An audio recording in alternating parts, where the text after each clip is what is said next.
secret societies grants you profound power, which can fully transform your life and perspective on reality. Today, I'm going to reveal this one secret, which you probably already know, but never realized how deep it truly is. This has the power to change your life. It is the key to your potential. And if you stay with me, this power may be yours, and you could transform your life with this hidden secret that is guarded within secret societies and esoteric orders. And this secret is not really a secret, but something people overlook, that the universe is mental. Everything we experience and interact with and perceive originates within the mind. The universe is a boundless field of consciousness, a mental construct molded and shaped by thought. We do not just live in a physical world, as they want you to believe. There are hidden forces that mold the material world. They want you to believe that you are only a physical being inside of a physical universe. But this is completely wrong. You are the architecture of the universe. Your consciousness is the very fabric of reality, and you create your own universe. The universe is an infinite field of consciousness, a vast and limitless mental construct, intricately woven and shaped by the power of thought. It is a dynamic and ever-evolving field where the interplay of awareness and attention gives form to existence. Within the boundless realm, every idea, perception, and belief contributes to the creation and transformation of reality itself. Each thought holds the power to transform reality. Your consciousness is the very fabric of reality. And this is shown in the symbol of the flower of life. The flower of life is a symbol. It symbolizes the interconnectedness of all existence, illustrating how every thought is not merely a fleeting moment, but a ripple that reverberates across every layer of reality. Each action, like the intricate overlapping circles of this pattern in the symbol, extends its influence far beyond its origin, weaving a web of interdependence where every choice impacts the whole. It serves as a profound reminder that everything is connected, bound by an unseen field of consciousness. This symbol represents how one action, one thought is a ripple in the whole vastness of the ether of consciousness. To master your mind is to master the universe, because your mind is a miniature universe. The mind is the very fabric of reality. So if we gain the hook, if we gain the power and the mastery over our minds, we have now gained the power to create reality to your will and intent. You see, most people live in a cycle, and this cycle is the outer world manipulating how they feel on the inner world. People's external circumstances are creating their thoughts and emotion in the inner world of consciousness, which is producing a constant cycle of negative manifestation. For example, let's say something negative happens to me in my external world. Then I start to think negative and feel negative. What that is actually doing is manifesting and projecting more negativity, because our thoughts hold the power to control and weave our own life. Your life is a direct correlation of every thought you thought in the past. What we need to do is stop and not let the mind control you in your reality. You need to control the mind so you can control reality. So what does this actually mean? Reality is an externalization of consciousness. Consciousness and matter are one. They're not separate. They are inseparable and interconnected. Everything we see, experience, and observe is a manifestation of thought, beliefs, and consciousness, shaping the world around us. Now, this ties in with the secret fifth element that they have hid from you. They've hid from you this sacred and very important symbol and pillar to reality. And this pillar, this sacred thing they've missed, is called the ether. And they've held this from you for a reason, a specific reason. This is the true fifth element. Why do they hide the ether? Because the ether has the power to shape and manifest whatever we imprint upon it. Every thought is a vibration interacting with the ether and actively shaping our reality. The ether, you could see it as the codes to physical reality. It's like an energetic blueprint which surrounds all physical objects. It is the life force that gives life to all things. All energy comes out of the ether and returns back to the ether. Energy, it's 0 point energy, and it is an infinite source of energy. So this is why they hide the ether, because whatever our mind can imprint onto the ether, we can create into a reality. And we imprint the ether through thought and imagination. The mind holds the power. The mind is the very source of reality. The material realm is not separate from the mental realm. Rather, it is intricately shaped and influenced by it through the ether. This subtle, all-pervasive medium bridges thought and matter, allowing consciousness to mold and manifest the physical reality. To transform our lives, we must first transform our minds. True change begins within, as our thoughts, beliefs, and perceptions shape the reality we experience. By shifting our mindset, we unlock the power to reshape our world and recreate the life we desire. This is the power of the mind, and this is the power that's been hidden from you. We're not taught these things in schools for a reason, because they don't want us all to be conscious creators. Instead, they feed you your beliefs. They feed you your thoughts through the music, through the entertainment, through the movies, through the news. They're controlling your thoughts with this information. They're installing beliefs and information into your mind. So you are producing their reality. But this is what we need to stop. We need to take control. We need to stop consuming their music, their movies, their information, their news, because all of this is contributing towards your reality. They have the collective consciousness at the tip of their fingers. They do not create the world. We create the world by believing their beliefs and their thoughts and installing their information into our minds. You see, it's mind over matter, and most people live in matter over their mind.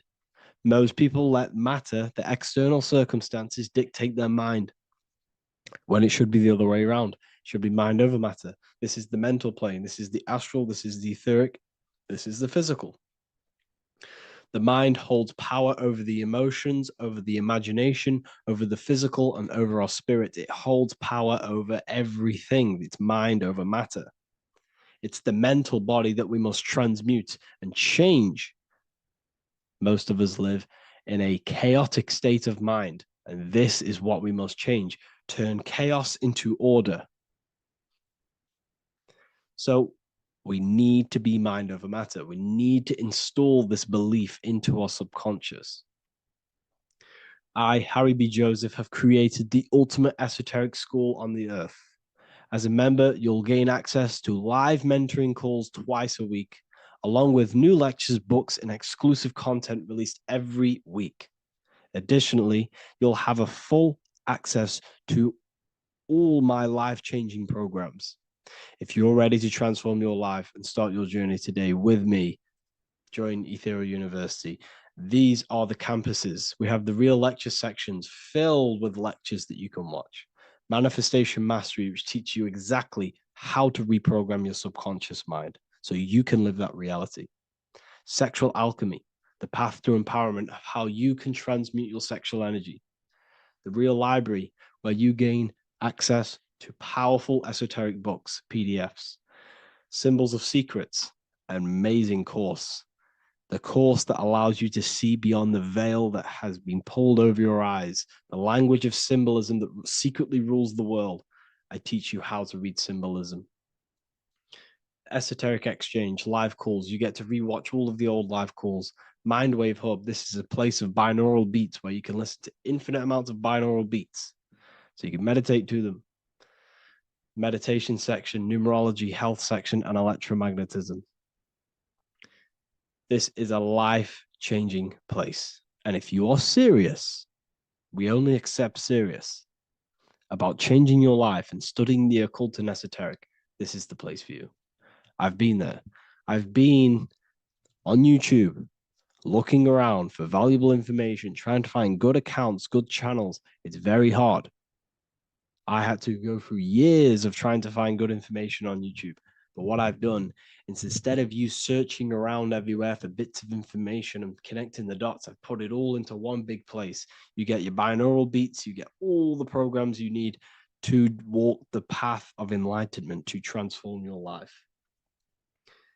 I will connect with you on the inside, and I hope this lesson, this lecture, you gained some information, you gained some power from it. Please like and comment, or don't. It's up to you. If you have any reviews, if you have any ideas of lectures that if you don't understand certain things, make sure to leave a comment and I can make a lecture about it. I can make a video about it for sure. I don't mind taking recommendations for videos. So I thank you all, people. Have an amazing day. What if I told you that you are under a spell and this spell is controlling you in every aspect of your life and you don't even realize it? Spells are not what you've been taught. They're not fantasy magic wands that are casted over you. No, no, no. Spells are much, much deeper. A spell is a belief system that is installed into your subconscious mind, which holds power over you. Okay? If I install a belief into your mind and that belief holds power over you and controls you, that is you under my spell. A spell is a belief that someone has installed into you. Okay? You have a subconscious mind. The subconscious holds power over 90% of your daily basis behavior, thought patterns, and overall emotional state. Because the subconscious is the back end of our mind, the mind that we don't really have access to. It's the shadow self where all of our programs, all of our memories, all of our traumas, all of our everything that we've ever experienced is recorded and kept in this vast database called the subconscious. Now, the subconscious is the 90% of our mind. We are only aware of 10% of our mind, which is the conscious mind, which is what you're using now, what you're consciously aware of. But there is a subconscious mind that holds power over your conscious decisions, and you don't even realize it. For example, as a child, you had a very, very traumatic event happen. Let's say as a child, you were not loved enough by your parents. And this feeling of you not being enough for your parents and feeling alone as a child implanted this seed. And this seed was planted by your emotions, a strong emotion. And over time, as you grew older into an adult, this seed grew and grew and grew. And what this seed grew into is you being very needy, you always seeking validation from others. Okay. But you taking this conscious decision 10 years down the line actually stems from this hidden cause within your subconscious mind, within this little feeling, this seed inside your subconscious where you don't feel like you are worthy. So this results in a conscious decision of you seeking validation from others, being very needy from others. Okay. This is what the subconscious is. The subconscious holds power over us. For example, posting on social media.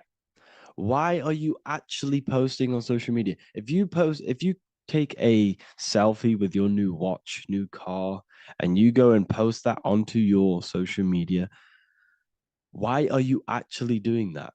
On the deepest root cause, it's not because you just want to post a picture. No, it's much deeper. It comes from a subconscious belief or a subconscious emotion of you seeking external validation, whether you believe that or not. But that's what it is. If you're posting on social media, you're seeking attention, you're seeking validation from others on a deep level, on a subconscious level. You may not even realize this because it's subconscious. Now, this is what a spell is. Money is a type of spell. Remember, money doesn't actually exist. Money does not exist. Money is a physical object inside of the material plane. But the physical object has a belief in the mental plane. See, the mind is the highest plane. This is the root cause of reality, the mental plane. Okay. So our belief in our mind has given this piece of paper value and a meaning. But in reality, it's just a piece of paper with a belief behind it. But this subconscious belief behind this piece of paper is controlling your daily basis behavior, is controlling your emotional state and controlling your life without you even realizing it. Without you even realizing that it's all an illusion. Money does not exist. It's the belief that gives the piece of paper a power. And the way we break the spell is by realizing that the money doesn't actually exist. The whole world is under the spell of money and it's controlling all of us. But the spell is the belief. Once we all wake up and realize money has no value, it doesn't actually exist, it's only a belief. There is no actual money. That's how we break the spell. The spell is broken when we figure out that we are under the spell, under the belief, under the illusion of this piece of paper having value, and it's controlling our lives. That's why the word money has mon within it. Mon is moon, and the moon represents our hidden aspect of our mind, our subconscious, and the sun represents our conscious mind. So you have two versions of yourself. You have the self that you show to everyone, the conscious mind, and you have a shadow self called the subconscious, which is the hidden aspect of you. For example, do you really love your partner who you're with, or are you just with them for, is there a subconscious fear of being alone? Do you really want to be with this person, or is it stemming from, are you staying with them because it's stemming from this fear of being alone, of being lonely? Or are you just with them because you have a subconscious sexual addiction? And all of your conscious decisions are actually coming from this little seed of wanting sex or not being alone. You have two versions of yourself, the conscious mind and the subconscious, the shadow self and the self that you show to everyone else. Okay. And the subconscious is what's holding power over you. When you drive your car, you don't consciously have to think about changing gear. You've done it that many times. It's on autopilot. That's the subconscious doing it. You can be walking down the street. Your conscious mind can be thinking about what you're going to cook for tea later, but your subconscious mind is controlling your body and walking your body. You don't have to think about moving the body. You just do it because you've done it that many times. It's a program. It's a belief in the subconscious that's giving this movement power. You see, the subconscious holds a lot of power over you. Our beliefs hold power over our daily basis behaviors and actions. Okay, like I said, posting on social media, This is seeking external validation. There's a subconscious stem, there's a subconscious urge bringing this desire into conscious reality. So we must break the spell of our emotions controlling us, our traumas from a child controlling us. For example, another example of this, let's say you were in a car crash years ago, and this car crash led you to having a very traumatic event, very traumatic emotion you felt in that car crash. You felt a lot of pain. That was impressed into your subconscious. And even to this day, you're probably scared of going into trains, going onto cars, going inside of vehicles. And you might not even be aware that it's actually stemming from this event that happened 10 years ago. That's the spell. That's the spell that's holding power over you. And you don't even realize it. You realize the spell when you realize you're being controlled by this old belief, this old trauma.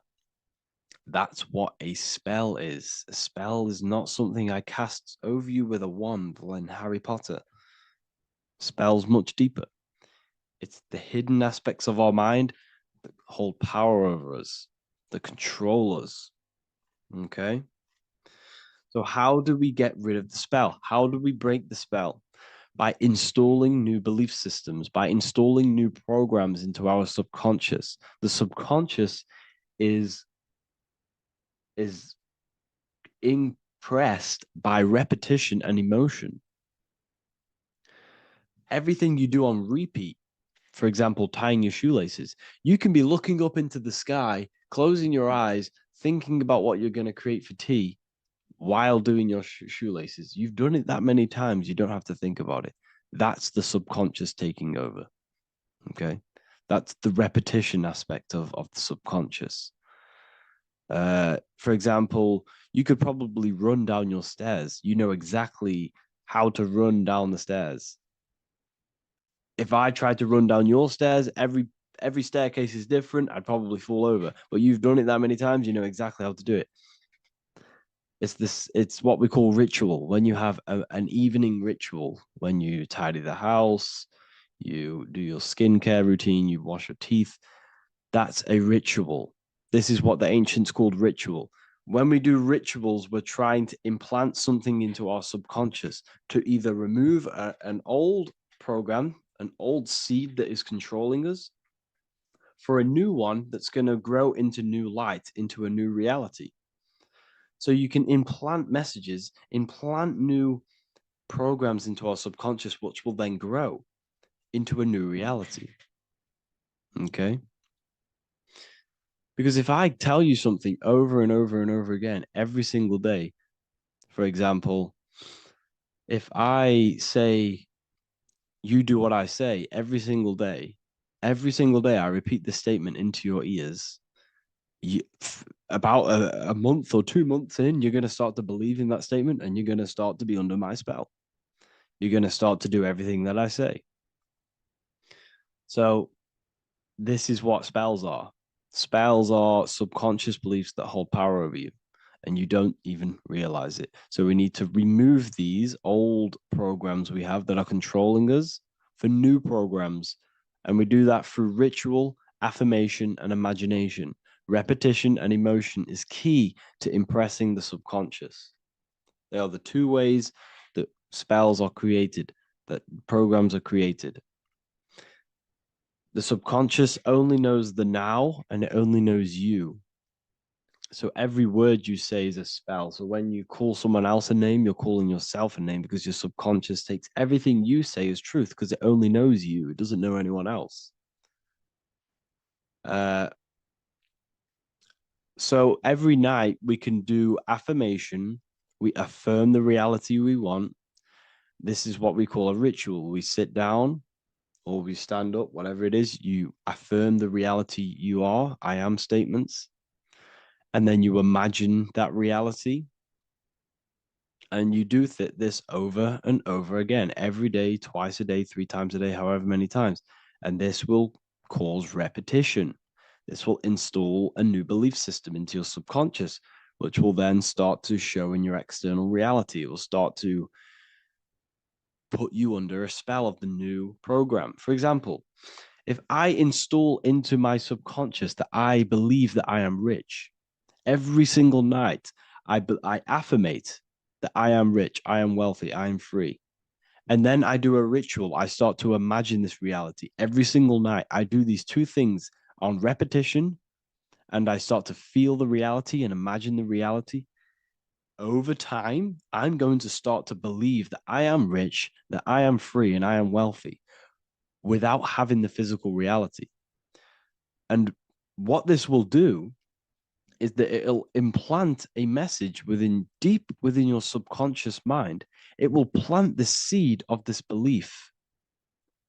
And this belief over time will grow into 90% of my thoughts, 90% of my actions, 90% of my words. My words, my thinking will change due to this new belief. I may not even realize it, but I'm looking for more opportunities to make money. I'm speaking to more people because of this belief that I've installed. This belief has triggered new ways of thinking. My mind, my conscious mind is now only operating to fulfill this belief. And my conscious mind might not even be aware of it. You won't even realize that you're manifesting this belief of being rich. And that's how it happens. You implant the belief within your subconscious. You implant the spell into your subconscious, which will then gain control over you. So we need to make sure we're removing the negative spells, the negative programs that are controlling us for new regenerated ones, for new ones that are going to create new realities, a better life. Okay? You don't want negative traumas, negative seeds controlling you and growing into your life. If you don't cut them off, they will continue to grow and grow and grow. Your anxiety will get bigger and bigger and bigger. Your depression will get bigger and bigger and bigger. But it's all actually stemming from one belief system or one trauma. Okay? So this is important. Everything in this physical plane is an effect of the higher planes. It's a shadow of the mind. Everything we think, all physical objects began as a thought, then an imagination, then energy, then a physical reality.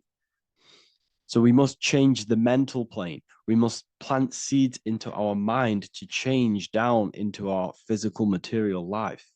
It's about manipulating this higher plane so we can create change and effect in the physical external material plane. That's what magic is. This is what spellcasting is. This is all what it is. It's not fantasy. This is the manipulation of the higher planes of consciousness, which your mind has access to. You have access to these higher planes. Okay. This is exactly what I teach in my university. I teach different rituals. I teach specific rituals to get rid of certain things, certain belief systems. I teach all different rituals, all different ways for you to create your own reality and live the best reality you want. We also have all of these different courses. We have activating the inner eye. This will teach you exactly how to lucid dream and activate your inner vision of imagination. We have the sexual alchemy course. This will give you the power of transmuting your sexual energy into creativity. We have electromagnetism studies. We have esoteric exchange, an exclusive live call that we do every single week. And I connect with all of the students. They can ask me questions, can speak with me one-on-one inside of these live calls. We have the real numerology section. We have the health section. We have a lecture section. Look at all of these lectures we have on occultism, symbolism. All of these lectures are designed to gain you power, to give your personal power back to you, to make you realize things about you. We have a meditation section. We have a library section where you can download all of our library, all of our books, different books on occultism, symbolism, Freemasonry, astral projection. And of course, we have the Manifestation Mastery course, which teaches you exactly how to create reality so you can live that desired reality that you want. This is the last chance to lock in the price of $55 a month. This is less than $2 a day. You can really level up your life, because the price is going to increase as the value of the university increases, because there's a new symbolism course coming out. And if you join now, you'll get this course for free, because obviously when this course releases, the price will go up. The symbolism course will teach you the language of esoteric and occult symbolism. I'll leave the links in the description. Make sure to leave a like, comment, subscribe to the channel if you want to see more content. Thank you all, people. Have an amazing day. Welcome to Revival of Wisdom. This video is going to be about the flat earth and the breakdown of the whole cosmology. We're going to be digging very deep. I've got a lot of pictures and images to show you, and a lot of dots to connect. So let's start with the Freemasonry art. So this artwork we have here is the Freemasonic cosmology as they know and believe. So what is it symbolizing? We obviously have to start off with the 4 pillars representing the 4 corners of the earth. The 4 corners with duality. You see, there's everything on earth. There's good and evil. Good, evil, positive, negative. Good, bad. This is the checkerboard. This is what it symbolizes. Okay. Obviously, we have the sun, the moon. The sun gives you energy. It's the anode. The moon is the cathode. It's the opposite. It takes your energy. So therefore, you become sleepy when the moon comes out. You see, everything on Earth, everything in the universe is balanced. There's complete balance symbolized by duality. There's always 2 opposites. We have the all-seeing eye, and obviously 7 stars representing the 7 planets, but not planets as in we know planets. They're not physical spinning balls of gas. They are energies. They are lights emitting from the realm above this realm. They are lights through the firmament, through the electromagnetic field. So let's go through that again. The 4 corners, duality, positive and negative, cold, dry. Everyone on Earth has an opposite. Everyone, there's 2. Okay, and then we have the sun, the moon, the 7 planets with a 5-pointed star. What's the 5-pointed star? Of course, it's the 5 elements: spirit, water, earth, fire, and air. Okay, that's what the 5-pointed stars symbolizing, the 5 elements of earth. And then most importantly, we have the compass. The compass is very, very important, hence why it's in the center. The compass is symbolizing many, many things. And one of the most important things, but we'll get into that after. We have a boat with water outside of the earth. So we have a boat on water, symbolizing the waters separated by the firmament, the waters above, separated by the firmament from the waters within the firmament, the earth. So this is what it's symbolizing. So the compass, what's the compass? This is where the compass comes from. The Polaris, the most important star there is, because it's in the center of Earth. The sun, the moon, and the black hole, black sun. Because all creation comes from center, the seed center. Okay, but we'll get into this after.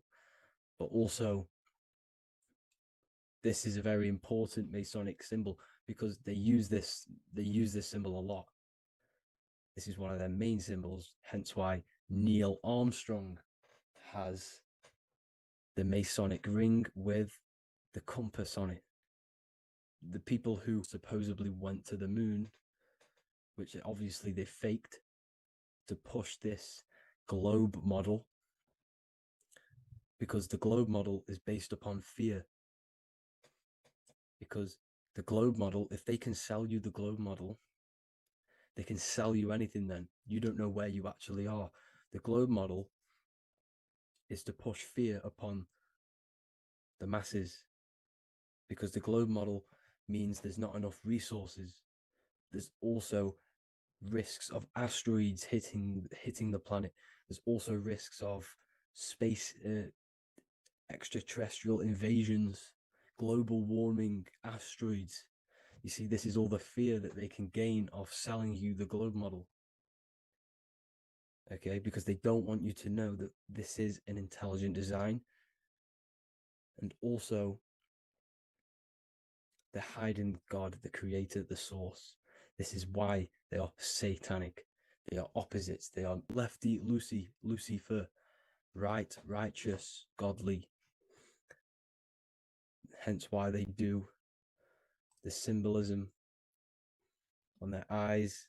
666. This is another famous, what's it called? Sorry. Famous astrologer. Astronaut. This is another famous astronaut doing 666, showing that he's in the alliance of the occult. But even look at their 10th anniversary stamps. They have a Masonic compass on there. Also, the Order Out of Chaos. Order Out of Chaos, double-headed eagle. Okay, the Order Out of Chaos ring, which they wear. So all of these astronauts are in the occult. They are lying to you. They are in with this order, this Masonic New World Order, whatever you want to call it.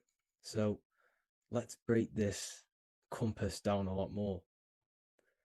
Because as I showed you here, the center, okay, this is what the compass is symbolizing. Let's go into the North Pole map. This is from 1595. This is a rough estimate of where this map came from. It's from around the 1500s to the 1600s, maybe 1400s. There's not an actual set date on this map because obviously our history has been tampered with. But let's break down this map and the symbolism that they use towards this map, because this map is the map of the North Pole. Okay, so in the center, we have the black rock symbolizing the tower, the pole, North Pole. And what's on top of the North Pole? Obviously, it's Polaris. North Pole and Polaris. Okay, with the 4 islands around the center. Okay, 4 islands around the center. And this is what blew my mind, right? They say that Santa sounds similar. And if you look at this pole that's pointing to the North Pole, you see this line here. So this is obviously from the 1600s. What color is Santa? He's red and white. Just like this map pointing to the center is red and white, and Santa comes from the North Pole. So it's not a coincidence that they use red and white. They're mocking this map because obviously they took over after the 1500s, 1600s. They took over around the 1800s. So they're mocking this map with Santa coming from the North Pole with this red and white line to the North Pole. Notice the 4 islands. Okay. Like windows, their symbol, they obviously in the occult, they're part of the New World Order, is symbolizing these 4 islands with the blue behind it for the water. Okay, so this is another occult logo. They're symbolizing this center because the center is so important. Okay, we'll get into that. Also, we have the Mayan cosmology. This is the Mayan cosmology. This is what they created. This is their artwork, with also 4 major lands around the center. You see there's 4 with green in between them all. 4 major lands with the underworld.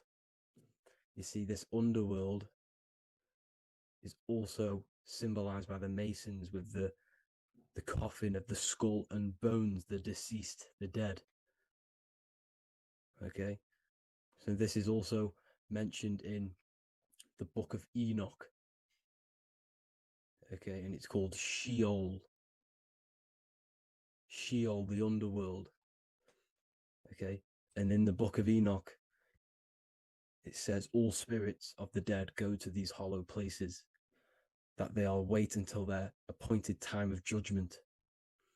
And it also says in the book of Enoch, there are 4 hollow places underneath. 4 as above, so below, representing the 4 islands. As above, so below. That's where that could link in. Okay. The book of Enoch is very important because it was found in a cave thousands of years ago, and has a lot of truths about this realm and about this world we live in.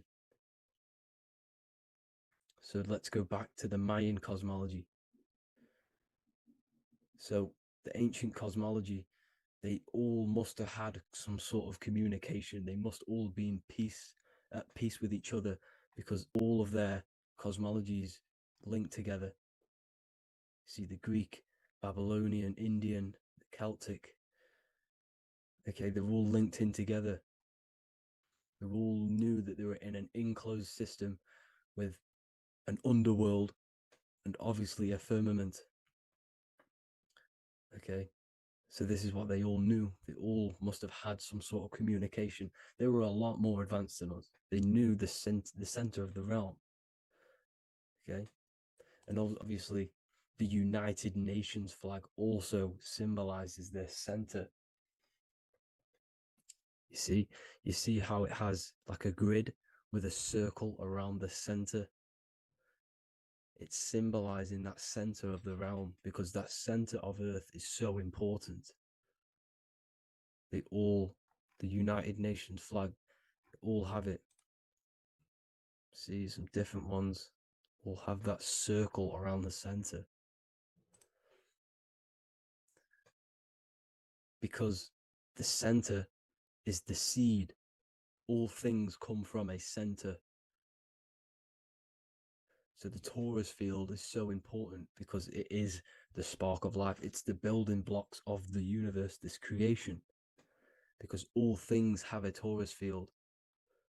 Just like an apple with what's in the center of an apple, a seed. Because the center is where the energies hold, is where the energies meet, and it creates that spark of life. Just like your heart is the center of your body, and it has an electromagnetic field. Because the center, all things come from the center. So this is why the North Pole is so important, because this is why it's so important, because this is where the creation sparked from, the center. This is where the most electromagnetic energy is stored. So this is why the northern lights come from the center. It's electromagnetic energy. This is what the northern lights are. It's being emitted from this black hole in the center. Okay? And obviously, what else is on the center? Polaris. Polaris is the center star. Okay? So the center star is what sits on top of this North Pole, Polaris, because it's a pole of electromagnetic energy, symbolized as a black rock, a black hole, pole. You see, because all creation comes from void. Light is born from darkness. Without light, darkness can't be born from light. You see, but light can be born from darkness. This is why darkness is so important. And this is why there's a black hole in the center of our realm, like the black sun. The black sun, the Polaris star, the North Star. You see, so this is this North Pole, Polaris. This is what they're talking about. And this is why compasses are an 8-pointed star, because Polaris is symbolized as an 8-pointed star. This is where a compass will point you to. It will point you to that center. So notice how a compass has this black hole in the middle, you see, and it will point you to this meeting point, the north, because in the center is the center of the torus field of the earth. This is where the most electromagnetic energy is. You see, everything gets sucked into the black hole. Okay, this whole reality is being projected from that center point, just like your eyes suck in light. It's a black hole. Your eyes suck in the light of this light being emitted from this center place, this electromagnetic energy at the center, which is the seed of everything, of everyone. You see, just like an apple has the seed in the center in darkness, because in the center of the apple, it's dark. It's black. It's pitch black. But that's where the seeds are. That's where the life is. But Polaris is so important because it's that center star which lines up. It is the pole, it's the top of the pole of the torus field. So Polaris would be here at the very, very top. And this is where the compasses point you to. And this is why the star of Ishtar, the 8-pointed star of the Sumerians, also talked about this 8-pointed star, and it's called the Star of Ishtar. Okay, and who is Ishtar? Ishtar is the goddess. Okay, so she's not a male, she's a female, because every creation is brought through a female, a womb. Every single human on earth is brought through the womb, the sacred feminine energy. And the womb is pure darkness. There's no light in a womb, just like the center of our realm.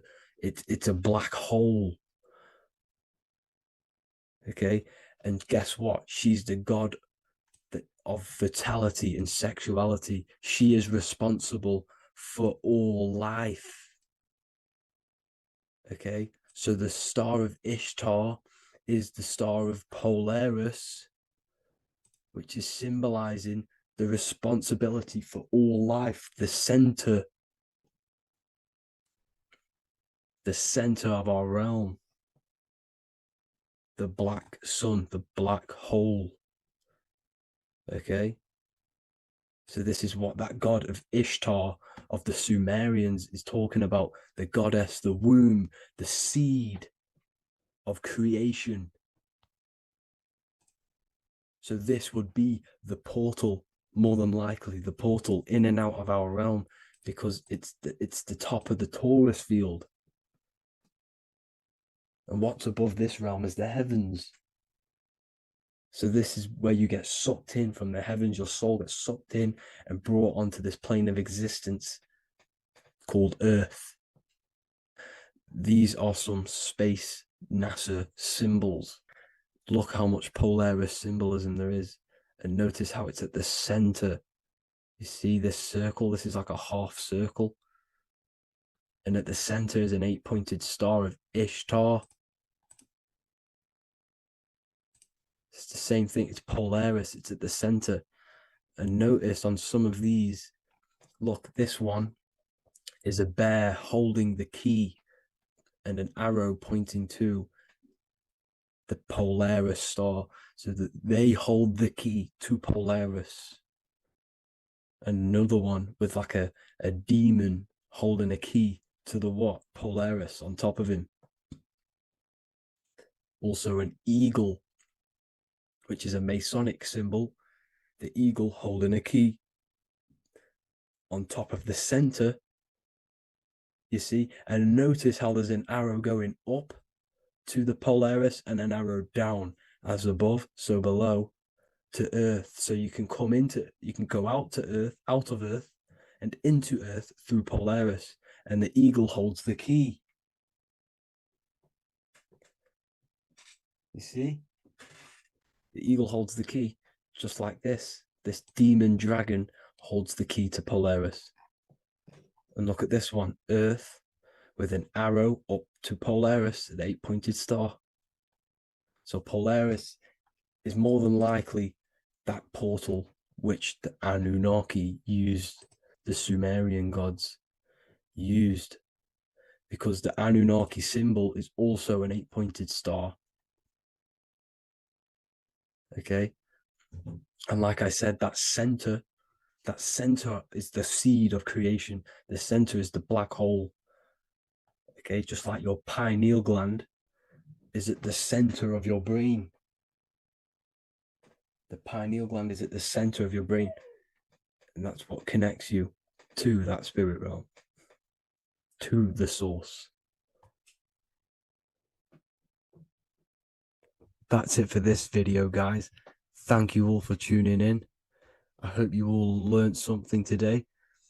Please leave a like, a comment, and please subscribe to the channel for more content. God bless you all.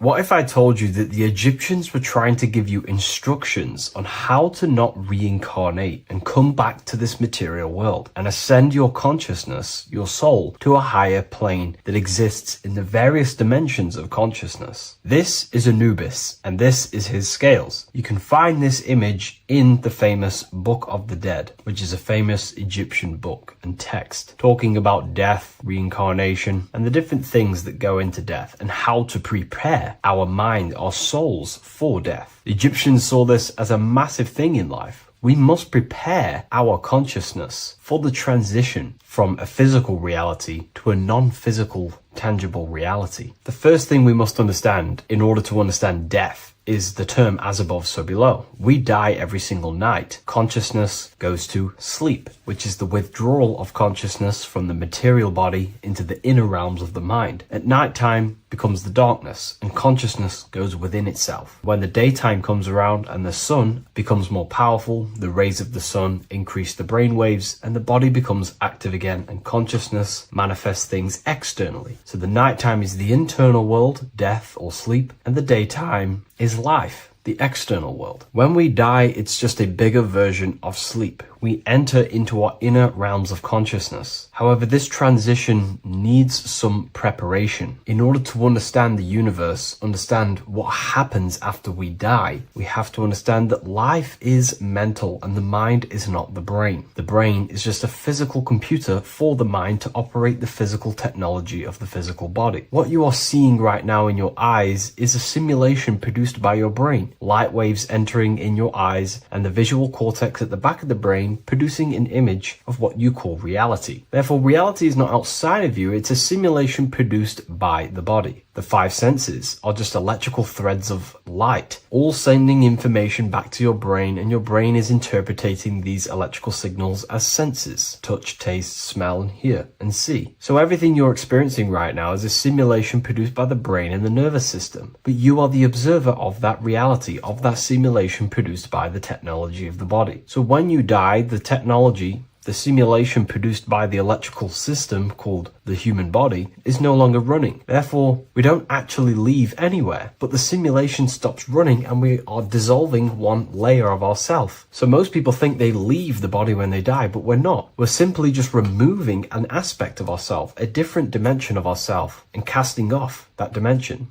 removing a veil or a layer. And we're seeing what is behind that layer. And what behind the layer of the physical reality is simply the world of imagination, the astral plane. At the moment of physical death, Consciousness withdraws from the physical brain, yet the awareness does not cease. For a short period, the individual may experience a condition of peaceful unconsciousness, similar to deep sleep. Then, once the individual becomes conscious again after death, once the physical body, the etheric body, has fully been split up and consciousness is now operating in the astral plane, this is what the ancients called karma loka. Arthur E. Powell mentions this. C.W. Ledbetter mentions this place as well. Karma Loka is a place in the astral plane. The astral plane is the realm of imagination. It is where the forces of the mind manifest desires as imagination. All of your desires, your desired realities, the screen that you have in your mind, that screen you manifest a visualization on, exists in the dimension of the astral plane. It is a realm made of thoughts. It is an object made of thoughts. If you think of a chair, for example, and imagine that chair in your mind's eye, that screen you are seeing in your mind's eye is a thought animated. That thought is an animated desire, and that exists in the realm of the astral plane, a realm of subtle thought forms. Therefore, the physical world has an exact copy of this world, however, in the astral plane. Just like how if you remember the house that you grew up in as a child, if you could sit down right now, wherever you are, and you can imagine, walk around that house in your mind. You can imagine the layout of the street of the house. So in our minds, we have our own layout and map of our house, but then now connect all of the collective consciousness's minds and memories of places on the earth come together to create a collective astral plane, a world made of thought forms, but it's an exact copy of the material world. To go into a bit more detail, this would exist on the lower astral plane. On the lower astral plane, there is an exact copy of the earth, made of everyone's memories, imaginations, and things along them lines. Karma Loka is where the word karma comes from. This is the region of desire and emotion and imagination. This place is not a place of reward or punishment, but a state of consciousness corresponding to the emotional nature of the person who passed on, who transitioned from the physical to the astral. Your state of consciousness, the thoughts you think every day, the fears that you face every day, the belief systems you have in your mind every day, still is passed on from the physical into the astral. The astral plane, you will go into an astral plane that directly corresponds to your state of thought, just like a dream. In your dreams, you will see materializations of your fears, belief systems, and things going on in your subconscious mind. You will go into an environment and a landscape when you die in the astral plane that match your desires, habits, and your state of mind. If you believe in Jesus, you will go to a place where then thought forms manifest in the astral plane. If you believe in Buddha, you will go to a place where then thought forms manifest. That is the environment. It's mental. Reality is your level of realization. You are seeing through the lens of your mind, of your beliefs, and you see the world tinged with your belief systems. Karma Loka is a place where you balance out your desires, sensual cravings, ambitions, jealousies, fears, emotional fixations continue to assert themselves in your mind when you die. Yet because there is no physical instrument through which they may be gratified, they gradually burn themselves out. These desires start to be balanced out again, and your mind becomes more balanced. The more refined the individual in physical life, the shorter and gentler this stage becomes. The more desires you have in material things, sex, whatever it is, the longer it will take to balance out the forces in your mind in Karma Loka. Desires weaken through repetition without fulfillment. Emotional attachments lose their magnetic hold. The astral body sheds its lower layers. It's like you're stripping away aspects of yourself. When that last personal desire dissolves eventually in the astral plane, consciousness can no longer maintain cohesion in the astral vehicle. The astral body disintegrates naturally and awareness withdraws into the mental body. The mental body is what the Christians call heaven. The mental plane is heaven, the realm of creative thought forms, the realm of pure mind, pure thought. The mental plane, also called the Devachanic plane, is a realm of blissful, creative, luminous consciousness. The Devachanic plane is not an illusion, but subjective yet intensely real world, constructed by the individual's highest thoughts, ideas, loves, and aspirations. How does this link in with Anubis? Anubis is trying to give you instructions on how to prepare for life after death in this image. If we take a look at Anubis in this image, we have to understand this is symbolism. This is metaphorical. Anubis is known as the god of the underworld. He symbolizes the transition from awake to death. He's not a real god that you will meet when you die, but he represents the process of death, transitioning consciousness from physical to astral. He's giving you instructions in the Book of the Dead to make your heart as light as a feather, as this is a scale. So he represents death. Your heart needs to be as light and balanced as a feather. The heart is the emotional vehicle of consciousness, as I just explained that emotions are subjective to the astral plane or karma loka. We do not want a heavy heart before we die.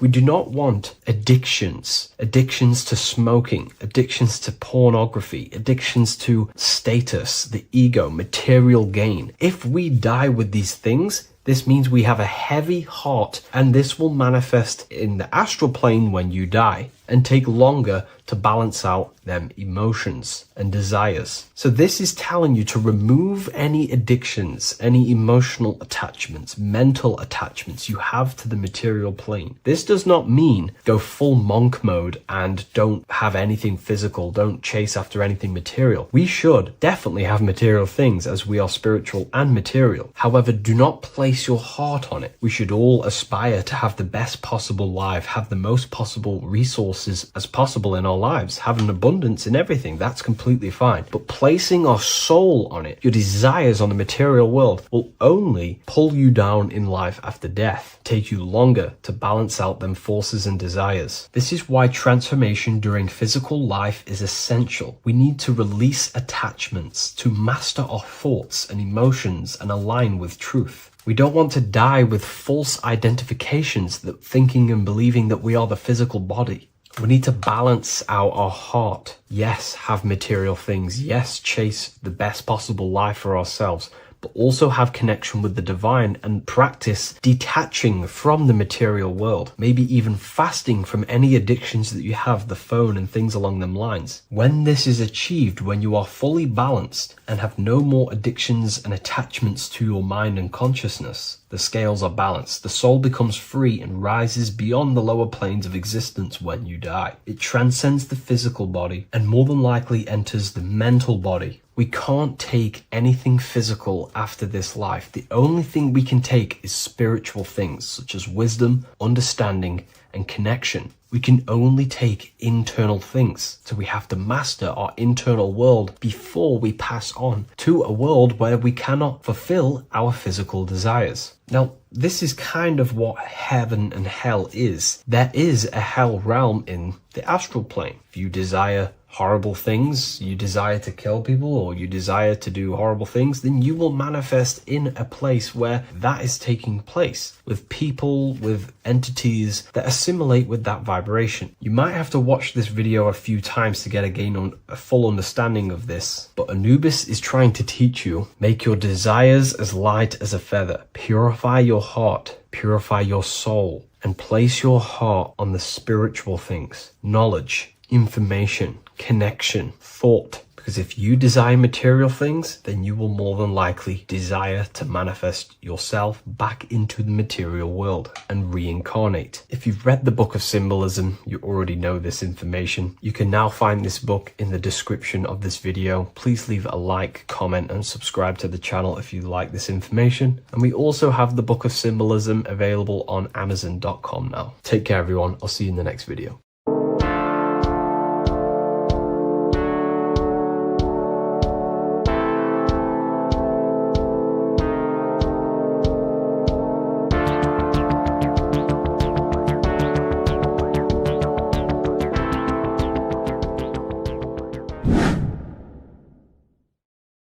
good, people? We're back with another video. And this is going to be talking about the connection between the micro and the macro. You know, you are the universe. Everything is inside of you. So the first thing you need to understand is that the law of mentalism, we are a thought in the creator's mind. Everything's being thought into existence. We have a spark of this mind, this same mind of the creator. And everything is a state of mind. Particles or atoms, whatever you want to call them, are a mental thing. They're a product of the mind. Everything's thought into existence. Thoughts influence everything. Thoughts are energetic effects which send out waves into the quantum field around you. And your consciousness is actually the universe experiencing itself, expressing itself, and viewing itself. So we are the creator, but viewing itself in separate bodies. And this is why they call the material world the world of illusions, because everything's separate here, but we all forget that we are all one. We've all been brainwashed to think we're all separate, but we're all one. We're all the same mind, the same consciousness, everything. So everything's created out of toroidal fields. God created the toroidal field. That's the only thing that exists because atoms are toroidal fields. And it's the basis behind all creation. As you can see it in the owl's eyes. It creates the infinity symbol. And this was the apple. That apple is a toroidal field. And the toroidal field is made out of dielectricity, which is ether. Ether is black light, and this is counter space. This is another realm. This is what creates God to be omnipresent, to be everywhere at one place at all times. He is everywhere because ether is everywhere. Ether is infinite potential. It connects everything together, and that's what energy moves through. It moves through the ether, and that's black light. Everything is light, as it says in John 4:2. God is light. Everything's a vibrational state of light. So the torus field is made out of dielectricity, ether, black light, magnetism, which is white light, which is the center of the toroidal field. And magnetism radiates, it has no vibration. And then when white light splits, it turns into electricity, which is physical material, and that has a vibration. This is the Holy Trinity, the sun, the moon, Saturn. Saturn, the god of materialism. If you've watched my videos on Saturn, you know that Saturn is crystallizing everything into physical matter. And that's why his old name was El. The ancients called him El. And this is why we get El electricity. This is where El electricity comes from. Because El electricity is only a product of the physical world, which is redshift, blueshift, Adam and Eve. And this is what creates the redshift, blueshift is what is a product of magnetism. When magnetism, white light splits. And this gives us vibration. And this what creates the toroidal field, which is the basis of all physical creation. The sine wave is created out of the magnetic wave and the electric wave. The electric wave is the blue wave, and the magnetic wave is the straight wave, which is radiation. This is vibration frequency. So the magnetic wave is straight, and then you have longitude and amplitude, which is depth, which is dimension. You see how the electric wave has depth and a dimension. This is why you get the cross. This is the cross of Earth. This is the symbol of Earth, of bondage, of physical matter, because it consists of magnetic wave and depth, which is electric wave. And this is where you get the sun cross or the Earth cross, whatever you want to call it.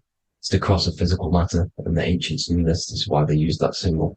Red shift, blue shift, which is the toroidal field, is the basis of all creation, physical creation. And this is why you have the police siren is red and blue. The Matrix movie, red pill, blue pill. You have red blood and blue blood in your body. The Democrat and Republic, the two parties, red and blue. Like your taps, on your taps, you have a red and blue tap. One's generative and one's destruction. Fire, destruction, water, generative. So this is the basis of all things. And electric wave has dimension, like I've already said, depth, material, and it's measured in hertz.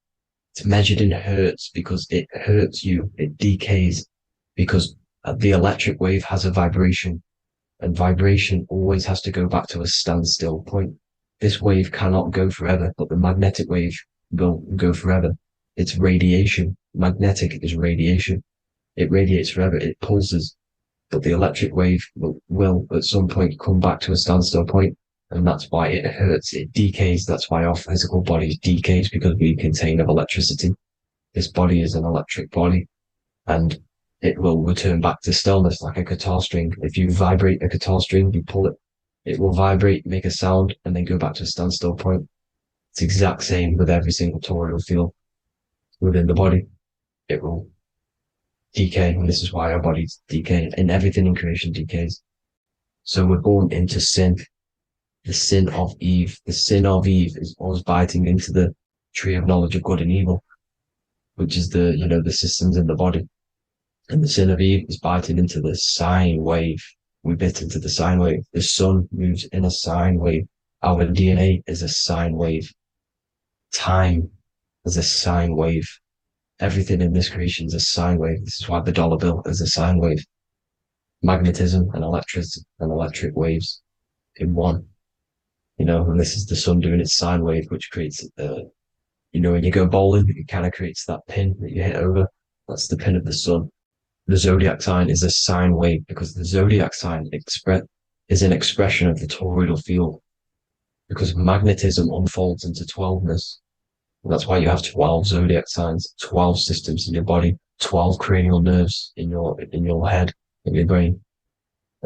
So if you can imagine this, see where my pointer is. Always starts with Aries. Aries is the head. It's the first thing that's created in the womb. And this is Aries, the ram. And this is why it's called a cerebrum in your brain, which is the first thing that creates when you're in the womb. And what's the element of Aries is fire. Fire is the first element. F-I-R, first, because it's the first thing on the wheel, the first expression of energy. As you can see here, my pointer, this is the center of the toroidal field. It would go Aries, Virgo, Capricorn, Pisces, Scorpio, Cancer. Then we go back to Libra. Libra would be center. But you see how the toroidal field is the expression of the 12 energies. That's what the constellations are, the energy expressions of the toroidal field. So it would go outwards, starting from Aries here, all the way back to Pisces, which is beyond the bottom half. But Libra would be the center. That's why Libra is the equinox. It's the equinox. Libra is when it goes from summer over to autumn. It's the equal. It starts to transition into the winter side. Equinox, equal, which is Libra. And that's why Libra has the two scales. It's symbolized with the two scales.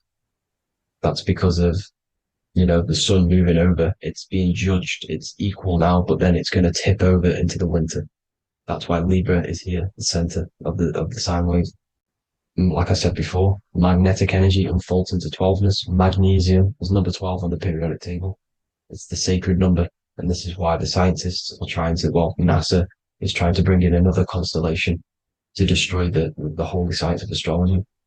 So Aries rules the head, which is Mars.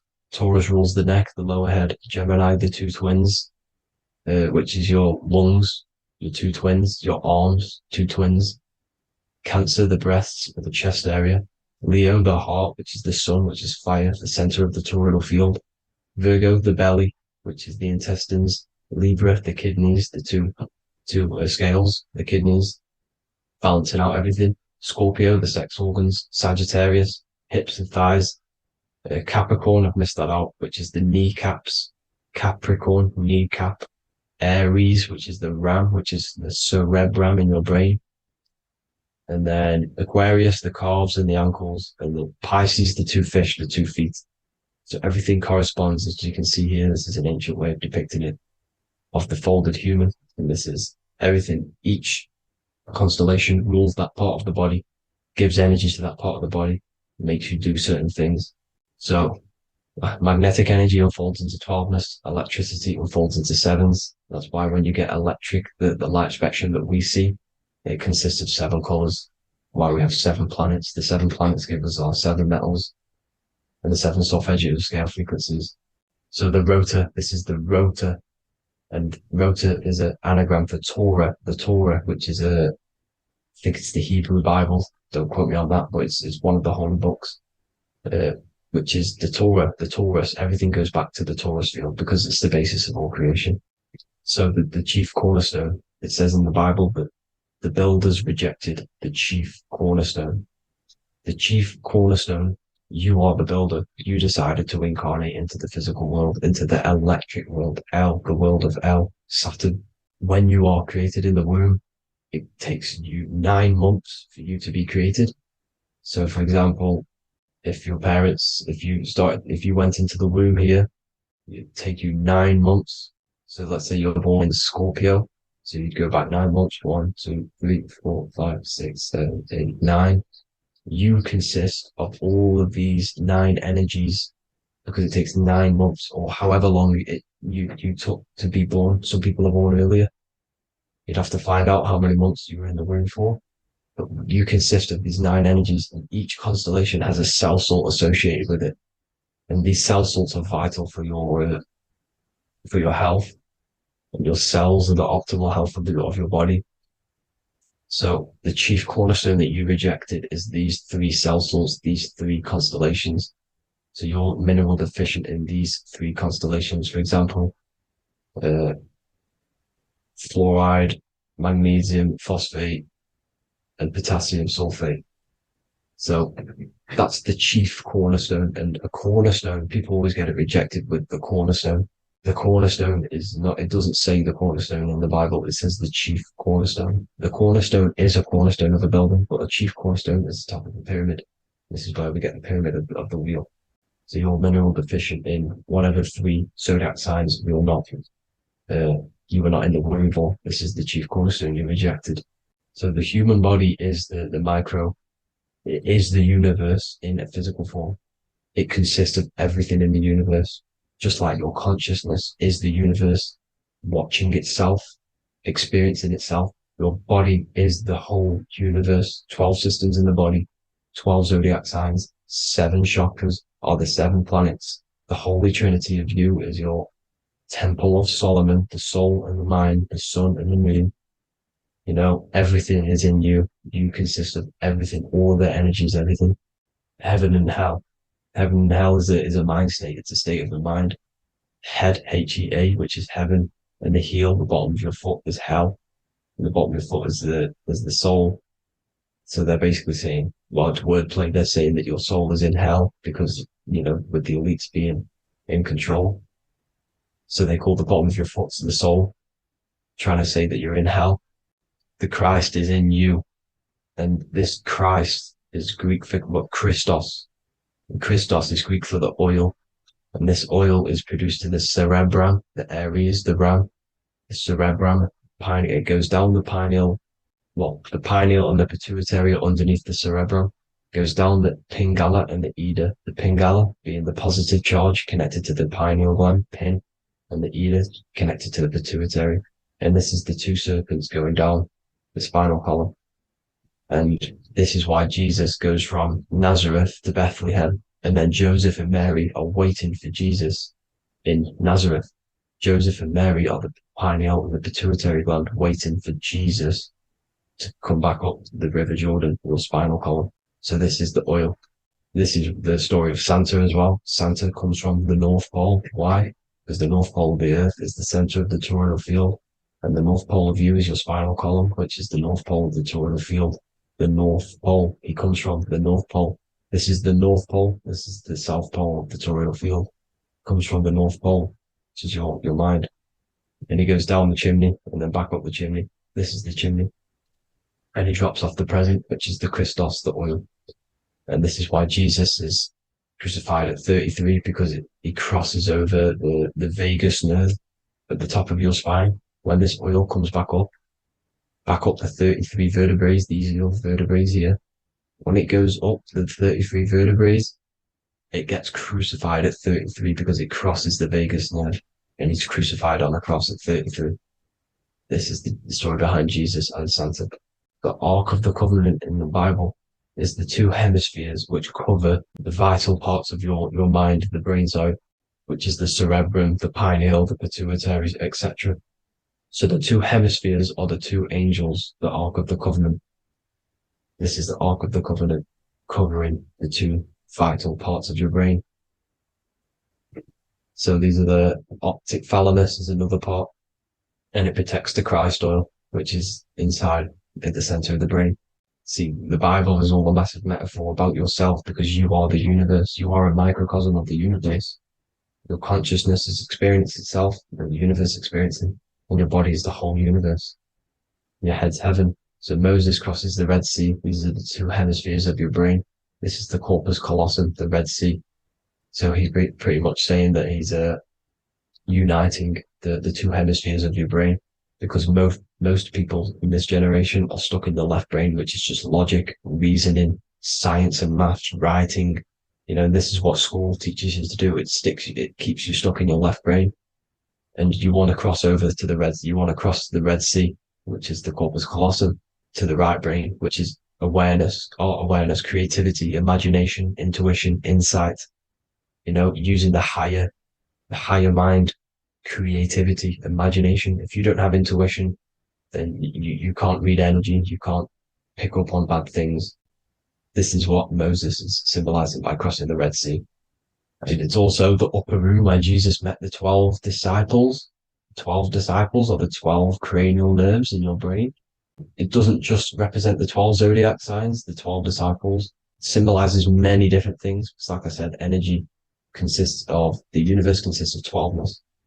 So you have 12 cranial nerves in your brain, and that's the 12 disciples as well. And they want you stuck in your left brain, which is the five senses, materialism. So they say in the Bible that Satan blinds the mind.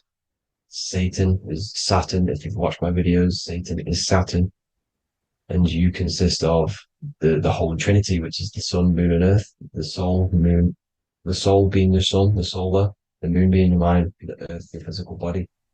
And Satan blinds the mind. Why? Because we enter a soul system. This is a soul system, not a solar system.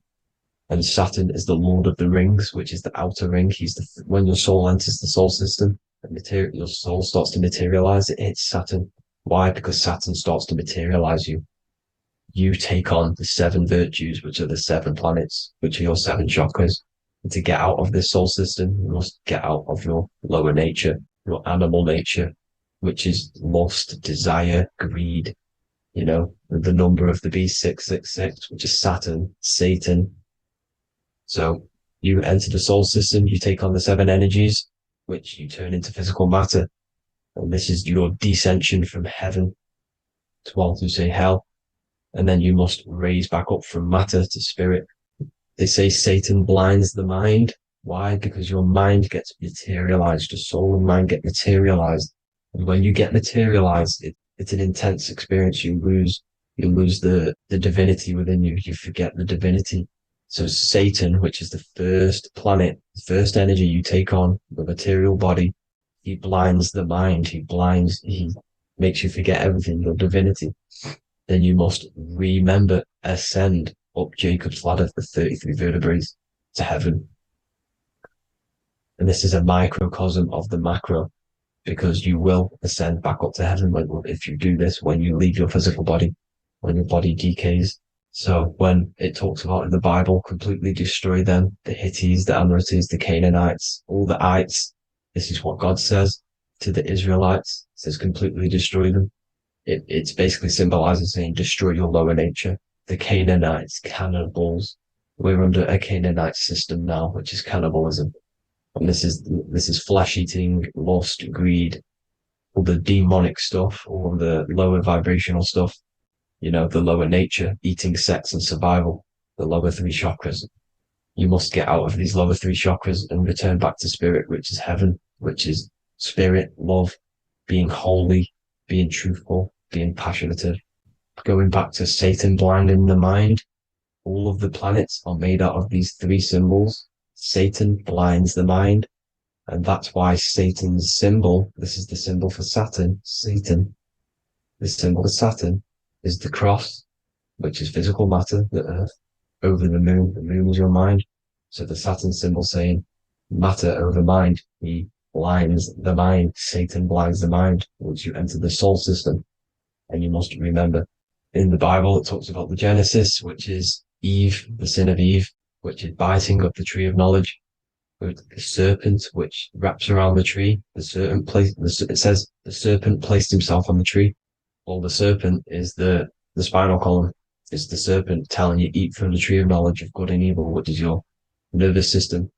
And eating from the tree of knowledge of good and evil is doing bad things. For example, over sexualized, overeating, eating the wrong food. That's eating from your nervous system. It's decaying you, and it's preventing you from achieving the God self, the God consciousness. This is the symbolism of, the tree on the serpent, telling you to eat from the left brain, with the left brain being the sinister. Sinister is Latin for left. That's sin. Sin is left. And left is lefty Lucy, Lucifer, right, righteousness, right, God, godly. The tree of knowledge of good and evil, which is your nervous system, because it determines good or bad. That's the only thing you experience in this world is your nervous system. And then the tree of life is the cardiovascular system, and the Garden of Eden is your body. So that's it for this video, people. I hope you've got a greater understanding of how you are the universe and everything is inside of you. Just keep in mind you are the universe experiencing itself, and your body is a reflection of everything. The 12 constellations, the 7 planets, everything's inside of you. This world is an expression from the inside outwards. You can't affect the outside world to manipulate reality. Everything's inside of you. I hope you got a greater understanding of this. God bless.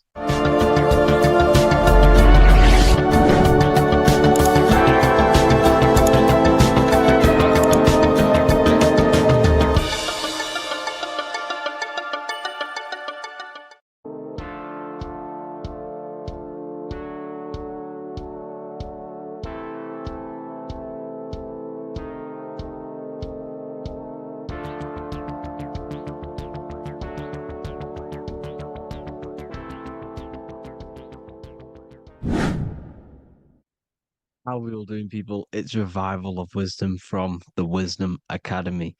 Today, we're going to be breaking down God, consciousness, and the higher and the lower self, and how to overcome the lower self. Now, the first thing you need to understand is that you are the invisible intelligence within the brain, within the body. This invisible intelligence is known as the mind. But you are not the mind. You are the observer of the mind, which is the soul, the invisible entity.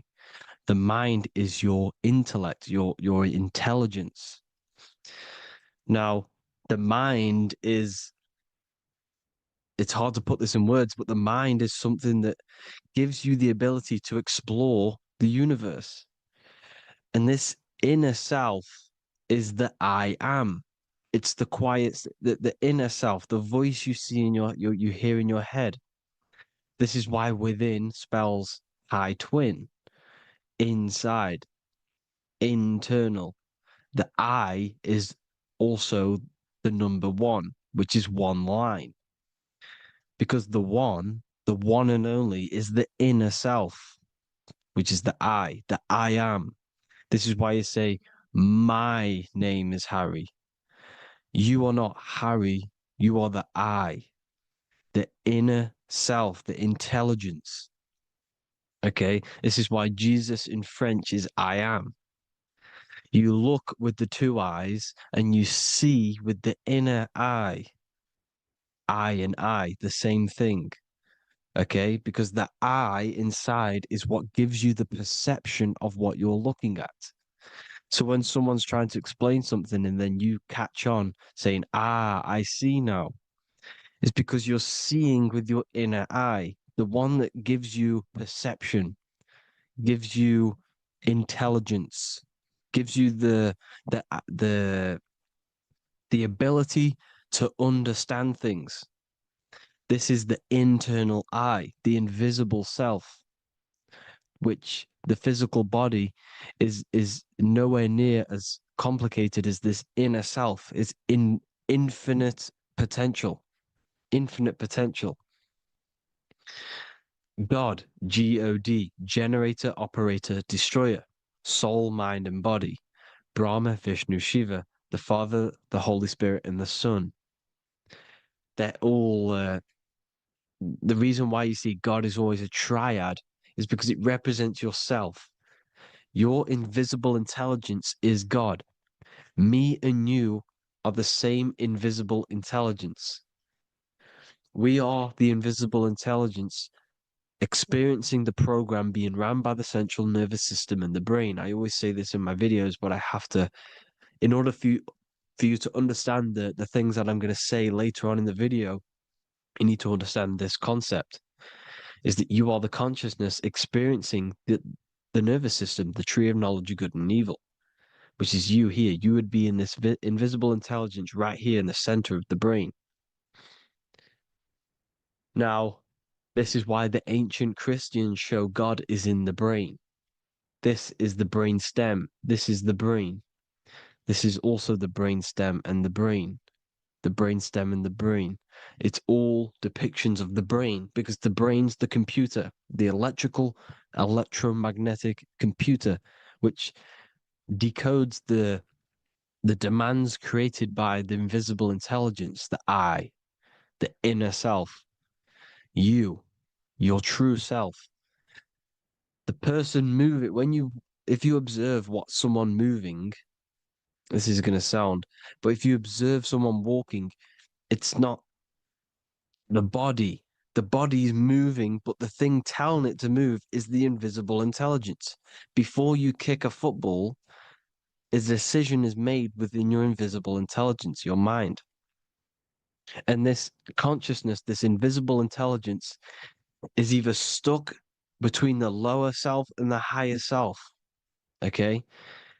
When the invisible intelligence, meaning the true self, identifies itself with the physical body, it will trap its mind within physicality. This consciousness that we have is either operating in the lower self or the higher self. It's either feeding the material body or it's feeding the spirit. Okay? But because we are physical and spiritual, we need to be even. We don't want to be meditating all day long because we do have a physical body as well whilst we are here. We are playing a game in physical matter. Okay? Now, the reason that you incarnated here is to learn a lesson because the mind can manifest anything it wants within the astral planes, within the world of imagination. It can manifest anything it likes, but it incarnates into matter, into this game, so we can understand labor, because anything in matter, you have to labor to manifest. But in the astral, you can manifest at the click of a finger. You come here to learn the knowledge of good and evil. And your consciousness, I came out a bit off topic there, but your consciousness is experiencing the lower or higher self. The lower self is manifested in the lower parts of the body. Sex, food, and power, the lower three energy centers. These centers are like mini brains. You are literally thinking with these centers.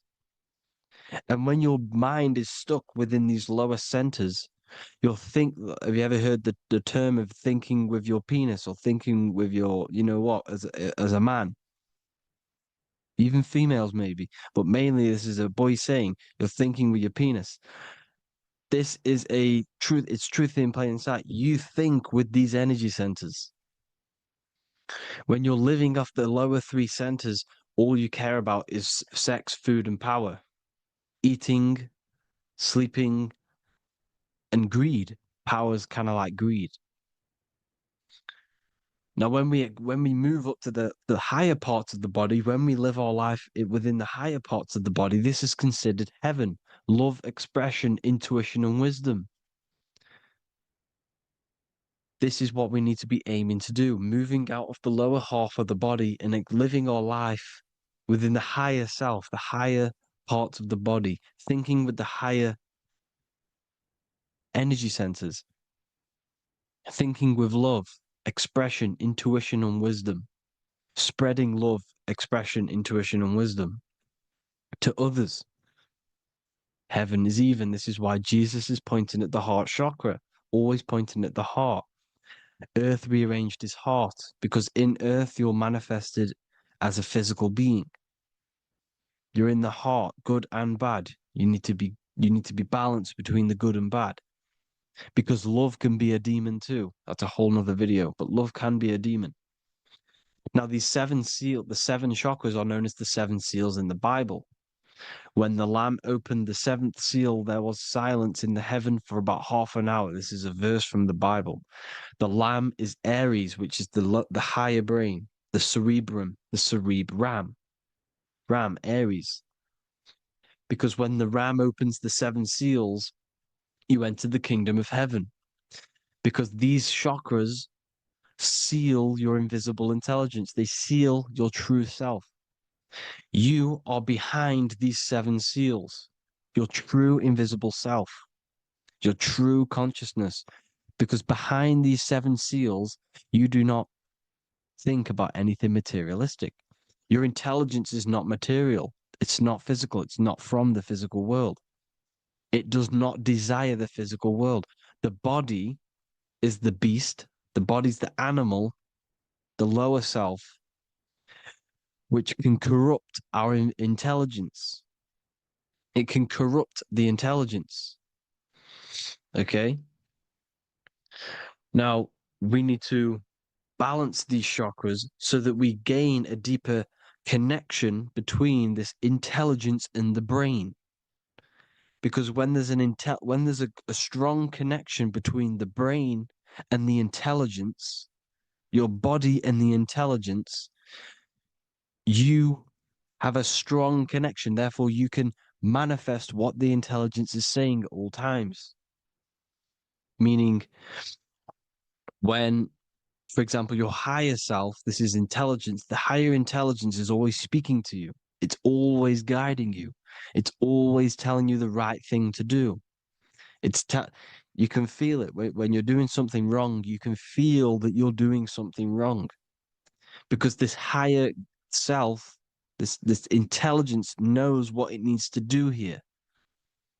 And when there's no connection between the body and our intelligence, our true self, when we strip away, when you close your eyes for long periods of time, you will figure out you are this invisible, infinite, creative being.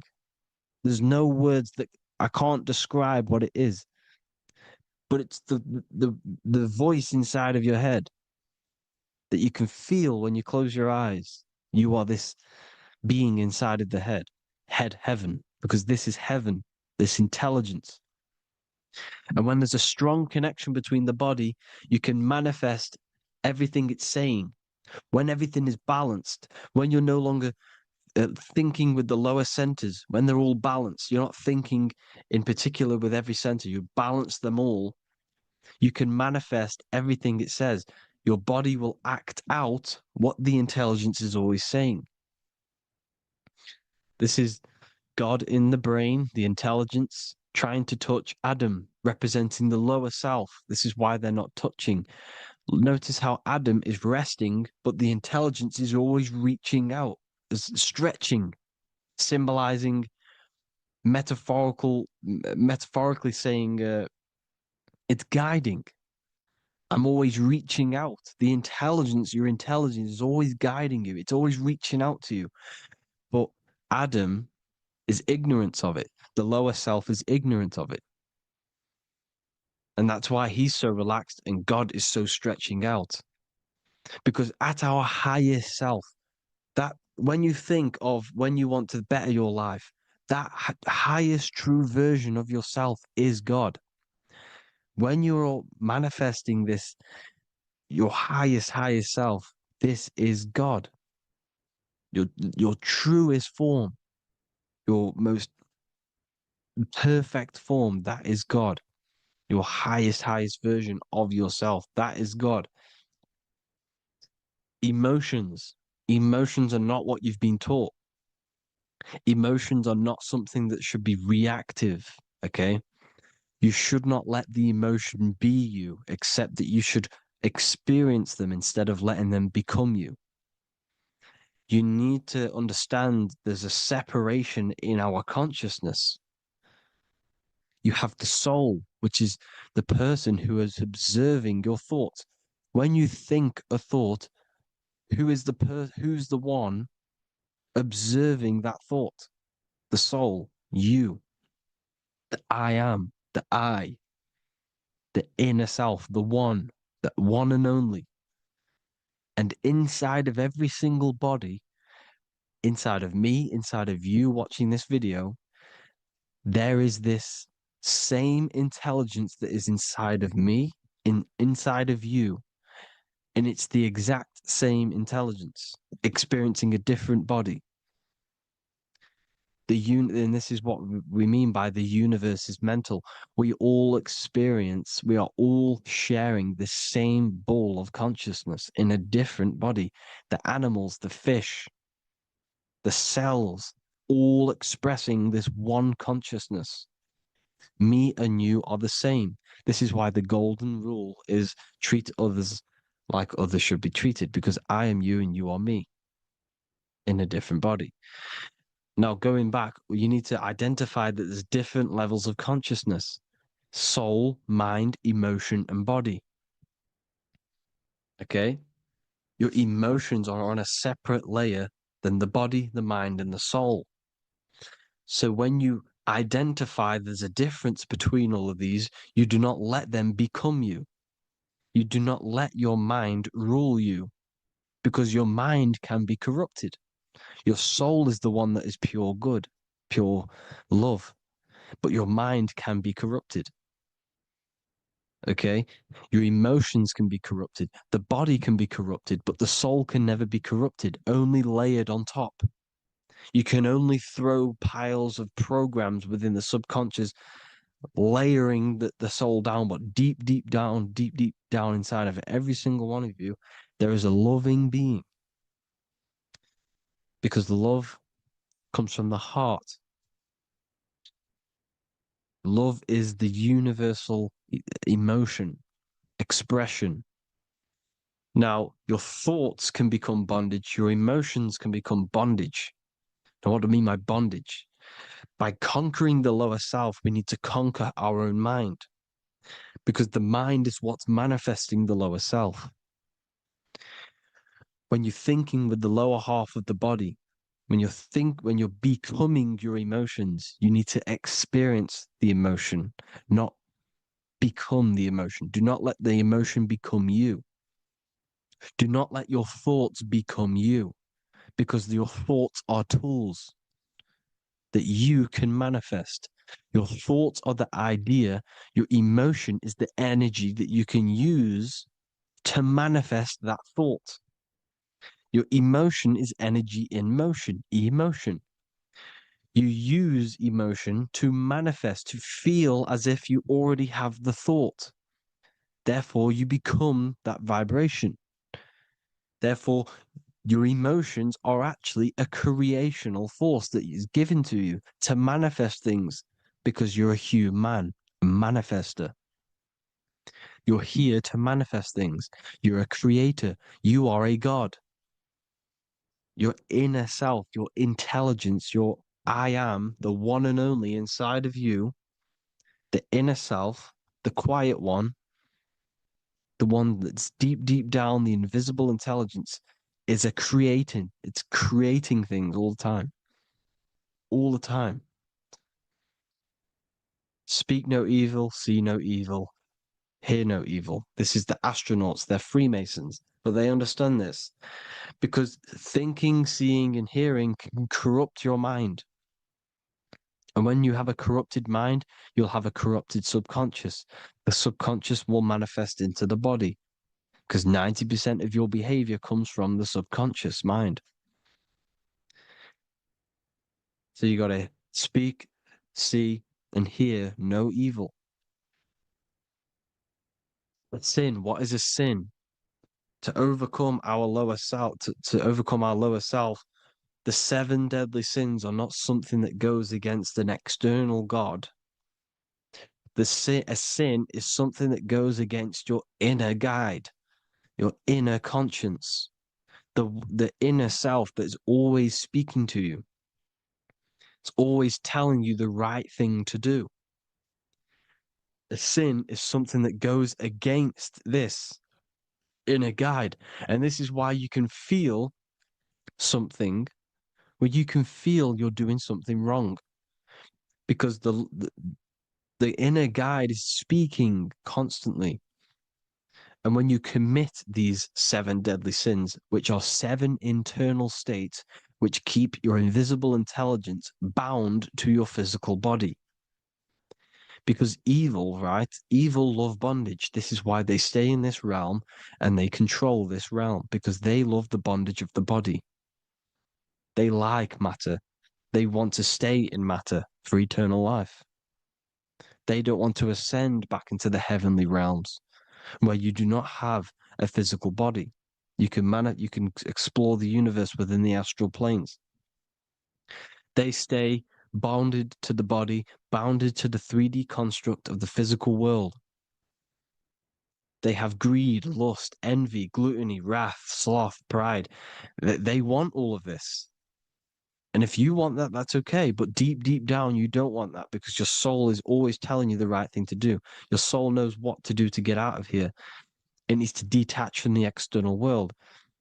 Detach from all of these 7 internal states which bound you to your lower self, your lower centers. That's what a sin is. You have a left and right brain. The left brain is always analytic. The right brain is metaphorical. So the right brain is producing a holistic view of reality. Now, what do I mean? And not view, perception. When you see, because your eyes are parts of the brain, so when you look at something and you look, that image is produced in the back of the brain in the visual cortex. And then the right brain produces a perception, a holistic, it breaks down what you're seeing into a holistic image, a holistic perception. So, for example, if you're in a woods, the right brain sees the whole woods as one big woods. The left brain is breaking that perception down into individual trees, branches, and leaves. So the left brain's to do with duality, the right brain's to do with wholeness, unified. The left brain's dualistic, analytic. This is necessary so that we can pick things up and manipulate them and break things down. We need the left brain, we need the right brain. I'm not saying any of them's bad, but the left brain, sinister in Latin, means left. Because when you're left-brained, you see everything in dualistic. You see everything is dual, when everything's actually one. We need to be focusing and strengthening our right hemisphere. I'm not saying sit in the right hemisphere all the time, but we need to be strengthening our right hemisphere. And this is why left is sin and right is right. Because when you focus on the right hemisphere, you see the holistic perception of creation. The right hemisphere sees humanity as one unified consciousness. The left hemisphere sees everyone as individual persons and egos. Because the left hemisphere is dualistic. And this is why the Bible says, cast the net onto the right side of the ship and ye shall find. John 21:6. What does that mean? Cast your energy, cast your perception into the right hemisphere of the brain, and ye shall find unified consciousness. You shall find your higher self, the one and only. If then you have been raised with Christ, seek the things that are above, where Christ is seated at the right hand of God. Wow. Powerful. What does this mean? Seek the things that are above, where the Christ is seated at the right hand of God. God is your consciousness, your invisible intelligence between the 2 hemispheres. The right hand of God is the right hemisphere. Seek the things that are above the heart. Love, intuition, expression, and wisdom. Seek the things that are above the heart, the higher self, the higher part of the body. Because when you seek the things of love, expression, intuition, and wisdom, you create a strong aura. You attract the same frequency. And this frequency is heaven, God. This is the Sumerian artwork showing the lamb. This is a step symbolizing stepping upwards, raising up. He's stepping over the lamb up to the bird. His hand is going to the bird. The lamb symbolizes the lower self. Okay? The bird with the wings is in the sky. It represents the higher self. This is why angels always have wings, because it represents the higher self in the sky. The lamb is a ground animal, symbolizing the lower self. He's stepping over the lamb to the bird, his higher self, his invisible intelligence. Horus and Set, Jesus and Satan. Look, Horus has an evil brother, Set, just like Jesus and Satan. Horus is a bird, higher self. Set is a ground animal, lower self, which is the devil and the angel on your shoulder. You see? The right and the left hemisphere, the two wings. So the devil and angels always speaking to you. The higher and the lower self. It's the battle between the higher and the lower self, between the invisible intelligence and the physical body, because the body's the one that wants the sugar, it wants the pleasure, it wants the sex, it wants the porn, it wants all of the materialistic things, it wants the 7 deadly things. Okay, it wants this. There's a battle between the higher and the lower self, your intelligence and the body. This is why you need to become balanced, so that there's a deep connection between the body and the invisible intelligence, the I am. You need to master your mind with discipline, and you gain a connection between the brain, the body and the intelligence. Resurrection, transmuting sexual energy. Okay, this is important. Res is Resh, which is Hebrew. The early Hebrew Resh symbol is the head. This is the head. Resh, erection. Erection is a sexual stimulation. Resurrection is rise erection. You got to raise your sexual energy up the base from the spine to the head. This is the Christ, the Christos. Because there's a psychophysical psychophysical oil produced in the brain every month. Go and watch my other video on raising the chrism. Okay? And every month there's this fluid produced in the brain, which takes 2 trips, because one's produced by the pituitary, one's produced by the pineal, magnetic female, magnetic and electric charge. And it takes 2 trips down the spine to the solar plexus, the bread of life in the Bible, or Bethlehem in the Bible, because the River Jordan's your spine. Goes down to Bethlehem. It gets born in Bethlehem, just like Jesus. Because when this oil travels to the solar plexus, it creates the seed, the seed of life, and it feeds the body, all the central nervous system, all the cells. It regulates the blood, does all sorts of good things for the body, this oil. Now, when you save your sexual energy and you raise your resurrection, you awake the Christ, you raise it from the solar plexus or the sacrum bone up to the brain, you activate 100% of the brain, and this is the true resurrection of Christ. Instead of wasting the energy and giving away your sexual fluids, because behind the fluids is the energy. So when you release that fluid, the energy is out there. You've released the energy. Your sexual energy is the most potent emotional force a human could possibly feel. Same with any animal or anything. The sexual urge, the sexual emotion is the most powerful, potent emotion that you can feel. It takes over the whole body. When you feel sexually aroused, it takes over everything, because it's so potent.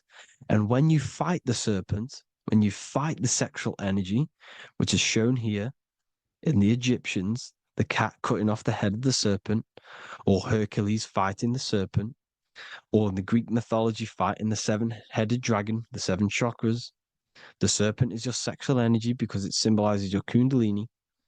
When you fight it and you transmute this energy instead of releasing it, instead of acting sexually on it, you can transmute the energy, transfer it from the solar plexus up to the brain. You can also you can do this with other tasks. Instead of releasing it, instead of raising it from the solar plexus to the brain, you can use it for other things. So, for example, you want to think critically. You can use it for critical thinking. You can use it for going to do exercise. You can transmute sexual energy into anything, but you can do this. You can raise the sexual energy, and you can use this energy to push the cerebrospinal fluid from the solar plexus up through the spine, up the 33 vertebrae to the brain, and it'll activate 100% of the brain. And this is the resurrection of Christ. Jesus was never dead. Jesus was never rose from the dead. It symbolizes the Christ, Jesus Christ. Christ is Christos, which means oil in Greek. The resurrection of the Christ, the Christos, the oil. When it activates 100% of the brain when it's raised, and it can regulate all the systems, it can regulate all the blood, it can regenerate the body. And this is the true Antichrist. They don't want us doing this process. The Antichrist is not against Jesus, it's against the fluid in our body that makes us live hundreds and hundreds of years and makes us live as gods. This is the true resurrection. And when you fight the serpent, you fight your sexual urges, your sexual emotion, the most strong emotion that you could ever feel. You can do this process. And this is the true secret of transmuting sexual energy. Because when you transmute the sexual energy, you can become a god. And this is why Hercules is fighting the serpent. Notice how the serpent is low. He's reaching down to it. It represents the lower self. Because the lower self wants the lust. It desires sex. The body desires sex. There's a fight between the higher and the lower self.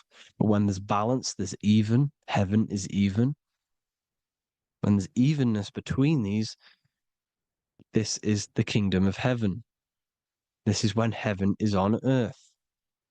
So at our highest levels of ourselves, the highest level of our intelligence, this is God. God is something that we manifest. We need to achieve Christ consciousness by battling the body. There is no battle outside of the physical body. It's an internal battle. Jesus and Satan have been externalized. Nothing exists outside of you, because I explained in the beginning how you are the consciousness experiencing the central nervous system. Therefore, there is nothing outside of you. It's all internal. Jesus and Satan have been externalized. Why? Because it's business. The church is a business. It's all a business. They've created these figures to be historical when they're not historical. The Bible's not historical. It's all externalized. It's called exoteric, when the truth is esoteric, internal teachings. So anyways, people, balance the chakras, balance the two hemispheres of the brain, balance the conscious and the subconscious. Balance is perfect, the yin and yang. You are spiritual and physical. You live in day and night.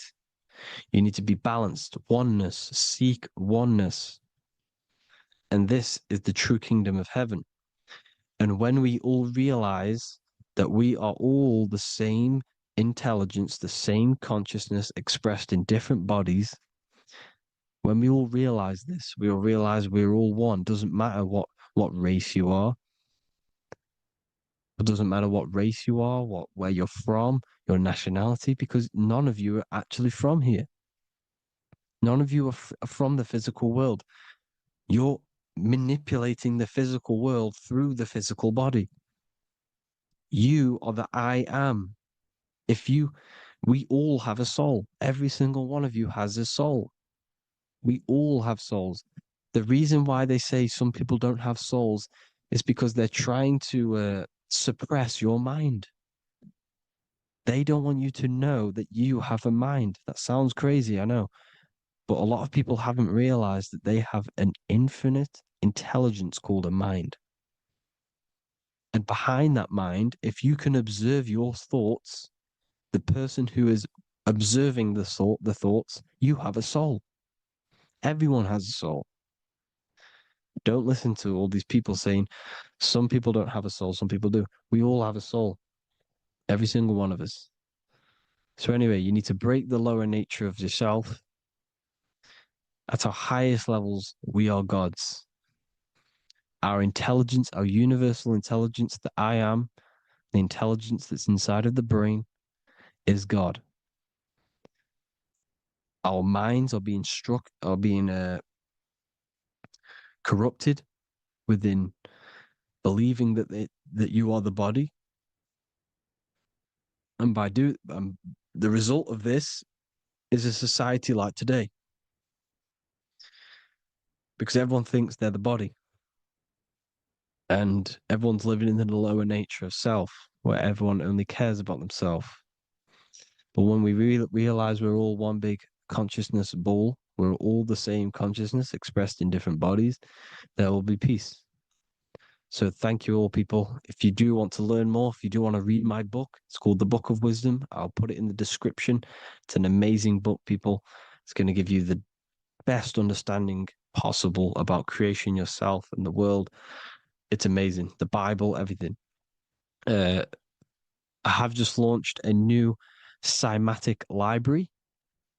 A friend of mine has just added this to the website. He creates beats, and he creates the purest beats. So they are actually the frequency that it tells you. Most of the stuff on YouTube and Spotify and Apple Music it says it's a certain frequency, but we know these major platforms are all playing with the frequencies of the app. So if you want a real binaural beats, solfeggio scale frequencies to meditate on or listen to throughout the day, join the Occult Library. You can get a 2-day free trial. I'll put the link in the description. Thank you all, people. Hope you all enjoyed this video. God bless you all.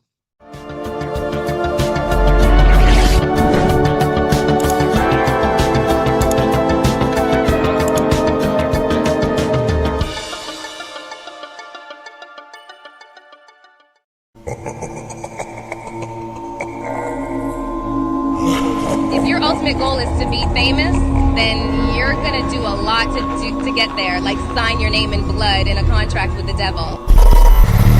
That's how I got introduced to the music industry. I swear I wanted to be like the Amy Grant of music. Yeah. But it didn't work out, and so I sold my soul to the devil. Well, needless to say, sold my soul. Alright, y'all. I'm finna sell my soul. I'ma hit y'all when I'm through. I'm gonna be rich as hell, alright? I told you, bro, man. You trying to sell your soul, man. Look.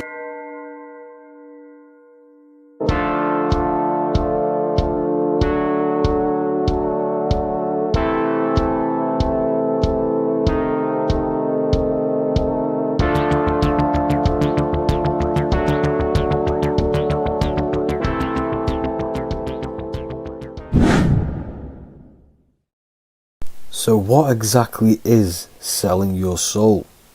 In order to understand this to its full potential, you have to understand the spirit world and the occult world which our eyes cannot visibly see. The physical world we see is nothing but an illusion and a product of the higher planes of existence. For example, you can see someone's physical body, but you can't see the complex structure of the consciousness and the thinking behind that being. With that being said, there are forces and entities not attached to physical bodies, which they exist on the astral and etheric plane behind the physical plane. Now, there are numerous videos and music with artists talking about this. For example, I sold my soul to the devil, and the price was cheap. Why do you still do it? Why are you still out here? Well, it goes back to the destiny thing. I mean, I made a bargain with it, you know, a long time ago, and I'm holding up my end. What was your bargain? To get where I am now. Should I ask who you made the bargain with? with the chief commander. On this earth? And on this earth, and then in a world we can't see. And then in a world we can't see. So selling your soul is cutting a deal with an astral plane entity in exchange for wealth and fame on this physical plane. This is classed as black magic because you are bending reality against your intuition. Now, making deals with entities beyond the physical plane, you always have to give something in exchange. When it comes with demonic entities, it always involves some sort of sacrifice, bloodshed, or humiliation. Now, there are countless of rappers who someone close to them have died just before their career takes off to the next level.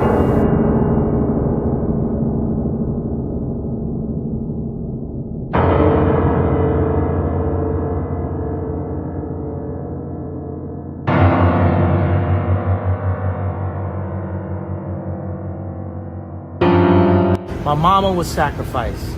Me too. You understand? Yeah. I'm Christian Michael too. Jordan, what about him? His daddy, right? Bill Cosby, his son, right?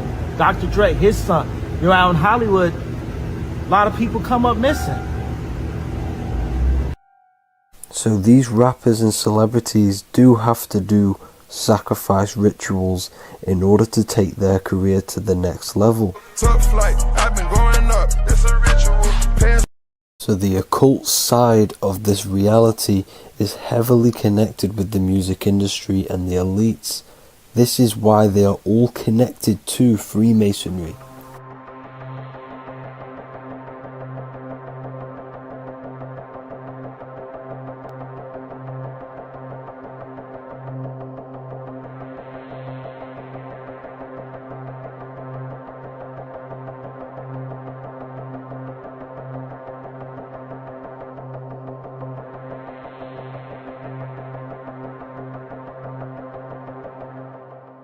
Now, this is why the music industry is one of the most important industries for the elites to stay in control and keeping the masses on low states of consciousness. Frequency is one of the most powerful things in reality because it's the only thing which can enter your soul and body without consent.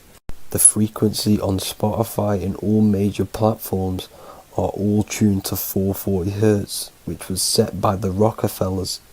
440 Hz turns off the whole right side of your brain, and the right side of your brain is to do with critical thinking, imagination, and your intuition. Music has the ability to influence your intent, your emotions, your thoughts, and your actions just by frequency itself. By controlling the music the celebrities put out and the things they talk about, they're actually molding society because of the celebrities' huge amount of influence over the younger generation and cultures within society. This is why the music industry is mainly talking about sex, guns, violence, and hating other people. These are all very low vibrational acts and things to do which destroys humanity and societies, keeping us all conquered and divided in order for them to stay in power. Music can actually reprogram your subconscious mind, and it is a form of MK Ultra, which is mind control. It's in my brain. Do you know that? It's living rent free. I can't get it out. You did that. Yeah, it's hypnosis. Yeah, it's hypnosis. You're so awesome and dope. You do need to be very careful with what you're listening to and what frequency it's playing at, because all of this has an effect on your electromagnetic field and your state of consciousness. Now let's go back to selling your soul. When these rappers and celebrities sell their soul, they now gain eternal life on this physical plane. When you do sell your soul, you are allowed to live forever. And these people that are called youngins, rookies, new booties, like I was, had no idea that these people still live. They will prey, haunt, kidnap, anything to stay on top. This is their world. They have nothing but time, is what they believe. Now this explains why there's so much Saturn worship, because Saturn is the father time. He's the god of time and crystallization in the physical realm. If you want more information on that, go to my previous video. Now here is ASAP Rocky standing inside of a pentagram, but notice the way he's standing, it's an inverted pentagram. The pentagram is associated with magic, however, the upright pentagram is the 5 elements with spirit on the top. It's either called spirit or ether. It's at the top because it rules the other 4 elements, because it's the baseline of reality, which is spirit and matter. Spirit is behind the physical reality. However, when it comes to black magic, they invert the pentagram, so spirit is at the bottom because they worship the physical world. This is why the Baphomet is the inverted pentagram. These people are operating off their animal instincts. They do not want anything to do with spirit. These are antichrist. All of these celebrities know full well the effect that what they're doing on the rest of the world. They have sold themselves out, and the elites use them as puppets to push this new world order and mold society in the way they want it. This is why all the celebrities are linked to Freemasonry, because in Freemasonry you have to take the oath of silence, where you can't speak on anything that they learn inside of Freemasonry. This is the symbol of silence.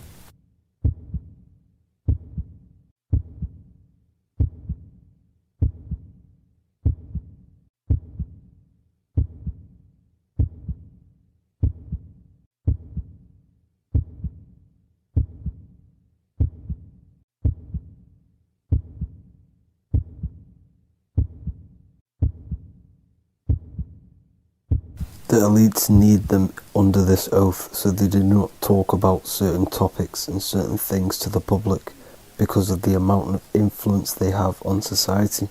Now, even the name Hollywood is an occult term, because back in the ancient days when they used to create wands, they used to create them out of Hollywood, out of the holly tree, because each wood has certain attributes and virtues when it comes to magic. And the holly tree was known as the holy wood, and they used to create the wands out of it to cast spells. And Hollywood are still casting magic to this day through the films and through the music to the masses.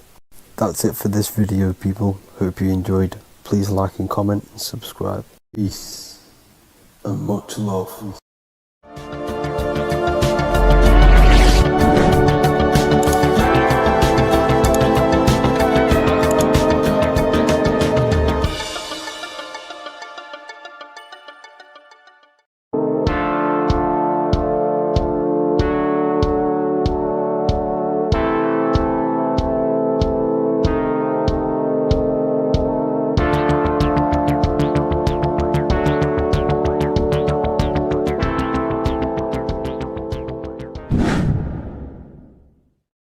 What is good, people? We're back with another video, and today we're talking about the chakras.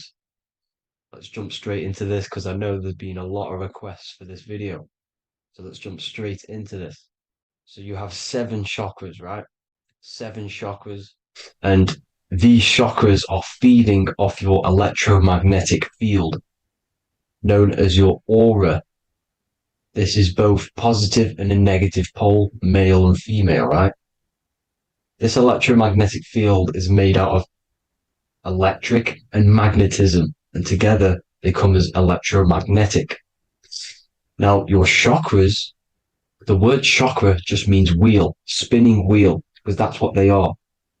They are spinning wheels of energy. They do not exist on this physical plane. They exist on the etheric plane. Okay? Now, these energy centers are known to regulate your emotions, and each energy center controls the organs and cells in that particular area of the body. So, for example, your sacral chakra will control the cells and organs of your sexual reproduction area. Okay, the navel chakra or solar plexus will control the digestion in your body. Same with the heart, same with the throat, right? So they are like mini brains for each center of your body. They run along up the spine, but notice the crown chakra exists outside the body. It's just above the head. Now, this process of the chakras is obviously the 7 colors of the rainbow, starting from red, which is the lowest vibrational color, all the way to violet, which is the highest vibrational color. This, like I said, these energy centers are feeding off your electromagnetic field. So if these chakras are unbalanced, they are taking too much energy from your electromagnetic field, making it weaker. Now, this is the North Pole. As you all know, the Earth is flat, and we live inside of a giant torus field, and the North Pole is the Earth's heart chakra. And this is why the aurora borealis, or the northern lights, whatever you want to call them, that's why they are green, and they are being emitted from this center point of the Earth, because it's symbolizing the heart chakra, which is green, right? Now, you do work your way up to these. However, this is a torus field. You are a torus field. You have different layers of this torus field, right? And you need to balance all of these chakras, but you can't move up these chakras until you open the one below it. So it's like a stairway. You can't go to your solar plexus without going through your sacral. You see?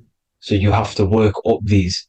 However, you have to work up these and then live from the heart, because the heart is the center of the torus field. It's the balance between male and female poles, positive and negative poles. So you have to balance all of these chakras and then bring them all into one, which is the heart chakra. Now, they exist on the etheric plane. They exist on the etheric plane, and the etheric plane is a layer of the material plane. It's the one higher than the material plane. And then after the etheric plane, it melts into the astral plane. So they exist just between the physical and the astral aspect. Now, this is the yin and yang matter, which is the lowest root chakra, physical matter, and then to spirit, because high vibrational matter turns into spirit, low vibrational spirit turns into matter. So they're interchangeable. This is the yin and yang.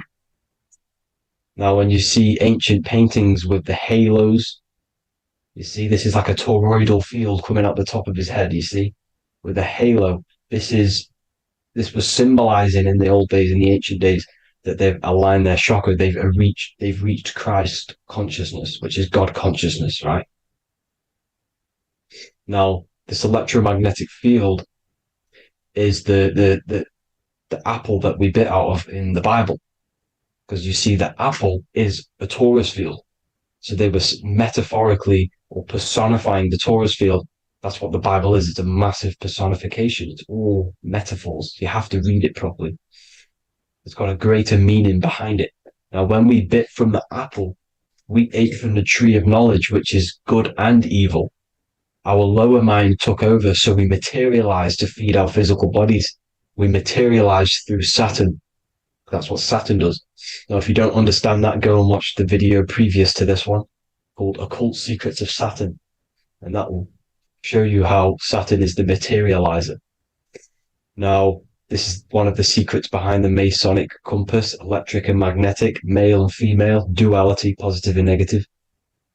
Now, like I said, they teach you about the torus field, about a magnet in school, but they don't teach you about your electromagnetic field. Everything alive has a torus field. It is the building block of this creation.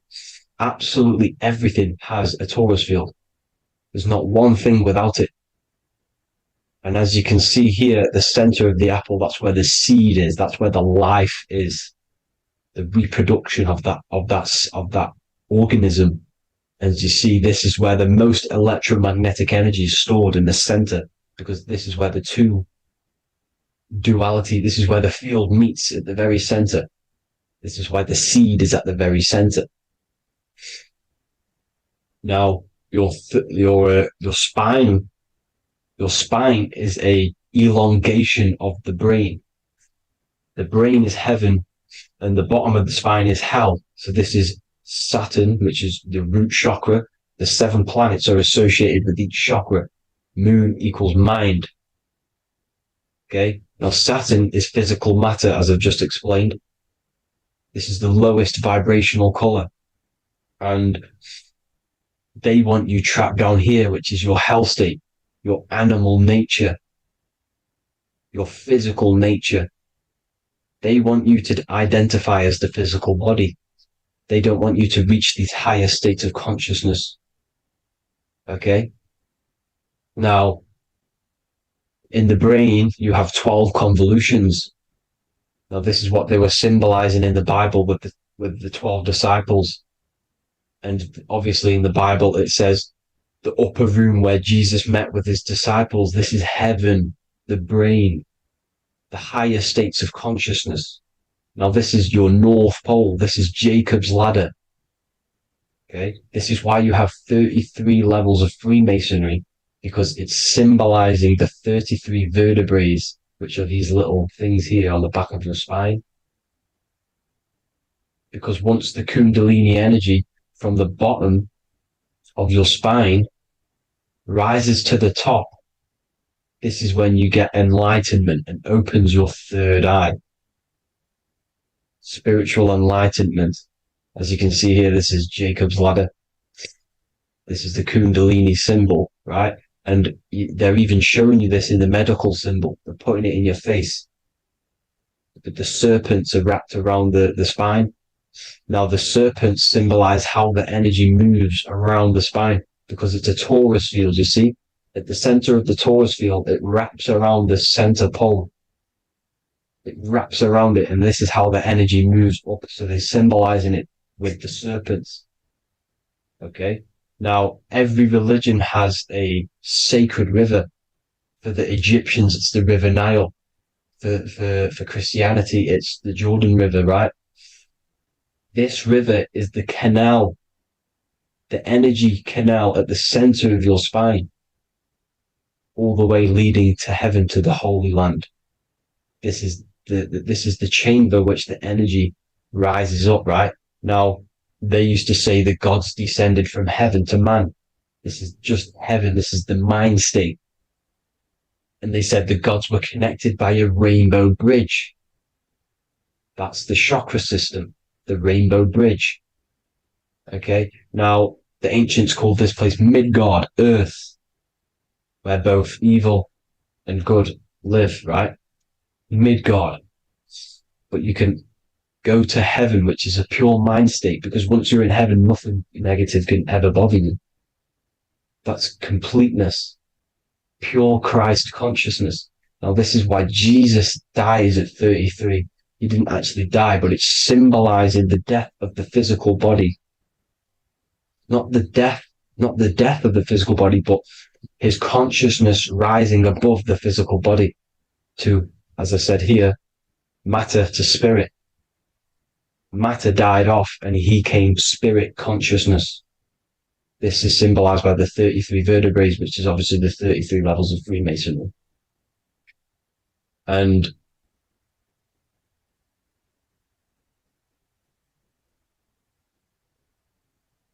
now the pineal gland, which is at the very top of this Jacob's ladder, or the River Jordan, the canal, your 33 vertebrae on your spine.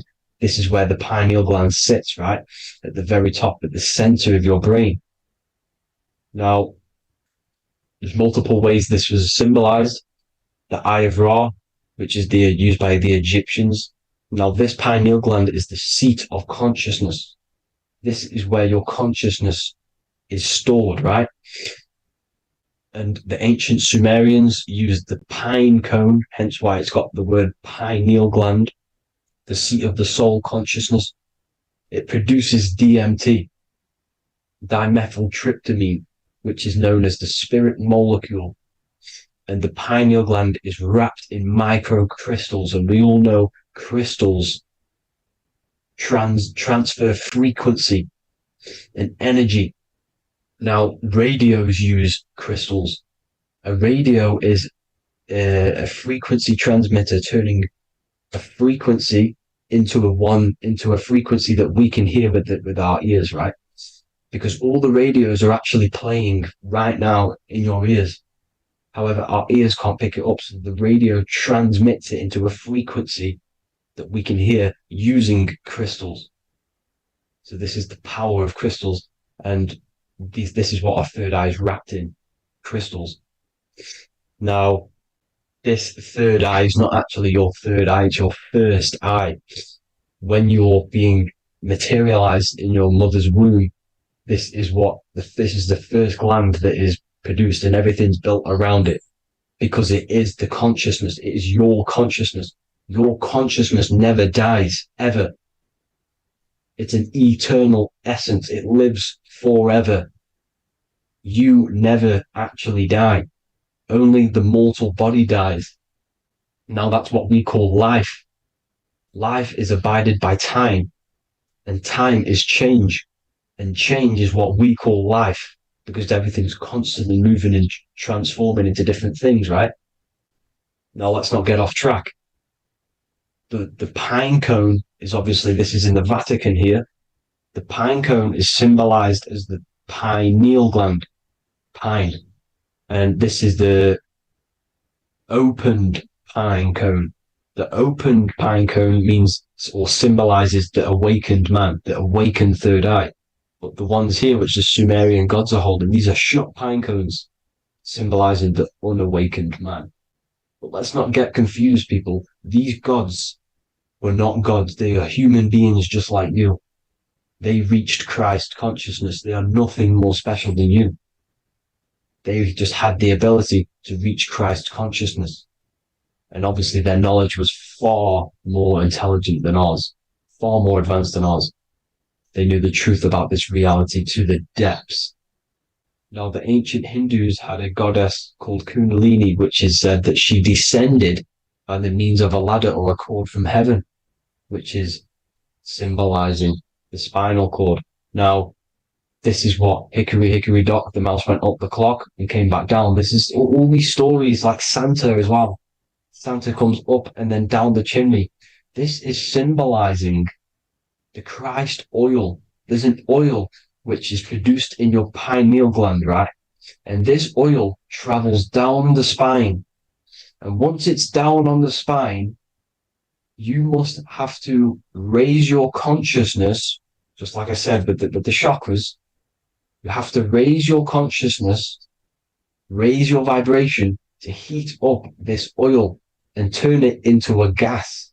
And it travels back up the spine through like the serpents up the spine, and this awakens the third eye once it's coming back up the spine and hits the pineal gland. This is the secret behind Santa and hickory hickory dock, because Santa comes down and feeds the presents and goes back up the chimney, and he lives in the North Pole, the positive pole. This is the North Pole, people, and the presence is your sacred oil. This oil, your physical body is the furnace. It's the spiritual furnace, which you have to heat up this oil by raising your frequency and turning it into a gas to rise up this chamber, the River Jordan, to your third eye, right? Now, this is an alchemical process. Your body is the alchemical furnace.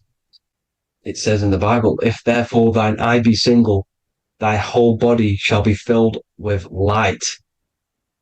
I shouldn't have cut that out, but that's what it says. The light of the body is thine eye. If therefore thine eye be single, thy eye shall be filled, their body shall be filled with light. This is symbolizing the pineal gland enlightening the body, the spiritual body, filled with light. Now, as I said, they want you kept down here, which is the root chakra, which is your animal nature, which is obviously mind, matter over mind. This is the symbol of Saturn, right? As you say, we're built of body, mind, and spirit, the Holy Trinity. That is the sun, moon, and earth. The sun's your soul, solar. Moon is your mind. Earth, which is the cross, which is your physical body, the 5 elements, right? So body, mind, and spirit. So the Saturn symbol is actually made out of the cross on top, which is the earth, and the moon on the bottom, which is symbolizing matter over mind, because earth is physical matter. You don't want to be matter over mind. You need to be mind over matter. See, they want you identifying as your physical body. They don't want you to realize you're an eternal consciousness. You're an eternal essence of consciousness which never dies.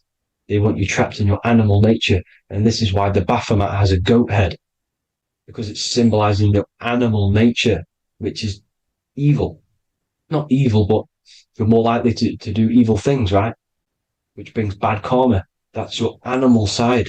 This is why the Baphomet has an animal goat head. As you can see here, he's got the Kundalini energy here. So when you see the inverted cross, the cross is your body, as you can see here. The inverted cross means your chakra's downwards, down here. Your head's down here. Your mind is down here. But your mind needs to be up here, which is the upwards cross, which is Christ consciousness. And as we all know, 7 colors of the rainbow, 7 planets, 7 chakras. Red light is low frequency and long range. This is why Saturn is the slowest moving celestial body. And it's the lowest chakra, because it's low frequency, long range. The moon being the crown chakra, which is high frequency. This is why the moon moves around the quickest. The moon is your crown chakra, which moon in mind. See, so there are multiple ways of your chakras becoming blocked. Now, each chakra has a specific intelligence. It has a specific thing that it's doing for the body, right? Now, this can be overused. It can be abused. For example, masturbation. That keeps you down here in your sacral chakra, because you're abusing the energy center. You're abusing your sexual energy, which is then becoming unbalanced. So this is how energy, this is why these centers are pulling more energy out your electromagnetic field, because these centers are wheels. The chakras just mean spinning wheel of energy.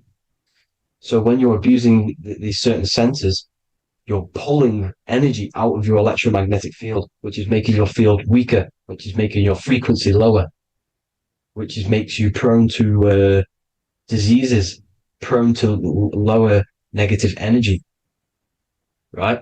So you need to align these chakras. You need to unbalance them. And as you can see here, you can screenshot these to see how they're blocked. I'm not going to go over each one because it'll take me forever, but have a little read yourself. This is why they're blocked. Now, the ancients used to say Aum when they meditated. Now, these are the 7 vowels. There's not 5 vowels, there's actually 7. Now, when they say Aum, they're aligning all their chakras by saying this when meditated. This is where the Aum originated from. Now, emotion is energy in motion. So if you're feeling a certain way, that's the energy you've put in motion. It's a reflection. We live in a mirror reality. Everything's mirrored. Everything's mirrored. As within, so without, as above, so below. Everything's a reflection of some sort. So whatever you're feeling, you're doing something wrong. It's telling you you're doing something wrong from the root cause, because your energies are the effect. You're feeling the effect of something you've caused. The law of cause and effect. Nothing escapes it.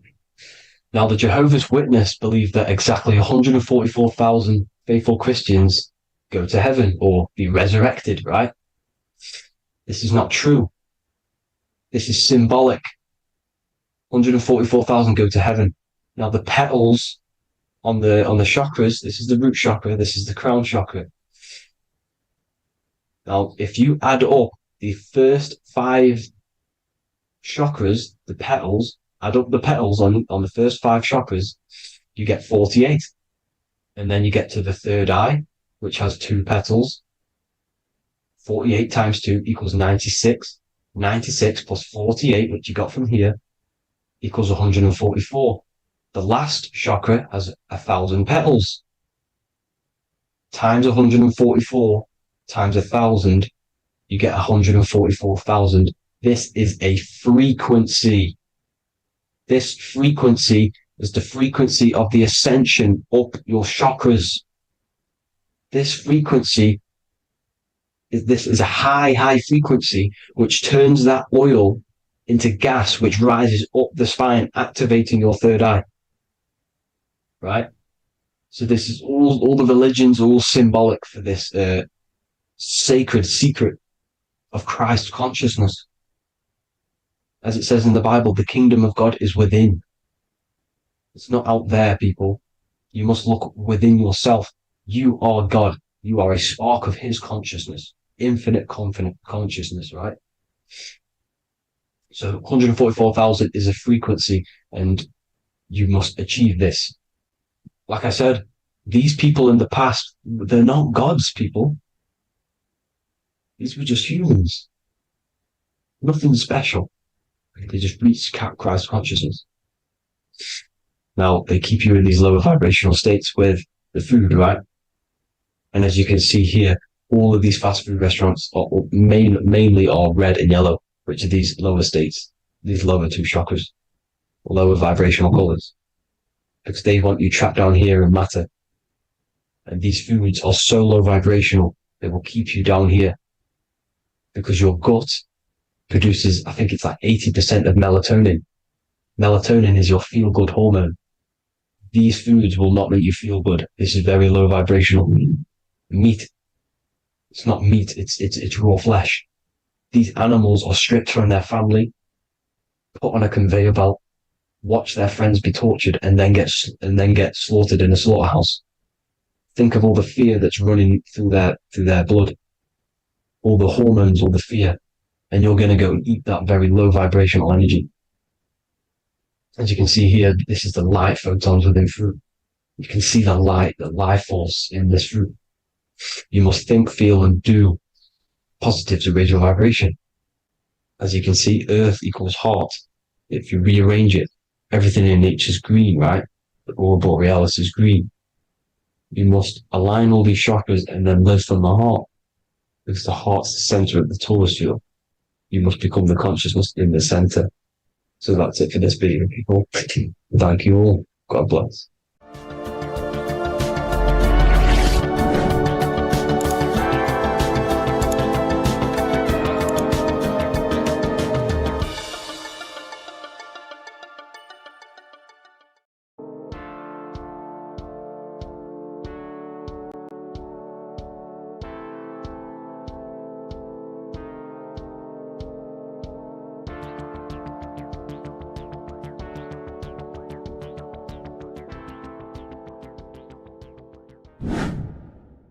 Hello and welcome to another video, people.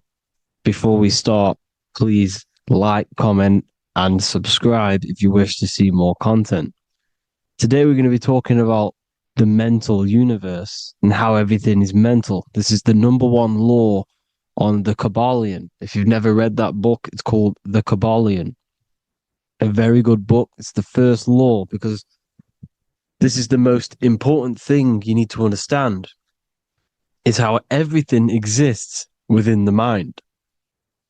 Behind every single one of these eyes is the same consciousness expressed in different bodies. The mind is what gives perception to what you're experiencing. Behind every single one of these eyes is the exact same consciousness, but the brain that they inhabit is giving them a different perception, a different being, a different body. Now, this is the difference between humans and animals. Humans possess a advanced consciousness, an advanced mind that gives us the ability to be aware of ourselves mentally, physically, and spiritually. We can reflect on ourselves. When a dog looks in the mirror or an animal looks in the mirror, it doesn't know what it's looking at. It doesn't realize it has a consciousness. It can't reflect on itself. It can't say, I want to improve in this area. It doesn't have that consciousness. We have a divine consciousness. Take away the N for divine, and you get with a D, put it with a D, you get divide, because we have a divided two-way consciousness. An animal only has one. However, it's still the same mind. We're all mind. We're all mental. We all exist within the mental plane. Look at this person walking. The body, the brain is sending electrical signals through the 12 cranial nerves, which the 12 disciples that spread the gospel of Jesus, right? You have 12 cranial nerves in your brain. There are 12 disciples which spread the gospel of Jesus. Jesus represents the mind, the intelligence, the invisible intelligence that we all are, the same intelligence, the same exact consciousness, which then sends a command into the brain. Then the brain sends these 12 electrical signals through the 12 cranial nerves to control the rest of the body through the nervous system. This person walking is not, the body is not walking. The mind is telling it to walk. And the brain is it's a supercomputer which is decoding these demands given to it by the mind. Because the pineal gland will have something to do with the ether, because the ether is physical and non-physical. The mind is sending the commands through the ether to the pineal gland, which is then getting broken down into electrical codes within the brain and sent throughout the nervous system to control the body. And this is why in the Sims simulation, because the body's the simulation, it's a false reality. It's the fake reality. It's not the real you. You are formless. There is no form. But the third dimension is a dimension within your mind. Matter, mind, light is all a product of your mind. It's all in the mind. Now, this is why The Sims has this green little diamond on top of the head. Because this is you. This is your invisible intelligence controlling the character. Okay? It's controlling the character. And this character is in the world. Your consciousness isn't in the world. The world exists within you, but the body is a vehicle for that realm that you land in. When you have a dream, your mind transcends this body into another body, duplicates your body into another universe, unite. Unite is one. We're all one. It's all one universe, expressed in many different ways, infinitely. And the vehicle that you land in is the body to operate in that realm. This is the all-seeing eye, as you see here. The eye, this is all the intelligence. This is the ball of consciousness, God, expressed in different bodies. We're all this same one in different bodies, as you can see here. And this intelligence is expressing infinitely throughout the universe. An infinite universe. There's no beginning, no end. There was no beginning of the universe. There is no end. It's infinite, always has and always will. But the mind is what gives you the ability to explore the universe, to make perception of it. We are God in disguise. We are God in disguise. We are God in flesh. But the body can become attached to the mind, can become attached to the body if the mind is not aware of itself. When the mind is that blinded by matter, and we lack knowledge and understanding of what we truly are, a formless, infinite being, a traveler. This is why Freemasons are called Freemasons. Mason means traveler. Free. You're a free traveler because your consciousness is a traveler of the universe. When we lack understanding, our mind bounds to the body because we don't separate the body with our different layers of consciousness. When we separate them and identify that we are mind, body, emotion, you then can apply this knowledge to when you want to astral travel and explore the different realms of your mind, because the mind is the universe. People, this is what we need to understand. The mind is the universe. I am you and you are me. This is the Egyptians showing you this. The Ankh is the symbol of life. This is the one ball of consciousness, mind, giving it the Ankh life to all the different life forms. The cows, the birds, the snakes, and the big Ankh given to the humans, because the humans are the most intelligent. We have the most advanced consciousness. We have the most advanced consciousness. This is why the one is giving a big Ankh to the humans here. Here you see again, this is not the sun. This is also showing Ankh giving out its life to all things infinitely. And this is the Most High. We are the Most High in disguise. When we strip off the body, we strip off the desires for the physical world, we strip off all of these fake identities that the mind gets attached to. That is God.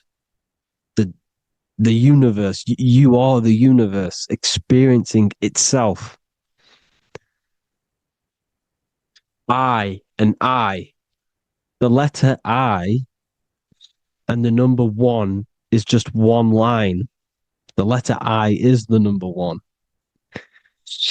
Because your I am, when you refer to yourself as I, every single one of you who's watching this video refers to yourself as I, which is the one. We are all the one. We are all intelligence. We are all invisible. We are all the one. 1 is the only number. 1, 2, 3. Everything goes up in ones because there is only one. Doesn't matter how far you go down the line with numbers, all of their numbers are created by 1 because there is only one. It's me and you are the exact same consciousness expressed in different bodies. Mind. Cause. There is only one cause. There is only one mind. There is only one being. But because we lack understanding of this, we think we are the bodies. And this causes division because the physical world is the most illusionary world. It's an illusion. It's all an illusion. Now you see with the two, you look with the two eyes, but you see with the inner eye, the mind. Okay, the mind is the mental plane is a shared plane, and it gives perception to what you're looking at. the mind. I'm affecting you when I speak because the mental plane is shared. We all share mind. We all express mind. When I'm speaking to you, I'm affecting you because we are mind. So the words that I'm saying, which are being manifested from my mind, are being manifested through my body into vibration, is affecting you. I'm affecting you with what I'm saying. And these words are having an effect on your mind because we're all mind. This is why you need to be careful what you're listening to, music and all sorts. Because music can also create thought loops within your mind. Because the chorus, we shouldn't be listening to choruses. Choruses are loops. And what they're saying in the chorus is being looped. And this can create thought loops within your mind. Go and listen to an old song that you used to listen to about 5 years ago, 10 years ago, 20 years ago. Go and listen to an old song, and you guess what? You will get nostalgia. Why will you get nostalgia? Because that song will trigger the thoughts that you were thinking in that time of listening to that song. So songs with choruses create thought loops. And they reprogram your subconscious mind. It's important why music is very powerful. Mine and mind, same word. See, language is the truth, people. This is why I use language in all of my presentations, especially the English language. It's riddled with occult truth. I is my me, I, you and me, or I, one. We are not the name, we are I. Every single one of you is I because we are all the one, all mind.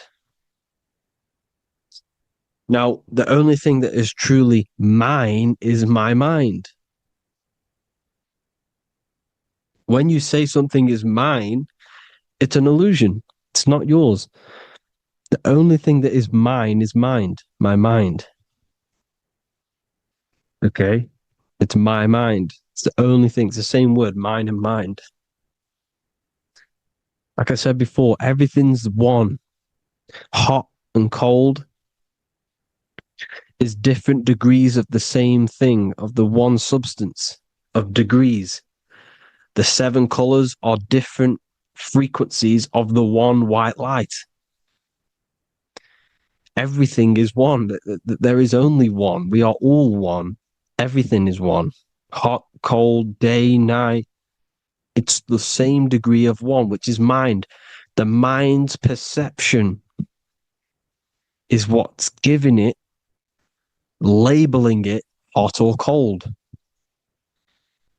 The mind's perception of colors is what is giving it red or purple, hot or cold. There is only mind. The mind gives things perception. There is only one, that is mind. The conscious and the subconscious mind. The male and the female, these are married. The subconscious mind is your hidden part of the mind. Okay, it's hidden. You can access it through different meditations and Reiki teachings. And dreams are manifestations of your subconscious. This is how you know mind and matter are one, because your mind creates matter in dreams. Your subconscious manifests everything in a dream, in the astral realms. The conscious is what you're conscious of, what you're consciously thinking of. So me, I am conscious that I am speaking into this mic and creating this video.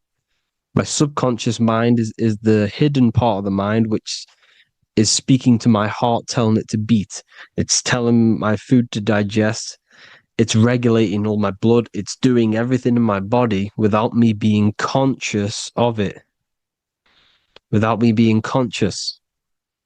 The subconscious is the feminine. The conscious is the male. The Bible course. Proverbs 12:4. Helpful, not helpful, an excellent wife is the crown of her husband, but she who brings shame is like rottenness in his bones. In the same way, husbands should love their wives as their own bodies. He who loves his wife loves himself. You can take that physically, you can take that literally, or you can take it metaphysically. See, the Bible's written in such a way where you can take it as your level of realization. He who loves his wife loves himself. If you love your subconscious, if you love yourself, you speak good about yourself because your subconscious takes everything literally. If you say, I hate you to someone, your subconscious does not know the difference between me and someone else. It only thinks me, me, me. Why? Because mind is the only thing that exists. You are mind, I am mind. If I say, I hate you, you're saying that to yourself. Your subconscious picks that up and says, I hate myself. And that's telling your subconscious that's what you want. Because your subconscious manifests 90% of your behavior. The programs within your subconscious. Tying your shoelace is a program. You don't need to be conscious of it. You can just do it because it's a program. It's deeply interwoven in the subconscious. Driving your car, texting on your phone. You don't have to think about what letter. You just do it because you know where the letters are. It's a program. Therefore, if you look after your subconscious, they are a married couple. It's your wife. Your subconscious is your wife.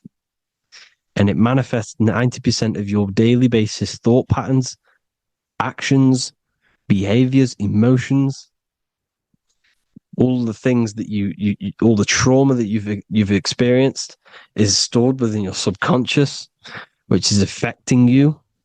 So let's say you were in a car crash 10 years ago and you had a really traumatic event, you really hurt yourself, and you had a very, very, very strong emotion that you felt of pain.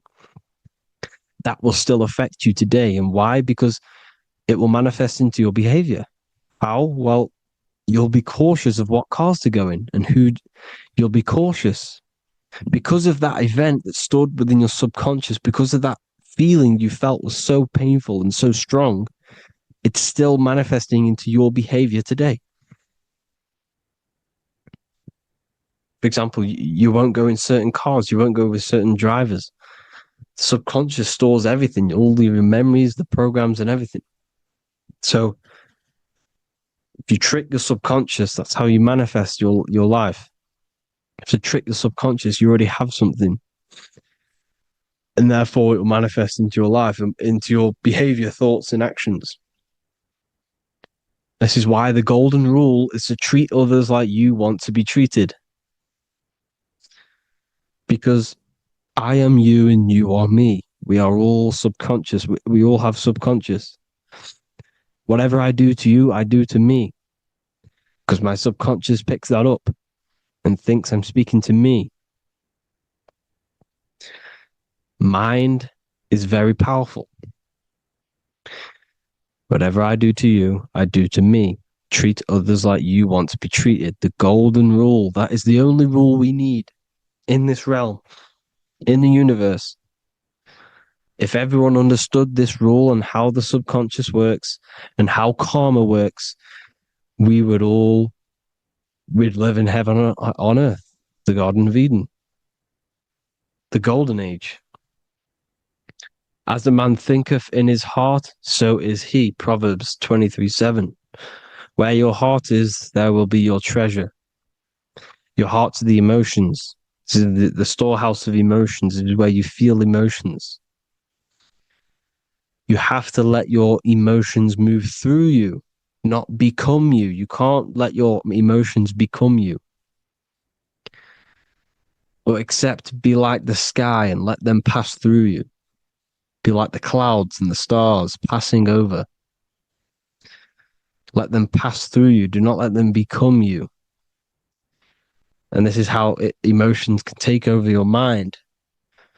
We are driven by, when a man is driven by emotions, he has no self to control. You must control the mind, because the mind can be corrupted.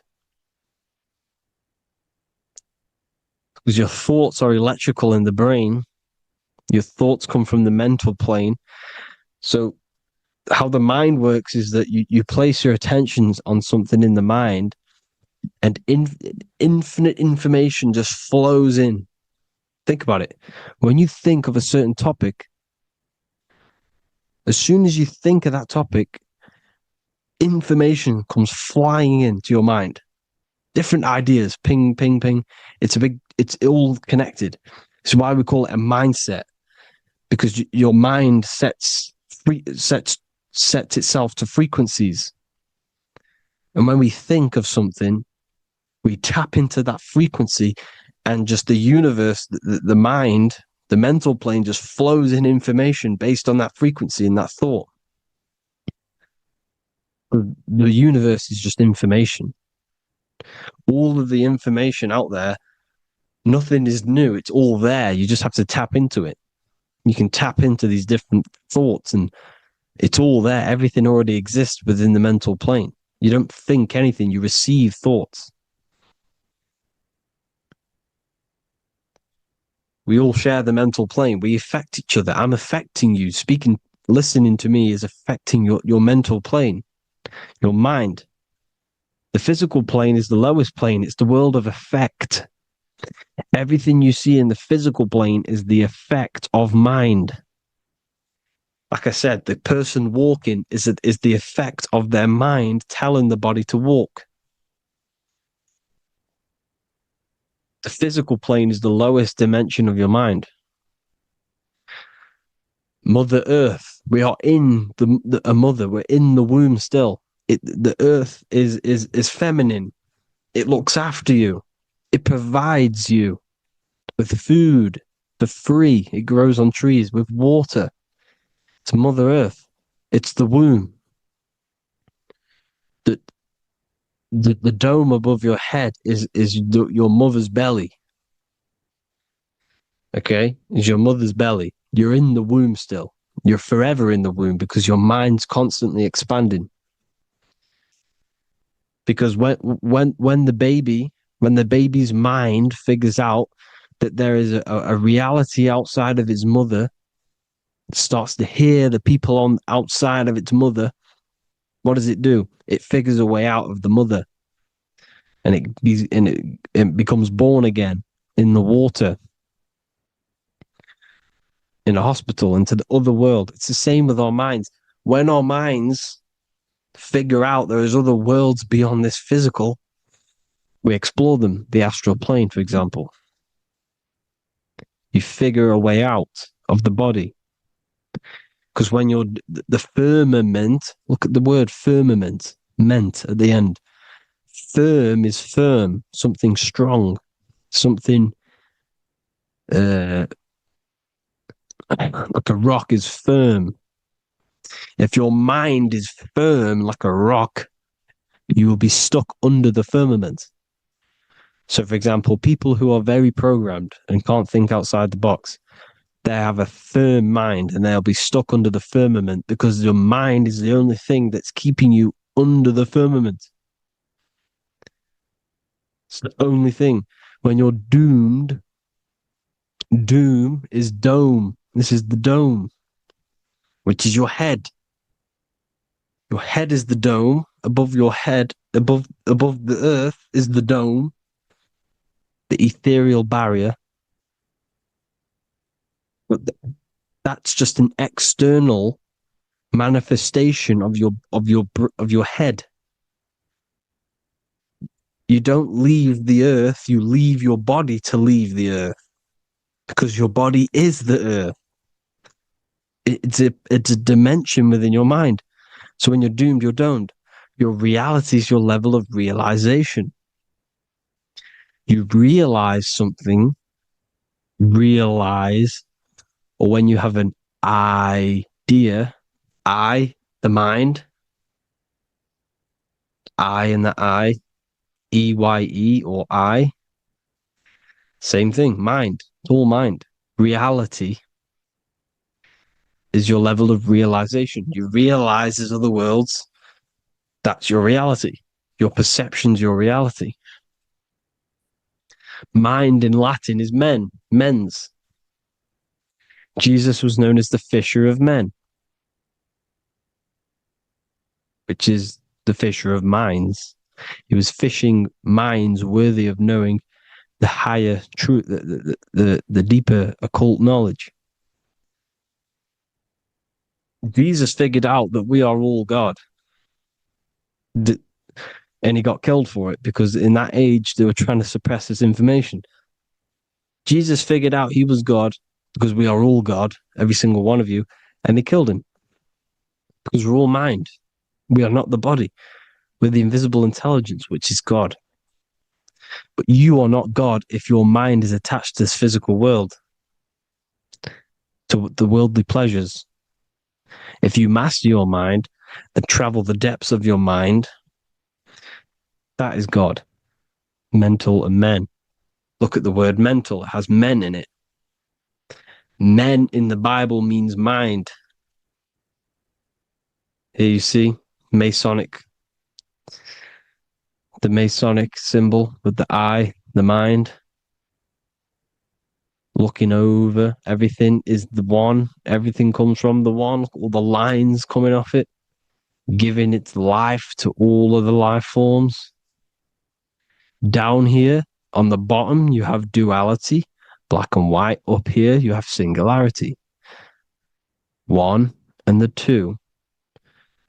Unification and division. The lower self is divided into the left and the right.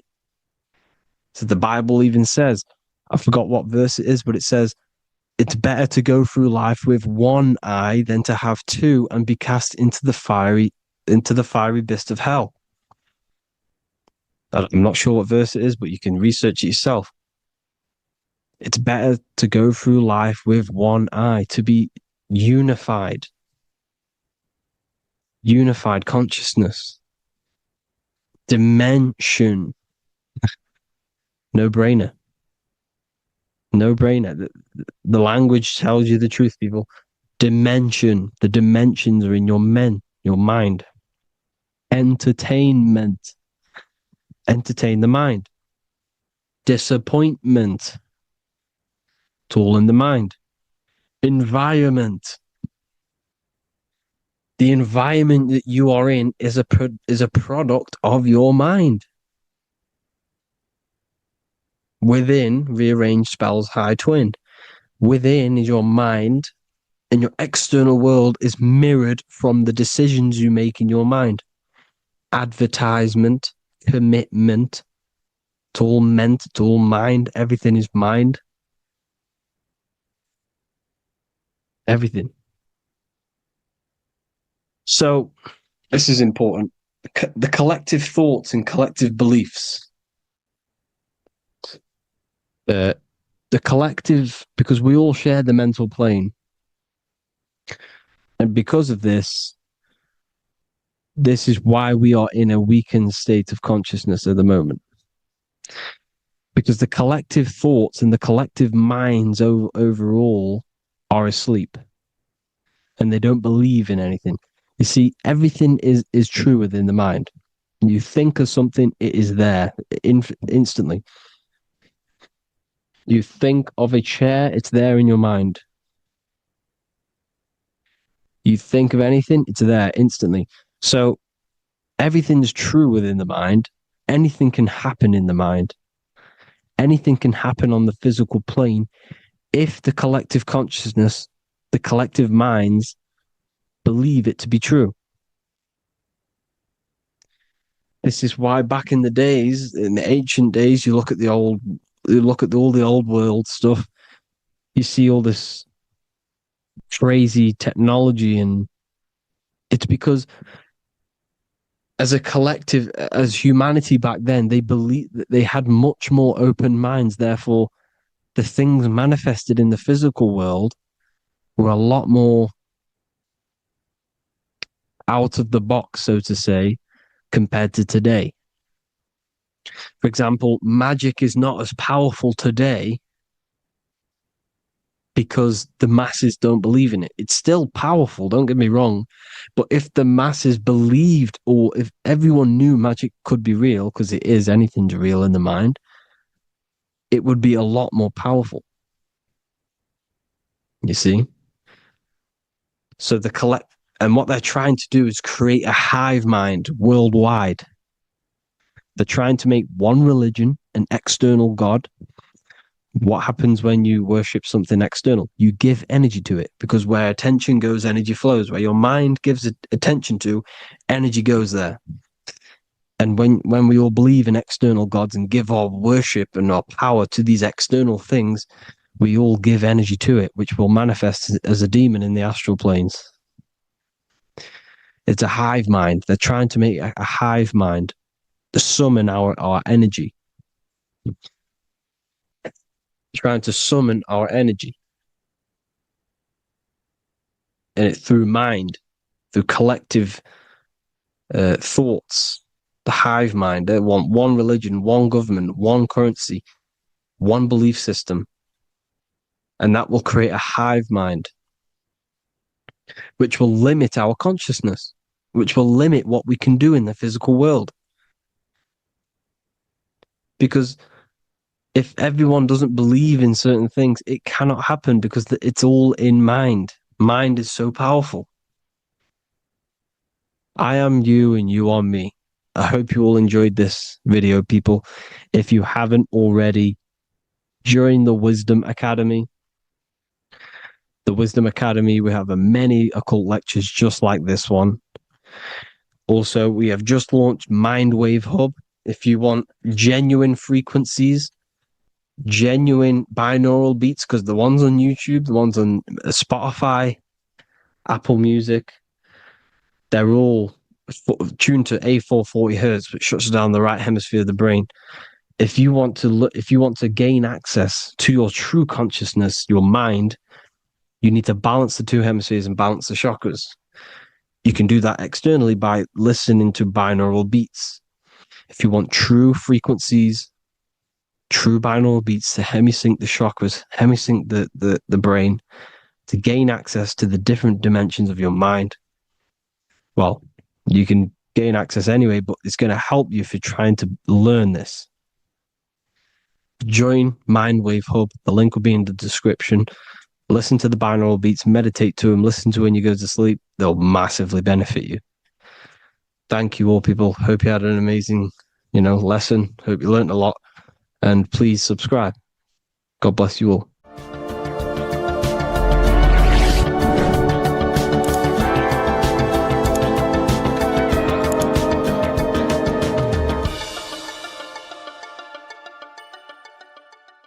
Religions were made to hide the truth about yourself, God, and the universe. You see, religion teaches there is a God separate from you. He created the universe separate from himself. They did this to truly disconnect you from consciousness, from God, and from yourself. Now let me explain. It's going to be very difficult to understand this from a left hemisphere dominated perception. The left hemisphere sees everything individual. The right hemisphere sees the whole. For example, if you're walking through a woods, the left hemisphere sees individual trees, leaves, twigs, and branches. The right hemisphere sees the interconnectedness of the whole woods. We've been trained our whole life to be trapped in the left hemisphere, to think logically, scientifically, with evidence. This way of thinking traps you in illusion, division, and separateness from everything. Plus, in science, they teach you the universe exists outside of you. You exist in a universe, and the universe exists whether you exist or not. This is completely false. You are the universe experiencing itself. There is only one person in the universe. There is only one awareness in the universe, and that is God. That is your consciousness. Not your name, your job, your reputation, your thoughts, your beliefs. That is not God. God is the infinite awareness that you are, the alertness, the essence of life. You are an individual. You have a dual nature, an inner world, consciousness, and an outer world, this physical body. The inner world is the immortal, consciousness, awareness. This physical reality is for the immortal within us to experience and enjoy. And the immortal consciousness, the immortal self, the individualized expression of the only thing that is truly real, which is God, consciousness, is seeking a way to understand itself through infinite vantage points. The same consciousness inside of you, inside of the dog, the squirrel, the plants, the stars, the same awareness is in absolutely everything. Only the right hemisphere can see this connection. The universe is one mind separated into the infinite bodies and life forms. This is why scientists tell you that the universe is forever expanding. It's truth in plain sight, because the universe is the mind, and the mind is always seeking more vantage points to understand itself. And the mind is always expanding into new realms of thought. The mind cannot be filled up. It does not exist in space. However, human awareness, human consciousness is very sacred. And the reason why I say that is because humans possess a two-way consciousness, unlike a dog, an animal, or a squirrel, for example. The dog looks in the mirror. It is not aware of itself. It doesn't look in the mirror and see that it needs to improve something. However, humans, we can look in the mirror and say, who am I? Where do I come from? And I need to change this aspect of me. I'm lacking in this area. Dogs do not have this awareness. They function only on their immediate surroundings, on survival and instinct. Human awareness is special because we have the ability to reflect on the self. We can question our consciousness. We can question, who am I? Where do I come from? And where am I going after this? The human mind has no limitation.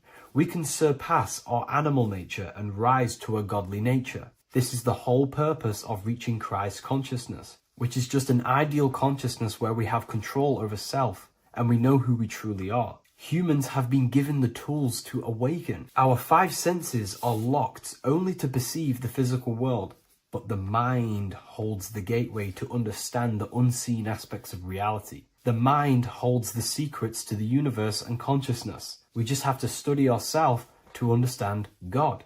We are all individualized aspects of consciousness. There is only one pure consciousness in the universe, but we're fractaled into infinite life forms, experiencing this consciousness in a different form, molding this consciousness into individual egos and individualized consciousness. Me and you are made of the same fabric. However, I have thought different things, believed different things, experienced different things, which has conditioned my consciousness to be my own individualized aspect of God. And that's what makes me, me, and you, you. God is the creative power within us to turn thoughts into physical reality, to create things. We are a creator. Each one of us is a miniature earth, creating and building in this physical 3D reality. Our consciousness holds power over the 3D reality. We can mold it and create anything we wish. However, we have been conditioned to live like an animal, living in our animal nature, eating, surviving, lusting, and these low-level desires keep us trapped from figuring out our creative power. This is why the ancients always depicted God inside of the brain. Even in ancient Christian artwork, William Blake, Anton Raphael, all depict God inside of the brain. Why is this? Because God is our creative power.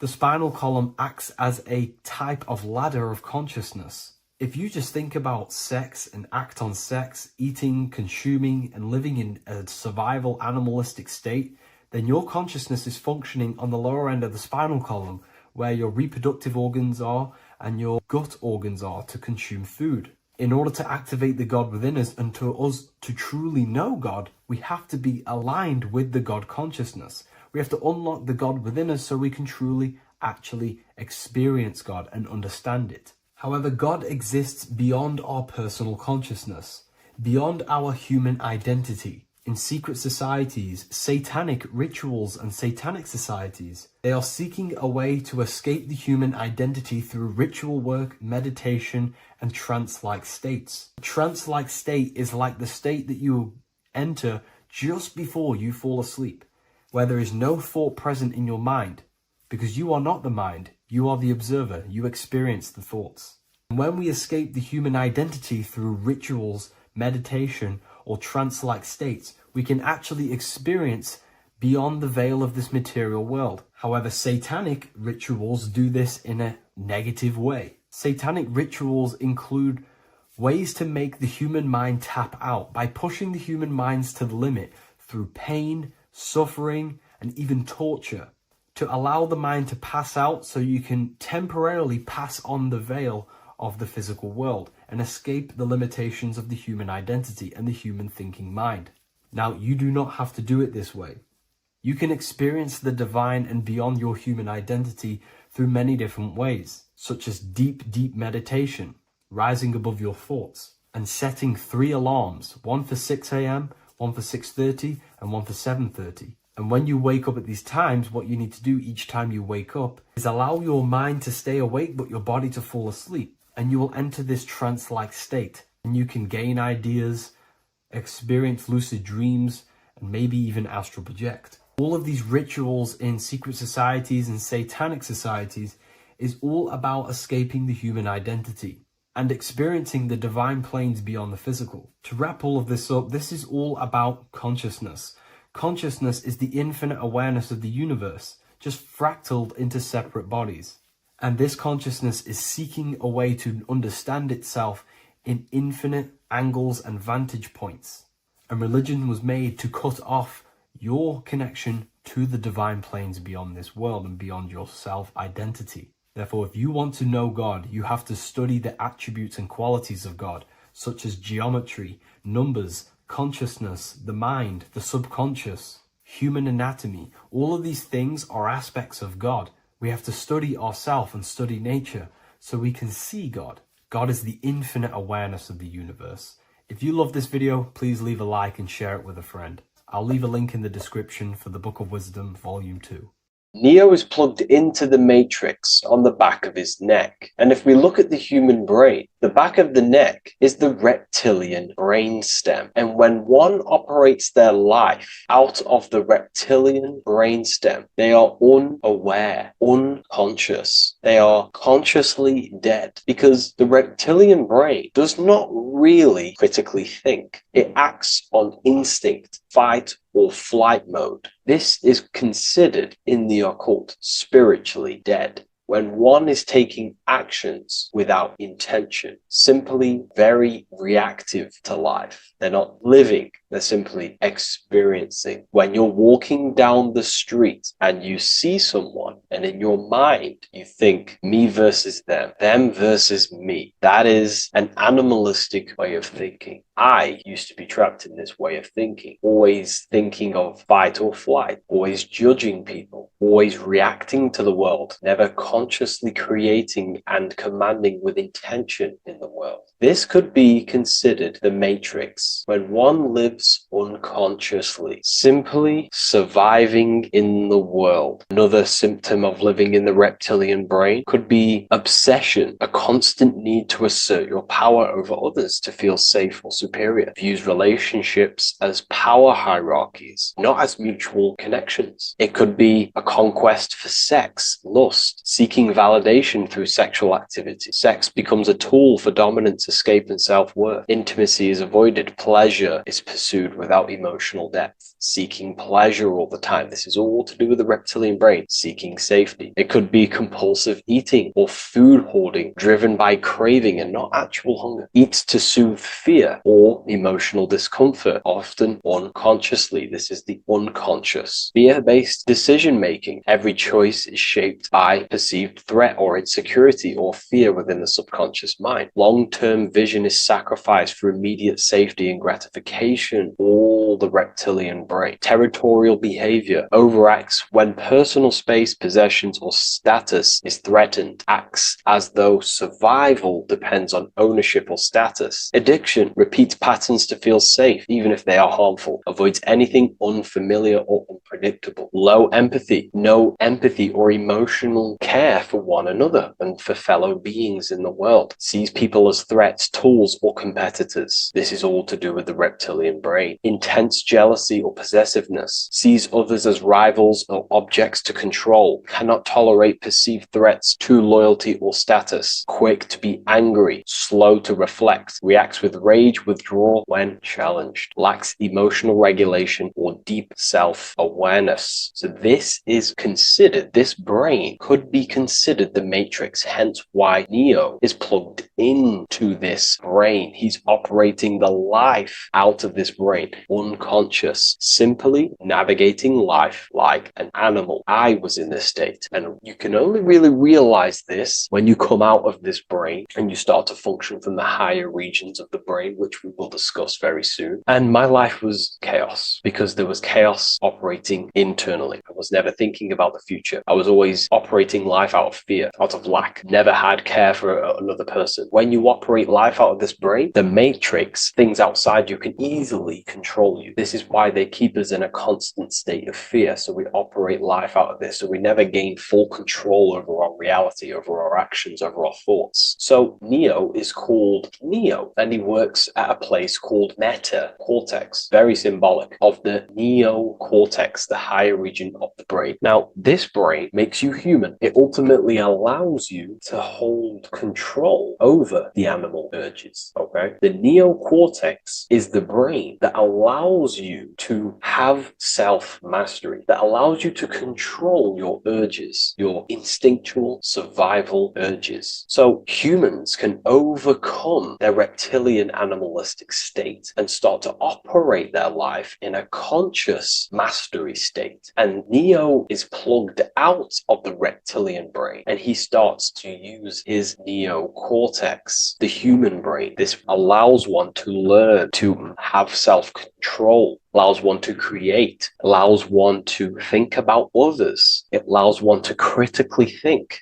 deeply. It allows one to be self-aware. Who am I? Where did I come from? And where am I going? This is ultimately the brain that has shaped the world. We look at humans. We built technology. We built all of these amazing things. They all come from the neocortex. This is the higher region of the brain that allows consciousness to function on a higher degree. It allows you to truly become a creator and have self-control instead of living in a reactive animal state. You see, animals are only aware of their five senses. They're only aware of surviving. If you notice, look at animals. They're always looking around. Even in their home, they're always looking around, sniffing around. That's because they operate in an animalistic brain. Humans have the neocortex. This is a higher region of the brain, which if you wish to master yourself, this is the brain that you will be using. This allows you to operate life on a higher degree. We see this reptilian brain symbolized everywhere. See it as reptiles. Reptiles are symbols of this brain. We see the Egyptian god Osiris with the green skin representing a reptile, a crocodile. Sometimes we see Osiris depicted in Egyptian artwork with crocodiles or reptiles, if you do a little bit of research on that. And also, if we look at the overall symbolism of Osiris and his story, we notice that he is the god of the dead or the underworld. This is not literal, but the dead or the god of the death,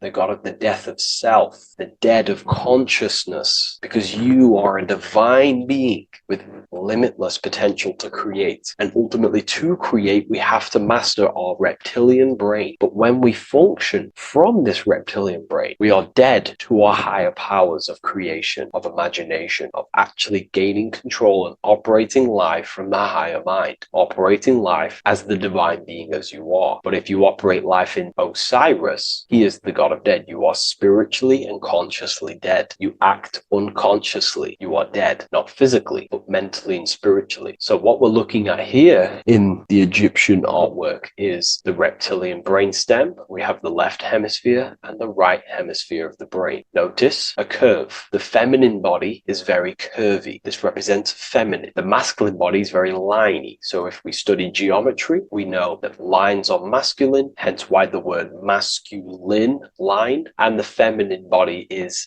in geometry, feminine is represented as curves. So this is the left left masculine brain on the left side, and this is the right feminine brain on the right side, with Osiris, the reptilian brainstem, in the middle. So we're going to go deeper into some Mesopotamian artwork now. Now let's have a look at this. We're looking at the reptile on the very bottom. We see the left brain and the right brain, the Eye of Ra and the Eye of Horus on the left and right. In Freemasonry, we still see the symbolism of the two pillars, Yakin and Boaz in Freemasonry, with the two pillars symbolizing masculine, feminine forces of consciousness, also representing the masculine left brain and the feminine right brain, with the reptile down here. But if we have a little look here, right, we have a little look at these reptiles. This person is standing on top of the reptiles. When you are on top of something, you have power over the below. You are standing atop of something. You have mastery over it. You have control over it, symbolizing gaining control over the reptilian brain, the reactive actions, the sexual urges, the addictions, the territorial behavior, the fear-based decisions, constant internal tension, never being able to focus. It's symbolizing gaining control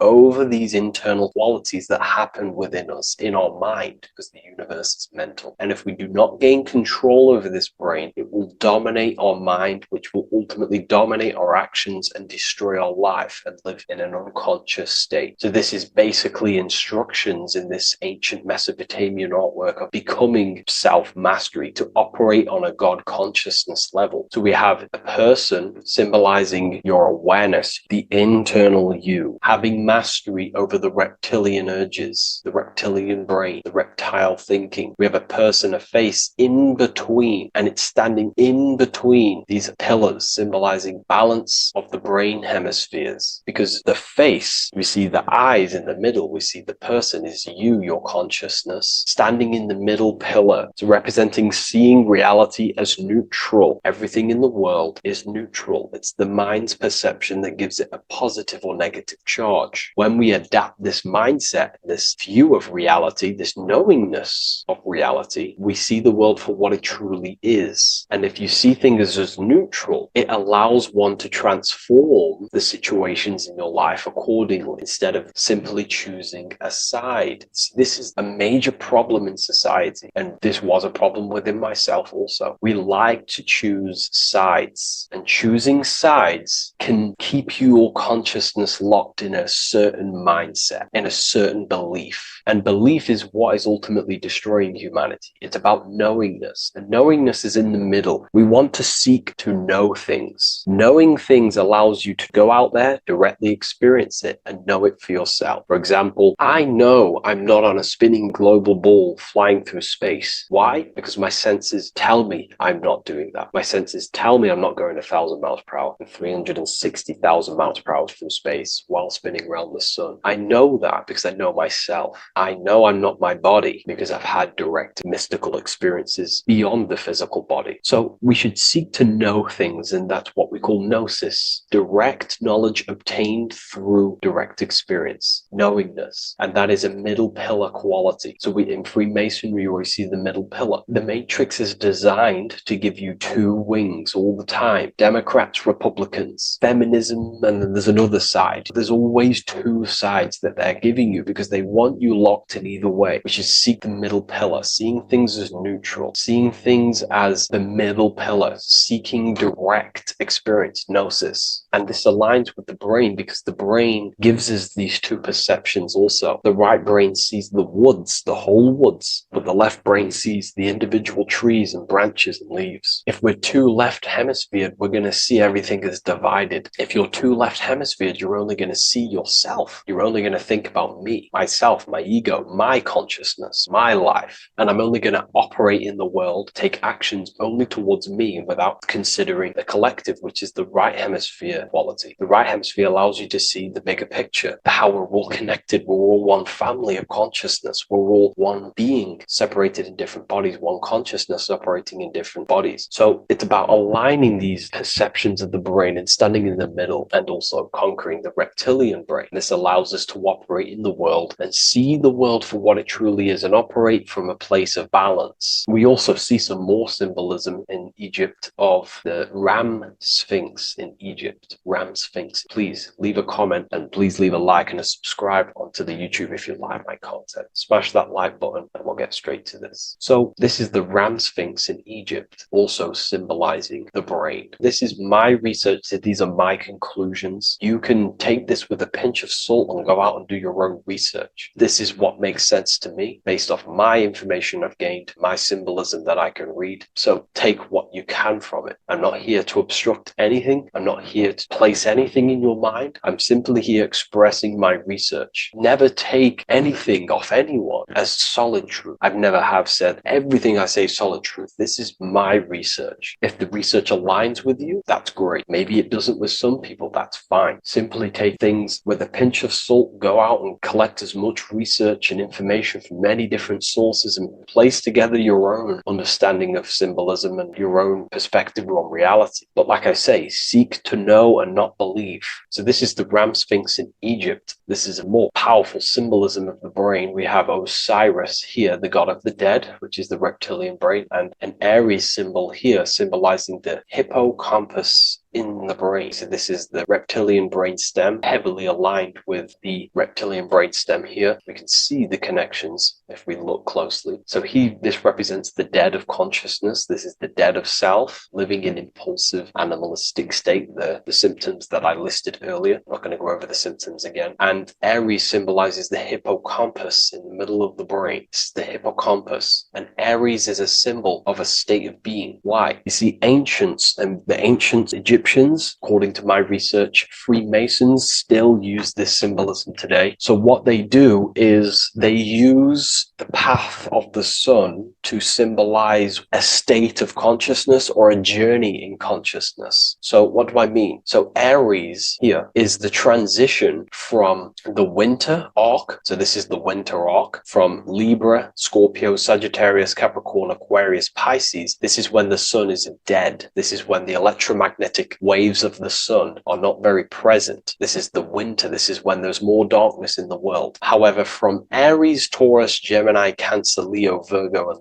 to Libra, this is when the sun is giving more electromagnetic rays. Everything grows. Everything is reborn again. Everything's growing. There's more light. There's more warmth. You can grow crops. So this is very symbolic as a state of consciousness. Aries is used heavily to represent the rebirth of the sun, but internally as an esoteric interpretation of Aries, it symbolizes the resurrection of awakening of the self. It is the rebirth of the sun, of the soul, the rebirth of becoming aware out of the darkness into the light, living in the reptilian unconscious state, the unconscious, not being aware that I possess consciousness, not being aware of my thought, emotion, actions. And Aries is that symbol, is of the rebirth of the spirit, the rebirth of the self, becoming self-aware. So that's what we're looking at here with the Ram Sphinx. We're looking at Osiris, dead, the reptilian brain, operating life in an unconscious state, not really thinking, not self-aware of thought, emotion, actions, not aware of the soul, not aware of good and evil, not aware of the laws that are in the heart of love, not aware that there's always an intelligence in the heart telling us what's the right thing to do at all times, not aware of anything, just simply reacting to the world. But then we have a symbol of Aries above, which is the resurrection of self. So again, this is symbolizing by the Egyptians to me and my research, going from darkness to light. This is the resurrection of consciousness when we start to deepen our self-awareness, which is ultimately what I'm doing to you in these videos. Hopefully I can awaken some people's minds and make people think deeper. And that process of internally what's happening within you that's what Aries represents when you're starting to say, wow, my mind's going deeper and deeper into the self, and I'm realizing more. That is what Aries symbolizes. When the sun returns, it's also a symbol of a sacrifice, because obviously when the sun returns back to into Aries, we're sacrificing the winter when we're transitioning, and all transitions require sacrifice. So in Aries, the Jews celebrate the Passover. It's the Passover of the sun, and what do? They eat lambs in the Passover Aries because it's all symbolic of this internal process. In Aries, Christians celebrate with the Easter, which is the resurrection of Jesus, the resurrection of the sun. Remember, it goes deeper. There's deeper layers to this. It's the resurrection of the self and the mind deepening into a deeper awakening. So again, we're going from the lower regions of the brain, and when we start to critically think and become self-aware, we're starting to use the mid part of the brain, and the mid part of the brain then expands into the neocortex, which is the resurrection of the self. The mind is no longer functioning in just the reptilian brain, but then it's going into the light of the higher brain, the neocortex, and this is the reptilian brain. This is the midbrain, what we're looking at here with the Ram Sphinx here. So this is the resurrection. It's the transition point of going from the reptilian brain into the midbrain into the neocortex. We're now resurrecting ourselves. Now, this is not putting anything negative on the reptilian brain. Without the reptilian brain, we wouldn't be able to live. We need the reptilian brain, but it's an abuse of the reptilian brain that can keep us in a very low state. It keeps us stuck in an unconscious state. But the reptilian brain is what's allowing you to breathe, to eat, to scan the environment for any threats. If there are threats, we do need the reptilian brain. That's not to say it's evil, but what I'm saying is an abuse of this brain, which is what most people are stuck in. They're operating their life out of this brain. And this is what the Egyptians, I think, are symbolizing, trying to tell us to resurrect ourselves, to become self-mastered, to become the highest version of yourself, to actively create in the world. Because when we are only operating from this brain, we're unconscious, well, then other people can use you as a vessel to create their reality. This is how the world is at the moment. The ones who know how to use the mind are controlling the other ones who do not know how to control the mind. So I hope this makes sense to you. Let me know if you have any video recommendations, and I'll see you inside Ethereal University. If you wish to take your research to the next level, I have things inside of there that are very powerful. We happily invite you. I'll see you inside of Join. If not, I'll see you in the next YouTube video.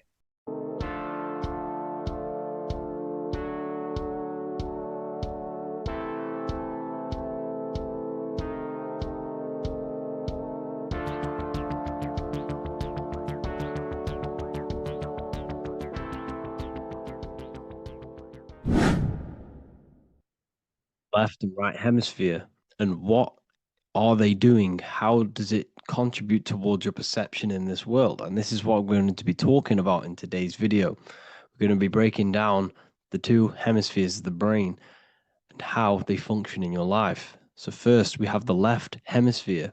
This is the logical hemisphere. This is the analytical, divided, scientific, or verbal hemisphere. The right hemisphere is creative, wholeness, artistic, symbolic, and metaphorical. The right hemisphere does with non-verbal things. It produces a holistic perception. It is more to do with creativity. Because what you must understand is that we are not in the external world. The world is produced by our brain. We see with our brain. Our eyes are a part of the brain. What we touch is the brain's interpretation of electrical signals on the nervous system. What we smell is the brain's interpretation of smell through the nose.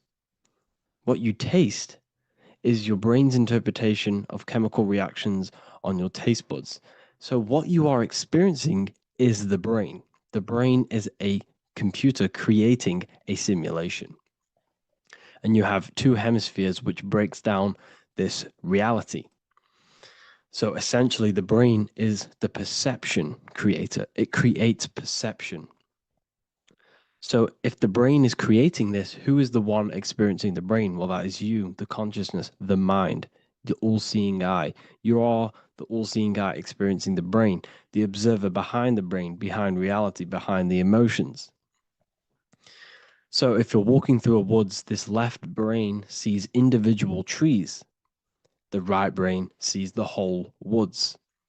It sees the biome. It sees the bigger picture. So when you are walking through this woods, the right brain picks up a holistic perception of reality. It creates the woods as one unified woods. The left brain's job is to break this down and analyze it so that we can see individual things. And this is also necessary for humans to have the ability to break things down and manipulate things in this world. So without this left hemisphere, we could not manipulate things and break things down. So this right hemisphere is important because it sees the whole woods. It sees humanity as one unified consciousness. However, the left hemisphere sees individual egos. So the left hemisphere is the place of the ego because it only understands it sees the world very divided. Okay, so for example, here's another example of the left and right hemisphere. If someone pulls out in front of you in traffic, your left brain is going to start going crazy and analyzing them, calling them names. The right hemisphere, however, sees the bigger picture. Maybe he didn't see you. Maybe it's just a mistake. Maybe he's in a rush. You see how the two brains are very different. They do the same thing, but they function in different ways. The right hemisphere is feminine, the left hemisphere is masculine. So, like I said, this person pulls out in front of you, you start to think with the left. If you start to perceive that in the left brain, you're going to start analyzing them, you're going to start going crazy and calling them names because you're analyzing it. You're not seeing the bigger picture behind it. You're not seeing it from his perspective. So there is a crossover. So the left hemisphere of the brain controls the right side of the body, the right ear, the right eye. Everything to do with the right side of the body is connected to the left hemisphere, and the right hemisphere controls everything on the left side of the body, including your eyes, your arms, your legs. So everything is crossed over, and even your visual field is crossed over. So this is your visual field, as you can see here, and even the left side of your visual field goes to the right brain. There's a crossover. No one really knows. There's not really a reason for this. However, this is how the human body is designed. As we all know, the human body is the most advanced piece of technology on the face of the earth. They cannot replicate the human body. And they tell you it has no creator. This is crazy. People are that brainwashed, they can't even understand that their body is the most advanced piece of technology. Your body is so advanced, the computers that you use are mimicked of the body. Everything they create is mimicking nature, but they don't show you how intelligent nature is because they don't want you to understand you're in an intelligent design. So anyways, let's get back on track. There is a crossover in the brain, and this is why they teach you to write with your right hand.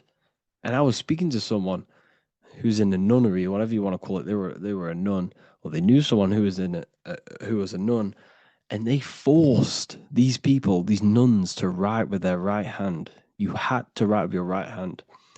This is why, I'd say at least 70% of the world, or 80%, is right-handed and right-legged, because they taught us this to activate the left hemisphere more because of this crossover that happens in the body. So when we are using this right side more, we are using that left hemisphere more. Why? Why are they doing this? Well, they also called it writing. Writing is a spell, to cast a spell on you to use that right side of the body so that you use this left hemisphere, because they want you to see the world as a divided perception. They don't want you using the right hemisphere, using that left side of the body to activate the right hemisphere to see the bigger picture and see how everything is all one and everything is created. This left hemisphere domination keeps you from seeing the connections between everything, because that left hemisphere analyzes, it breaks things down. So when we are left hemisphere dominated by using the right side of the body, we are essentially seeing everything as divided. And this is why so many people will not understand my work, because my work connects dots and connects fields of knowledge, and makes you see the bigger picture. So people who are left hemisphere dominated will see my work and think this guy's crazy. But everything, it's all about activating that right hemisphere. So they called it writing because every word you say is molding your mind in some sort of way. The things you see is molding your mind. Everything you take in through the five senses is molding your mind. And language is a massive spell, especially the English language. They call it writing so that you use that right side. It's a spell because your subconscious mind picks up everything you say. And 90% of your daily basis behavior and thought patterns is produced by these subconscious programs within the subconscious mind. Essentially, your conscious mind is only the 10% of you. The conscious mind is just what you're aware of, what you're wearing, how you're feeling, what you're thinking. That's your conscious mind. The subconscious mind is controlling every system in your body. It's telling your heart to beat without you being conscious of it.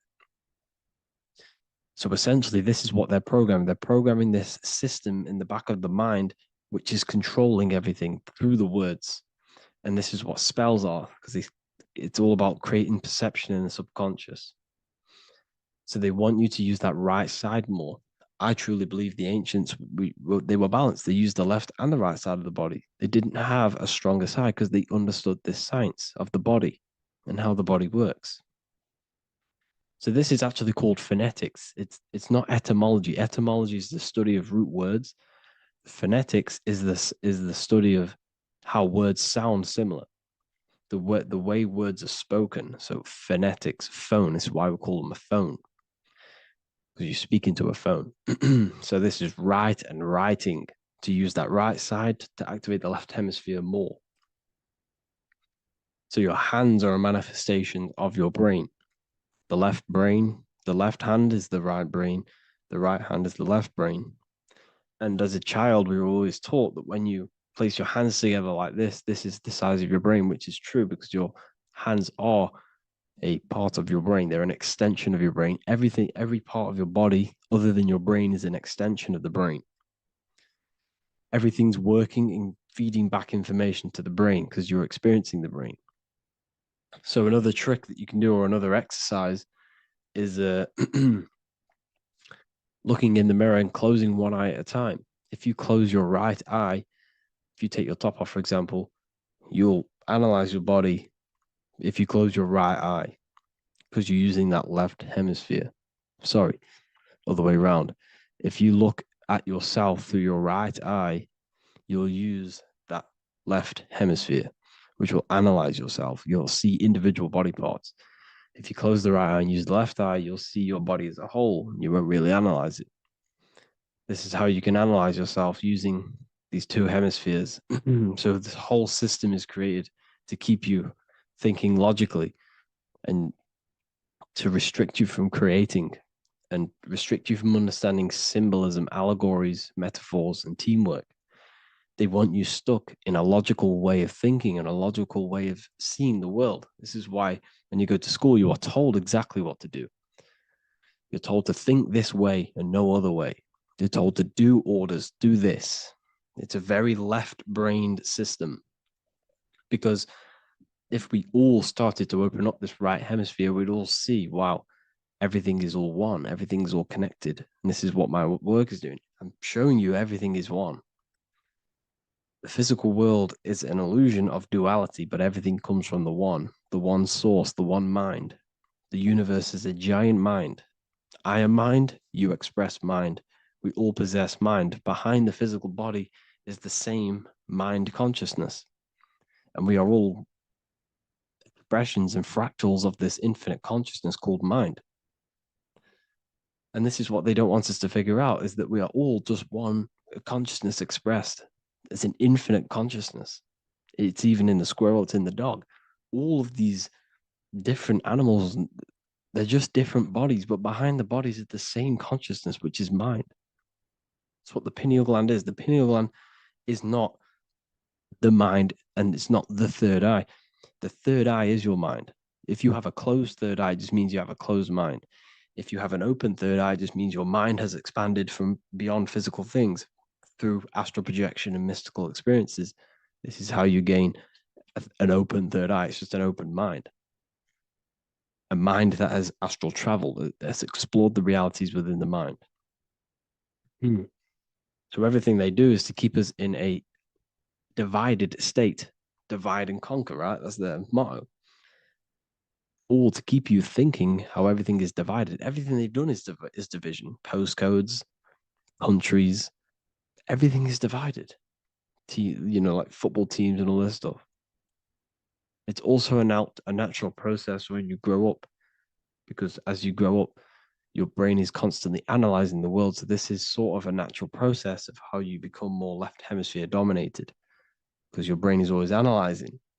And unless something awakens you, you can awaken that right hemisphere where you can start to see the bigger picture.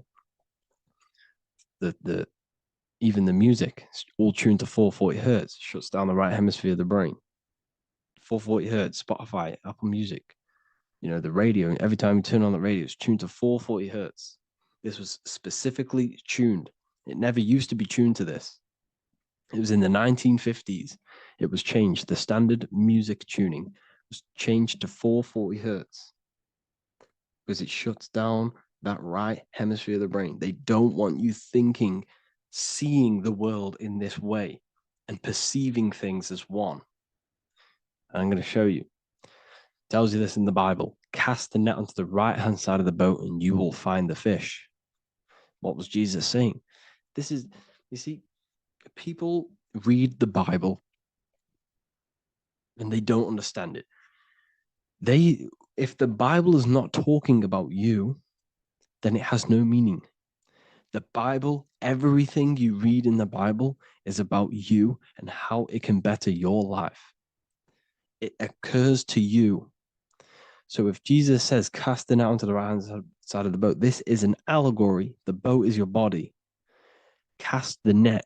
It's the awareness, the perception onto the right hemisphere of the brain, and you will find the fish. What's fish? What do fish do? They swim deep in the ocean. It represents the knowledge.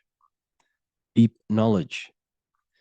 Cast the net onto the right-hand side of the boat and you will find fish. You will find the wisdom. You'll gain understanding when you cast that your awareness into that right hemisphere.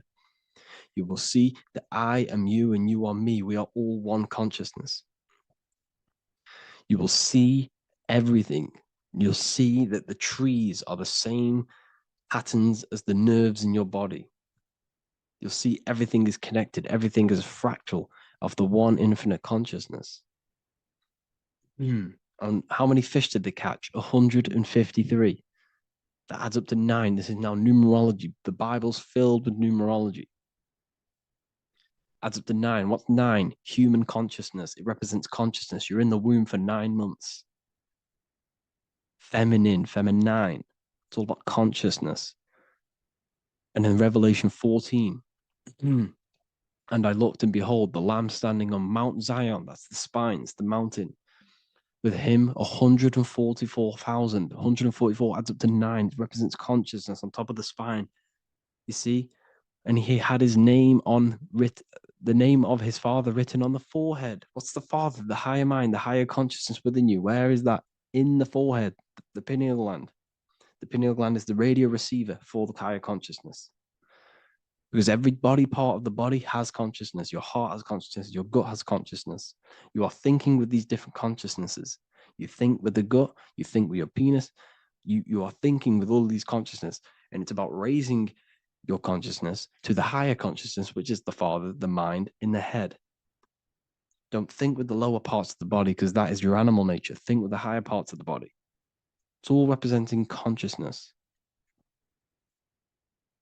How to activate the right hemisphere of the brain? Well, it's all to do with non-verbal things. So music will activate the right hemisphere. Make sure it's tuned to the right frequency though. 432 hertz, 528 hertz. Any frequency that adds up to 3, 6, or 9 is good for you. Meditation, turning off the thoughts, and you raise yourself to the higher brain. Symbolism. Symbolism is all right hemisphere. Reading between lines, metaphors, determining the Bible, it's all right hemisphere. Seeing the bigger picture, it's reading between the lines. So tithing in the Bible. These people in the churches are giving 10% of their money to the church. It's nothing but a scam. What these people have done is they have externalized the Bible. They have taken the Bible and literalized it so that they can make a business out of it. So what they're doing is 1/10 of the produce of what it says in the Bible, 1/10 of the produce of the land, whether grain or fruit, is the Lord's and is holy. So what's that saying? The 10th of, it's basically saying give the 10% to the Lord, to God. What does that mean? Well, what's the land and the fruit? This represents physical things, the physical things that you have. The 10th of the physical things that you have. What's that? That's your ego. All the physical things that you have is all to do with your ego.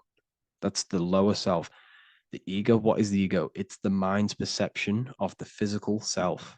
You had no ego when you were a child. Okay, when you were a child, you had no ego. As you grew older, you created the ego. But the ego is the full self. It's the echo. Ego, echo. It's the echo of the full self. So it's saying give the ego over. Take away the animal self. In that left hemisphere, that's all to do with the left hemisphere. That left hemisphere sees the ego. It sees individuality. It's divided.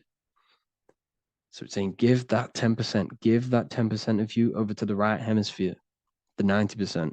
The 90% of you is in that right hemisphere. The higher self. Now, I'm not saying the left hemisphere is bad. Okay, I'm not saying that at all. But it sees where it sees things divided.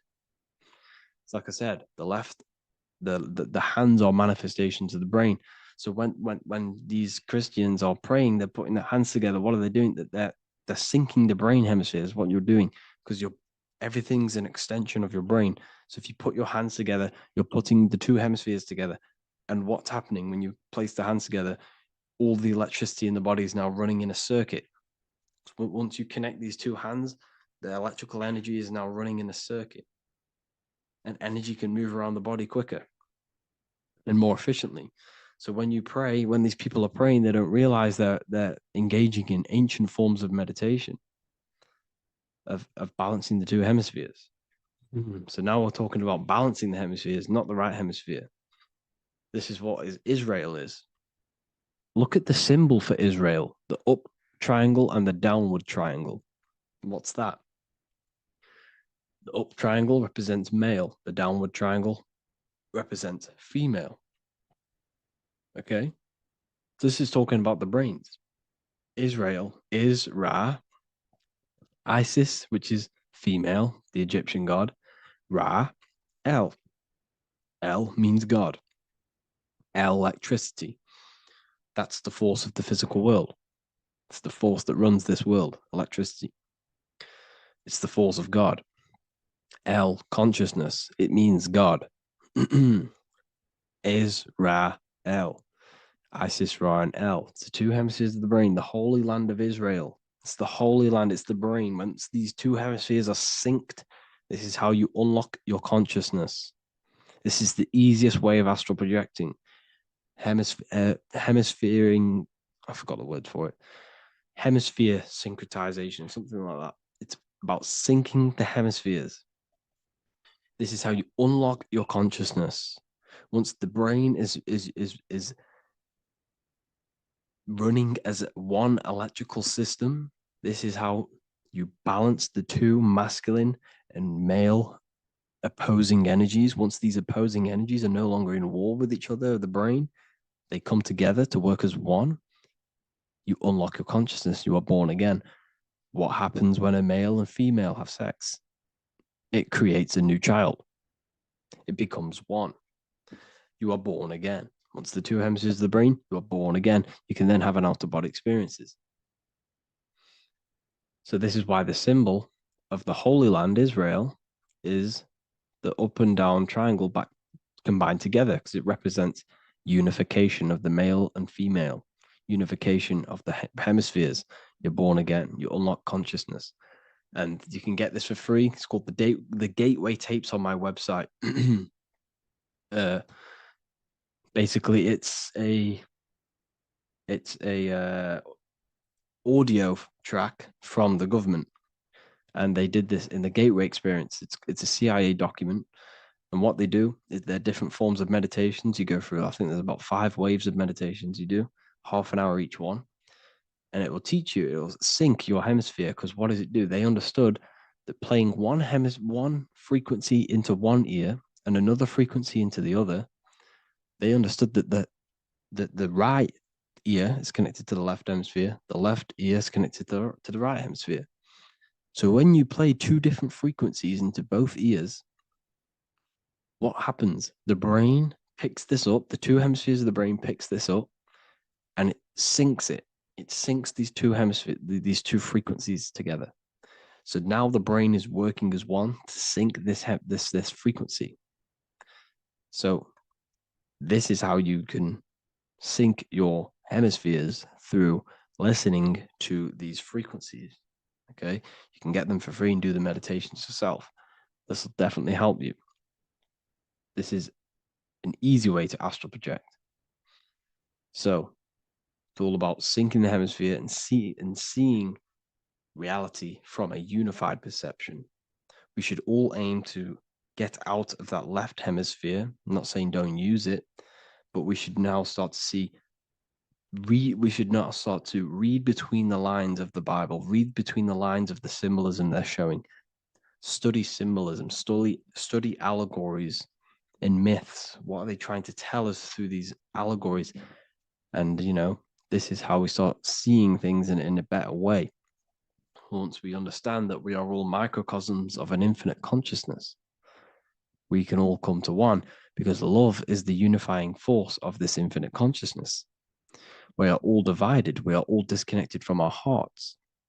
Once we all connect with our hearts and see that everything is one, we can all start to love and come together as one, because love is the unifying force of consciousness.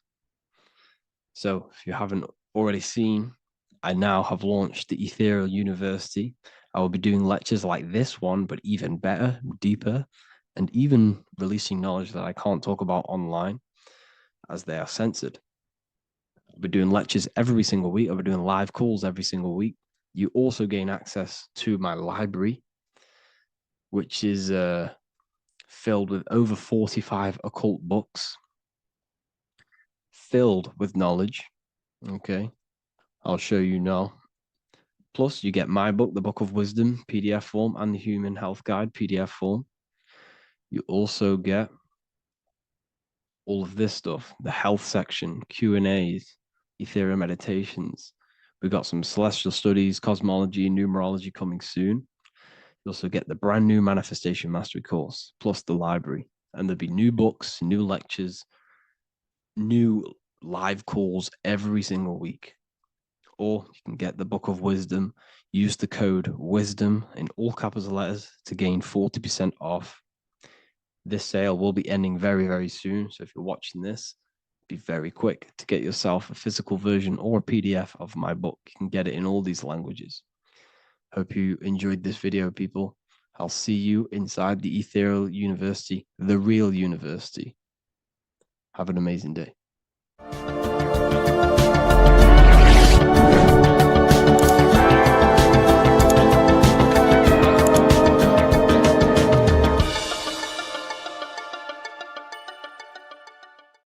So depression doesn't actually exist, and in this video I'm going to show you how depression is actually a choice.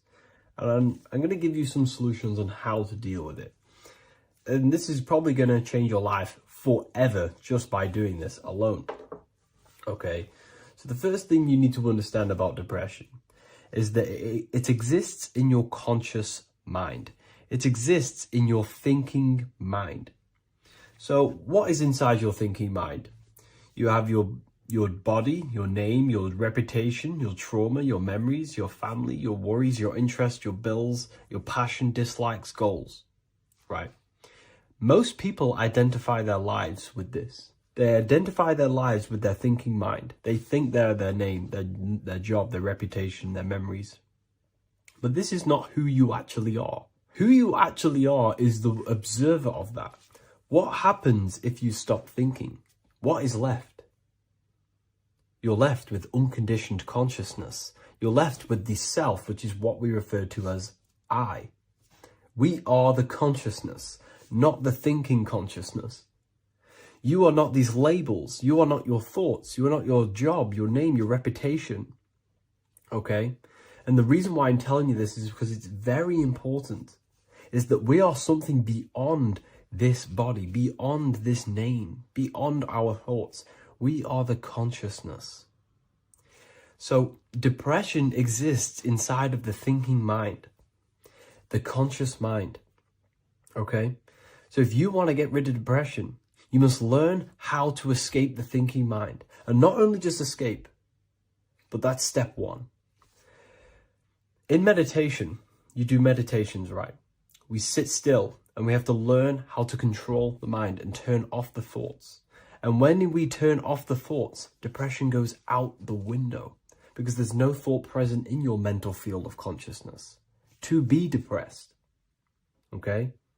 You must understand, who is the one suffering from the negative thoughts? Who is the one suffering? Your mind is not suffering because the mind is producing the thoughts. Your body's not suffering from the negative thoughts. You are suffering. And who is you? You are a soul. You are that feeling. You are that person beyond the thoughts, beyond the feelings, beyond that. You are the one experiencing. You are that. Meditation gives us the ability to turn off the thinking mind. This allows us to escape our thoughts. Okay? And it gives us, over a long period of time after meditation, you'll be able to turn this switch. And this switch will be able to turn off your thoughts. And by doing this, we will be able to control our conscious mind directly by the hand. So when you notice yourself gaining them negative thoughts, we can then turn off the switch of turning off the conscious mind and rising to our authentic self and knowing the thoughts are just illusions. Now, let me tell you something that's very powerful. Most of your thoughts are coming from beliefs. Most of your feelings are coming from beliefs. So if you have a feeling of lack, this is coming from a belief that you don't have much. If you are feeling alone, this is coming from a belief that you are alone. So what we must do is restructure ourselves. We must restructure the subconscious mind, and we do this in many different ways. We can do this with meditation. We can do this with visualization, visualizing our desired reality as if we are living it. We can do this with affirmation. Now, a lot of people think, oh, I'm trying to speak something into existence with affirmation. No, you're not using vibration to try and change reality with what a lot of these new age people will teach you. Vibration, your words will not have much an impact on reality. That's the truth. But what they do have an impact on is reprogramming and recrafting and refining your mind. If you repeat, I am wealthy all day long, your subconscious mind, that word will be lingering inside your subconscious, and you will start to mold that into your conscious. You'll start to be consciously thinking about this. Most of your thoughts are coming from your subconscious. So if you want to get rid of depression, you got to figure out the trigger. What are you depressed about? What are you feeling? What are the beliefs that are making you feeling and thinking this way? And that's what you must restructure. You must restructure your subconscious mind through visualization, meditation, and affirmation. You do these all the time. You do these every single day, and you will slowly, if not surely, restructure your subconscious mind. While by doing the practice of meditation, you'll gain the off switch as well. Sometimes depression comes from not living in your authentic self. You're not doing the things that your soul is telling you to do. We all know what we should be doing at all times. I don't care what you have on. We all know we should be doing something. We all know that we have these, there's a higher aspect of our mind that tells us, oh, we need to be doing this, but I'm actually sat here on my phone. Oh, I shouldn't be eating this, but I'm doing it anyway. There's always that higher voice. And that is the voice that has to be connected to. And when your body's not acting out the voice of the soul, then the soul becomes sadder, and suffers more and more and more. There has to be a connection between the soul, the mind, and the body. They have to work in unison. Okay? So I hope this video helps with depression, with whatever you're going through mentally.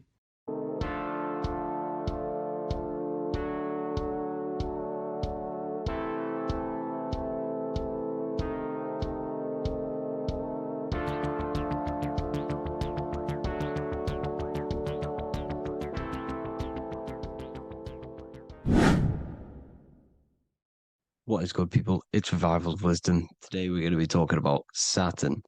I've done this video in the past. However, this video is going to contain a lot more in-depth explanation of Saturn.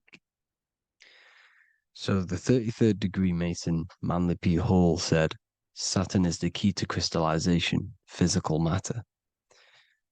Light is matter, matter is light. They are interchangeable. Low vibrating light turns into matter, high vibrating matter turns into light.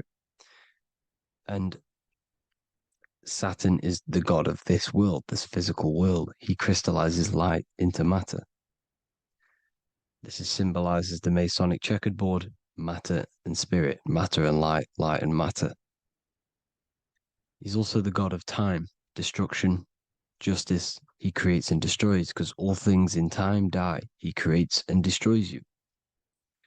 So, because we live in this physical world, which is the electric world, this is why we say electricity, because it comes from the root word of El, Saturn. They used to call Saturn El, E-L. This is why we used to say Elohim is God. The real God of this world is Saturn, but it's being hid. This is being hid. Jesus is Saturn. All of this is Saturn. It's all Saturn worship. It's the real God of this world,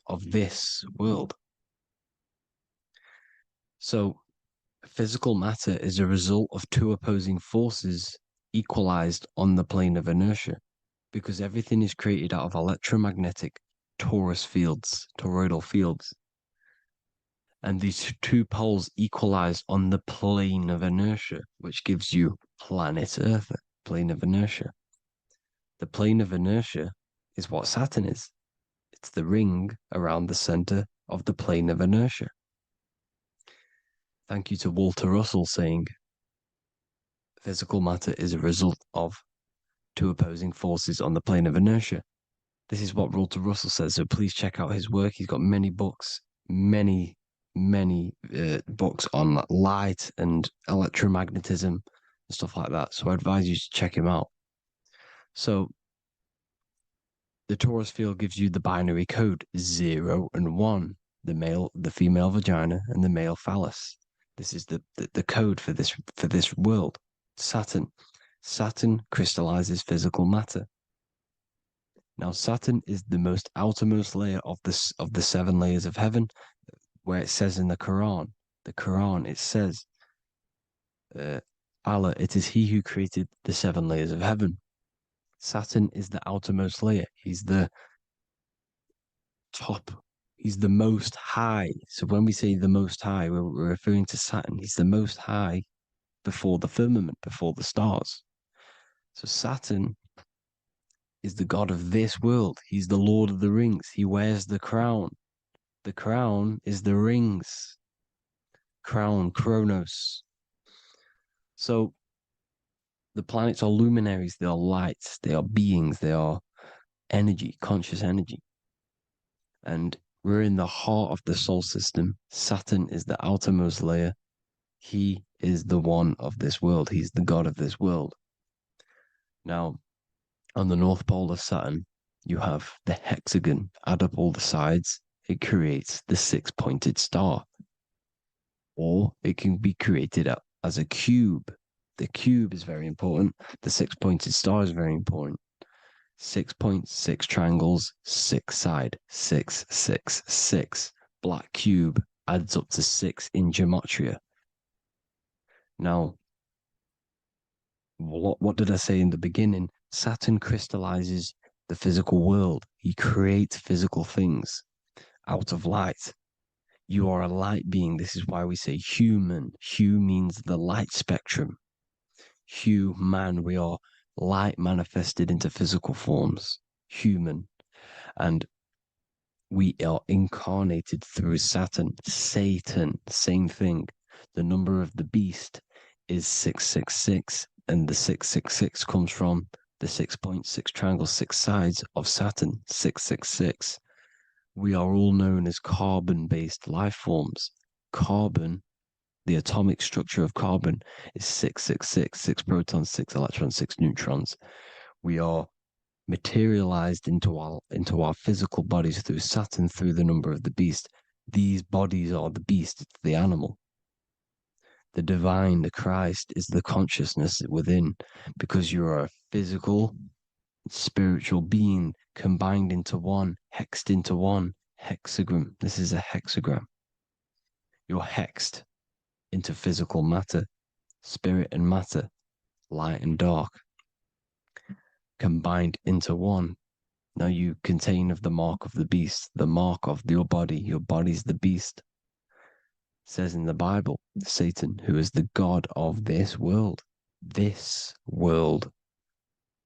There are many different worlds, but this world is run by Saturn, and it says that in the Bible. Saturn is Satan. It's the same thing. And look at the crown of thorns are wrapped around the heart. The soul is in the heart. The mind is in the brain. The soul is wrapped around the rings of Saturn. You're wrapped in physical matter. This is what it's showing you. This is symbolizing the rings of Saturn wrapping you. And the cross on top is the cross of the cube. The cube, the black cube of Saturn, unfolds into a cross. So Satan, who is the god of this world, Corinthians 4:4 in the Bible, Satan, who is the god of this world, has blinded the minds of those who don't believe. Saturn blinds your mind because the god of this world materializes you and he blinds your mind when you incarnate into physical matter. When you enter this soul system, not the solar system, you hit Saturn first. He materializes you. And look at the symbol for Saturn. This is the symbol for Saturn. All of the planet symbols are created out of the Holy Trinity. The Earth, Moon, and Sun. Body, mind, and soul. The sun is your soul, the moon is your mind, the earth is your body. Your body's made out of the 5 elements. The sun is your soul because the sun is life force. Gives life to everything. Your sun is a soul. Your soul is the sun of your body. The moon is the mind. The moon is the moon of your body, the mind of your body. Intelligence. So all of the symbol of the planets are created out of these. The Saturn symbol is created out of the Earth cross, matter, and the moon crescent, moon, mind, matter over mind. This is why Satan, who is the god of this world, has blinded the minds of those who don't believe. He blinds your mind. Look at the symbol, it's showing you. The Saturn symbol is matter over mind when it should be mind over matter. So we descend into a soul system, into our 666 Saturn carbon suit bodies, and we are matter over mind. Then we have to move up the spine to go back up to spirit, to mind over matter, where you manipulate your own reality.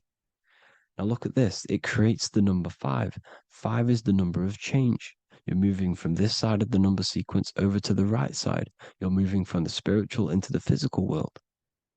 You're incarnating into the 5 elements, the 5 senses. So the cube, the black cube of Saturn, is another major symbol. Very important symbol. Here you see the cube, and the color black is associated with Saturn because Saturn's associated with death. He creates and destroys. Light and dark. Death is associated with black, spirit, because you can't see spirit, which is blackness. So the black cube is black because Saturn rules the nighttime, which is dark, blackness, and he rules the winter, which is death, blackness. So Saturn is the black cube. Cubes have 6 sides. Up, down, right, left, back, and forward. Cubes are 6-sided. Everything is 6-sided inside of this creation because you're incarnating, you're materializing, crystallizing into the cube, the world of the cube. Everything's a cube. Everything's got 6 sides. Here's Leonardo da Vinci showing you that you're in the cube. Leonardo da Vinci did this famous painting. You're in the cube, you're hexed into physical matter. We're incarnated into the third dimension, the three-dimensional world, which is a cube, 3D. And black cube adds up to six sides of the black cube. The Kabbalah means cube god in Arabic. And look at what they do. They worship the cube, the black cube, and they stand in rings like the rings of Saturn. Australia, Denmark, Manhattan, Santana all have these black cubes. You go to New York, you will see the black cube there as well. These black cubes are everywhere because it is the real God of this world, So look at the cross. The cross unfolds into the cube. Xbox, Nintendo GameCube, Sega Saturn, anything to do with a simulated gaming reality, they put Saturn in it because we're in the simulation of Saturn. This is a simulation. And this is why they reflect this through the Xbox, GameCube, Sega Saturn, anything to do with gaming, simulations, is all Saturn. Because we're in the cube of Saturn, the black cube. We're in the GameCube, the Xbox, the Sega Saturn. As above, so below. So they reflect it through the simulations that they create inside of this simulation. Cubes have 8 points for the 8 points of time and space. 8 is the number of time. Everything's cycling, infinity. So look at the cube. The cube is symbolized as in Judaism. The Judays have the black cube. They wrap themselves in a black band and they cover their eyes into blackness. The black cube, for the black cube of Saturn, they use the star of Saturn and they worship their god on Saturn Day because it's all Saturn worship. And look how the Saturn god is wrapped around with these thorns or leaves, just like Jesus is wrapped around his heart. And Jesus on the cross is us on the cross. We are in the cross. We are in the cube. The cross is the cube. And the cross is even in the Saturn symbol. This is another symbol for Saturn. There's two symbols. You got this one, the one I've just broke down. And there's this one. This is the cross of Saturn, the cube god, the simulation, the game cube. Now, Chronos is another word for Saturn. Chronos means time. When you clock into work, you go to the Chronos machine. Well, I did anyway. And I'd tap my card on the Chronos because Chronos is time. Anything to do with time is Saturn. He creates and destroys.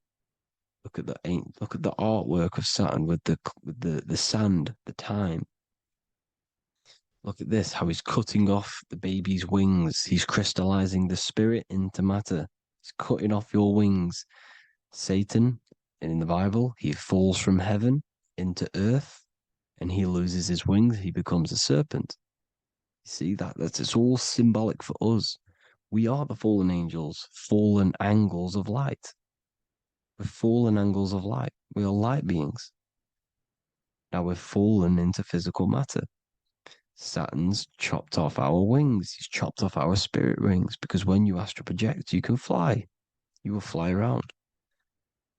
He's got the Reaper staff here, always depicted with the Reaper staff. Now look at the clock. Saturn Day is the 6th day, the number of the beast, 666.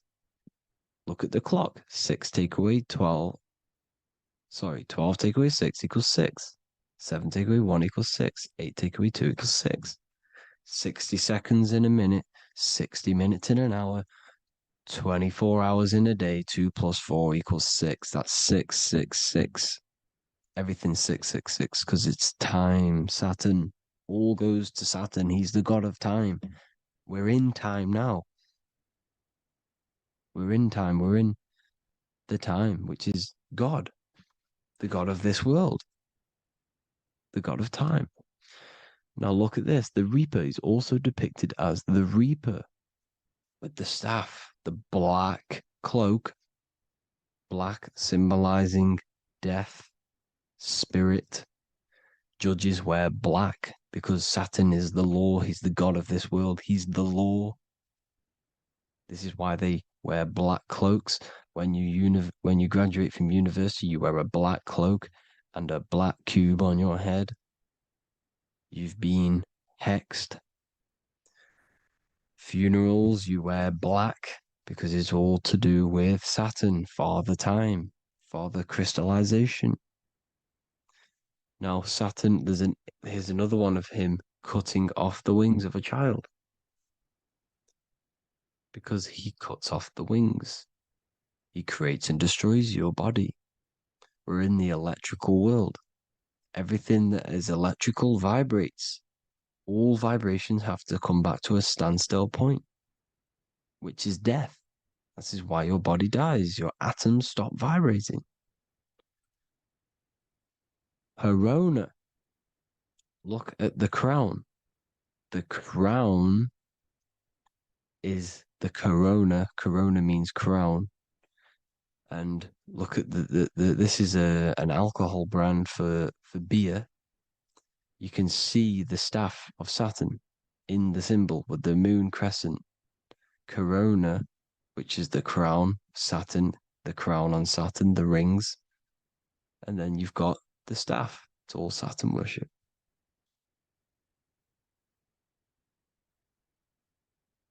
Is the black cubes of 9/11. 2 black cubes. This was a ritual for Saturn. It's all ritualistic. And look at the Star of David, the Star of Saturn. It's not the Star of David. Creates IXXI, the sigil of Saturn. IXXI means 9/11 in Roman numerals. 9/11. It's all a ritual for Saturn, and they have the 2 black cubes of Saturn. Now look, XX, there's more symbolism of Saturn now. We're going deeper. XX is more symbolism for Saturn. The sigil of Saturn is XX, as above, so below. Same with the Star of David. You split it in the middle, as above, so below, as above, so below. XX, this is a Knights Templar Cross of Lorraine. XX, Knights Templar, High Order of Masonry. They all worship Saturn. Well, Saturn's the real god of this world. X Eon with the XX. XXL magazines, which is all to do with famous rappers and stuff like that. When you die, you put XX on the eyes because it's Saturn. He's the Reaper. Is Jesus with the XX crown with the thorns around his heart, around his soul, with the cube on the top, the cross cube. Lucifer with the XX Cross of Lorraine. Jay-Z with his alcohol brand, XX Cross of Lorraine. The X Factor with the rings of Saturn. All Saturn worship. The seal of Melchizedek is also Saturn. This is the cube. This symbolizes the cube with the 8 points for the 8 points of space and time. And this is the cube.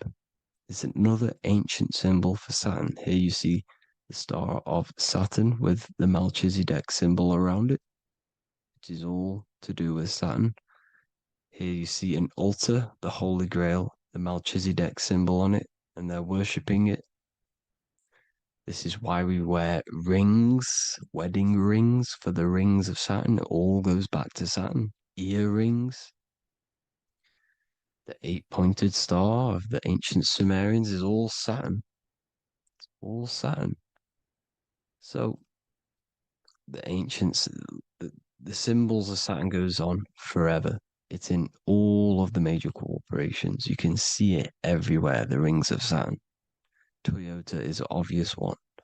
Internet, Nike, Target, Sega, Saturn. It's all Saturn worship. All Saturn worship. Because he is the real god of this world. Here's Kanye West's album with a Saturn here. Here's Michael Jackson's album saying X escape. There's the X again. The X escape. You have to escape this reality. Maybe that's what he's pointing at.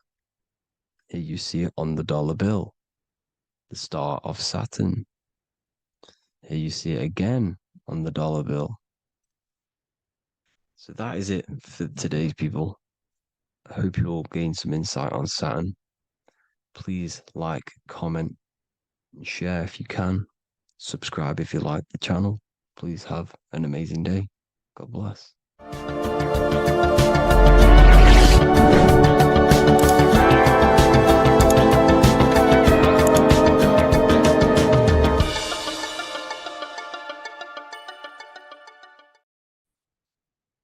Hello and welcome to another lecture from Harry B. Joseph, also known as Revival of Wisdom, the author of the Book of Wisdom series from revivalofwisdom.com. In this lecture, you will learn how to decode Freemasonic symbolism, gain a deeper understanding of yourself, expand your awareness of consciousness and reality, and receive guidance to navigate life with greater clarity.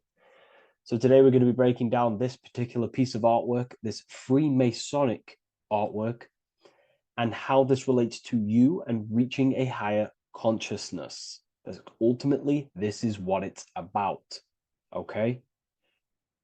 Freemasonry is considered a craft, and this craft is crafting a better brain and heart, crafting a higher consciousness, crafting a better self. Why? So we can operate in the world at a higher degree, operate in the world more efficiently, live a better experience in the world, and getting to know thyself, okay? So we're going to start from bottom to top because this is important. Every placement of this symbolism is on purpose, has meaning, especially the placements of the symbols, okay? So we're going to start from the very bottom of the artwork, which represents lower down. When we're looking at symbolism, especially occult symbolism, that's what the word occult means. The word occult means hidden, hidden from the eyes. It has its roots in the word oculus. I'm pretty sure that's Latin, which means eye. So the word occult comes from oculus, which means eye. And the word occult means hidden from the eye, the unseen, studying the unseen aspects of self. We're studying the brain. We're studying consciousness. We're studying the body, the heart. We're studying the self, the hidden aspects of the human psyche and the hidden aspects of self, okay? Because ultimately, this is what gives you power in the world, depending on how you use that power, whether for good or bad, depending on the consciousness wielding that power. This is why we say knowledge is power. But I would actually say knowledge of self is power. Because when you know how you function, you gain power. You gain personal power. You gain mastery. Ultimately, this is what Masonry is about. Self-mastery.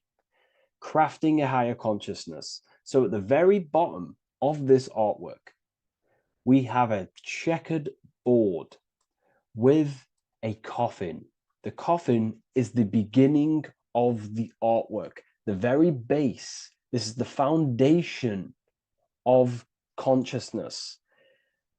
The coffin symbolizes unconsciousness, the state that myself was in, maybe yourself, before we woke up and before we came conscious of our spirit, before we came conscious of ourselves. That ignorant state of acting without purpose, acting unconsciously, experiencing the world and not actively living in the world, simply reacting to external circumstances. This is an unconscious state where one is ignorant. 80% of the world is in this unconscious state. And this is symbolized as the darkness, the tomb. Look at how the tomb is fully blacked out, representing dull, no emotion, it's dark. This represents the darkness of self. The spirit is buried. The spirit is in the tomb. They're not even aware that they possess consciousness. They think they're the material body flying on a ball millions of miles per hour through space, and the sun is, they think they're a monkey evoluted. They've never questioned themselves. They stay in ignorance. They're in the spiritual darkness, okay? And they're furthest away from the light. Look at the top. This is the light sources. They're in the darkness, okay? They're in spiritual darkness. They're in ignorance. And they're in division. Their mind has no power. Their thoughts contradict themselves. They say they're going to do something, but then their mind tells them, oh, I'm going to fail. Or I want to do this, but my mind says this, and I believe this about myself. They want to, I don't know, they want to write a book, but their actions are scrolling on TikTok, and their emotions about, feeling about their past person in their life.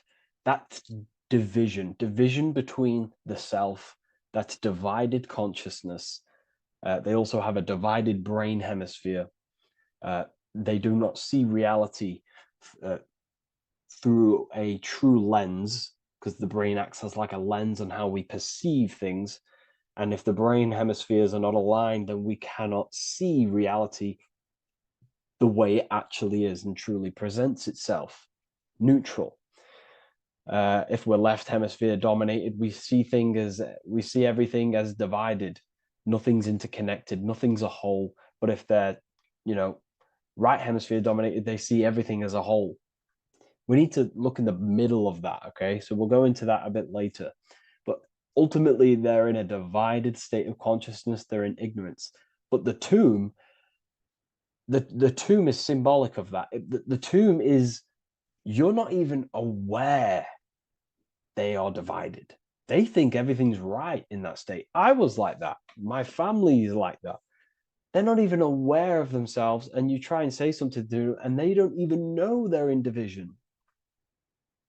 They don't even recognize that they're in a bad, low, earth base consciousness. Okay? So when we get out of the tomb, which is representing by a spiritual awakening, we get out of the tomb, we realize, wow, I possess consciousness. I've woken up. You're waking up to the things in the world, and you wake up and start to see the world for what it truly is. When you become aware and you rise out the tomb, you're born again, you start looking within. You start to become conscious of your thoughts. You start to become conscious of your actions. You start to become conscious of the evil in the world. You start to become conscious of the things. You rise out the tomb. You start to become conscious of your intuition. You then step on the checkered board. The checkered board is now you realizing you're in a divided state. Okay, so you're now putting down the ego, because remember, when you're in the tomb, the ego is fully in domination over consciousness, over your consciousness. It doesn't allow you to say that you are wrong. It doesn't allow you to think that there's evil in the world. It doesn't allow you to believe you have a spirit. It doesn't allow you to see that there is maniacs running the world and trying to control you. The ego is so stuck. But when we start to realize this is part of our awakening, we start to realize that the ego is trying to keep us safe at all times and keep us locked in that state of thinking and believing that we were in before. It's always seeking safety. Okay? So when we come out the tomb, we start to put down the ego and start to, how do I say this? We start to acknowledge that we were wrong about the world. And that is a lot about awakening. You have to acknowledge that you do not know everything. There are people with such higher knowledge. Okay? So when we come out the tomb, we put down the ego. We start to actually say, I was wrong about the world. I was a victim of mind control. I was in ignorance. I was in darkness. Spiritual dot. I'm divided. My thoughts, emotions, and actions are not aligned. My, my intuition and my action are not aligned. I'm not taking action on I'm not taking action on what I know is good. I'm taking actions against what I know is good. That's a sin. That's a sin against the spirit. Okay. So when you acknowledge this, you acknowledge your indivision, you then take the first 3 steps, which is the Freemasonic Blue Lodge degrees. These 3 steps. Okay. Ultimately, this checkerboard represents illusions as well. You're in an illusion. Okay. This is why we see it heavily used in the music industry. It represents base consciousness, base level awareness, 5 sense thinking. It represents you versus me thinking, walking down the street and thinking everyone's trying to hurt you, and it's always you versus me, judging people in your own mind. That's low thinking, lower thought. And not to notice squares. Squares are an unnatural state. They're an unnatural shape. We do not see squares or 90-degree angles in nature. It's the lower mind. So it represents base consciousness, base level awareness, only aware of the physical body, only aware of the 5 senses, never looked within. That is the base. And this is the foundation we have to rise up to the light from, up to higher consciousness. So this gives us a strong foundation when we realize this about ourselves, that we were in division. Our thoughts, emotions, actions were not aligned. Our brain hemisphere was not aligned. I'm not thinking with love of the heart. Okay? So that is the state we're in. Now, hopefully that's cleared things up about the chessboard. Before we move on, please leave a like, maybe a comment if you wish for me to discuss anything in the further lectures. Please smash the like button, and it would really help me out. And share this with a friend who is interested in the occult. Okay, so the steps are the first steps of the Freemasonic degree, the 3 Blue Lodge degrees. Now, this can be represented as the number 3, a very powerful number, a very symbolic number. Number 3 is the 3 expressions of consciousness. How do we express consciousness? How does consciousness express itself? Well, there are 3 ways. We think, consciousness thinks, consciousness feels, and consciousness acts. They are the 3 expressions that we express our awareness and consciousness. So we're looking at thought, emotion, action. We're also looking at the 3 brains. The reptilian brainstem, the mammal limbic brain, and the neocortex. The reptilian brain governs basic functions of the human body: breathing, surviving, scanning the environment for threats, automatic responses, eating, scanning for food, base consciousness. That's the reptilian brain. That's what most people operate their lives in, including myself before I woke up. I'm not trying to sound big-headed, but this is the truth. Ignore my tone of voice, ignore my voice, focus on the words I'm saying. If you're judging, that means you have divided thinking. It's always you versus me. So we need to get out of that thinking of you versus me all the time. That's lower consciousness. That's animal thinking. That's earth thinking. We're unified. We need to reach a higher consciousness and do not waste our mind's potential on low-level earth divided thinking. Okay? So we're looking at the reptilian brain, the mammal brain, and the neocortex. Now, the neocortex is ultimately what makes us human. It allows consciousness to operate on a higher degree. Okay? This is what makes you human. The neocortex. The neocortex. The reptilian brain, like I just said, governs natural survival instincts and the respiratory system, things along them lines of basic awareness, basic functions to operate and survive in the world, in the physical plane. And the neocortex is what allows us to critically think. Okay, it's what allows us to be human, be aware of ourselves. Okay, not. I don't think animals have neocortexes. Don't quote on me on that, but this is the part of the brain that makes us human, and it allows us to think deeply, to create masterpieces like we can. Humans have massive potential in creation. Look at the world we live in. This is because of the neocortex. It allows us to critically think and self-reflect. Now, when we start to operate from higher thought, we start to think with higher thoughts, the higher parts of the mental dimension, we ultimately start using this brain more.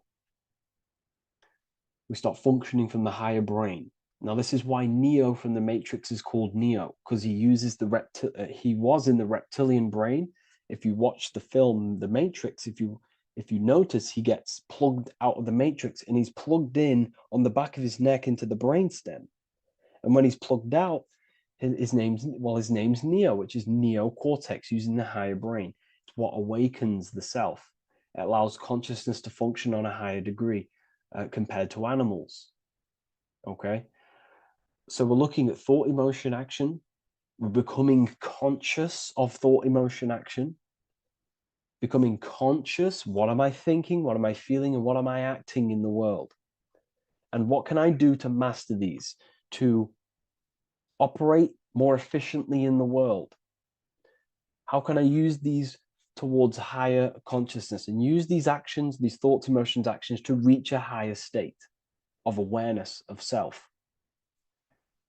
So when you go through the first 3 degrees, you enter the doorway. Now, this is symbolic of a doorway. Now, looking at this with a right hemisphere dominated view, you would see a doorway, right? The right hemisphere sees this as a holistic doorway, right? You see a door, you're gonna, you enter the stairs, you go through the door, right? But at the left hemisphere is now going to dissect and analyze each individual little part of this, right?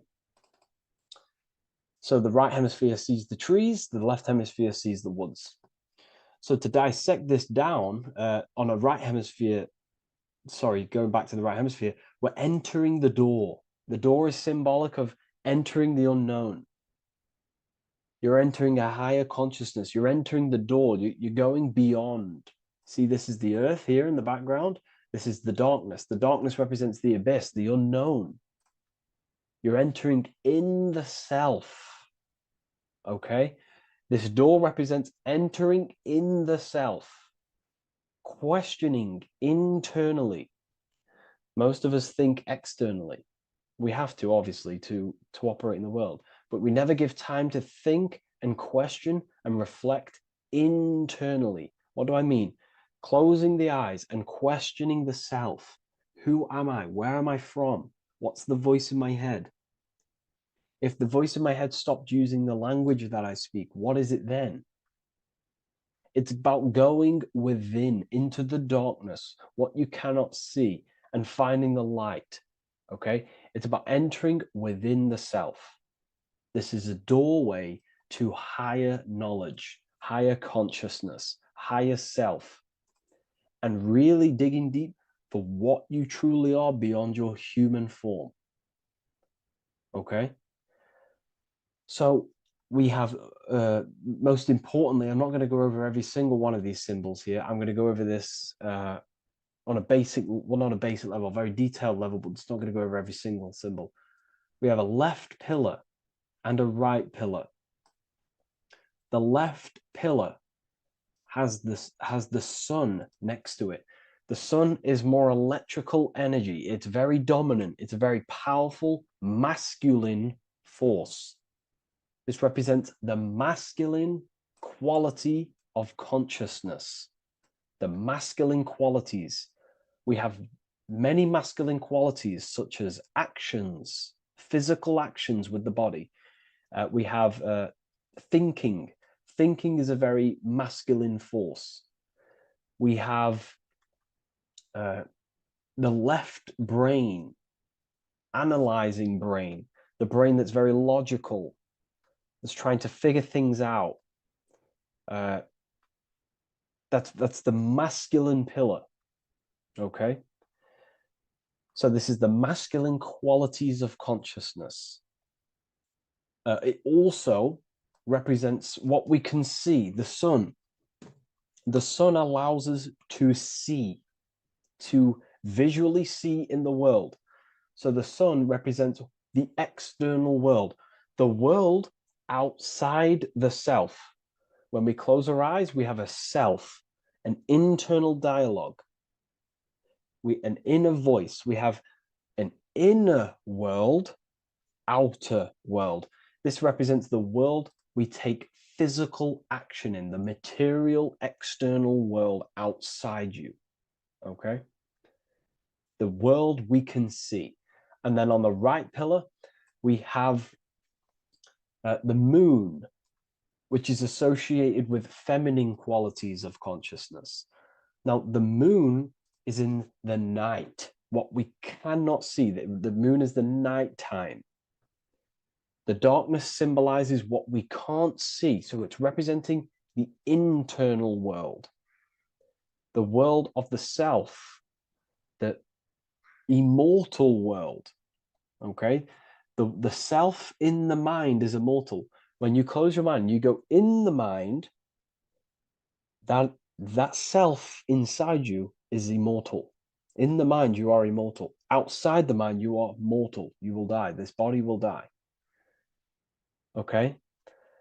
So this is representing the internal world on a holistic understanding. It's also representing the right brain, the feminine brain. It's also representing intuition, emotion. They're linked. Intuition and emotion. They're a feminine force. Also, we're looking at the heart, the right pillar. So everything that is feminine falls under this right pillar. Now, don't get confused. I know a lot of people can get confused about what I've just said. So this represents the inner world, the outer world. It also represents everything masculine and feminine. So thought is, although it's an internal quality, it would fall under the left pillar, because thought is a masculine force. It's a penetrating force. So try not to get misunderstood with that. On a holistic scale, it's also represented inner world, outer world, and how they are reflections of each other. Now, these pillars, they're the same height, they're the same structure, but just different in sun and moon, which represents their reflections of each other.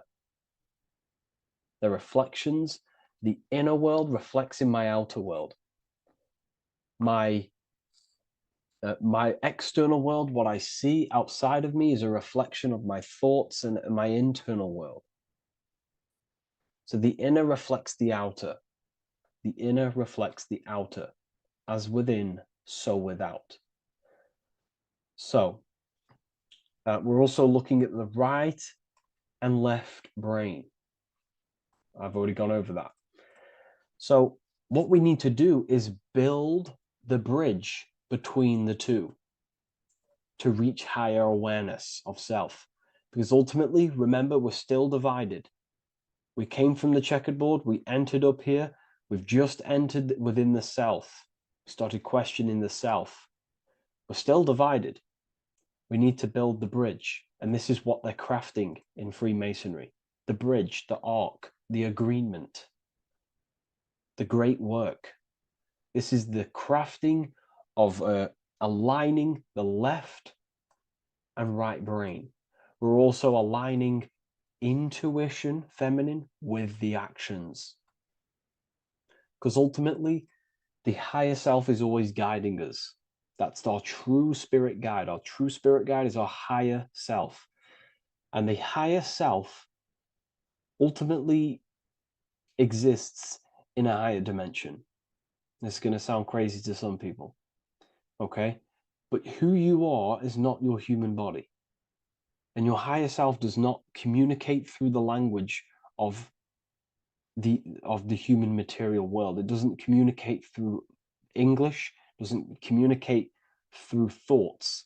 It communicates through intuition and communicates through dreams and symbolism. So it's all associated with the right pillar. This is the things we can't see. The higher self is always guiding us to awakening and to our purpose on the earth. Okay, so this left pillar also can symbolize what we're born into the world with, our circumstances, our external world. What are we born into? You know, our family, our current financial situation, where you're located in the world. So it's also symbolizing this. It's also symbolizing the qualities you bring here, the natural abilities you have when you're born, and what we need to do with our environment to ultimately reach a higher consciousness and reach our and transmute our environment we're born into to realize who we were and why we came here. Okay, so we need to build the bridge between intuition and action, and always take action on what we know and feeling is right at all times. That's unity consciousness. And when we do this, we gain the light. We gain more light, symbolic of more information of the self. Because the higher self is always guiding. It's always watching over. And it's always trying to give us knowledge of awakening, of why we came here. And when we take action on what we know and feel is right at all times, it's like a domino effect and a stepping stone that pushes you closer and closer towards your life purpose. Okay? We're also aligning the right and left brain to perceive the world in truth, to see the world in its true form, to see the world in what it actually is, instead of any distorted left or right hemisphere dominated beliefs or thoughts. We ultimately do that by acknowledging that, yes, you have a self, you have, you know, the left brain is more ego, this like divided thinking, everything's separate, and the right hemisphere is more holistic. So we need to see the world in the middle of this, in the middle, acknowledging the self and acknowledging the collective consciousness, and how my thoughts, emotions, actions contributing towards myself and the collective. We always need to keep the collective in mind. Why? Because we are experiencing this world together. It's not just you. And your actions also have a ripple effect on the collective. We're experiencing the world as a whole as well. Yes, there's yourself and there's the collective. We need to think, feel, and act towards the collective and the self. So aligning our brain hemispheres allows us to do this. It allows us to think holistically and individually and see reality in this. And when we do align the left and right brain, what do? We gain higher insight, the eye. We build the bridge between the left and right pillars. We gain the eye. The eye is what? Insight. The eye requires light to perceive and see the material world. So this is symbolic. This is the inner eye, the inner self, consciousness. And when consciousness has light, which is symbolic of truth, knowledge. Light is a massive symbol in Freemasonry. And light represents knowledge of self, information. And when we gain information and knowledge of self, when we align our left and right hemispheres, our actions take action on our intuition, we gain higher light, higher knowledge of self, ultimately. And this is why we also have the square and the compass. Okay? We have a square and compass here.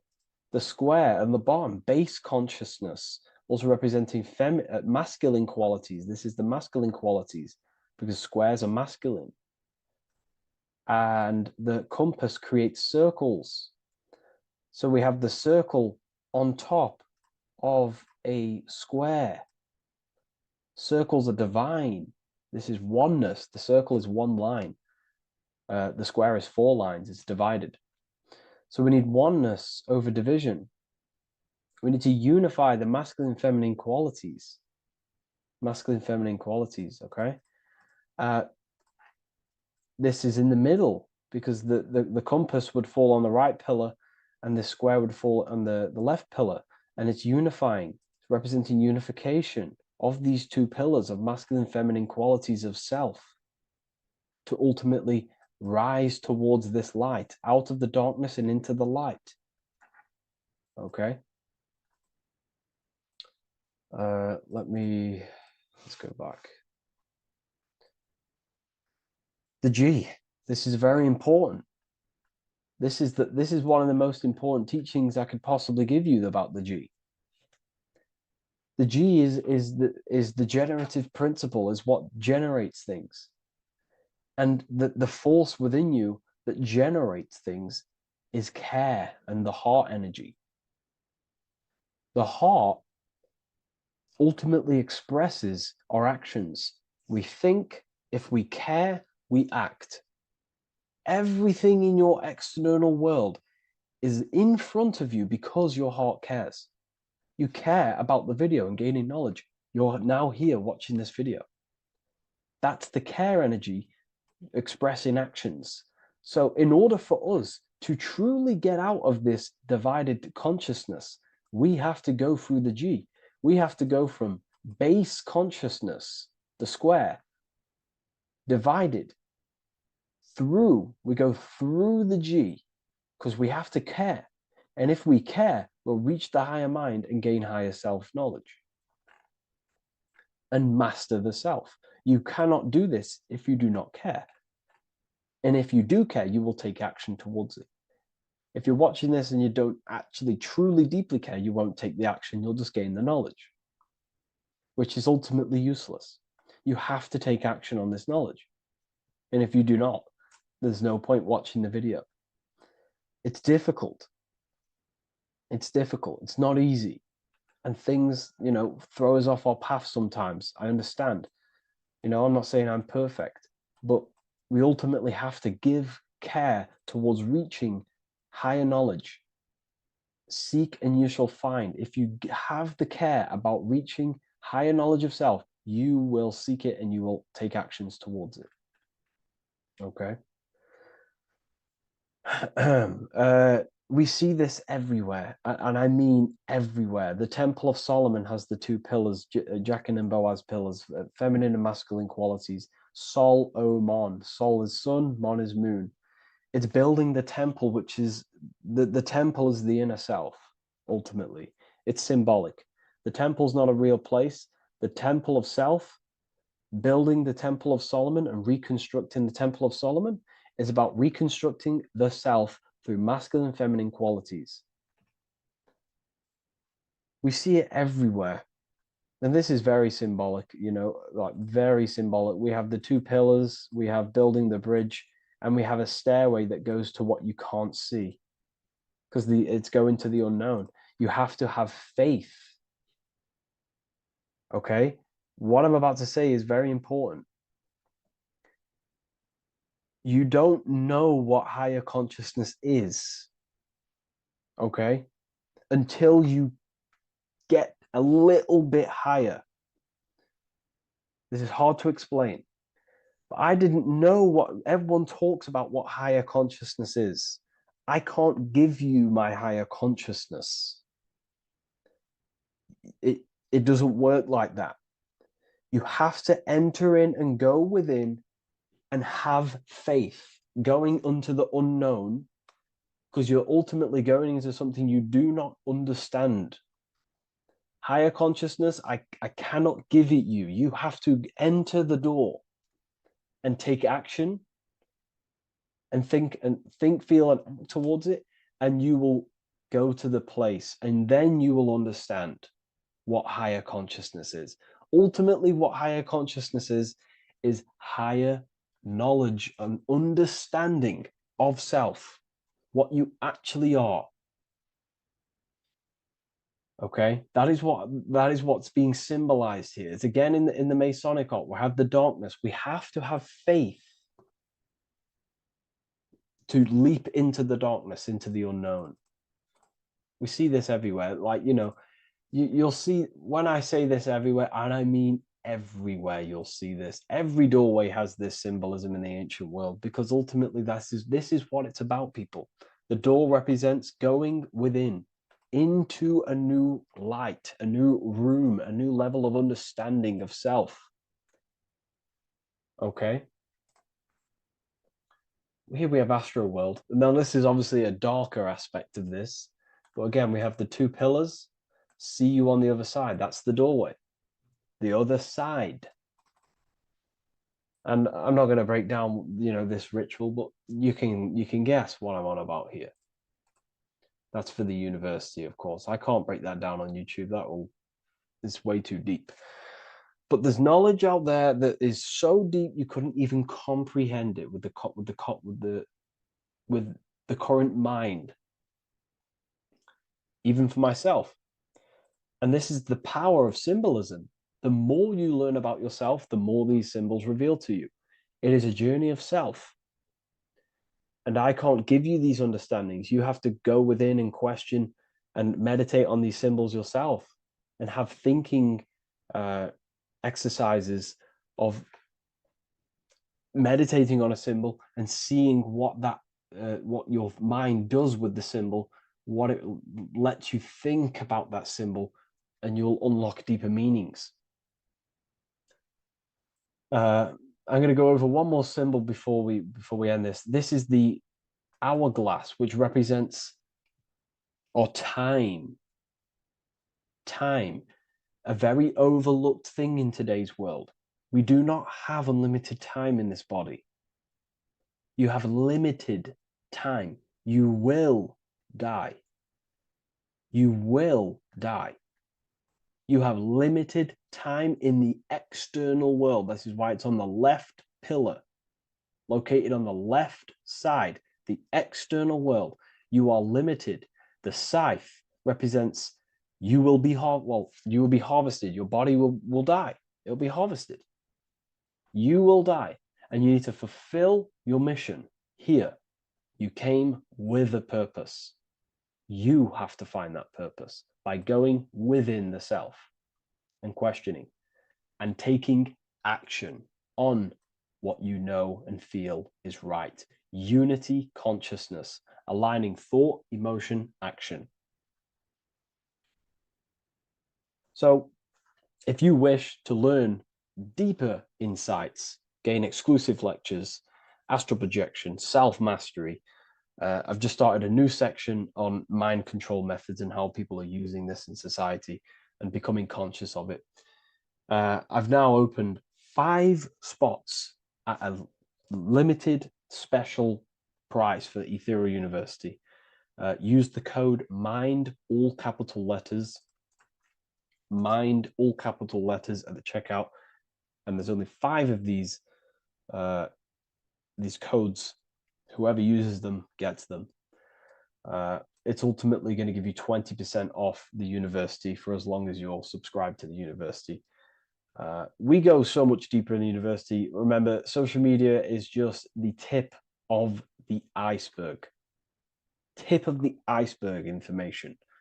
There are certain things I can't talk about, but I'll see you inside, and I hope you enjoyed this video. Please leave a like, comment, and a subscribe.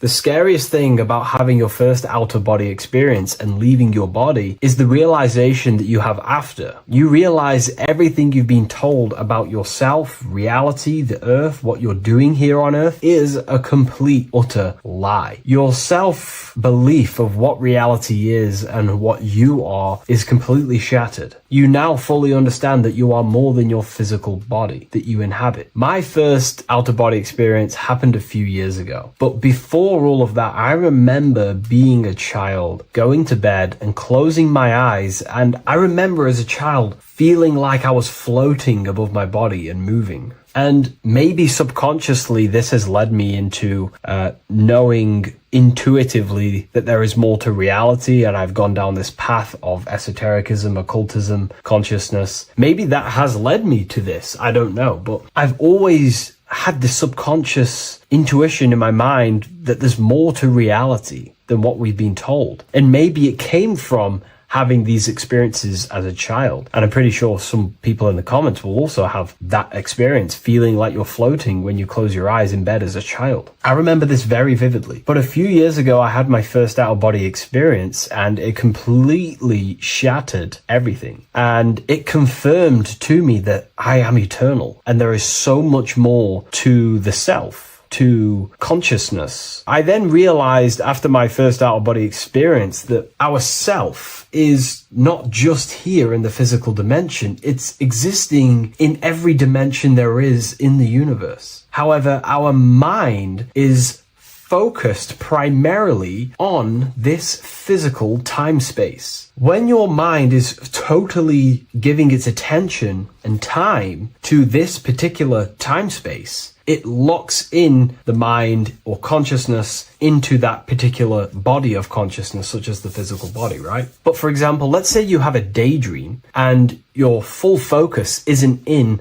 the present moment and your environment that you're in physically. Your mind kind of wanders off into a daydream, what we like to call it. That again is shifting time space. Your consciousness is 40% here in the physical plane, because your body's there, but then the other 60% is in this daydream, this imagination. So you're shifting time space, and what an out-of-body experience does is allow your mind to reduce that attention to the physical body and access attention to this altered body or dimension of consciousness. So I'm going to give you the story of my first out-of-body experience, because I know when I was researching this, I was always looking for personal stories about someone's out-of-body experience, and there's not many out there, to be honest with you. Well, based off my research, I couldn't find many, you find a few, but I'm going to give you my experience of my first out-of-body experience that happened a few years ago. It was early in the morning. I kept on waking up and falling asleep to my alarms. I went back to sleep after waking up for like the third time in the morning. When I fell back to sleep, that is when I had my out-of-body experience. It's also good to mention that I have been listening before that about podcasts, books about our out-of-body experiences, astral projection, and things along them lines. So this was stored in my subconscious, this topic. And I had a desire in my heart to actually experience this for myself. Long story short, I went back to sleep early in the morning because I kept on waking up, and it began with this tingling sensation, a high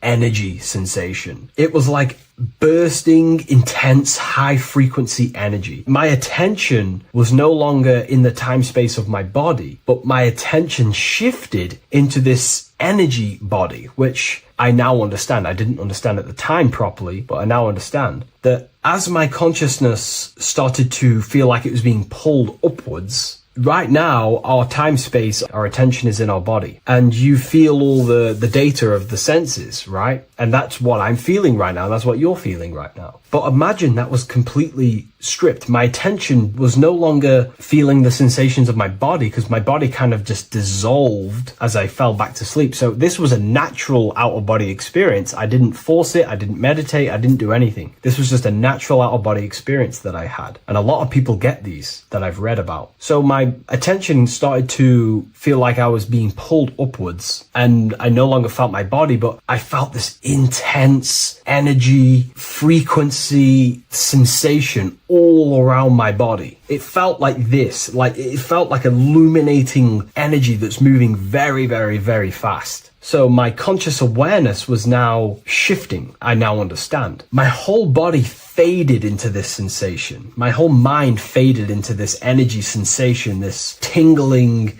it was very, very intense. I was not feeling my normal senses anymore, only this energy. This energy was also pulling me up. The more I was lifted up, the more intense the frequency became. So think of it like just a frequency resonator, how it just goes up and down, up and down. But then imagine a frequency resonator just going higher and higher and higher frequencies, and it would just get more and more and more intense. The energy was moving faster. This tingling was faster and faster and faster as I was being pulled up. Part of my mind began to fear this. My arms and legs grew very tense. I started to tense up because at this moment in time of the experience, I was very vaguely conscious. I was half there, half not. And as I was being pulled up, my physical body started to tense. And this is again when I started to feel my body again. But then I remembered what I heard out of body experiences is that you have to submit to the process. If you try and force an out-of-body experience, it will never happen. Because an out-of-body experience is not truly out of body. What we're trying to do is trying to find a needle in a haystack. If you're trying to find a needle in a haystack, you don't go rummaging through the haystack to find the needle. What you do is you burn the haystack and then the needle reveals itself. It's the same with an out-of-body experience. We dissolve the senses of the body, so the body falls asleep, but the mind stays awake. As soon as I let go of this fear and I let go of the tensations in my body,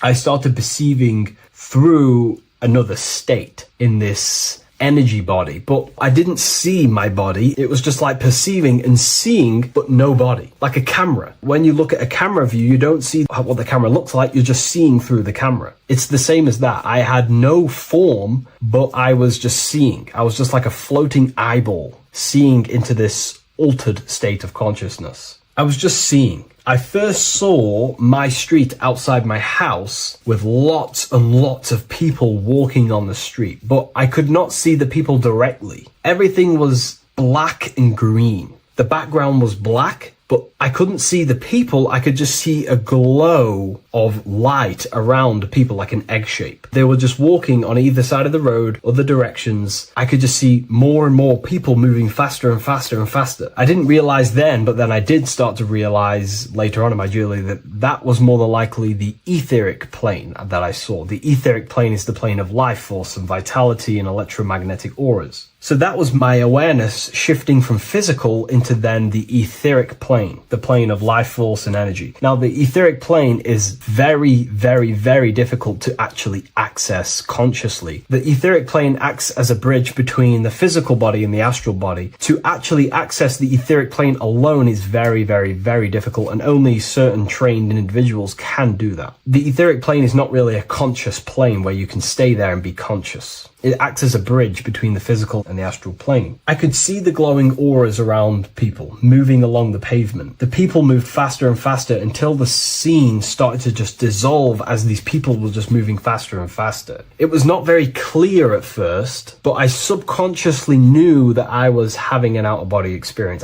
This is when I really started to realize that I'm being shot out my body. When I realized this, I submitted even more. I started to just let go. The more and more I let go, I kind of like split through a veil, and everything became super clear. Before, in the etheric plane that I think it was, the ethereal plane, things weren't very clear. I could only just see glowing auras. However, as I split through the veil of the etheric, this bridge, this place that I was going to, I then split and everything just came super, super clear. I was floating in the sky. I subconsciously knew that I was having an out-of-body experience when I realized this. As I was still being lifted upwards, I then split through the layer where everything just suddenly became super clear. But then I was awake, fully conscious, but I was not in my body. I was just like a camera in the sky. I had no body, no form. I could just see. When I entered this plane, there was some sort of voice guiding me through this whole process. It was a male voice, and it was basically guiding me where I was going. It was telling me what I can do here. This voice was pretty much saying, you can fly, you can think things into reality, you can do this, you can do that. While he was saying this voice, there was no being around me, but I felt a presence of another being. But this voice was just speaking to me mentally. Like, you can't hear it, but I just knew what it was saying.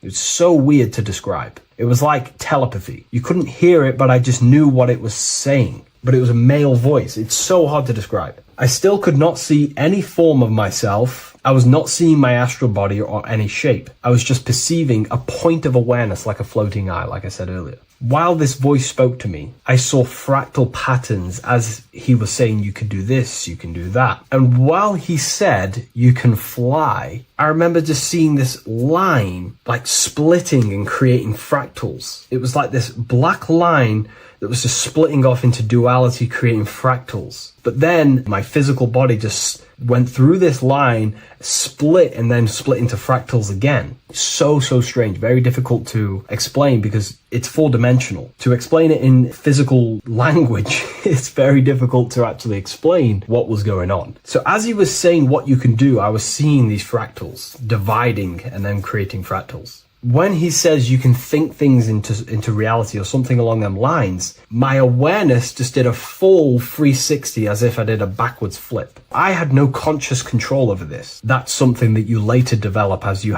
keep having these out-of-body experiences. Your first out-of-body experience, you probably won't be able to control what's going on, but you will have an out-of-body experience if you seek them. I could see all around as I rotated. I looked all the way down and then back to my original angle and point of awareness. During that rotation, when I started to turn upwards to do the backflip, I looked up and it kind of looked like the sun in the sky. It was very dark and gloomy. Now I know that was more than likely the lower astral plane because very dark and gloomy and it was very kind of dense there. I looked up and I could see this. It was like the sun, but it was white, pure white light, and it was shining down over the astral plane. And that was the only light in that place. That's why it was so dark and gloomy there. And I then realized in that particular state at that time, I thought that was God. I don't know what it was. Maybe it was, maybe it wasn't. Maybe it's the light of the higher mental plane shining through into the astral. But I looked up at it and I realized that was God. That was the source. That was the higher dimension beyond the astral plane, which is the mental plane, the higher astral planes and then the mental planes, the planes of thought. Then once I saw that, I was in complete shock. As I rotated backwards even more, I then get the view of seeing down, completely down, like a bird's eye view. And I could see like an old medieval gloomy town. It was dark, almost night, with very little light. The only light present was the light from above. The town was old-fashioned, gloomy, misty. I looked over it from above. Then the experience began to fade. I don't remember anything after that process. But I'll be honest with you, the process of leaving my body for the first time was extremely intense. The frequency, the energy were overwhelming but powerful. Letting go and choosing to have no fear was the key to that experience. Just to give you a little bit more wisdom on what I actually experienced now, what I realized what was happening, I now understand that the voice that I was hearing was not an external being guiding me. It was actually a higher aspect of myself, a part of my own consciousness that is not focused in the time space of the physical world. My physical mind is focused here in this timeline, but once I exited this timeline and focused elsewhere, the higher part of myself guided me towards that experience. This higher version of ourselves that we call the higher self is a higher dimensional being, but we're just unconscious of it. This being exists beyond our ordinary thinking mind. Our self exists everywhere in the universe, and we can unlock higher versions of ourselves as we progress on our journey of awakening and self-realization. Because let's say right now, only 10% of your awareness is actually in the physical plane. Science tells you that 90% of you is actually in your subconscious mind. 10% of your awareness is your conscious mind. So there's 90% of you that your conscious mind is not aware of. But our conscious mind becomes so addicted with the physical world and distracted with the physical world, it just gets totally locked in with the physical. And we never pay attention to the hidden aspects of ourselves, the unconscious aspects of ourselves. And that's why everyone in the esoteric and occult space talks about Gnosis, seeking knowledge of self. Gnosis is not knowledge, it's knowledge of self obtained through direct experience. So Gnosis is about rediscovering who you truly are. And another bit of wisdom that I could give you from this is that the observer is the same observer that is observing this video right now. You're watching this video, but who is the one seeing the screen? Who is the one seeing the screen of your reality, of what you call life? There is an inner witness consciousness within you who experiences and observes your thoughts, emotions, and actions, experiences and observes the screen you call reality. And that witness also witnesses your dreams. When you shift your awareness from your time space of this body into your dreams, that same witness is witnessing your dreams. So when you meditate, connecting with this witness aspect of our consciousness really does help to excel the process of having an out-of-body experience. Because a lot of people have out-of-body experiences, but they don't understand what's actually going on. They don't understand the nature of it. But it's all mental. You move mentally in that dimension. You create mentally in that dimension. The same that you do in this dimension, but just on a quicker scale, because things manifest in the astral plane instantly as soon as you think of it. Just like the screen in your mind, you think of something, you have a screen of an object in your imagination. That plane, it manifests instantly, but down here, it takes a longer time for things to manifest and condense. Once you understand that thought rules the universe, thought is the creative force of the universe, you start to understand, these different dimensions and these experiences that you have. But really connecting with that witness consciousness, that part of yourself that observes everything, really does help with excelling the process of having an out-of-body experience, or mystical experiences, or lucid dreams. Because connecting with that witness consciousness just makes you more conscious. Even in your physical life, staying conscious. Most people aren't conscious. They think, feel, and act unconsciously throughout their day, and they unknowingly create their reality. Connecting with that witness consciousness allows you to actually stay conscious over your thoughts, emotions, and actions, because they are giving birth to realities. That's pretty much my experience, my first out-of-body experience. What that did for me was make me so much more confident and powerful. Most of my fears just disappeared overnight. The fears of death, the fears of unknown, the fears that I had of things shattered, disintegrated, because I understood that I am eternal. No one can use death against me to control me, because I know I am eternal. I now take riskier actions because I know I am eternal. I know that I will never truly disappear or die. So it really, really does help you, and it gives you a lot of internal power, because no one can make you scared of anything. You should not fear someone who can hurt you physically. You should fear someone who can corrupt your soul. That is the worst thing, who can corrupt your internal world, because that is what truly matters. So I hope this helps you understand out-of-body experiences. Hopefully this can help you move along in your journey. It's good to hear other stories, because this is exactly what I was seeking when I was researching this stuff. Maybe in the future I can share some more stories about my out-of-body experiences now I'm a bit more advanced. But yeah, please leave a like, comment, and subscribe on the video, and thank you all for watching. Welcome to Revival of Wisdom. What is good, people? Is Revival of Wisdom. We're back with another video. Today we're going to be talking about the importance of Saturn and the occult. Let's jump straight into this. So Saturn is the god of the earth, right? It's the time of God, change, destruction, physical matter. He creates and destroys, because the energy of Saturn is the key to crystallization. It wraps things in physical matter, right? He creates everything, all life forms, and he takes things back, because the day that you're born, that's the day that your expiry date is coming. The time is ticking until Saturn takes your life. This is why he's known as the Reaper. Okay? As he's personified as eating his child here in this ancient Roman painting. As you can see, he's eating the child. We are all children of Saturn, right? He creates physical matter, our physical bodies, right? He's the god of time because he's the slowest moving celestial body. He's the Lord of the Rings, as you can see here. He's the last one on the ring. He's the slowest one moving, okay? So he is the Lord of time, of destruction and creation, okay? This is why his name is Saturn, Satan. He's the devil, okay? But I'm not saying Saturn's evil, guys. It's a part of life. Everything lives and dies, right? is the key to crystallization. Now, as we have the clock here, our god Saturn, or Chronos in Greek, just means time. He's also the god of time, as I've already said. 60 seconds in a minute, 60 minutes in an hour, 24 hours in a day. Add 2 plus 4 equals 6. 60 seconds, 60 minutes, 2 plus 4 equals 6. That's 666. Okay? And as you see on the clock, 6 take away 12 equals 6. 7 take away 1 equals 6. 9 take away 3 equals 6. 6 is the number of Saturn. It's associated with Saturn, right? He's the god of time, of justice.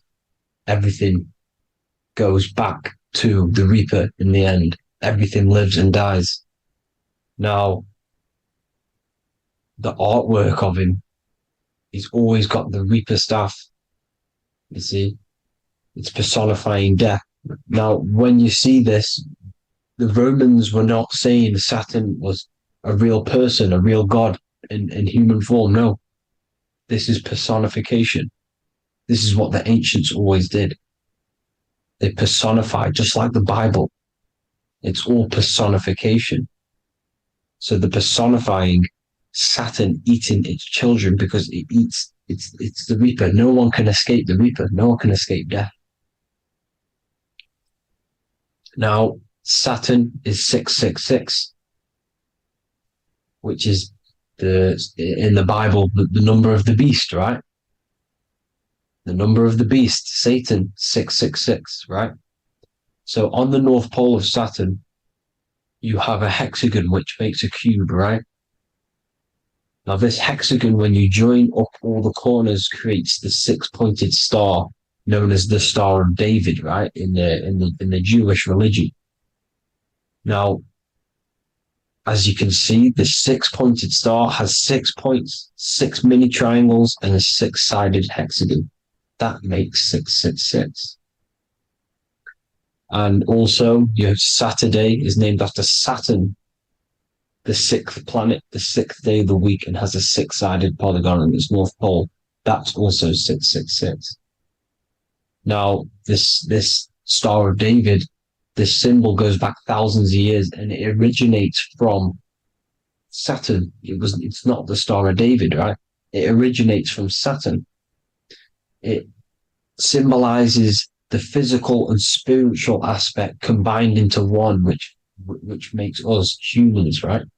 Also symbolizes the male and female combined into one. These two sacred energies create the human. We consist of both male and female energy, also known as the Seal of Solomon. And we all know if Solomon was a real person, he talks about communicating with 72 demons. He could apparently in the text, he could communicate with 72 demons, and this is sorcery. This is black magic. Now, this symbol is associated with hexing people. When you place a hex on someone, that is a form of witchcraft, which a hex is just a curse. When you're cursing someone, this is black magic. Now, the black magician would stand in the middle of the symbol and cast his spells onto other people. Now, this symbol is obviously on the $1 bill, twice on the $1 bill. And it's very, very ancient symbol. And it originates from Saturn. And let's keep going. So the cube. So I've just said how you see the cube on the North Pole of Saturn, right? The cube is limited. It's a 3D shape. It symbolizes limitations to the physical 3D dimension, the third dimension, the physical realm which we are in. Now, as you can see, the color associated with Saturn is black, right? Black is infinite potential. Black is the creation of all things. Before there was light. Light is born out of blackness, darkness, okay? Now, black is physical matter. And as you can see, the black cube, black symbolizing physical matter, the cube being limited, as the physical realm that we are in is limited. It's not like the fourth dimension where everything can exist in a thought. The third dimension is limited, right? And this is what Saturn is. It limits you to the 3D 666. Your body limits you to your physical body. Now these black cubes are placed everywhere, as you can see: Australia, Denmark, Manhattan. There's one in New York. As you can see, the Apple have a cube. The Nintendo GameCube, Trump Tower is a black cube. This is worshipping the energy of Saturn, the god Saturn. Okay, it's not a god; it's a celestial energy. However, it rules over Earth because it pretty much created the physical realm. Now, as you see, when you go to a funeral, you wear black, a black suit symbolizing Saturn, which is the color associated, black. And as you see in Mecca, they walk around the black cube in rings. As you can see here, they're stood around in rings, like the Saturn, the rings of Saturn. The Mercedes symbol. You probably wouldn't notice that, but yes, it's Saturn. And when you graduate from university, you wear a black cube on your head. This is all symbolizing Saturn. Okay. Now, as you can see, the Jews here have a black cube on their third eye whilst they pray. Notice how he's shutting his eyes into blackness, darkness, and he's wrapped around a black strap around his arm. This is symbolizing the wrapping of physical matter, of how physical matter wraps things into existence.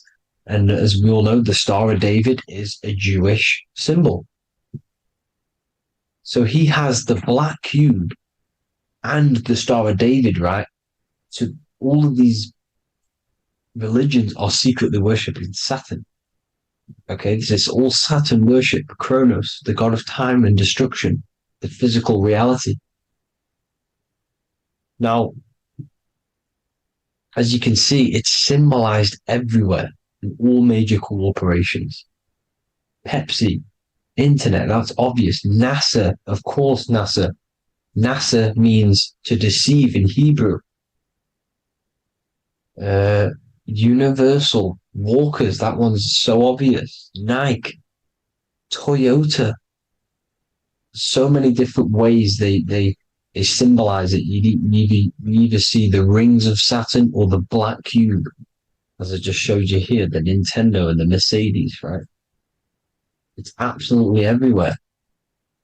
Now, they also use 666 to symbolize it, as I've just broken it down to you. 666, the World Economic Forum. We all know how they're trying to enslave us into this new world agenda. Google Chrome, CERN, Disney, Coca-Cola, Cadbury's, all of these have 666. Now, every UPS barcode has 666. And even www is Hebrew for 666, as you can see here. Monster. It's the same Hebrew letter that means 666. Drake, 6 God. That's his God, Saturn. Why? Because they love physical realm. They love the physical dimension, the third dimension. Because they can rule here through riches. They can build an empire here. It's not like the fourth dimension. They don't want to ascend. They want to stay down here in the physical realm. Okay? Now, this is why they're cloning. They can move their consciousness into other clones to live forever. This technology exists. This is why they love the third dimension. As you can see, all of these sellouts here, Drake, Leonardo DiCaprio, you know, all of these people doing 666 because this is their God. This is their God. They loved the physical realm. They sold their souls for wealth and fame in this physical realm. So why would they leave? You see?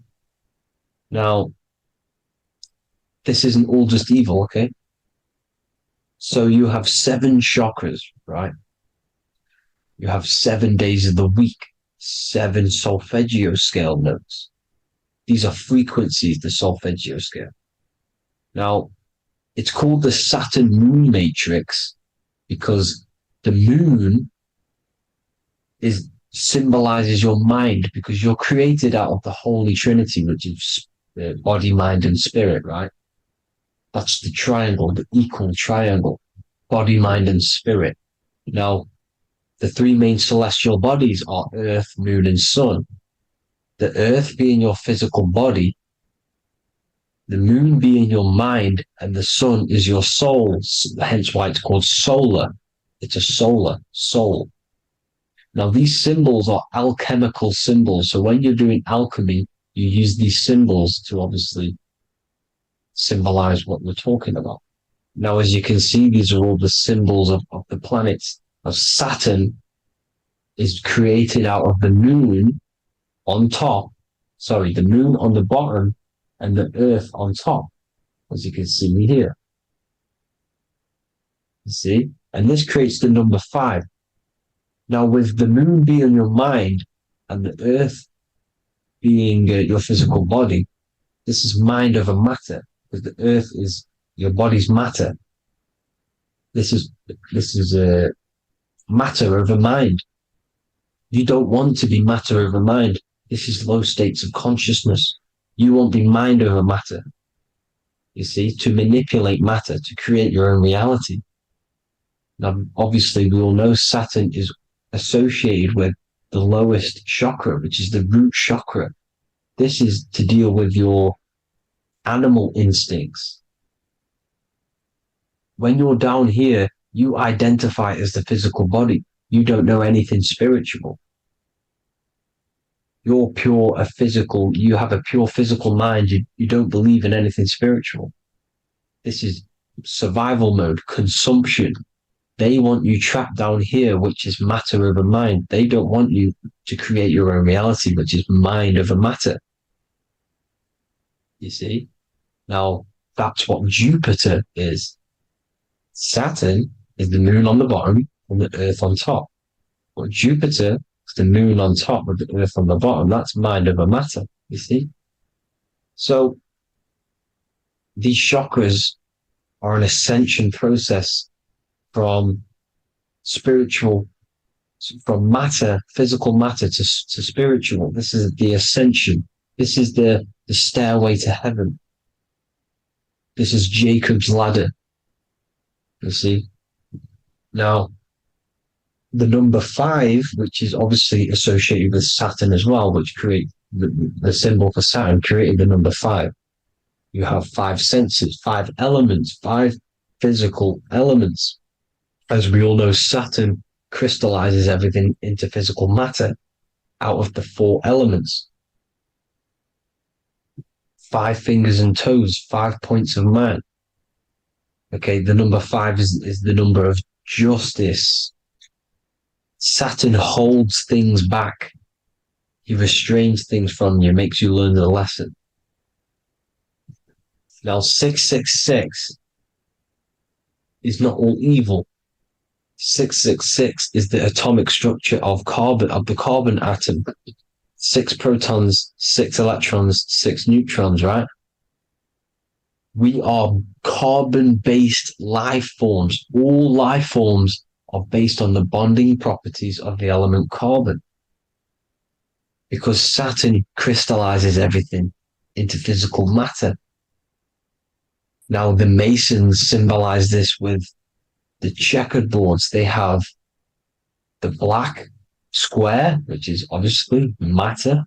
As I just said, the black cube. And spirit is the white square. Because white is eternal light. White and light. You see? Black is physical matter. Now, this is what we are. The point of our soul is to transmute from matter to spirit, but these are interchangeable. This is the constant cycle between spirit and matter, spirit and matter. High vibrational matter turns into spirit. Low vibrational spirit turns into physical matter. You see? Now, we are carbon-based life forms. This is what 666 is, the number of the beast. Well, when I say we, the physical body is the beast. It's the animal. It's the carbon suit to operate in this physical dimension, in this physical realm. See? It's the vehicle used to operate in this physical realm, but your mind isn't from this physical realm, you see? The brain is the physical manifestation of the soul. Okay? So, as you can see here, the spine is an extension of the brain. Everything goes back to the brain. This is literally what your physical body is. You see, this is the nervous system, and everything reports back to the brain, and everything's controlled from this control center. And this spinal column, at the top of the spinal column, is your third eye, which is known as the pineal gland. And this is the seat of consciousness. It's the center of consciousness. That is your true self, pure consciousness. This body is just a physical body. This body is mortal. This body runs out, but your consciousness lives forever. They don't want you knowing this. This is why they keep you down here in your lower chakra. They want you to believe everything is just physical. They don't want you to believe in the spiritual side of reality. Because this way they can manipulate you, right? They want you matter over mind because they know your mind creates reality. They know your mind is the root cause of reality. You manifest your own reality from the inside out. So this is why they control your perception of reality. They control your information in order to manifest their new world order. You, who are ignorant to knowledge and wisdom, you who are ignorant are manifesting their agenda because you accept their information and their perception of this reality. Now, this is why they tell you the globe model, the heliocentric model, to trap you into physical matter. Now, if you understood about this true form of this realm, you'd understand that there's a spiritual side behind everything. The spiritual side, something has to exist. The root cause of reality is higher planes of existence. It happens in the mind before it happens on the physical plane. You see? They don't want you knowing this. They want you matter over mind, which is the symbol for Saturn. Moon over Earth. The Holy Trinity.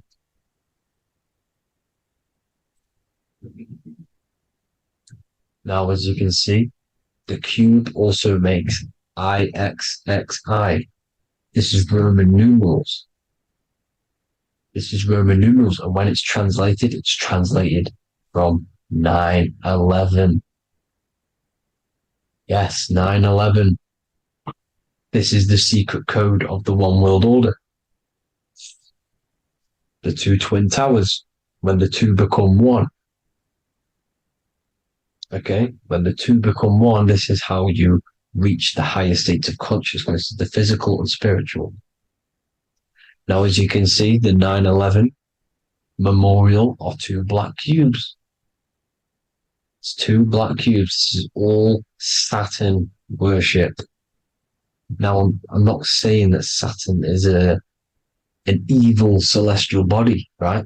No, everything has a good side and a bad side, right? It's duality. The spirits of Saturn on the dark side are the most evil demonic spirits. Now, these are the spirits that these are invoking through these rituals, right?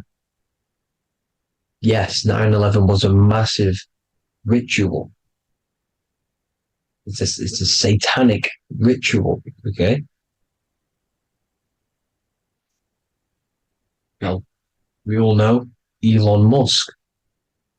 Elon Musk is coming with the mark of the beast. And English gematria, this equals 666, right? 666, as I said, is the number of the beast. You are the beast, your physical body. You see how the Bible twisted things up to make things more confusing, right? But it's there. You just have to have the knowledge to be able to read the Bible properly.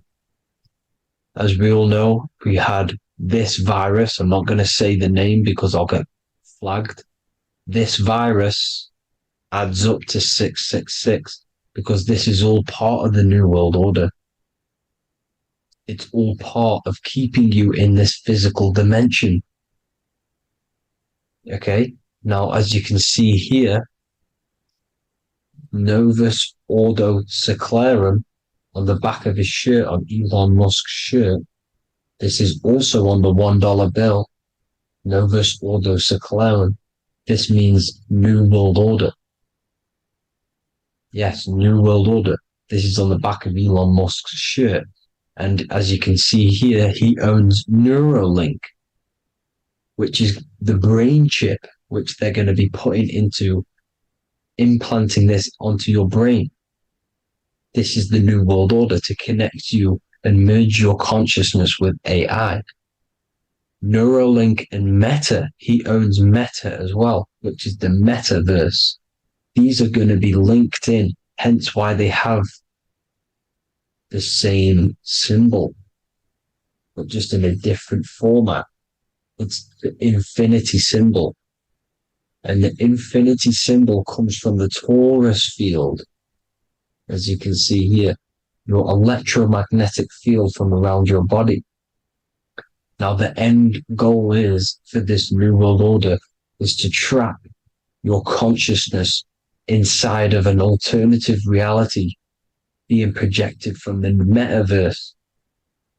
Because the metaverse will be the reality. Neuralink will be the brain chip inside of your brain, projecting your consciousness into an alternative reality while they harness your energy of your physical 666 body.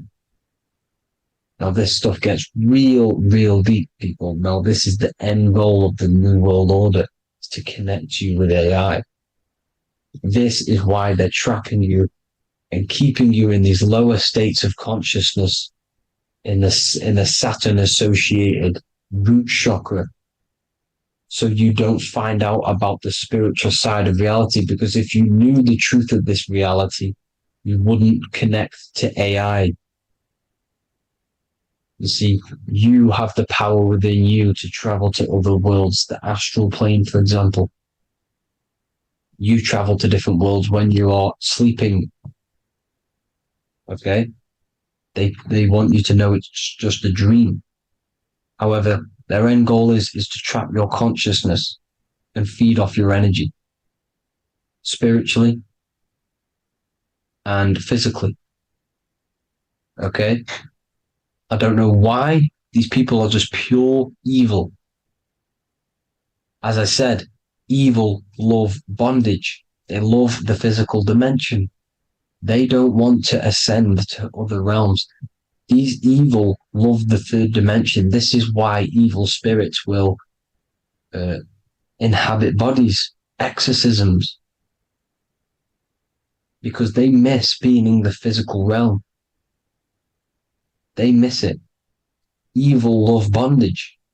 So this is why they're cloning and putting their consciousness in clones to stay in this third dimension, to stay as further away from the source as possible. Okay? This is why they're doing it. And this is how it's all linked in. So I hope you all enjoyed this video. Hope you gained some wisdom. Please feel free to join the Telegram.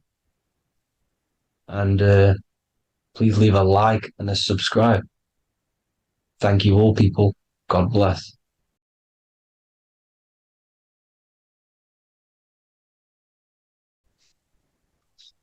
Matthew 21:1, Jesus went into the temple of God.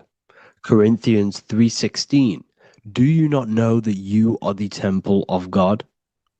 Now, what is this telling you? That God is within you. Hence why in Luke 21:12 it tells you the kingdom of God is within you. And the side of your head region is called a temple for a reason.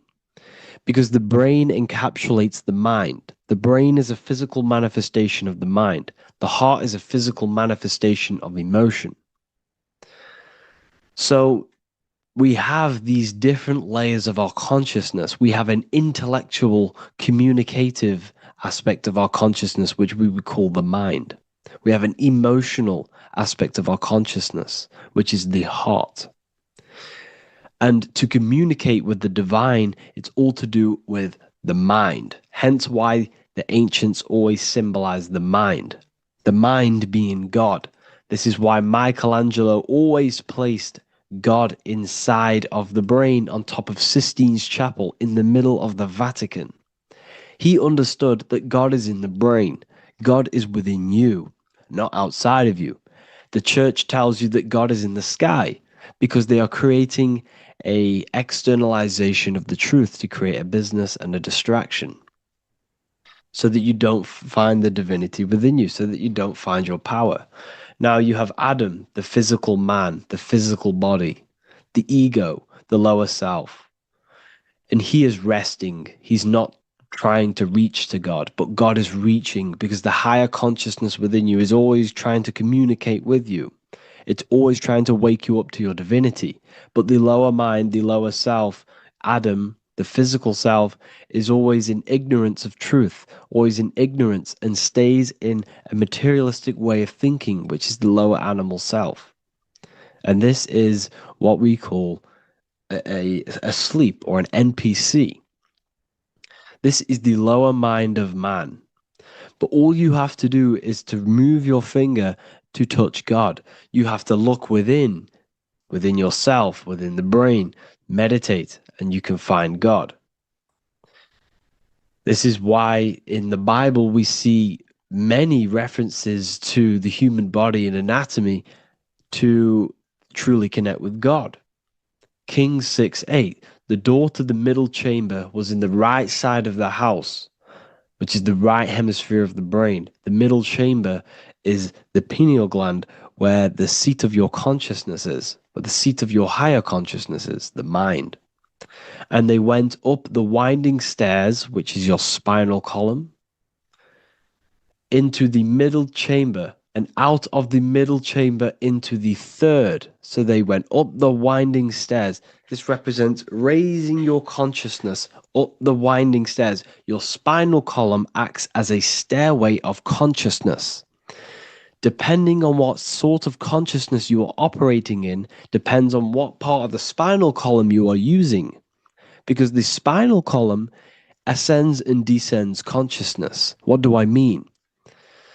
If you are in a reproductive way of thinking and you're always thinking about sex, you're jerking off all the time and you're always eating, all of your brain's power and your mind's power is being descended into the lower aspects of the spinal column, which represents hell, the physical state of man, Adam, the ignorant state. We're basically living off low-level pleasures like an animal. And the stairway to heaven is your spinal column. They went up the winding stairs into the middle chamber, which is your mind, your pineal gland, and out of the middle into the third stage of consciousness, physical, etheric, astral.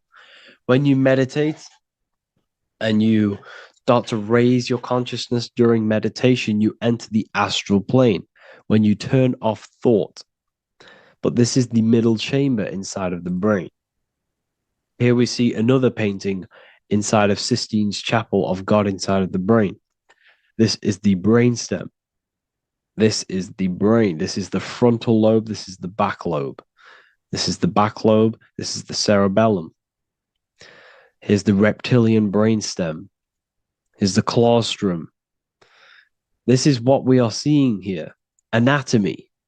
Here is another one in Sistine Chapel in the middle of the Vatican. This is depicting the brainstem. God's neck looks exactly like the brainstem.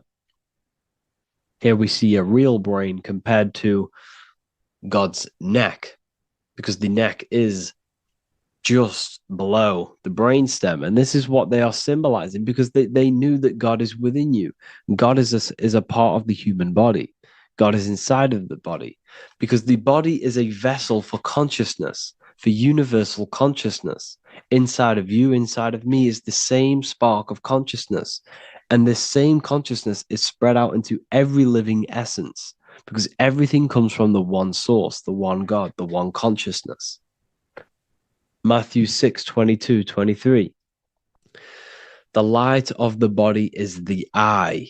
If therefore thine eye be single, thy whole body shall be full of light. Practicing the single eye. What is this? This is meditation. This is entering within yourself. So the Bible's telling you to practice the single eye. But if thine eye be evil, thy whole body shall be full of darkness. What does this mean? If your consciousness is in an evil way of thinking, if your mind is filled with an evil, negative mind space, then your body shall be filled with darkness, with evil, with negativity. Because negative thoughts destruct the body. Positive thoughts heal and regenerate the body. So he tells you to be, the light of the body is the eye, your consciousness, the inner eye of consciousness, the eye that lets you see. And what do I mean? You look with your two physical eyes, but you see with the inner eye. What you see is perception. You look with the two eyes, and what you see is perception. You are seeing, you are understanding, and that's what consciousness, the mind, gives you.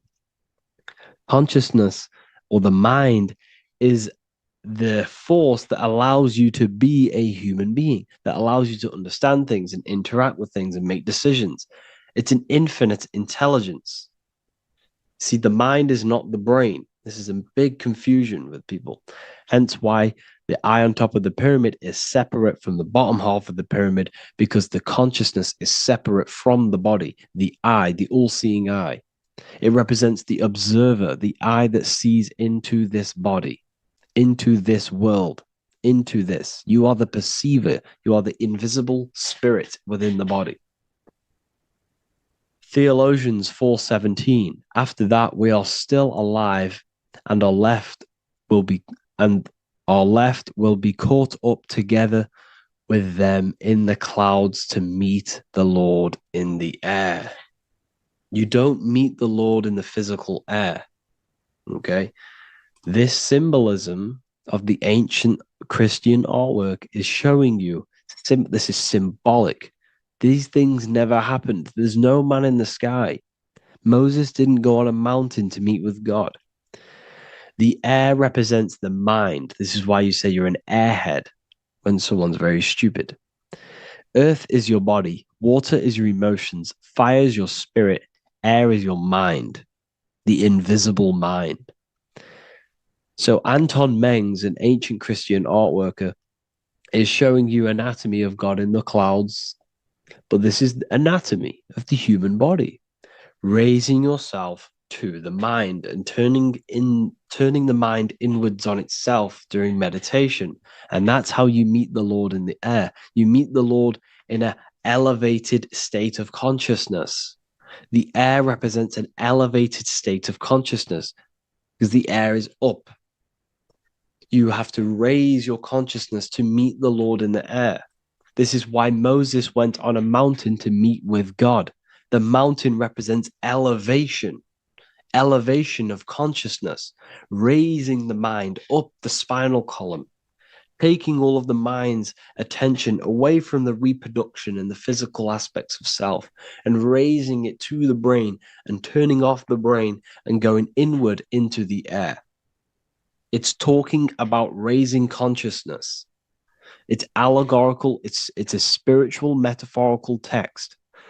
The side of your head's called a temple because inside that where that temple is right in the middle of where you call the temple is the inner chamber, the open room, the holies of holies in the Bible, or the land flowing with milk and honey, or Mount Zion.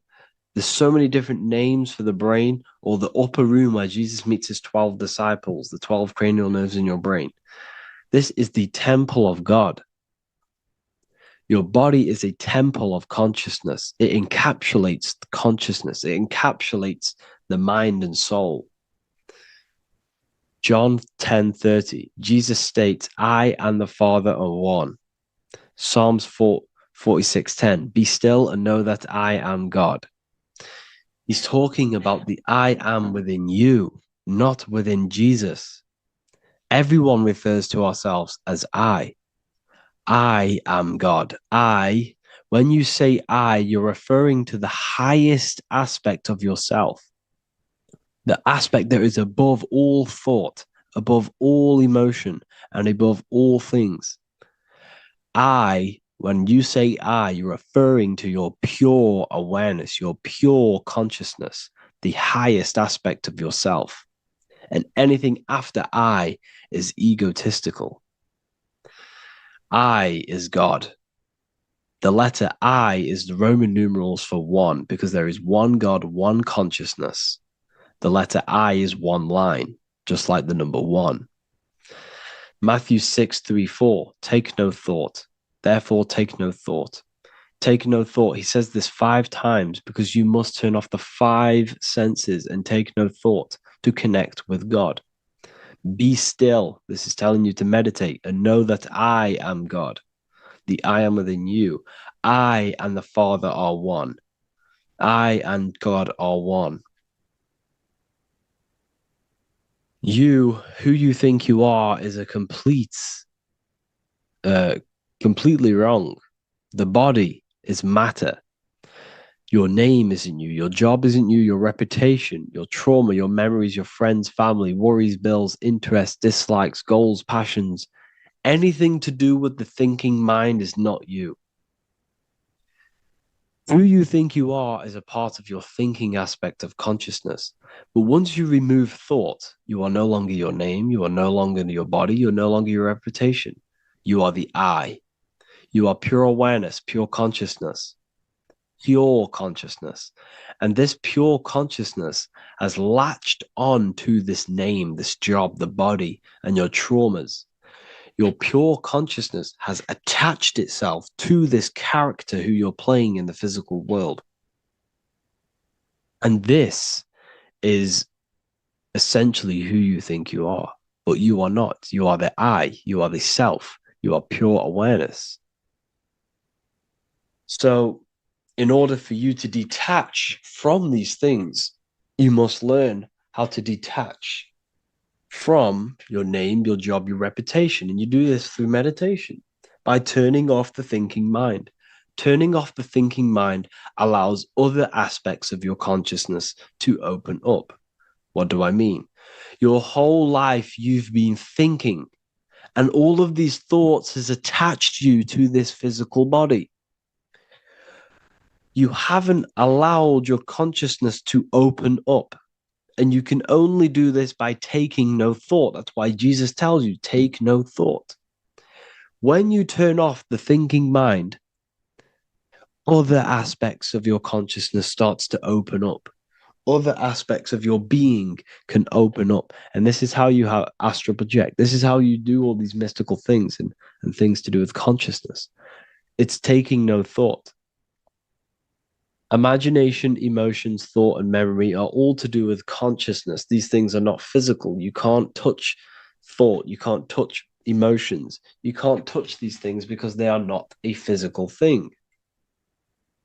So you must turn off these things for other aspects of your consciousness to open up. Okay? So essentially, the Bible is a metaphorical, astrological, numerological, metaphysical, spiritual, encoded text that talks about human anatomy, spirituality, and the true nature of the human experience. Everything they would teach you in school is to make you think that you are this body. Everything they teach you in church is the externalization of the true teachings of Jesus. Jesus was telling you to meditate. Jesus was telling you to practice the single eye. Jesus was telling you to look within yourself and find God. He wasn't telling you to pray to him. Mark 16:19, he was taken up to heaven and sat at the right hand of God, the right hemisphere of your brain. John 21:6, cast the net onto the right hand side of the boat and ye shall find fish. Fish is understanding. The boat is your body, your brain. Cast your awareness into the right side of your brain and you will find understanding, because the right side of your brain is all to do with the creative aspect and the intuition and the spiritual sides of your consciousness. This is why God is here. This is why Michelangelo depicted God in the right hemisphere of your brain, because this is all human anatomy. And I speak about all of this in the brand new Book of Wisdom, Volume 2, which is now available. The start of the revolution has begun. This book is truly going to change the way people see the world. It's got so many more topics than the last one. It's truly a revolution. It's written in so much detail. It's very practical. I cannot wait to share this one with you. I just want to say thank you for the opportunity for me to create this book, because without you, I couldn't have created this. And I just love sharing my work with you. And I thank every single one of you for the support, the watch, like the views and the likes, everything, especially the people who have joined the university and stuff like that. And for people who have joined the university, you do get a free Book of Wisdom paperback if you just go to the general chat and follow the description, follow what the instructions that I gave you in the chat, and you'll be able to order a free Book of Wisdom if you are inside of the university. Plus, you get all of my other books, 2 books, and over 45 occult books on occult and esoteric things. You get lectures, live calls, a community, a manifestation mastery course, and a whole library and reoccurring updates every month, every week. So yeah, I hope you all enjoyed this video. Thank you all. Please leave a comment to help the algorithm, and leave a comment on what videos I should make. And yeah, I'll get to uploading on the YouTube a lot more now. The second book is now released. I have a lot more time on my hands. No longer using my energy to create the book. I'm now going to redirect this mental energy into the YouTube. So there will be a lot more content coming. So I need some content ideas. So feel free to comment some ideas, some YouTube videos that I can create. Thank you all, people. Have an amazing day. Before you call the Baphomet evil, make sure that you watch this video until the end so you gain a full understanding on what the Baphomet truly is. No, I am not a Satanist. I am simply an esoteric and occult researcher. I've been looking into symbolism for a very long time, and I can reassure you that this symbol does not represent the devil, does not represent any negative figure. It's a very deep, occult, esoteric symbol. What we first need to understand about the Baphomet, it is indeed a symbol. Every symbol we see around us is neutral. The pentagram, the Baphomet, is neutral. It depends how you use it, whether it is used in a good or bad way. Everything is neutral. It's your mind's perception that gives it a positive or a negative charge. First of all, let's break down the Baphomet symbol. Let's look very closely at the Baphomet. We have clearly the 4 physical elements corresponding to the Baphomet. Here we clearly have the fire element. The wings represents the air, the flapping in the air. The fish scales, which is the water. And this dome figure representing the earth. The soul is incarnated into 4 bodies. We have a mental body of consciousness, intellect. We have an emotional body of consciousness, which is all to do with intuition and energy. We have a spiritual body of consciousness, our astral body, and a physical body of consciousness for the physical earth. Earth corresponds with your body, air corresponds with your mind, fire corresponds with your spirit, water corresponds with your emotions. So the Baphomet is showing you the 4 elements of the soul, the 4 bodies of the soul that we are incarnated in. Now, let's look at this moon figure. We have the moon. The moon represents the internal world. It represents what we cannot see. The sun represents our conscious mind, what we can see, what we're aware of, the physical world. The moon represents what we are not aware of. It represents our internal world. Remember, we have 2 worlds. You're an individual. You have a dual nature. Individual. You have an internal world. When you close your eyes, you have an internal voice, an internal world of thought and emotion, and an external world of this material body. The moon represents the internal. The moon on top represents the moon controlling the mind, represents the inner world controlling you. Now, this is very symbolic in the occult world. If the inner world is controlling you, then you have no control over reality. This is the devil horns. You know the devil horns? The moon crescent? This represents you are the devil. You're being controlled by your thoughts, by your emotions, by your psyche. Then we have the moon below, which represents control over the inner world. We have control over our thoughts, our emotions, our impulses. So you're either being controlled by thought and emotions, or you're controlling them and having self-mastery. In alchemy, we always see this symbol of the man or woman on top of the moon, representing emotional control and self-mastery of the internal world. The journey of the occultist is to gain full mastery over their consciousness. They want to be conscious of every single thought that enters their mental field of consciousness. We get over 7,000 thoughts a day. It is possible to achieve a certain level of mastery where you are conscious of every single thought that enters your mind.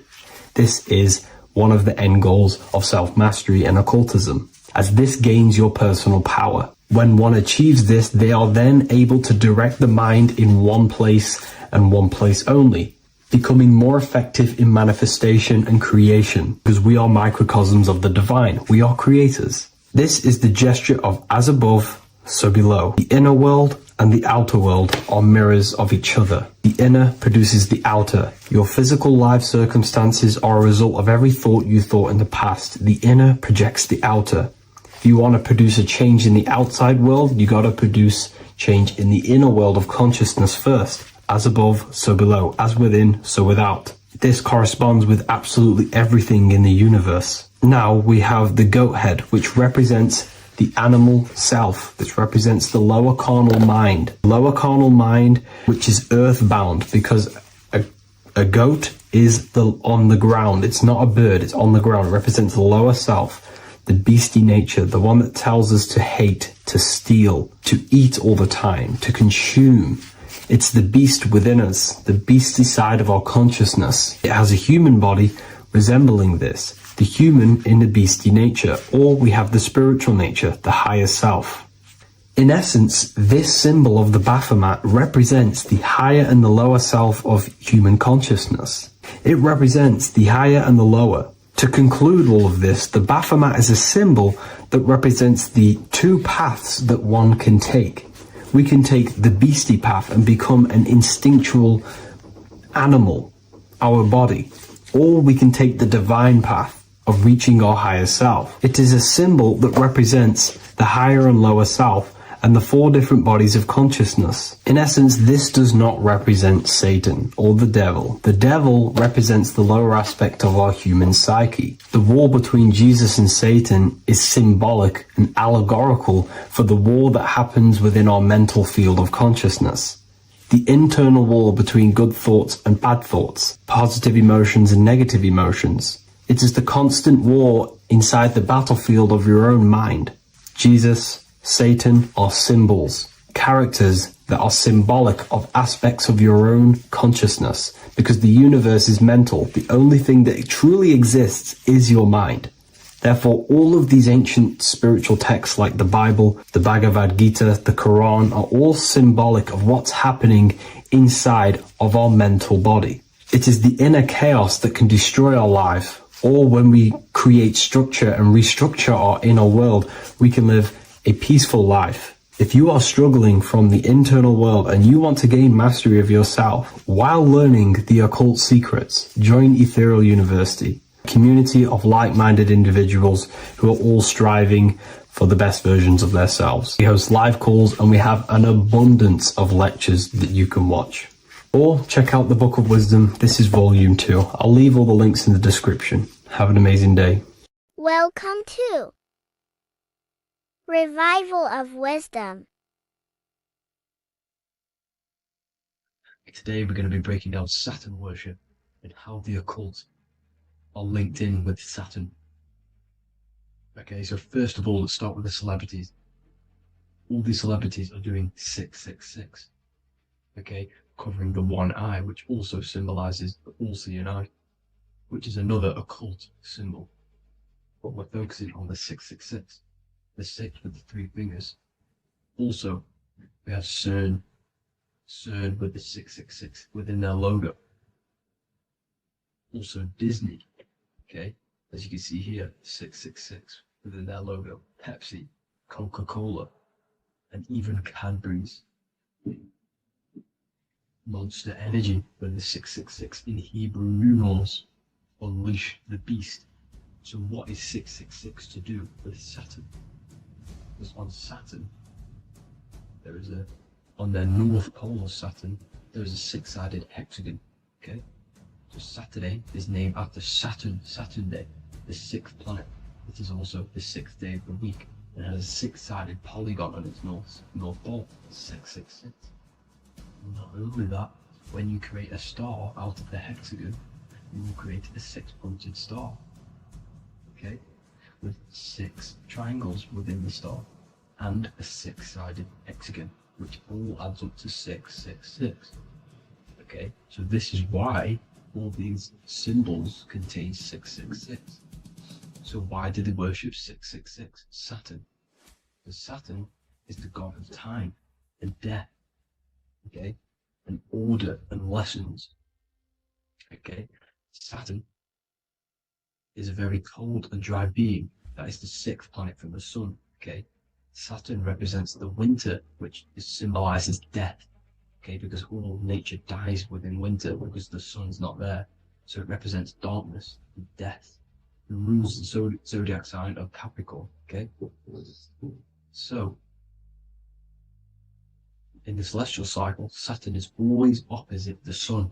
So it's the opposite of the sun. So they're worshipping this energy which is death-like, okay? This god which is death and does not bring life, okay? Also is the god of time, okay? Also in the Roman and in Greek it's called Chronos, okay, which is just a translation for time. It's also known as the Father Time, aka the Grim Reaper, okay? The Grim Reaper, keep that in mind, we'll come back to this. Here are some more logos with Saturn, okay? NAG, Internet, Wi-Fi, okay? All these occult logos all worship Saturn. They are a satanic occult. They worship this death god, this evil god. Okay? This is where the cube now comes in. Okay? Because what colour is associated with Saturn? It's black, because it's the absence of light, it's opposite the sun. So black is the colour associated with Saturn. Each planet has its own colour associated with it. Okay, so when you make the cube, okay, as you can see here, the cube out of the polygon, it creates what? A black cube. Okay, and the Kabbalah, okay, Kabbalah means cube, Allah means the god, the cube god. These religions are secretly worshipping this cube god, the god of death, Saturn, Satan. It's the same entity behind it all. Okay, so also we have these black cubes in Australia, Denmark, all around the world, these black cubes, because this occult is worldwide. It's Saturn, Satan taking over this realm. Okay, also with this black cube, they walk around it like the rings of Saturn. It's around the black cube of Saturn with the rings, they walk around in circles. What are circles? Cycles. What is a cycle? Time. The time god. This is why it has a ring around it, because it represents time cycles. Okay?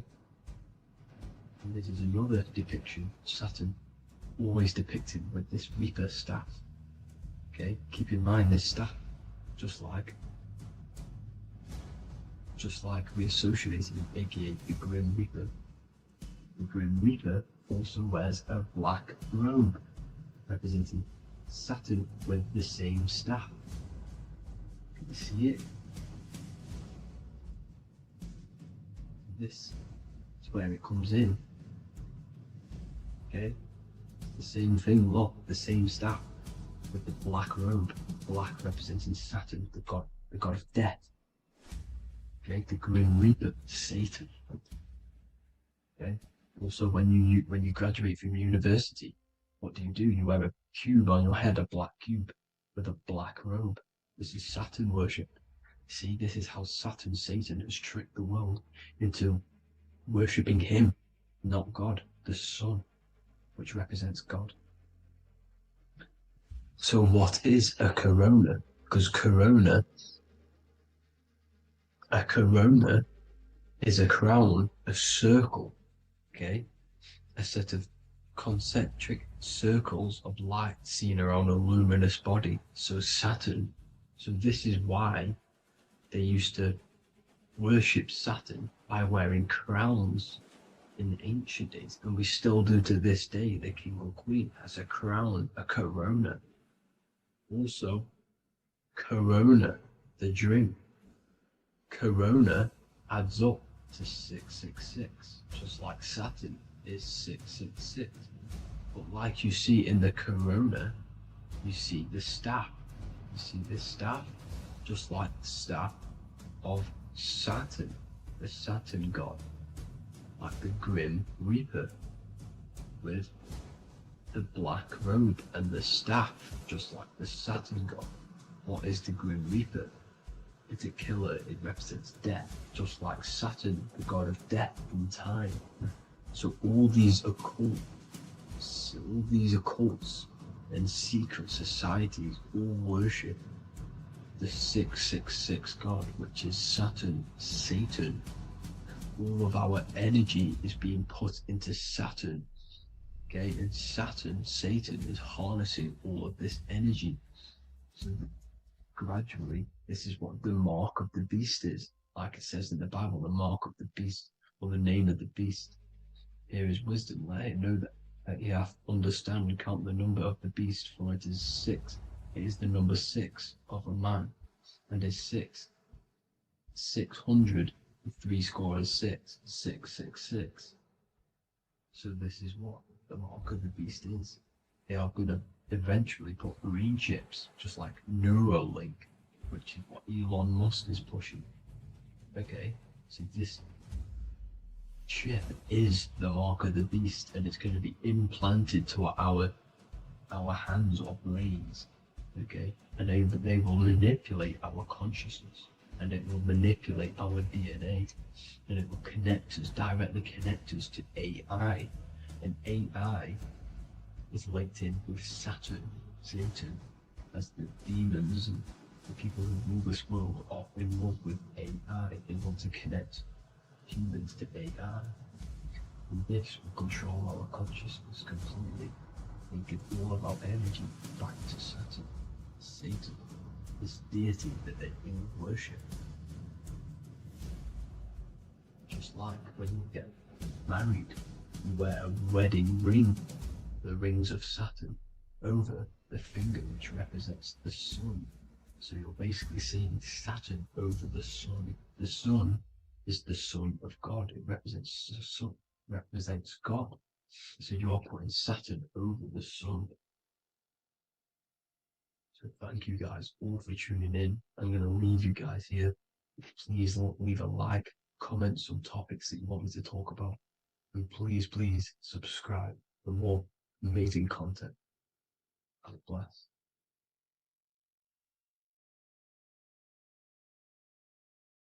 What if dreams aren't random at all, but messages from a deeper part of yourself? trying to show you things. In this video, you're going to learn exactly what dreams are from an esoteric view, how to control dreams, and how to dream more frequently. Dreams are not nonsense. They are expressions of the subconscious mind. In the daytime, we're using our conscious mind, what we are aware of. This represents the daytime, the sun, the external world. We're operating in the external, outside the body in the day. But when we go to sleep, we return inward. Everything does this breath. We breathe in through the nose and out through the nose. Everything does this in and out process in the universe. We live, we die every single day. We wake up, we express things in the external. Then at nighttime, we return back to darkness, back to the internal. This is the breath of the universe. We have summer, we have winter. This is the breath of the sun and the seasons with the earth. You have an internal world and an external world. External is physical, the internal is spiritual. Like I said, when we go to sleep, we are returning back to the internal world of your own consciousness and subconscious mind. Your subconscious mind holds everything about you,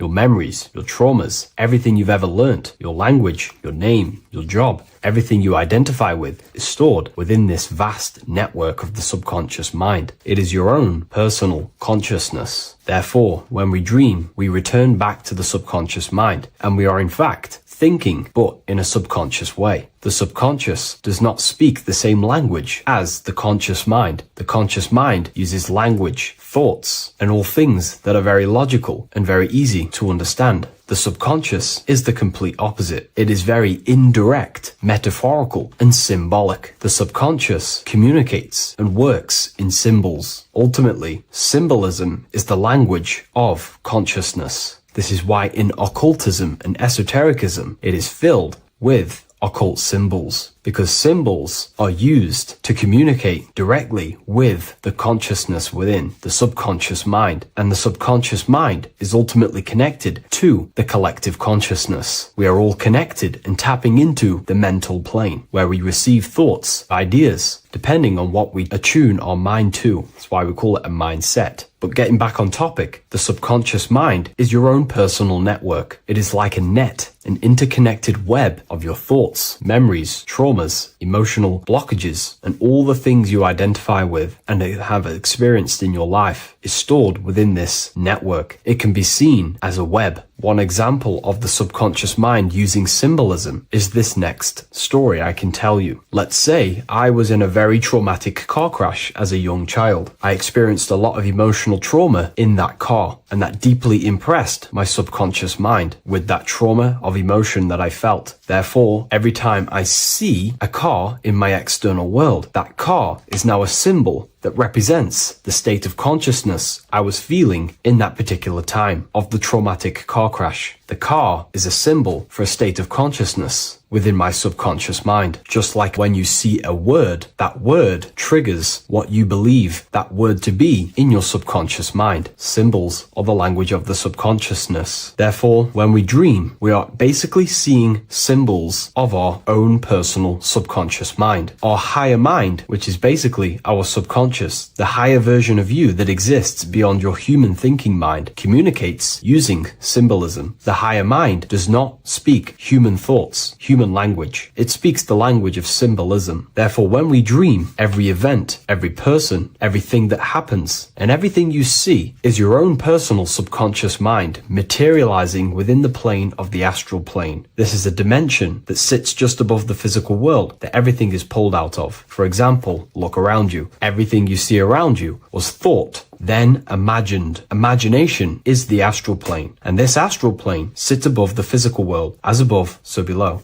These objects were thought, imagined within someone's mind, and then pulled into a physical reality. Therefore, the imagination is what you're experiencing within a dream. It is your subconscious mind thinking and materializing within the imaginative plane. For example, let's say you are a Christian, you believe in Jesus your whole life, you have lots of emotion towards Jesus. This deeply impresses your subconscious mind. You believe in him so much, you go to sleep, you have a dream that you meet Jesus. You did not meet directly with Jesus. You met with your own belief. It was your own belief materializing within the imaginative plane and revealing itself to you. Dreams are materializations of your memories, your subconscious beliefs, traumas, and anything anything that could be inside the subconscious mind. It is your subconsciousness revealing itself to you in a material form. Let's say you have a nightmare. There is a big dark figure chasing you and you are running away in fear, away from this dark figure chasing you. That dark figure is not an external entity. It is not a spirit or a jinn or a demon. It is in fact an aspect of your own mind. It is a symbol that represents maybe a fear, a trauma, or something you are running away from internally, inside your subconscious mind. Something that you are not addressing, but something that is fearful, something that can be controlling you on a subconscious level. Let's say you have a fear to address something in your personal life. You want to address someone who is getting on your nerves at work. You continuously put this off and you fear doing that situation. Over a long period of time, this can slowly control you subconsciously. You start to avoid the person, avoid any contact. It is subconsciously controlling you. This is not the best example, but you can see what I mean. Hidden fears and traumas in the subconscious mind can subconsciously control your actions and ultimately lead you to low states of consciousness, keep you from reaching your higher potential, and ultimately create blockages within your own consciousness. That figure in the dream is a materialization of something that you are fearing and running away from and not addressing. This is why people always have dreams of traumas that they have experienced as a child or when they were younger, or maybe from a year ago or two. It's because that emotion is deeply impressed in the subconscious, and the subconscious is always trying to reveal things to you, communicate to you that you need to change, purify, and maybe heal within your own consciousness. This is how the higher self communicates to you, through the language of symbolism. Once you understand this, dreams can become a very powerful tool, not just entertainment at nighttime. Your consciousness never rests. Your consciousness is eternal. It is the very spark of the divine. Your body needs rest. Your consciousness is not physical. It does not need rest. So this is a way you can identify what your dreams are trying to show you, is by writing them down. A dream journal. Every single dream that you have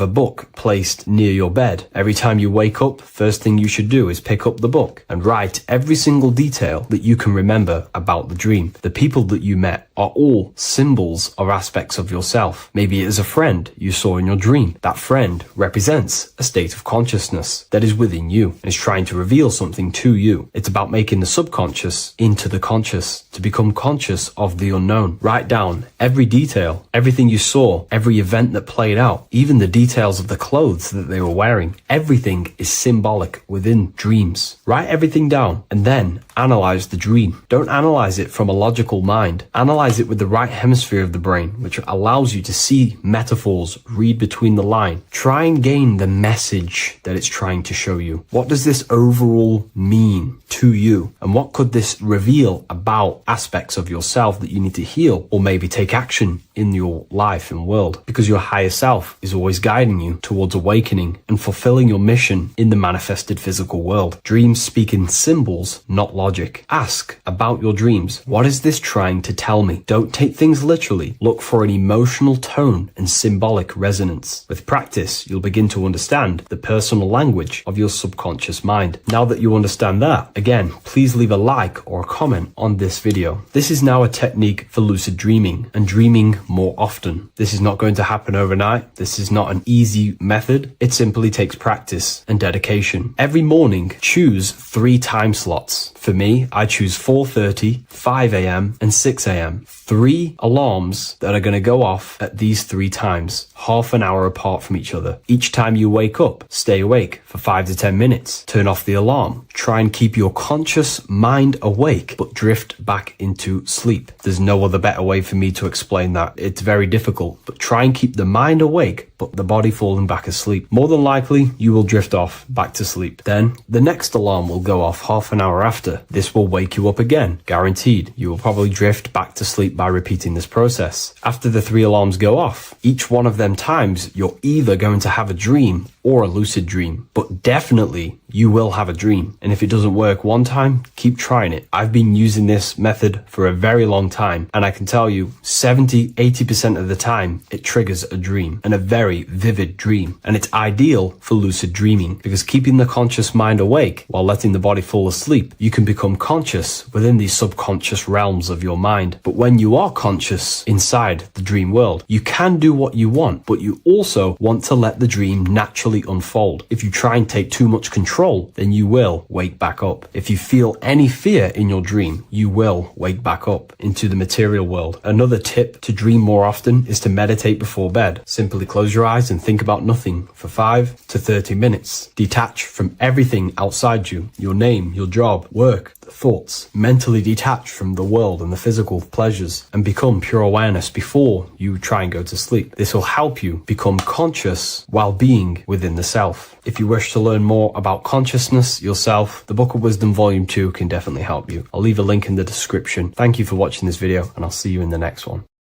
Greetings everyone, it's Revival of Wisdom. I facilitate human enlightenment through occult and esoteric teachings.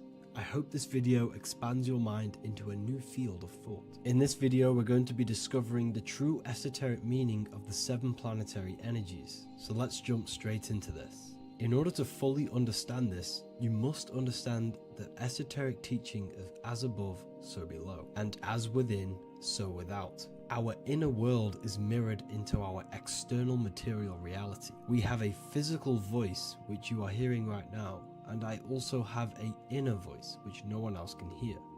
The inner world is invisible, and the external world is visible. In other words, the inner world is the spiritual world, and the outer world is the material world. The inner world of ourselves reflects and projects our outer world, which means everything in our external reality is a somewhat reflection of our internal self. You are made in the image and likeness of God. You yourself are the universe experiencing itself in a 3-dimensional physical form.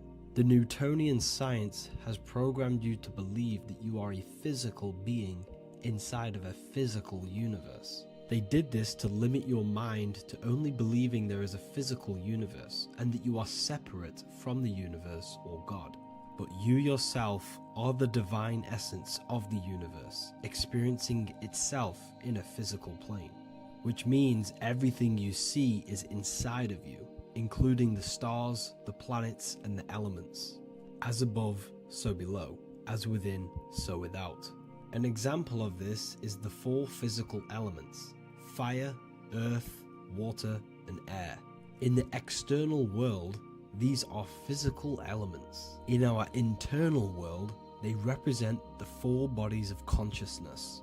We have 4 different bodies. We have a material body, we have a spiritual body, an emotional body, and a mental body. The mind is not made out of the same substance as the body. The emotions is not made out of the same substance of the mind and the body. These bodies exist in 4 different dimensions, 4 layers of consciousness. With that being said, the 4 physical elements are inside of us. The earth is our material physical body. Fire represents our spiritual astral light body. Water represents our transformative and emotional body. Air represents the mental body, the communicative and thinking body. This is the teaching as above, so below. If that resonates with you and you can comprehend it, please leave a like and a subscribe to this channel to see more content. And feel free to leave a comment on any video suggestions.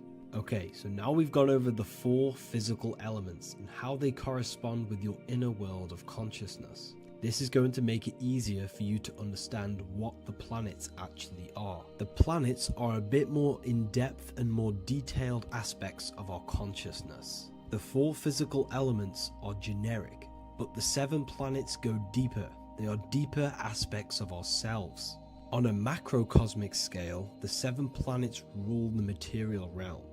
Every object, every animal, every plant, every stone, everything we see in this plane is governed and created under one of the 7 planets. I don't really like calling them planets. They are energies. They are spiritual forces that drive things into existence. An example of this is if we look at a tree. The roots of the tree are governed by Saturn. The stem of the tree is governed by the sun. The leaves of the tree are governed by the moon. Any offspring or fruit of the tree is governed by Jupiter. Any defense mechanisms of the tree is governed by Mars. The communication and networking of the tree is governed by Mercury. The smell and the look of the tree is governed by Venus. Everything we see in this material plane is governed by one of these specific energies. Everything material has a spiritual force that brings it into physical existence. This is the reason why we have 7 days of creation in the Bible. The 7 days of the week, all governed by the planetary energies. Monday is moon day for the moon. Mars governs Tuesday. Mercury is Wednesday. Jupiter is Thursday. Venus is Friday. Saturn is Saturn day. And Sunday is for the sun. This is the reason why there are so many sevens in this physical plane. 7 days of the week, the 7 colors, the 7 chakras, the 7 diatonic musical notes, the 7 lamps on the Jewish candlestick, the G inside of the Masonic square and compass. G is the 7th letter. Now let's go a little bit deeper into every planetary energy. Saturn in the external material plane governs the foundational and enduring aspects of existence, such as roots of plants, the bones of our body, and even the insects that dwell beneath the ground. Saturn represents the dull, hard, and unyielding forces of life, symbolizing structure, limitation, and conditioning. Under Saturn's influence, things become rigid, bound by restrictions and boundaries. This is the reason why Saturn is known as Father Time, because Saturn rules anything that is a restriction and a limitation, which is time. The whole of this material plane is governed by time. You will be born and you will die. This explains why there is so much Saturn symbology in this material plane. Saturn is one of the most important planetary energies. You are a spiritual being in a physical body. Your light, your consciousness is bound to the physical body until you learn how to escape the physical body. The body is a limitation for our infinite minds and spiritual bodies. Our infinite mind is stuck in this material body, governed by Saturn's limitation of time, matter, and space. Now let's dive into what Saturn means to our consciousness within our internal world. We've gone over what Saturn means in the external world. What does it mean to our consciousness? Internally, Saturn embodies the conditioning within our consciousness. When the Saturnian aspect of our consciousness dominates, we become overly rigid, fixated, and restricted in our thinking and actions. For example, Saturn's influence is strongly felt in today's world, where many people's minds are confined to societal norms and conditioned responses. Saturn is the aspect of our consciousness, our minds, such as limiting belief systems and limiting thoughts and emotions. This is the negative thought that you can't get rid of that's holding you back. This is a Saturn aspect of our consciousness. However, this is not a negative thing. The Saturnian aspect of our consciousness is a great teacher, guiding us through difficult life lessons that ultimately lead us to growth and expansion. Saturn's energy allows us to experience and overcome fears and limitations so our minds can expand into new fields of thought, into new life. Although Saturn's energy is harsh and often challenging, it helps us develop resilience, discipline, and wisdom. However, in the modern day, this Saturnian energy has overpowered the minds of the masses, fostering excessive rigidity and limitation. This is why we see so much Saturn symbolism. It's literally everywhere because our minds are being dominated by the Saturnian limiting aspect of our consciousness. Now, let's move on to the moon. The moon, or lunar energy, in the external material macrocosm plane governs the elements of water, influencing the natural cycles such as the ocean tides, which rise and fall in harmony with the moon's phases. Beyond water, the moon also guides instinctual behaviors such as animal migrations. Birds, insects, and other creatures rely on the moon's subtle energies to navigate their journeys. For example, dung beetles use polarization patterns in the moonlight to orient themselves and travel safely home. The moon creates the months. M-O-N is moon. There are 28-day cycles, and this 28-day cycle of the moon is reflected in the woman's body, known as the menstrual cycle. The moon is a feminine energy, governing the feminine elements such as water and the feminine cycles of the body. The moon is the womb. This is why eggs have the same color as the moon, because eggs are ruled by the moon's energy. Now that's the external world. The internal world, the moon symbolizes the emotion aspect of our consciousness. It represents the subconscious mind, the seat of intuition and psychic abilities. Just like in the external world, things are born out of the moon, such as eggs and the womb. The subconscious mind acts as a womb for our conscious mind. Our deep subconscious emotions and programs are born into light into the conscious mind and controls the conscious mind. The moon represents our hidden psyche, our shadow self. Now let's go on to the sun. The sun represents the life force. In the material external world, the sun is ruling over pretty much all life. The sun gives life to all things. Without the sun, animals could not exist, the human body could not work, and plants would not grow. The sun is the life force. It's the soul of the world. Now, in our internal world of consciousness, the sun represents our passion, our drive, our conscious mind. The aspect of our internal world that wants to drive things and give life to physical manifestation. Now we go on to Mars energy. Mars is well known for being the god of war. Mars energy manifests into the material plane through anything that seeks to protect or defend itself. For example, the holly tree. The holly tree leaves are very sharp and they defend itself. Anything that is protective in the material world has Mars energy and is governed by this specific aspect of consciousness.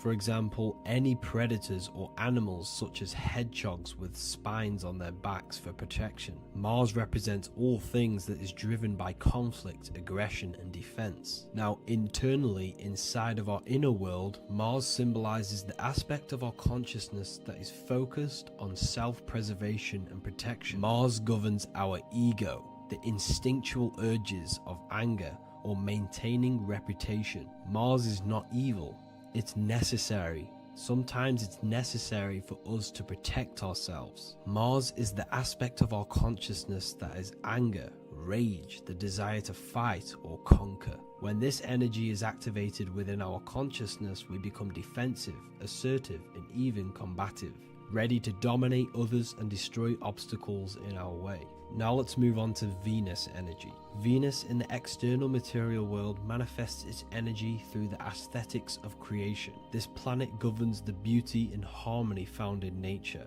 including the nurturing environment of a mother's womb where life begins. Venus embodies the essential love, not only in romantic relationships, but also in the bonds between family members and all living beings. Venus represents relationships. We have relationships between plants, animals. They all depend on each other to give life. Plants provide food and medicine, while living creatures contribute to their own growth and pollination.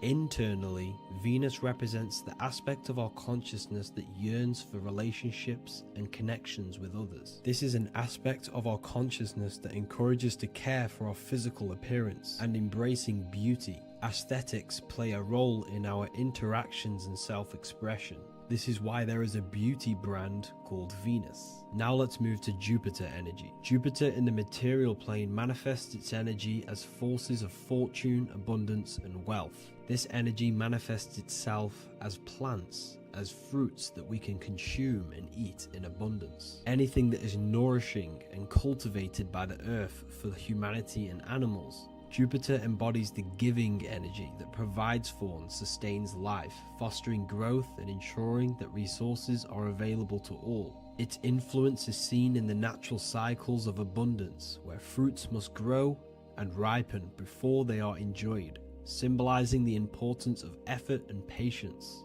Internally, in our spiritual world, Jupiter represents the aspect of our consciousness that yearns for abundance and seeks growth in various aspects of our lives, including wealth, knowledge, and personal development of the mind, spirit, and the soul. This is the aspect of our consciousness that wants to gain wealth, that wants to gain expansion and abundance in our lives. However, when Jupiter's energy dominates our consciousness excessively, it can lead to feelings of stinginess and greed. It represents material possession. The last planet is Mercury. Mercury in the external world governs the vital elements such as seeds, air, communication, education, and electricity. Known as the messenger of the gods, Mercury rules over intellect, communication, and the transmission of knowledge. Mercury's states of consciousness manifests itself in the material plane as the network between trees and plants, how they all communicate together. It represents the intelligence behind all physical things. It's the intelligence behind the seed that allows it to grow into a plant. Mercury's creative energy is manifested in the nervous system of the human body and all living animals, the intricate messenger that transmits signals from the body to the brain and then to the mind. This intelligence within us allows us to facilitate thought and movement. Internally, in our spiritual aspects of consciousness, Mercury is the state of consciousness that seeks knowledge, understanding, and intellectual growth and expansion. This part of us is curious, eager to learn, and driven to communicate ideas and information. It represents our mental body. The Roman god Mercury is often depicting flying because this symbolizes the air. Air represents our mental body. When the Mercury aspect of our consciousness dominates, we become highly intellectual, constantly seeking information, analyzing situation, and communicating our ideas. While this can enhance our understanding and ability to interact with the world, an excess of Mercury's influence can lead to overthinking, excessive analysis, and focus on intellect over emotions or intuition. Okay, so they are the 7 planetary energies in the external world and your internal world of consciousness. These energies are manifested in the Roman mythology as human beings. They are depicted as human beings, but this is nothing but symbolism. These gods never existed physically. They represent aspects of our consciousness and spiritual forces that govern the material plane. Every material object, every intelligence, every piece of life in this universe is governed and brought into existence by one of these spiritual forces. Now, I hope this video has expanded your mind into a new realm of thought. Make sure to leave a like, a comment, and subscribe to the channel for more occult and esoteric information. You can read more about this topic and many more occult and esoteric teachings inside of my books, the Book of Wisdom Volume 1 and the Book of Wisdom Volume 2. I honestly advise that not everyone reads these books. These are books which will completely transform your view on reality. You will feel a lot better reading these books because you will find a connection with yourself and the universe. Understanding truth and knowing thyself gives you a sense of well-being. Like I said, this is not just a book. This is a beginning of your journey of expansion and growth.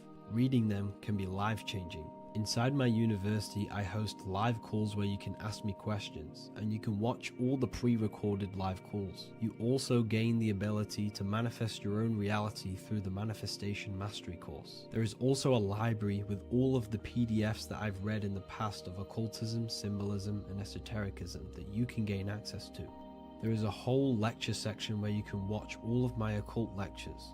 This is a place of transformation. The price of the university will be going up very soon. If you join now, you will gain a free sexual alchemy course which will teach you how to transmute sexual energy into creativity. I'll leave all the links in the description for the university and also my website where you can get my books. I hope you enjoyed this video. Take care. What if I told you many people around you have probably sold their souls? It's more popular than you think, and it's very easy to do. Selling your soul is not something that you can just go and meet the devil and do it. It doesn't work like that. But before I tell you exactly how you can sell your soul and how not to sell your soul, what is the soul? So looking at Jesus, we always see 2 lights surrounding his head, one surrounding the heart. And as of course, if you've been watching my channel, you know Jesus represents you. He represents the divine essence of the universe made in human form. Each one of us possess a fractal of God's infinite consciousness. We are all God. We are all God experiencing himself in a three-dimensional divided form, separated from his oneness. God wanted to experience himself, so he made this world. So each one of us possess a soul, and the soul is the spark of God's infinite loving consciousness, filled with God's loving moral law.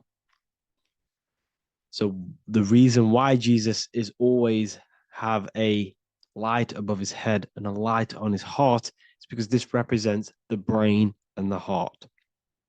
The brain is not the mind. The heart is not the soul.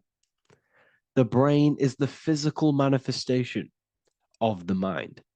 It is the physical mechanical computer for the spiritual mind. The heart is the physical manifestation of the soul.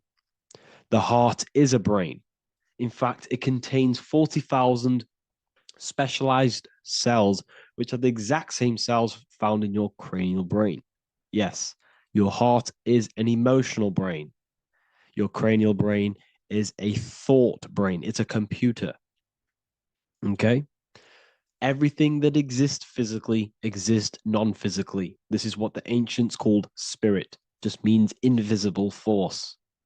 The mind, the thoughts are not made of atoms. You can't touch, you can't find tangible thoughts, imaginations. These things exist spiritually in metaphysical counterspace. It's the same with your emotions. The emotions are spiritual. They are not physical. You can't touch them. So thoughts are the language of the mind. Emotions are the language of the soul.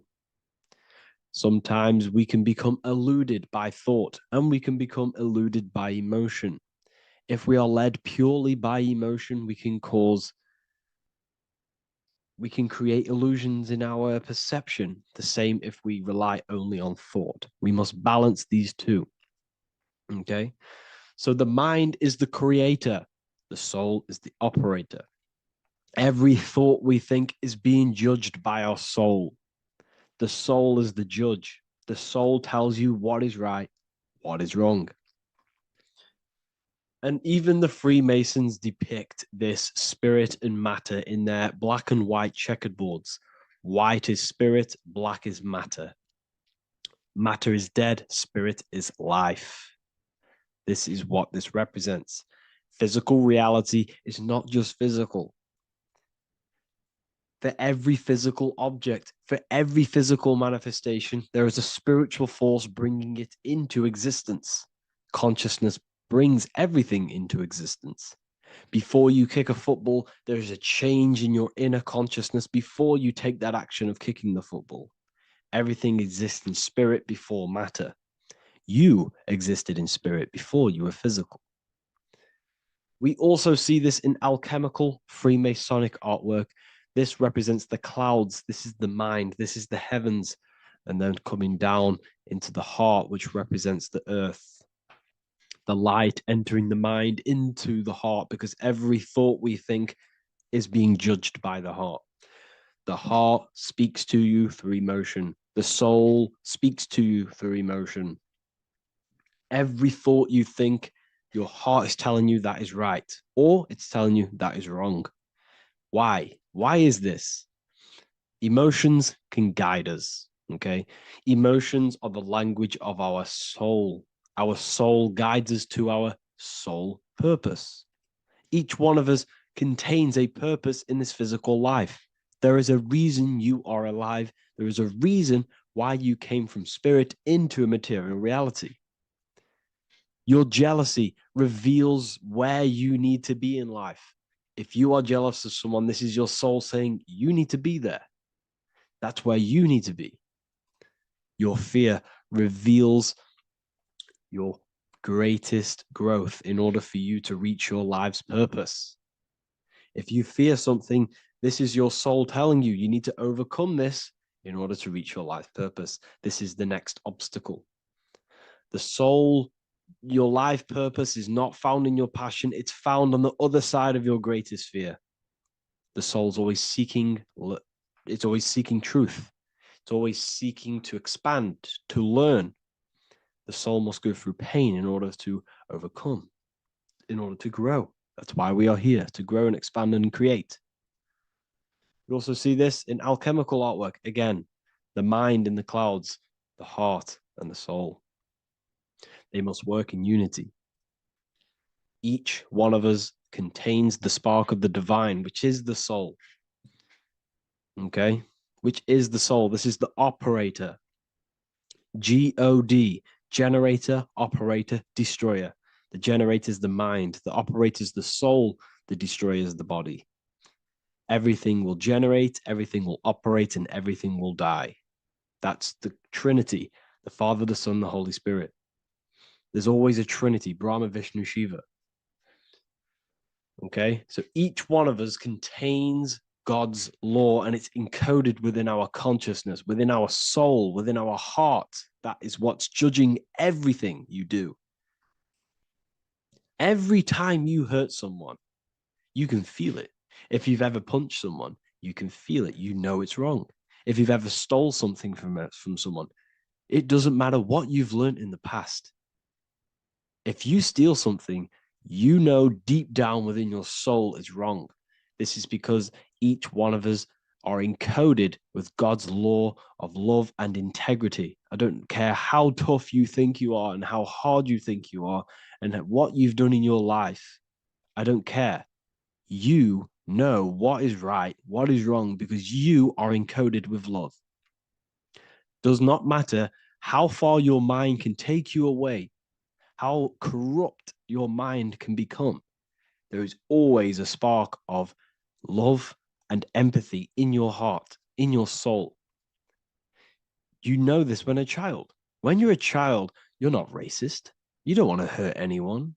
You don't want to steal. As a child, you're pure love, you're pure awareness, you're pure. You would never think about being racist. It's the corruption of the mind that leads us to corruption. Our soul always wants to do good. So the soul is encoded with God's law. And when we go against this law, this destroys our body. Yes, because your body is electromagnetic, and that's being casted from your heart. So every time you go against the heart's guidance in moral law, we weaken our electromagnetic field, which weakens our body. If you've ever looked at someone who's very negative, you can see them. You can see that they are aging quicker. You look at Scrooge, for example. If you ever watched Scrooge, look at how corrupt he looks. That's his heart. You can see the people's hearts on their face. People who do negative things and have negative thoughts, negative emotions, you can see it in their eyes and their face. It's because it corrupts you. It corrupts the body. It ages the body. Goodness is life. Okay? So can you sell your soul? You cannot sell your soul physically. But what you can sell is your conscience. What you can go against is that moral law. And you can exchange physical material things such as money, fame, cars, houses, business, in order for you can exchange that to go against your inner dialogue. For example, these rappers, celebrities, what are they doing? They're not selling their soul. You can't sell your soul to some entity on the astral plane. But what you can do, you can take money to say, I'm going to go against my heart. I'm going to go against my inner moral law. I'm going to take that money and I'm going to do something wrong. It's basically going against your soul. It's selling your soul, selling your soul's guidance of moral law. That's what selling your soul is. And that's what these rappers are doing. That's why they're so sad. You know, this is why all these rappers are on drugs, doing all sorts of things to escape, to short-term escape what they've done. They're going against their inner guidance for money. And yes, short-term pleasure may be happy for now, But in the long run, it will leave you feeling voidless because nothing material can ever satisfy your soul. Nothing. You could gain £1 million tomorrow, guaranteed within 2 weeks, you'd be back to the exact same position mentally, emotionally as before, because nothing physical can ever satisfy you. Guaranteed, if you received $1 million if you received $1 million now, in a week's time, you'd be hunting for the next million because it does not satisfy you. There's a reason why these billionaires don't stop working, because they're so addicted to earning and earning and earning. It doesn't satisfy you. The only way you can satisfy yourself is through Christ consciousness, is through self-love, is through loving thyself, knowing thyself, and becoming balanced internally in consciousness instead of seeking external validation through material things, which end up leaving you feeling voidless, empty inside, and sad and depressed and anxiety. Everyone's looking outside of themselves for validation, when true validation comes from within. True satisfaction, true happiness comes from within, reaching Christ. Christ is a state of being, a state of consciousness that we must cultivate within ourselves so we can live a happy, balanced life. You can have all these material things when you're satisfied inside, but don't rely on them. Me, I enjoy material things, but I don't desire them. I don't chase them. I don't rely on them for happiness, for validation. You can have big cars. You could have your favorite watches. You could have Lamborghinis. Yes, it's fun, but don't let it give you your happiness. As long as you're happy on the inside, it's okay to have these things. You should seek balance with your inner world and outer world. Okay, so this is what they are doing. Rappers, celebrities, actors, Hollywood. This is what they've done. They've exchanged their inner integrity, their inner law, their inner moral compass for exchange for material wealth, fame, money, and cars. That's what they've done. And power. It corrupts you. They slowly corrupt you. So yes, you cannot sell your soul. And if you wish to learn more, I'll see you inside Ethereal University with my community, where we are learning every day to master ourselves, to expand our consciousness. If you want to lucid dream, astral project, master yourself, create the desired reality you want, learn about human consciousness and your full potential, then Ethereal University is for you, and I'll see you inside. The link will be in the description. Thank you for watching. What if I told you that reincarnation is real and that there is a metaphysical, spiritual science behind this? Most people leave this world just as lost when they entered it. That they carry their fears, attachments, and addictions with them, only to be born again, trapped in the same cycle, repeating the patterns of lifetime after lifetime.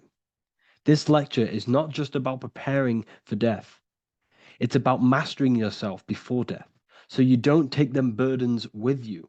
Because the truth is, whatever addictions, fears, and unresolved emotions you cling to in this life, you carry with you into the next. Unless you break free now. You must master yourself before death. Death is not the end. It is the great passage.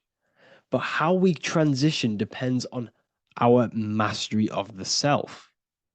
This was symbolized by the Ouroboros, the snake biting its tail. Every ending is a new beginning. It's an infinite cycle of consciousness. Now, your human body is basically an antenna tapped in to a stream of consciousness. Just like a radio is tapped into a specific frequency to play that radio. Your body is basically an antenna, a crystal picking up the consciousness of God. You are on an ever-ending journey, a journey of learning and expansion of the mind into new fields of thought.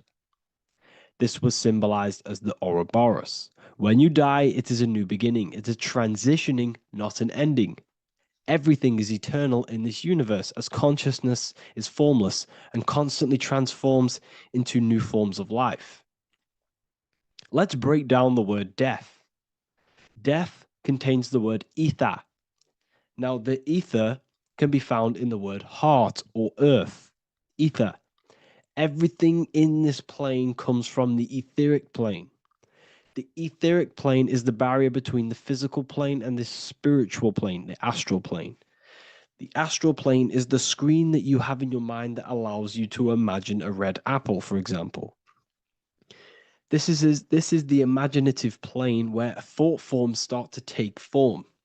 Everything begins as a thought, then the thought form becomes an imagination, then energy, then physical. Everything in the physical plane is a shadow of thought, all objects manifested as thought. You came from the astral. You came from the stars. This is why we say reach for the stars. Or this is why you say you are a star. Cis star, miss star, fraud star, stir is star.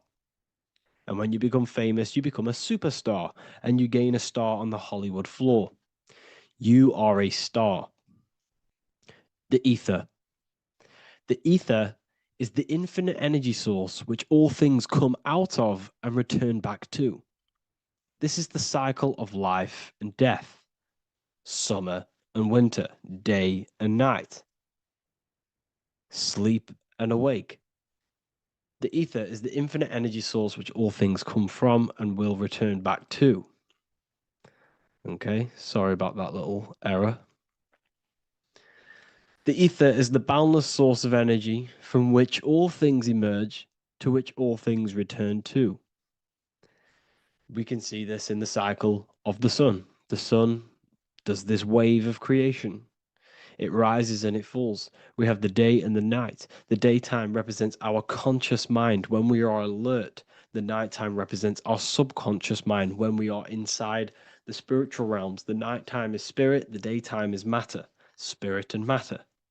Awake and asleep, conscious and subconscious. We see this in the yearly cycle. Summer is life, winter is death. Spring is the morning, summer is midday, autumn is evening, winter is the night. Everything is a macro and a micro cycle of being born out of the ether and returning back from life and death. Life and death is manifested within the cycles of the sun and everything outside of you, as within, so without. This is why we say sleep is the cousin of death. The macrocosm is death. The microcosm is sleep. Every time you go to sleep, you are essentially it's a miniature death. You're entering into spirit and then returning back into matter in the morning when the sun rises. Everything is a reflection of the macrocosm cycles. Preparation for death. The first thing we must do in order to prepare for death, for life after death, in order to stop being reincarnated in this cycle of materialism, in order to progress as a soul, because remember, you are a soul in a body. Just like the sun gives power and life to the earth, your soul gives power and life to your body. When you say I, you're referring to the soul. And your soul can be stuck underneath layers of false identifications. Who you believe yourself to be is merely a collection of subconscious programs running within your mind. Now that's very deep. That is very, very deep. Who you think you are is a part of your thinking mind. Your name, your job, your reputation, your family, your friends. These things are not you. They're all aspects of the thinking mind. What happens if you meditate and you turn off the mind? Then all these things do not exist. You're left with the pure soul, the pure awareness, the pure observation. If you turn off the thinking mind, you're no longer your body. You're no longer your reputation. You're no longer your friends. You're no longer your job and your labels. You are the soul. That's the true you, the observation of the mind, not the thinking mind. The ego is the echo. It's an echo of your true self. The ego is your mind's perception of itself, shaped by experiences, trauma, emotions, and beliefs. It is merely an echo of your true soul self. The ego is not you. Your mind is not you. You are the soul. And this is the true self that we must express within our life and we must connect with before we die. Because when we die under the echo, under these false layers of the emotions, the traumas, the experiences, the addictions, the emotional attachments, when we die underneath all of this, when we don't know our true self, the soul is still hidden.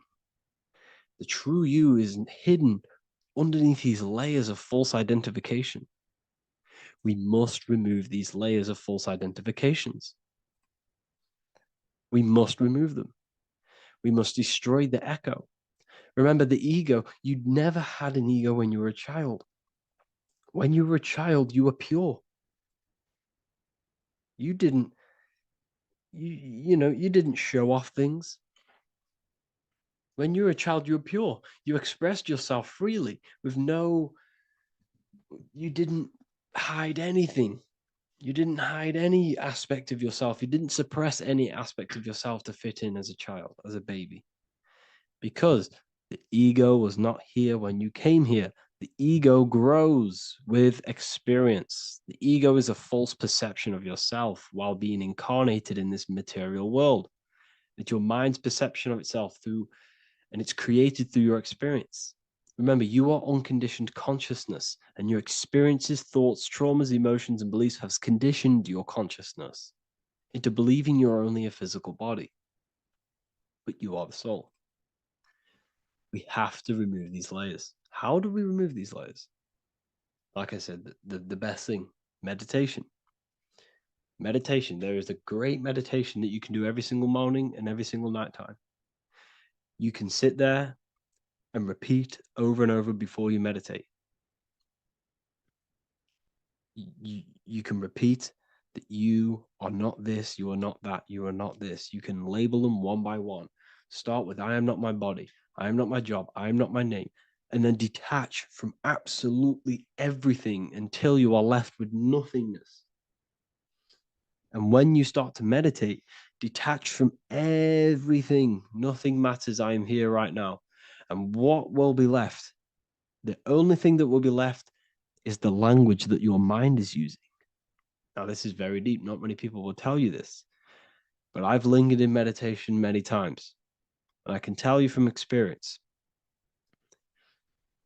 that the only thing left once you detach from everything is the language that your mind is attached to. So whether that's English, Italian, French. Once you detach the language of the mind that that little voice in your head's using, you're left with the soul. Once the mind is switched off, you're left with the soul, and you have detached from all of these external things. You're left with the soul. That's you. That's the power. That's the source of all creation, where everything you've ever done has come from. Every thought, every idea has come from your soul. Number two, that's meant to say number two. Sorry about that. Mental addictions and emotional addictions. Okay. These two are very important. Mental addictions, this could be thought patterns. This could be the labels that we've just been talking about. Then you have emotional attachments, which is maybe you're too attached to an external thing. Maybe you're too attached to your phone.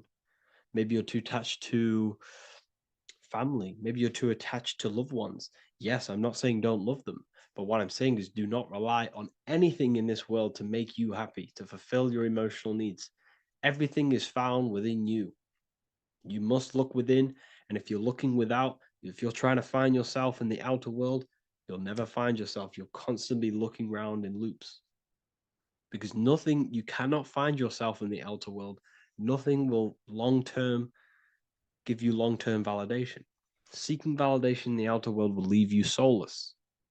leave you feeling empty inside and sad and depressed.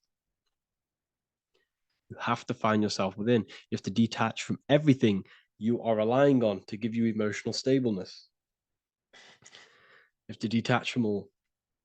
Yes, love your children. Yes, love these people, but do not rely on them. Because everything in this world is temporary. Do not conform to this world. The Bible tells you this. Everything in modern society nurtures the body, but neglects the soul. They keep you addicted to as many things as possible. Smoking, you have to detach. Drugs, you have to detach. Alcohol, detach. You cannot rely on anything. This is why this path is very, very difficult to walk. But I'm showing you the way. These are the things you must do before death. You have to detach from absolutely everything. If you die and your mind and soul is still addicted to these worldly things, then you guess what? You're going to reincarnate. You're going to reincarnate because your mind is still thinking about these material earthly things. And if you are operating in that vibration, you're going to project that vibration and come back here. You have to detach. You have to master the soul and master the mind. Like I said, the matrix is designed to keep you addicted to as many things as possible. Your phone, food, smoking, drugs, alcohol, clubbing, all of these things. Everything in society is made to trap your soul and reincarnate in this world. That's why it's very, very, very difficult to walk this path. Very difficult. Matrix, matter tricks. John 2:15 to 17. Do not love this world, nor the things it offers you. For when you love the world, you will lose God. Do not love this world, nor the things it offers you. Do not conform to the pattern of this world, but be transformed by the renewing of your mind. Great quote. Do not conform to the pattern of this world, but be transformed. Let this world transform you. Learn from this, expand from this, but do not be mentally and emotionally attached. Okay? What good will it be for someone to gain the whole world yet forfeit their soul? Like I said, everything in the Bible is telling you the truth. You just got to read it correctly. This is spirituality. This is spirituality. The Bible is spiritual. It's a spiritual text. We must disconnect from everything outside of us and connect with the true soul. Here we have the Egyptians showing you the soul leaving the body. Here we have the soul here. Here we have the Masons showing you the soul coming out. The soul is real. You are the soul. And when you leave this physical plane, you will go into the astral plane. That's where you came from. You came from the astral. You came from the stars. You incarnated into this physical body. Your consciousness fell into this material form to experience limitation, to experience a 3D world. So in order to ascend properly before we die, we have to let go of all the attachments. Every addiction you have, write them down. And one by one, tackle them. Before you die, you have to, or else you will reincarnate. This is the teachings of Egyptians. This is the teachings of Masonry. All of these addictions contribute towards life after death. Everything must be controlled. And we must be attached to the soul. I'm not saying I'm perfect. I'm not saying I'm perfect, people. We're all not perfect. We're all under psychological operation by the government. We're all in a very difficult situation with this awakening. I'm simply pointing out what I know from my journey and what I've been learning through occultism and research and reading lots of books and many different things. I'm on this journey just as you are. Maybe I'm further. Maybe you're ahead of me. We don't know. But this is what I'm sharing with the world. This is what I'm sharing with my research. And this is what makes sense. It's common sense. Look at everything around you. Everything's made to feed the body, not the soul. So, my beautiful watchers and fans and supporters, I appreciate every single one of you, and I hope this video has supported your journey. If you're feeling lost in life, if you're searching for deeper answers, whether you're seeking clarity, looking to expand your studies, or ready for personalized mentoring, this is your chance to connect with me live and receive insights tailored just for you. Start your path to self-mastery and enlightenment inside the world's best esoteric school. Your journey starts now. Tap the link in the description if you want to join Ethereal University, or feel free to check out my books. I thank you all, and I really appreciate for 100,000 subscribers on YouTube. I love every single one of you. Make sure to drop a like, a comment, and subscribe to the channel if you're new. Let me know some ideas for, lectures, anything that you want to know. I can make lectures on them. Just drop it in the comments. I appreciate every single one of you. Take care.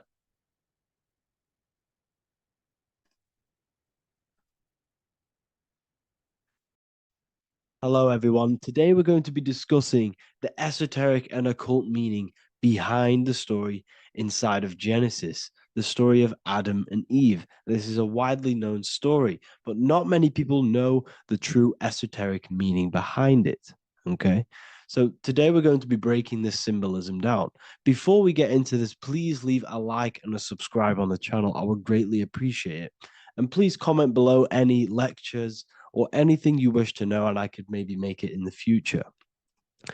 The first thing we must understand about the Bible is that it is an esoteric and occult book. It is written in allegory. It is written in such a way that we understand the book compared to our level of perception. Now, what do I mean? If a child read the Bible, they would gain a standard meaning and story behind it. They would gain a normal interpretation of the book, of being good, praise God, and be a good person. However, me, who have studied the occult and esoteric and symbolism for a very long time, when I read the Bible, I see a deeper meaning. I can read between the lines of the allegories, which means the Bible is written in such a genius way that it speaks to your level of intelligence. Depending on how advanced you are mentally and with knowledge, will depend on how you decipher this book and how the parables inside the book can speak to you in your personal life. Okay. So the Bible is the greatest psychological book ever written in history. This is why it's known as the greatest story ever told. It's a story. What we must understand with the Bible is that the Bible creates on the surface a logical way of thinking, which is what we call religion. We read the Bible and if we think logically and we take that book literally, then we gain a religion. But if we look beyond the surface, this is what we call esoteric, metaphorical, symbolic. You can read between the lines using our right hemisphere of the brain in deciphering this book and what it truly means to us and the evolution of our mind, body, and soul. What this book actually reveals between the lines is instructions and stories which teach you how to level up your consciousness, how you can sync the mind, body, and spirit and the soul all together so you can live like a god. This is what the esoteric is. It's the purification of consciousness. Now, when it comes to Adam and Eve, okay, what we must understand is that this is the beginning of creation. This represents the beginning of your life in an esoteric way. This is symbolic for the beginning of your incarnation into this physical world. Okay. And we have Adam, masculine, Eve representing feminine. These are the two masculine and feminine energies which create the whole material universe. Okay. And as we are born with a pure consciousness. We are born with pure consciousness. Well, now, what do I mean? As a baby, we have no knowledge. We are pure essence of the soul. You know, we don't gain the knowledge of good and evil. We are pure. Yes, we're not happy all the time as a baby, and we're not sad all the time, but we have no ego. This is what I mean. Our consciousness is not split. As a baby, you are whole. You have a whole consciousness. You are yourself. You have no false identifications, no limiting belief systems, nothing. You are pure awareness and the pure soul and the pure mind. Now, this is what Genesis is representing. As we grow older, the more experiences we gain, the more thoughts we start to think, the more knowledge we gain of this world, the more impure our mind, our heart, our soul, our spirit becomes, the more impure our body becomes. As we grow older, we're infected with negative beliefs, negative thoughts, and society norms. This is a big one. As we grow older, we are molded by society. We shut off areas of ourself and we push them away so that we fit in with society. We all know this. We all did this in school. We pushed away parts of ourselves to act cool or to fit in, whatever it may be. Whatever type of person you were in school, we all went through this because society and culture is programmed. So as we grow older, our consciousness splits. We gain a persona, an ego, and we gain a shadow self, the subconscious, and we gain an ego. Now, the ego is what you show to people.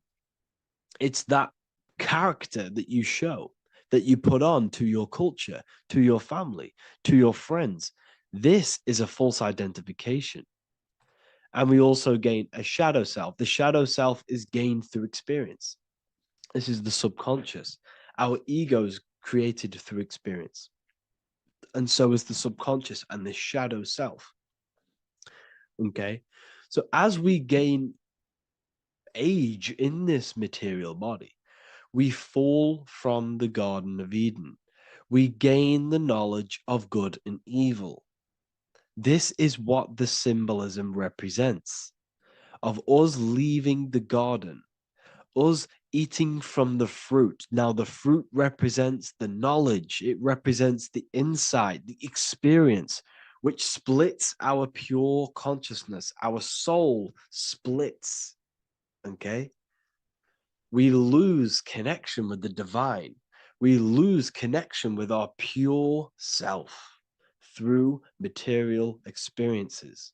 We may lose ourselves in material experiences. We may lose ourselves in lust and material gain, wealth, and all of these lovely things that the material world offers. We lose ourselves in this. Okay? And not only that, there's another symbolic thing that we're missing with being a child. There's another symbolic meaning behind this tree in this story of Adam and Eve. And this is sexual energy. Okay? As we are a baby, we have no ability to create another human life. We have no sexual urges. We have no desire for the material things as a baby. Nothing. As we grow older, our sexual energy cultivates around the age of, it's like 10, maybe earlier for some people or later for some people. This is what we call puberty, when our sexual energy activates. This is when the masculine and feminine energies are present within the body. And we are now given the ability to create human life. We're now given the ability to bring in a soul into the material world. Now, this is what we believe and know in the esoteric world. That is what sex is. You're bringing a soul from the astral into the physical. Okay? So as you grow older, you gain this ability to use the power of creation. you gain this force within you that allows you to open a portal in the astral and bring in a soul to the material. Now, this power can be misused. This power is very powerful and should not be misused. In occult and esoteric teachings, we teach and learn sexual transmutation, how we transmute sexual energy into different areas of our life so we can grow and create. Because sexual energy is creative energy. It creates a whole new human being. So if we retain it, we can transmute it into creativity. So this energy is kind of corrupting us as well. And now I'm not saying growing up is evil, all this thing is evil. This is a natural cycle that we must go through. The soul of us must go through this cycle so that we learn, so that we overcome it, so that we gain mastery over ourselves, so that we expand ourselves.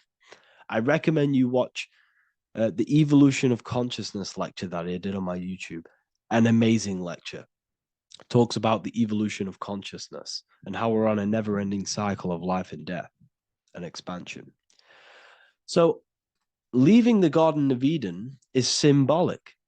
You see, Eve represents emotion. She's feminine. Adam represents action. That's why he bit the apple. You see, Eve takes the apple and tempts Adam because she's the emotion. She's the sexual desire. And Adam eats it. He releases. He misuses the power of his creation. He misuses his consciousness because of material illusions and material desires. This is natural, okay? As we grow older in this life, our soul has to experience sin. We have to experience negativity. We have to experience evil, okay? And we have to misuse this power within us to learn about it so we can overcome it and gain control over it. Now, this is why the Bible says in Genesis 3:6, for God doth know that in the day ye eat thereof, then your eyes shall be opened. Ye shall be as gods, knowing good and evil.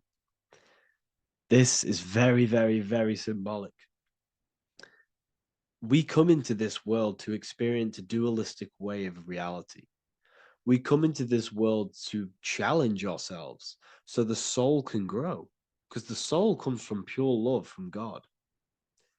But we come into this world so the soul may know what it's like to be evil. You see, we are like a seed. Our soul's like a seed. And when that seed grows, okay, and it's planted, them roots must grow to hell in order for the top of the tree and the roots to grow to heaven. In order for the soul to reach the highest states, it must descend down into the lowest states. Good and evil. This is the story of good and evil, okay? And this is the story, a psychological story of how the human mind has functioned in this life. This is what this story is representing of how our soul and mind is functioning, how our consciousness is splitting and growing up and evoluting. Okay. Like I said, snakes represent sexual energy. They represent, snake, when you've been snaked. This is why we say you've been snaked, because it represents a temptation of sexual energy. This is why the Kundalini is symbolized as a snake. This is the serpent within us that we can rise to activate dormant brain cells in our brain. Now that's called the Kundalini awakening. I'm not going to get into that into this video, but this is what it symbolizes, the tree and the knowledge of good and evil, because our body is the tree. Our central nervous system is the tree. The snake is our sexual urges and this false temptation that tempts us to interact with sin, the material world, okay, and go against our higher divine self. This is what it represents. Now, it's very, very symbolic. Not everyone is going to agree with this, but this is my interpretation of Genesis based on my research of occultism, symbolism, metaphors and me studying the Bible. This is my interpretation, and I hope it resonates with you. It might not resonate with you, but this is what makes sense to me, and this is what has made sense to many other occult researchers who are in this space as well. Okay. So please leave a like, leave a comment, leave a subscribe. I'd greatly appreciate if you could, just give me some support on this channel. We're nearly at 100,000 subscribers, which is insane. I just want to say thank you all. And yeah, I will see you inside the university. If you join, I'll look forward to mentoring you, connecting with you on the live calls. There's a new symbolism course, which is going to be available very, very soon. And yeah, if you join the university, you also get a 30% discount on all of my products, astrology readings, one-on-one calls, all of my books. Yeah, so I hope you gain some insight on this video, and I'll see you in the next video, and I'll see you inside the university. Have an amazing day.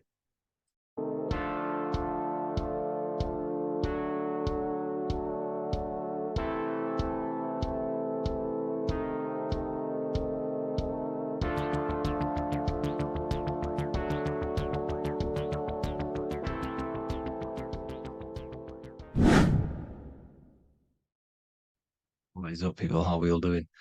Today, we're talking about the flat earth cosmology. So let's jump straight into this. Please drop a follow and leave a like to help the algorithm.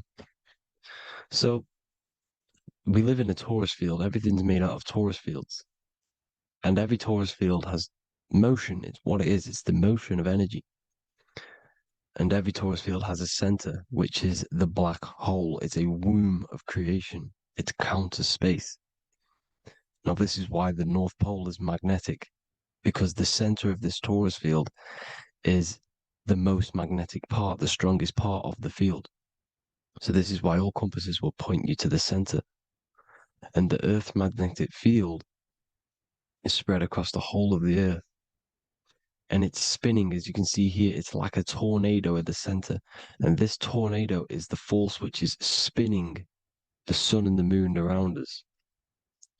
You got the sun, the moon, Polaris, just like in the Masonic cosmos here. The sun, the moon, Polaris, the all-seeing eye. Now we'll get into Polaris a bit later, but the sun is the magnetic force. Sorry, is the electric force, because every field is electromagnetic. Now, the sun is electric. It's positively charged. It's gonna give you energy. It's feeding energy. The moon is more magnetic energy, which is taking your energy away from you. And this is why you become sleepy when the moon comes out, because it's taking away your energy. So these two forces is the balance. It's the yin and yang. It's the balance. Everything in this creation is balanced, because the torus field is the Earth is the plane of inertia, the 0 point within the field, because physical matter is a result of two opposing forces equalized on the plane of inertia. And that is where matter crystallizes into physical results. And this physical plane is the plane of inertia, planet Earth. And at the center of this plane is the black hole, the womb of creation. And outside of this black hole gives birth to light. So the torus field is constantly rotating, going into counter space, the black hole, and then out of counter space gives birth to the white hole, white light. You see? So it's going around, black hole, birth again, black hole, birth again. And it just keeps going around. It's an infinite cycle of energy. And this is where the infinity sign comes from. This is the motion, this is the force which is creating everything to spin inside of this circle. Okay? And it's making the stars spin. It's making the sun and moon spin around us, around this center point. Now here you see Horus and Set. Horus and Set putting their feet inside of this dome. This is the royal arch, the arch of the dome above us, which, like you see in the Masonic cosmos, the royal arch of Freemasonry. This is the dome above us, the firmament that the Bible talks about. You see, they're putting their feet in because Set symbolizes the moon and Horus is the sun. Horizon, Horus. Horus is rising, the sun. So they're both putting their feet around the center magnetic pole, which is the pole, North Pole. And above the North Pole, you have Polaris, the pole of electromagnetic energy. You see? And this is how we get the sun and the seasons. Because the sun, for us, when it becomes summer, it's on the Tropic of Cancer. Then it spirals outwards, going out and out and out, then goes to the Tropic of Capricorn. That's winter for us. Then it comes back in and creates summer again. So it's constantly spiraling around this center magnetic North Pole. You see?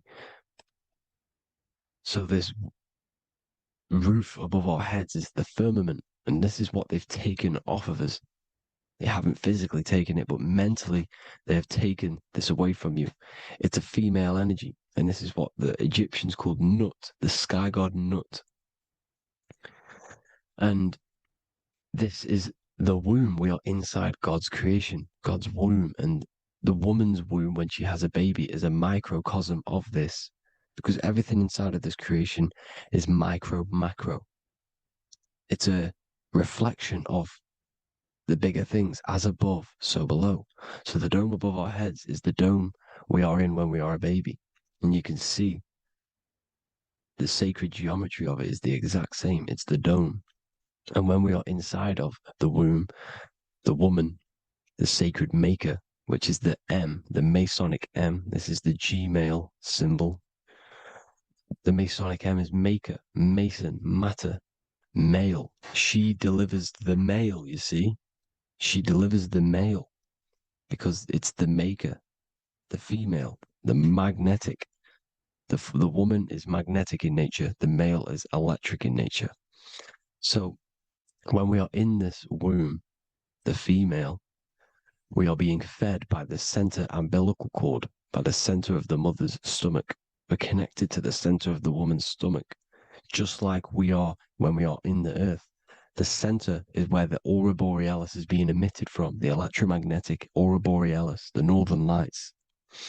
This is our spiritual umbilical cord, connecting us to counter space, connecting us to the realms beyond this world. Because at the center of every torus field is counter space. And at the center of the earth is our spiritual umbilical cord, and this is the earth's belly button, as you see. As above, so below. We had a physical umbilical cord. We have a spiritual umbilical cord, and this gets cut when we die, when we're cut away from the physical reality. You see, here's the ancient Egyptian tablet showing this female. You can see the hair, it's a female above us, because the female energy is nurturing, helping, looking after. And that's exactly what the dome is. It's protecting us. It's the Ark of the Covenant, the Ark covering us, you see? And this is what they've taken away from us. By you believing in space, it completely destroys the idea of this being a sacred creation. They've taken the roof off your head, whether if you believe in space, you believe that there's chaos, there's planets, there's asteroids that could kill us at any moment. But this isn't true. They've made you fear your own creation that you're inside of. They've made you fear what's above you. You see, and it's to hide the power of astrology, the power of the lights in the firmament, which are constantly flowing through the ether. These powers which are above us are sending rays down to the earth, which are influencing our psychology and how we behave. And this is what astrology is. It affects human consciousness. It interacts with our consciousness. And there's a different energy every day because the planets are in different houses, different alignments. And this is, we'll go into this a bit deeper later on. So the world tree, this magnetic North Pole, the pole of electromagnetic energy, was symbolized as a tree, the great tree at the center of the earth. You see? And this tree is symbolized everywhere. You can see here how the center person, this Egyptian person, is holding up the sky. This is the North Pole, the hyperboloid, at the center of every torus field. And this tree was in the Mayan cosmology. This is an ancient depiction. This is the torus field. There's the plane of inertia. There's the center tree. Here's the tree in the center, the magnetic North Pole, the woman holding the stars. Here's the Hindu with the two birds symbolizing the sun and the moon revolving around this center tree. The Mayan tree, his Horus and Set around the North Pole. They all knew this flat earth cosmology. They knew these secrets. It's so sacred you understand the creation that you're inside of. Because if you don't, you'll be led astray. You don't know where you are. You're lost. You see? And here's the Masonic art with the rays of the stars coming down with the tree in the center. So it was personified as a tree. And we are in Asgard, Midgard, the middle garden, where there's good and evil. So the 7 layers of heaven, which is talked about in the Quran. Each planet has a different layer of the firmament, and this is the 7 layers of heaven, and these are our 7 layers of the energy centers in our body. So we start in the stars, so we are stars in a physical body. And this is why we say Mr., sister, fraudster, sinister. Stir is star, and we are in the stars, and our star descends into the soul system, not solar system. And as we descend into the soul system, we enter Satan's kingdom, Satan's world. As it says in the Bible, Satan is the god of this world. Well, if you've been into my research for a while, you know Satan is Saturn. Saturn's world, because Saturn's the outermost ring. He's the Lord of the Rings. And you enter his kingdom, the kingdom of time. And this is why Saturn's the time god. As soon as you go past the rings of Saturn, you're now in the soul system. You're now in time. You're now bound by space and time. And you're bound to the earth plane, the heart. Earth is heart. It's a rearrangement, it's an anagram for heart. And the heart of the electromagnetic color spectrum is green, and that's why the earth is green. And above green is blue, and this is why the sky is blue. In order to go to heaven on the macro scale, you have to go through the blue sky, through the 7 layers of heaven. In order to reach heaven in your body, whilst you're here, you have to go through the blue chakra to your head, which is heaven. It's micro, macro. Everything is micro, macro inside of this creation. Is an ancient. I think this is a French image, piece of art from the ancient French, with obviously the 7 layers of heaven, which they all depict. And notice how it's like a dome. We'll go into this dome symbolization, the Royal Arch of Masonry, which is next.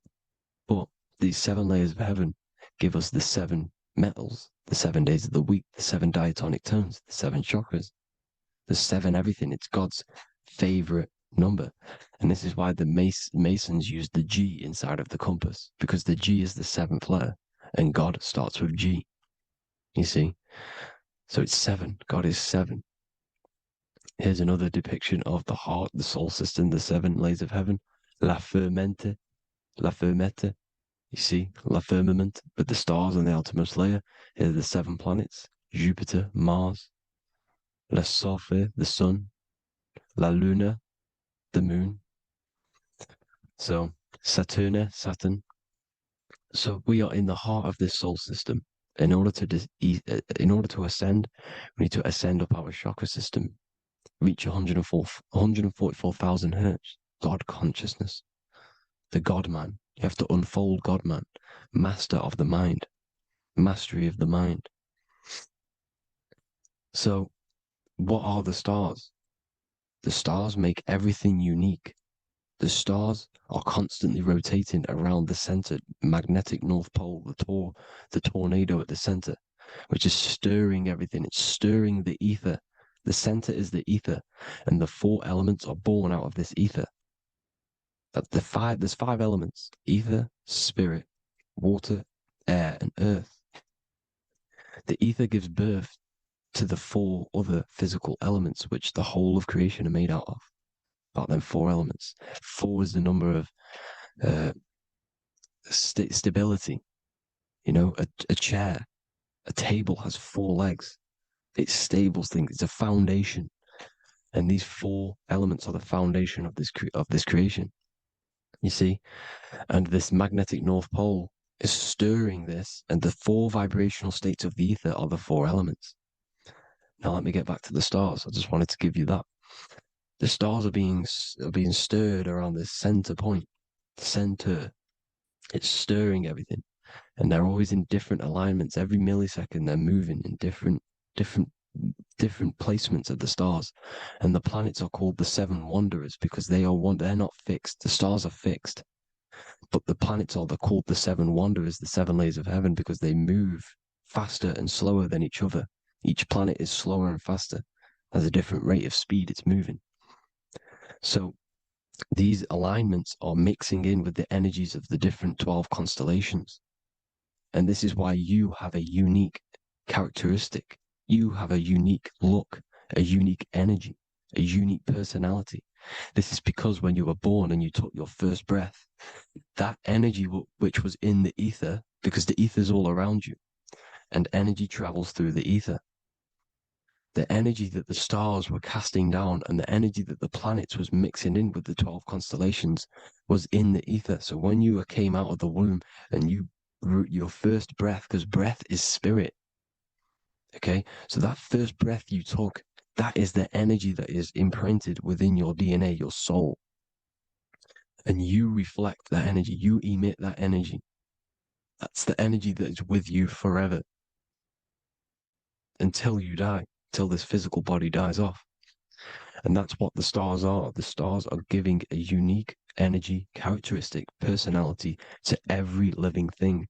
Every dog, every cat, every animal has a unique personality because it was born at a different time and place in the sky. Okay? The stars are your destiny. Now, the stars are constantly changing as well. If you look at stars through a telescope, they're constantly changing and forming different forms. You can see here, it looks like water. It looks like light through water because it's the ether above us, a sea of ether. And this light is being emitted through it, and it's just constantly changing, giving different energies, each star. So this is why this is what the zodiac is. It's the expression of energy. It's the expression of the stars. And each constellation has many different personality, different energies, different traits. Each planet has different traits, depending where your planets are, depending what energies you hold. No two person have the same energy. There's no one. It could be similar, but no one's the exact same. It's because of the stars. The stars are never in the exact same split place. The planet's always in different houses. So here's some Royal Arch symbolism. Here's the Royal Arch of Masonry, as it says here. The sun and the moon, the constellations. Here's Cancer, the 7 planets, the 7 stars. Here's the Royal Arch. This is the firmament. Here's the duality. Black and white, duality, good and evil, rest and motion, dielectricity, magnetism. See? So this is what the Royal Arch is. It's symbolizing the cosmic dome above us. The womb we're in. We're inside God's womb. And here's George Washington, the Freemason, inside of the Royal Arch. You see? With the G, the Masonic G, God, 7. Here you see another depiction of George Washington with the stars in the dome above his head, his Polaris, the sky vault, Polaris. We'll get into that later. Go inside of all of your ancient churches, you will see the dome. Go to the Vatican, you'll see the dome.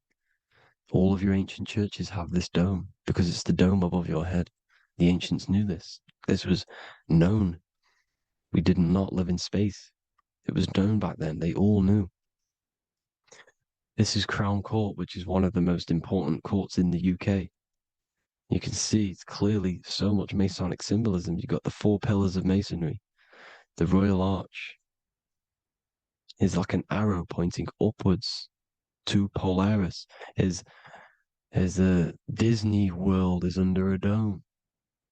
In his Polaris, the sky vault. You see? And also 666 in the symbol. Here's more 7 layers of heaven. Here's an ancient depiction. The firmament. Here's the astral plane outside of the firmament. The Royal Arch. You see? It's everywhere.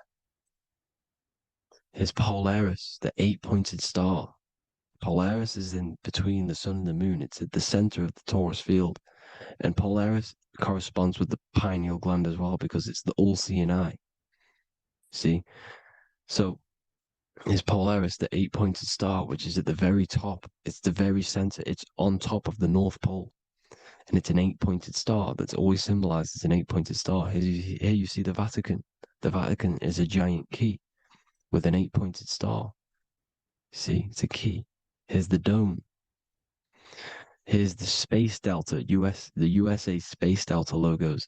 Here you see the Egyptian god looking from the center of the North Pole, looking upward to an 8-pointed star, Polaris. An arrow pointing up to Polaris. Here's another, the bear holding a key with an arrow up to Polaris. 7 holds the key to Polaris. Here's an eagle holding a key above the North Pole to Polaris. Polaris, and here's another one. There's another bird, like a dragon, holding a key to Polaris. Because Polaris is definitely something to do with leaving this creation. Okay, maybe, I can't say for sure, but maybe it's to do with ascension, and this is why the Vatican hold the key to the 8-pointed star. And this is why the space, well, we all know space is a lie, but they're showing Polaris and its sacred symbology. Maybe it's to do with something leaving this creation, going to another. Here's some North Pole symbolism. As above, so below. See the four seasons of the Big Dipper constellation going around Polaris. This is Polaris, this is the Big Dipper constellation, and this is the swastika. This image gives us the swastika, because all the symbols we use are created in nature. They're created somehow in nature. This is how we get them. As above, so below. This is the map of the North Pole with the 4 rivers looking like the Big Dipper constellation. It's the Masonic, here's the ancient cosmology with the 4, you see the 4 islands, Mayan cosmology, 4 islands. This is the alchemical symbol for Earth, 4 sections. The windows, because the center of the North Pole is a window to another dimension.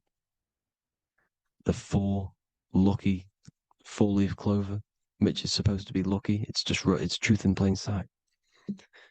And here's Hitler looking at 2 flat Earth maps. So this swastika has been used for thousands of years, thousands and thousands of years, and it's symbolic for the most sacred land on this plane, the North Pole. Shambhala. Do some research on Shambhala, people. It's a it's a Hindu mythology about the sacred lands at the center of the earth, and it's known to be full of enlightened beings, and it's all symbolized at the center. You can see their paintings of Shambhala. It's all at the center, the North Pole, and it's known to be the most godly place ever because it takes you to a portal to the higher places. And maybe this is something to do with Polaris connecting you to this sacred lands at the very center. But anyways, people, thank you all for tapping in. Hope you all learned something. Have an amazing day. Please follow, subscribe, like, all the links in the description for the courses, the PDF. Please have an amazing day. God bless.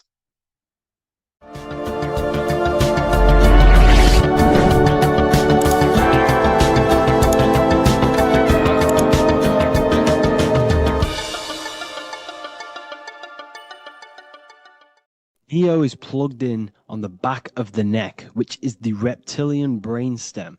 The reptilian brain is all to do with survival mode, survival state. It's always scanning the environment for safety, whether that's physically, emotionally, or mentally. It does not think. It is instant. For example, do I smack the guy or run off? If something happens to you, like a car's coming really quick to you, you do not think about this. The reptilian brain is the animal instinct that will instantly move your body on the instant reactions. Hence why it's the closest brain to the rest of the body. It has instant access to the electrical nervous system to control the body at instant reactions. Now, Neo is plugged in on the back of the neck, which is the reptilian brain.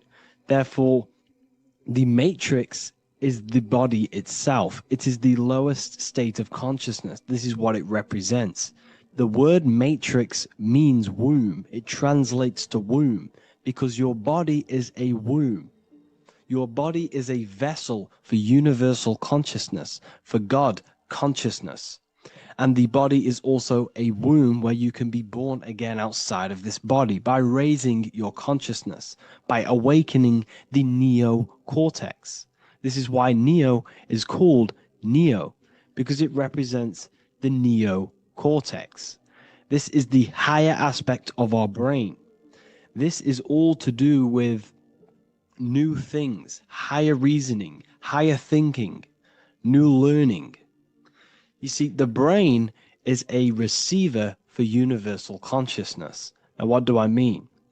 It is a radio receiver. Think of it like this. You have a radio tower which emits frequencies. And each little frequency, 00.1, 00.2, 00.3, each 00 point is a different person. We are all the same universal consciousness encapsulated inside of a different vessel. This is why our body is the temple of God inside of the Bible. Your body is a sacred temple of the divine essence of the universe. However, consciousness is controlling this physical body. And I'll show you this diagram here. Consciousness consists of imagination, emotions, thought, and memory. All of these things are not physical. They're not made out of atoms. You cannot think with atoms. If I split open your brain while you are thinking of a cheesecake, I would not see a cheesecake. It's because these things exist metaphysically within consciousness. They are not physical. The body is physical. It's part of matter. It's part of time. You see the Leonardo da Vinci, the circle and the square. The square represents limitation, beginning and end, because when you draw a square, there is a beginning and end. It represents the body, the mortal self, the ego, the echo. Then you have the spirit raised above, which represents spirit over matter, mind over matter. Invisible forces create physicals. Everything physical exists in non-physical. This is also the Freemasonic square and compass, why the square is below the compass, because the compass creates the circle, which is spirit or mind. Then you have the square, which is matter. Mind and matter are the same substance. Mind creates matter through thought. Everything in this physical universe manifested through thought. Everything began as thought. So you are spirit and matter. You have a material body and a spiritual body. And you are right in the middle. This is why humans are very, very important. Because we have an animal nature, the reptilian brain, and a higher consciousness, the neocortex. And we must awaken out of the matrix, which means womb, which is the body. And Neo is waken up from the lower self, the reptilian brain, and moves into the neocortex. Because the brain is a radio receiver for consciousness. Now, what do I mean? I went over this before. Your consciousness is controlling the brain. The brain is a computer. And when our consciousness, our imagination, our emotion, our thoughts, and our memories are all contributing towards just survival things, food, safety, fear, all of these things, and our consciousness is locked into a survival state, we are using the reptilian brain. We're no longer thinking. You don't think with the brain, but the consciousness is thinking, which activates the different parts of the brain. When we think for higher reasoning, we use the neocortex. It stimulates the neocortex. When we think about survival, we're using the reptilian brain. So therefore, when Neo wakes up, he wakes up to the higher aspects of consciousness, which is only utilized by the neocortex, by learning new things and expansion of the mind and expansions of consciousness. Okay? So the whole matrix is to keep you designed.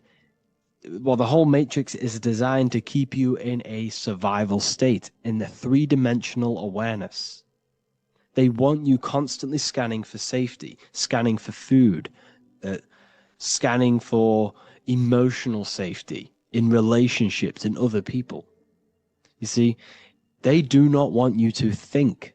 They want you stuck in that reptile, that animal state, that beastly state that most people are in. Most people, all they do is eat, listen to music, consume, have sex, lust, desire. This is all the reptilian brain. So when we say the world's being ran by reptilians, it's symbolic. There is no physical reptilian humanoid beings controlling, manipulating human consciousness. We are all the same consciousness. However, there is a corrupted state of consciousness running this world. And this consciousness worships the physical plane, and they control the physical plane. So by doing that, they keep you stuck in a reptilian way of thinking, the animal state, to keep you stuck in the lowest state of consciousness. Now, this is the god Osiris, which represents the reptilian brain. None of the Egyptian gods ever existed. They are all symbolic for the brain and anatomy of the human body. Osiris represents the reptilian brain. As you can see, this anatomy compare to the brain stem and Osiris statue found in Egypt. And we also see an ancient artwork of Osiris with green skin and two reptile crocodile alligators next to him, which also symbolizes the reptilian survival state of human consciousness and the activation of the reptilian brain. This is what it symbolizes. Now, this is what the Matrix is all talking about. It's talking about the awakening, the expansion of consciousness. The word divine is dive in because you connect with the divine by diving inward. There is no man in the sky going to save you. You must connect with the self. Know thyself. Truth comes from within. All of these things I'm telling you comes from within you. I'm just pointing it out. All of this is self-realization. A lot of people say, well, what are my sources? My sources is knowing thyself, observing thyself, using the neocortex of critically thinking, sitting down and thinking about yourself and having deep realization of yourself. You can realize that your thoughts are not of this physical world. It's quite simple. The brain does not think. The brain does not imagine. The brain does not hold memory. All of these things exist in consciousness, the one consciousness, but we are all fractal, infinite parts of. This is the eye on the triangle, consciousness being given down to the rest. This is separate. Consciousness is separate from the rest of the pyramid. The pyramid is your body. Neo is the one consciousness. This is the Egyptians symbolizing the one consciousness giving Ankh, which is life, to all the different life forms.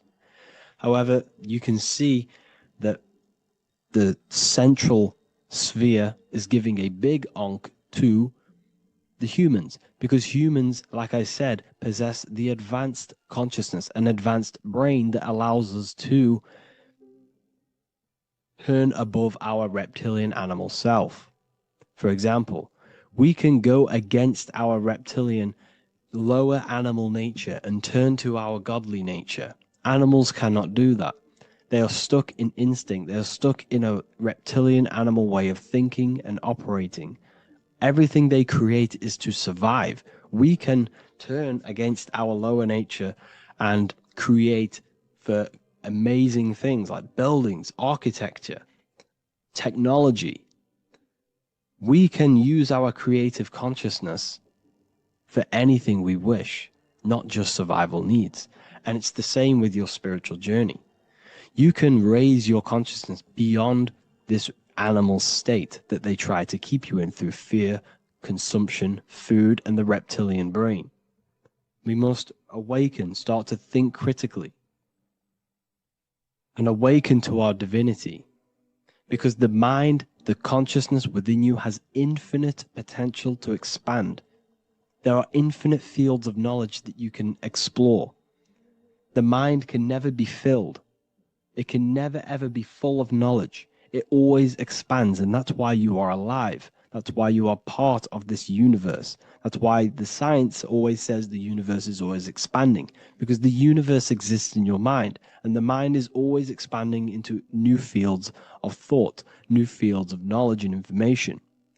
And that is your whole sole purpose of expansion of mind and expansion of consciousness and the exploration of the mind of God. We are living in the mind of God. You are a thought in the mind of God. You must awaken out of this body. This is why Jesus says you must be born again to see the kingdom of God. You must be born again. You must raise your consciousness beyond physical limitation and awaken to your divinity. And this is pretty much it for this video. I hope you all understand this, that this is all symbolic for consciousness.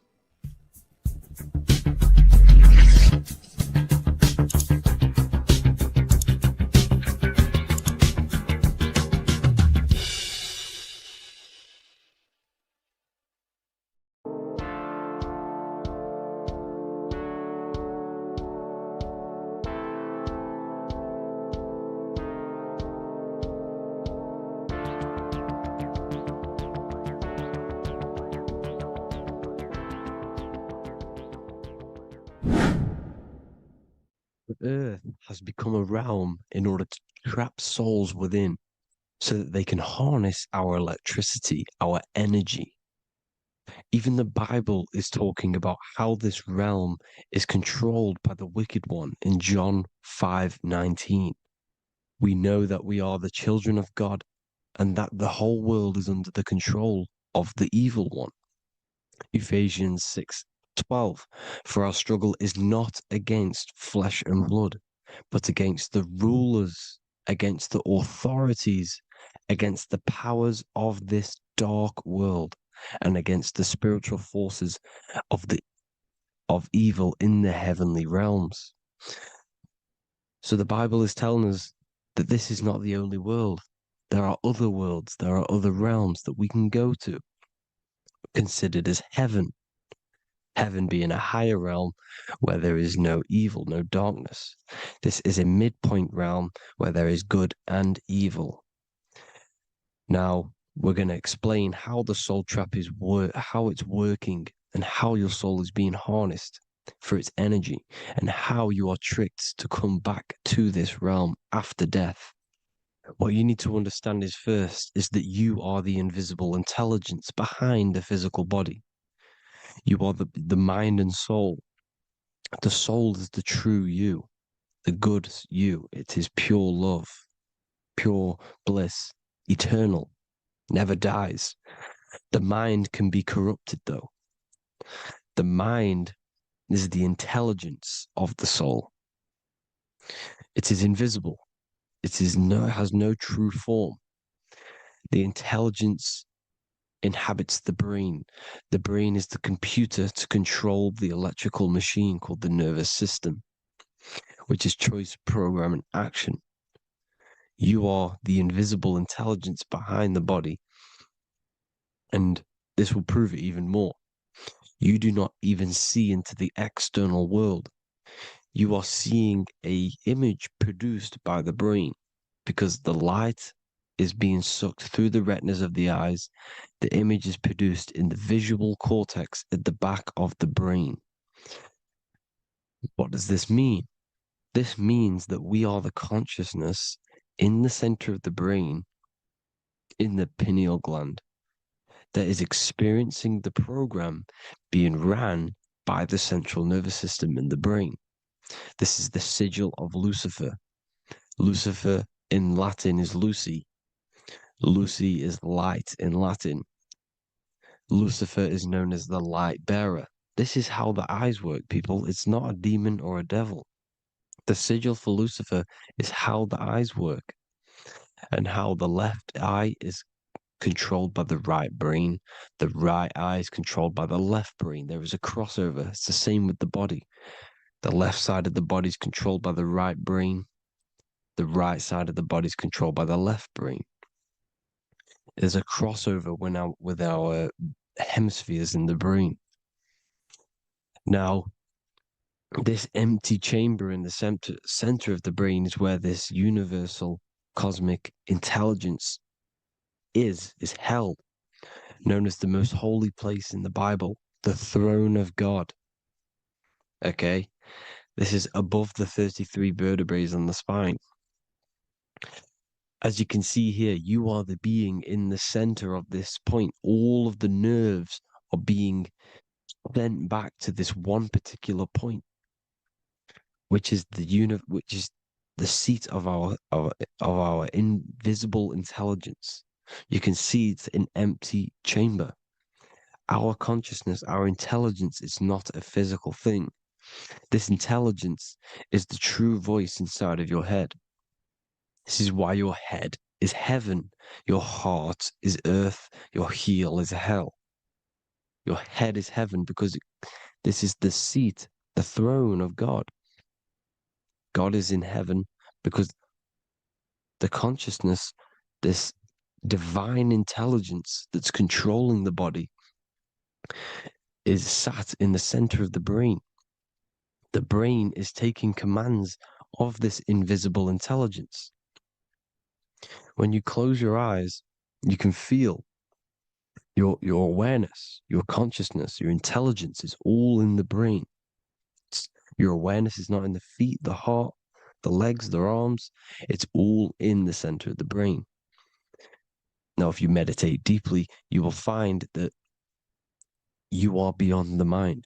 You are the being observing the thoughts. You are the soul observing the thoughts.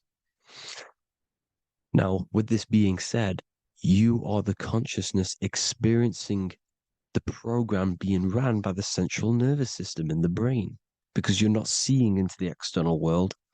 It's an image, it's a simulated image produced by the brain and the central nervous system. You do not experience the external world. You do not feel the external world. You feel electrical impulses on your nervous system. Your nervous system is decoding what you are feeling. So the only thing that you truly feel is the electrical impulses on your nervous system. This is why the nervous system is the tree of knowledge of good and evil, because it gives your invisible intelligence, your mind, the knowledge of good and evil. It can detect good things, it can detect bad things. If it's hot, if it's warm, if I need to go, the nervous system is doing this. It is the tree of knowledge of good and evil. Okay? Now this universal intelligence is symbolized as the single eye. Okay? Matthew 18:9. It is better for you to enter life with one eye than to have two eyes and to be thrown into the fire of hell. What does this mean? It's symbolic, it's metaphorical, people. It is metaphoric. Your universal intelligence is the single eye, the one eye. It's the balance between the two poles, between the left and the right, the good and the evil. It knows the right thing to do all the time. This is our inner guide. The inner self is the inner guide. And when you are operating your life off duality, using your two eyes, you'll be thrown into the fire of hell, heel, lower states of consciousness. Because you're split. You need to live in oneness, even, balance. Matthew 6:22, the light of the body is the eye. The light of the whole body is the eye. You are a light being. Human. Hue means an attribute of a color. Man is the word manifested. We are light manifested into physical form. Depending on your vibration is depending on what color that you are vibrating on, which is a hue, a human. If therefore thine eye be single, thy whole body should be full of light. Again, it's talking about the single eye, oneness, completeness. When you balance the hemispheres of the brain, we'll go over that later. But anyways, the body is the earth. This is what we need to understand, people. The body is running the simulation, the program that our consciousness is experiencing. So when we leave the body during death and astral projection, we leave the earth. This is how it works.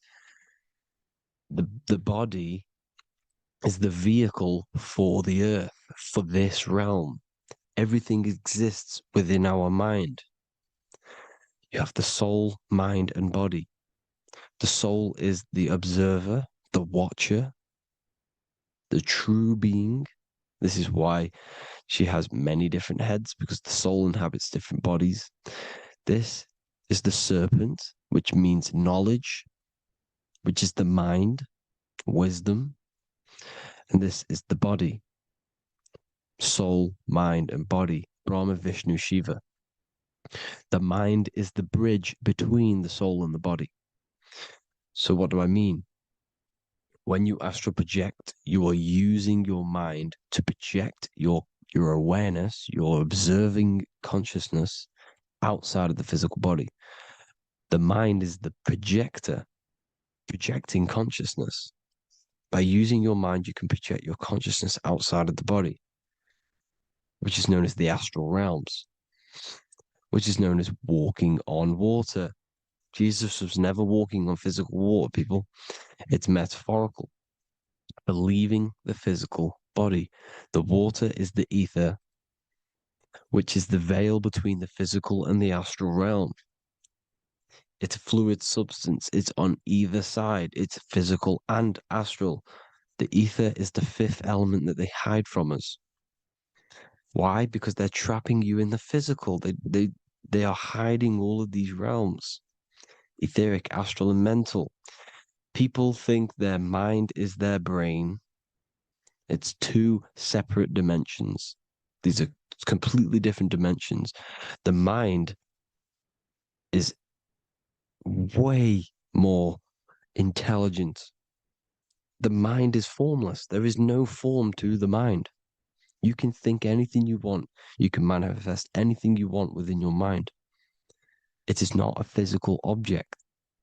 The physical realm is being controlled by the mind. Everything's being controlled by the mind. Everything exists within the mind. This is why the Egyptian says the universe is mental. So when we project our consciousness outside of the physical, we go to the astral. The ether is the water that Jesus is walking on.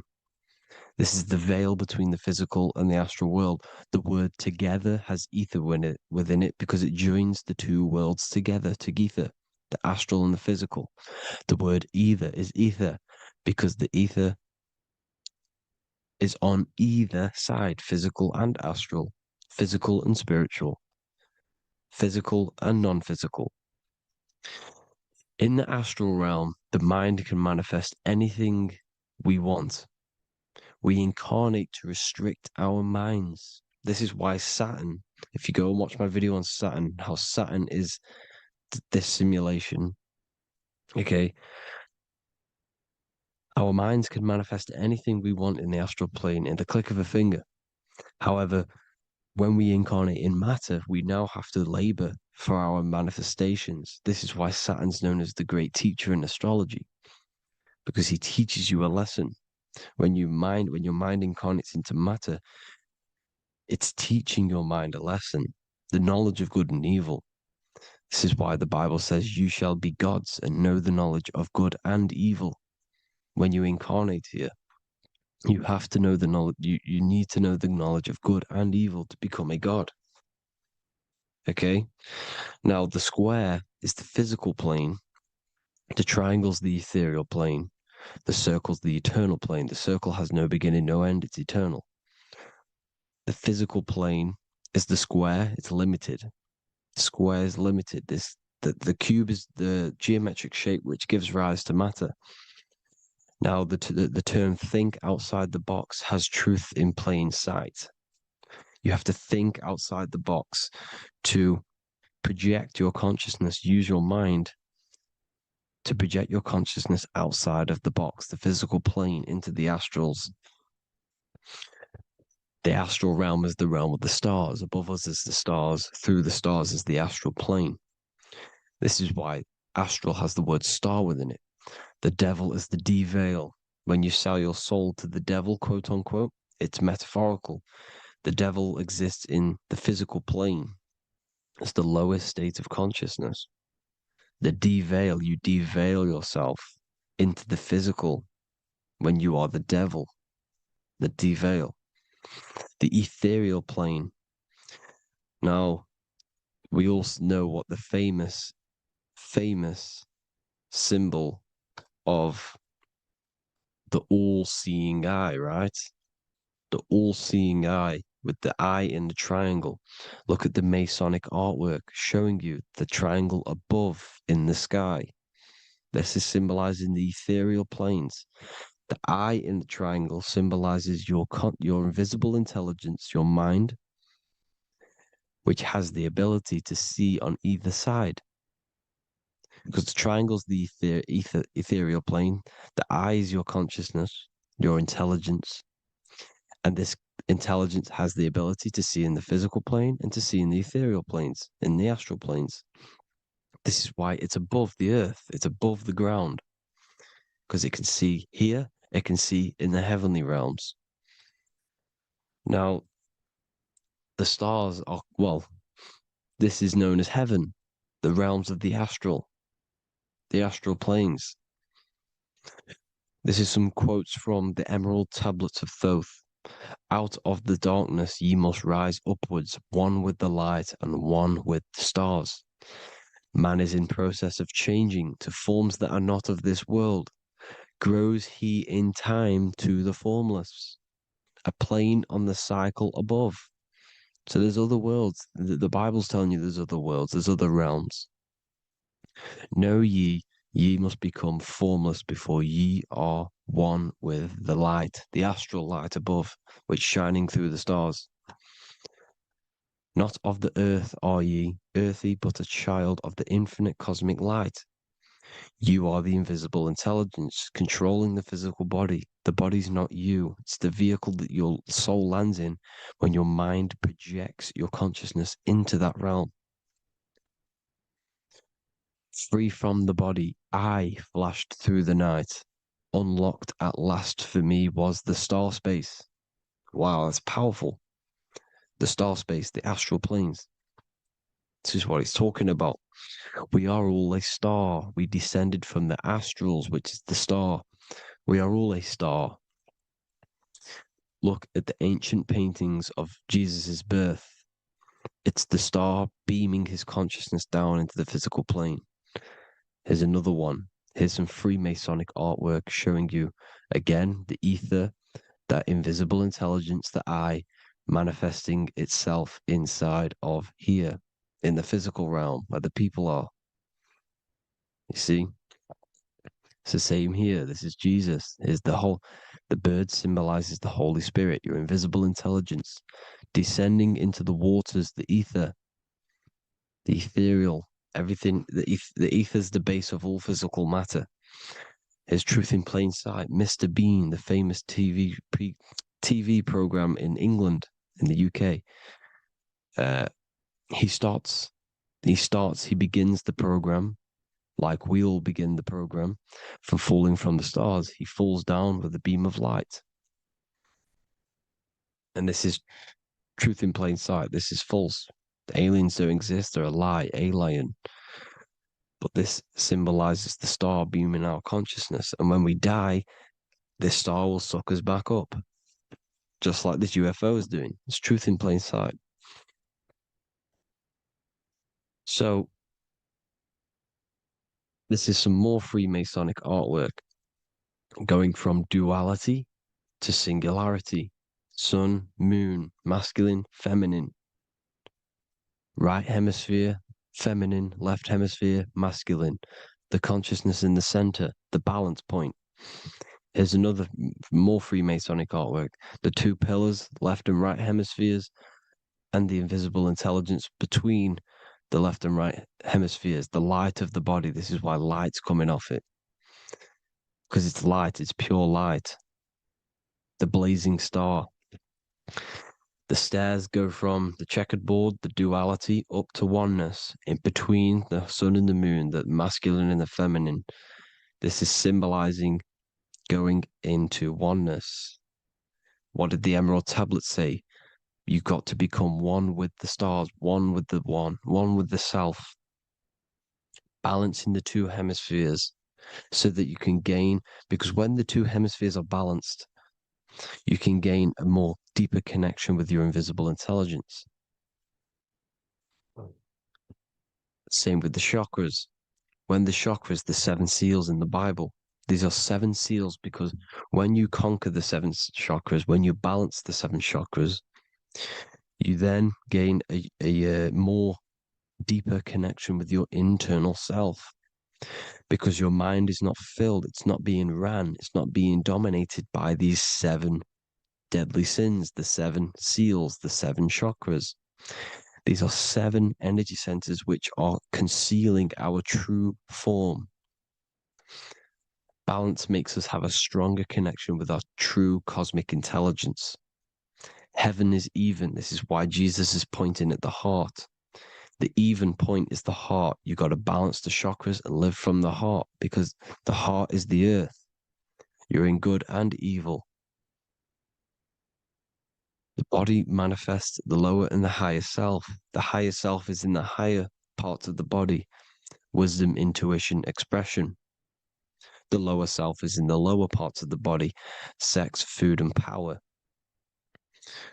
This is how they are trapping your soul, people. Like I said, the mind is the bridge between the soul and the body. So by tricking the mind, not giving it the right knowledge, and keeping the mind stuck in the lower 3 centers, thinking about power, food, and sex, this is low vibrating energy. It's going to keep your mind addicted to the physical realms. Okay, this is why you need to go even, balance, heaven. Okay, I will explain the soul trap in a second, how it fully works. But I'm telling you all the science behind it so you can understand. When you are doomed, you are domed. This is the dome, the firmament, the firmament, the mind. Ment is mind, firm is firm. A firmament is doomed under the firmament. You must have a loose mind, an open mind to expand your consciousness beyond the stars, beyond the ethereal barrier. You have to vibrate higher than this world.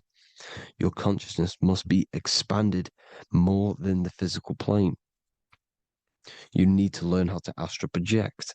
You need to learn how to leave the body, how to operate outside of the body, so that you, when you do leave the body, you will have recognition. You'll have knowledge. You'll have practice. But this is as above, so below. The woman's belly is the earth. It's as above, so below. It's a microcosm of the macrocosm. We are the children in the womb. We are the people in the earth being ready to be born into the heavenly realms. As above, so below. It's a microcosm, macrocosm. Everything is in everything on a bigger and a smaller and a larger scale. Now, when the baby figures out that there is a world beyond its mother, what happens? The baby starts to move around and tries to get out of the mother. Because once it starts to hear the external world, starts to hear people, it's going to wonder, what's outside of why am I in here? What's outside? So the baby will force its way out of the mother. It's the same with our minds, as above, so below. When our minds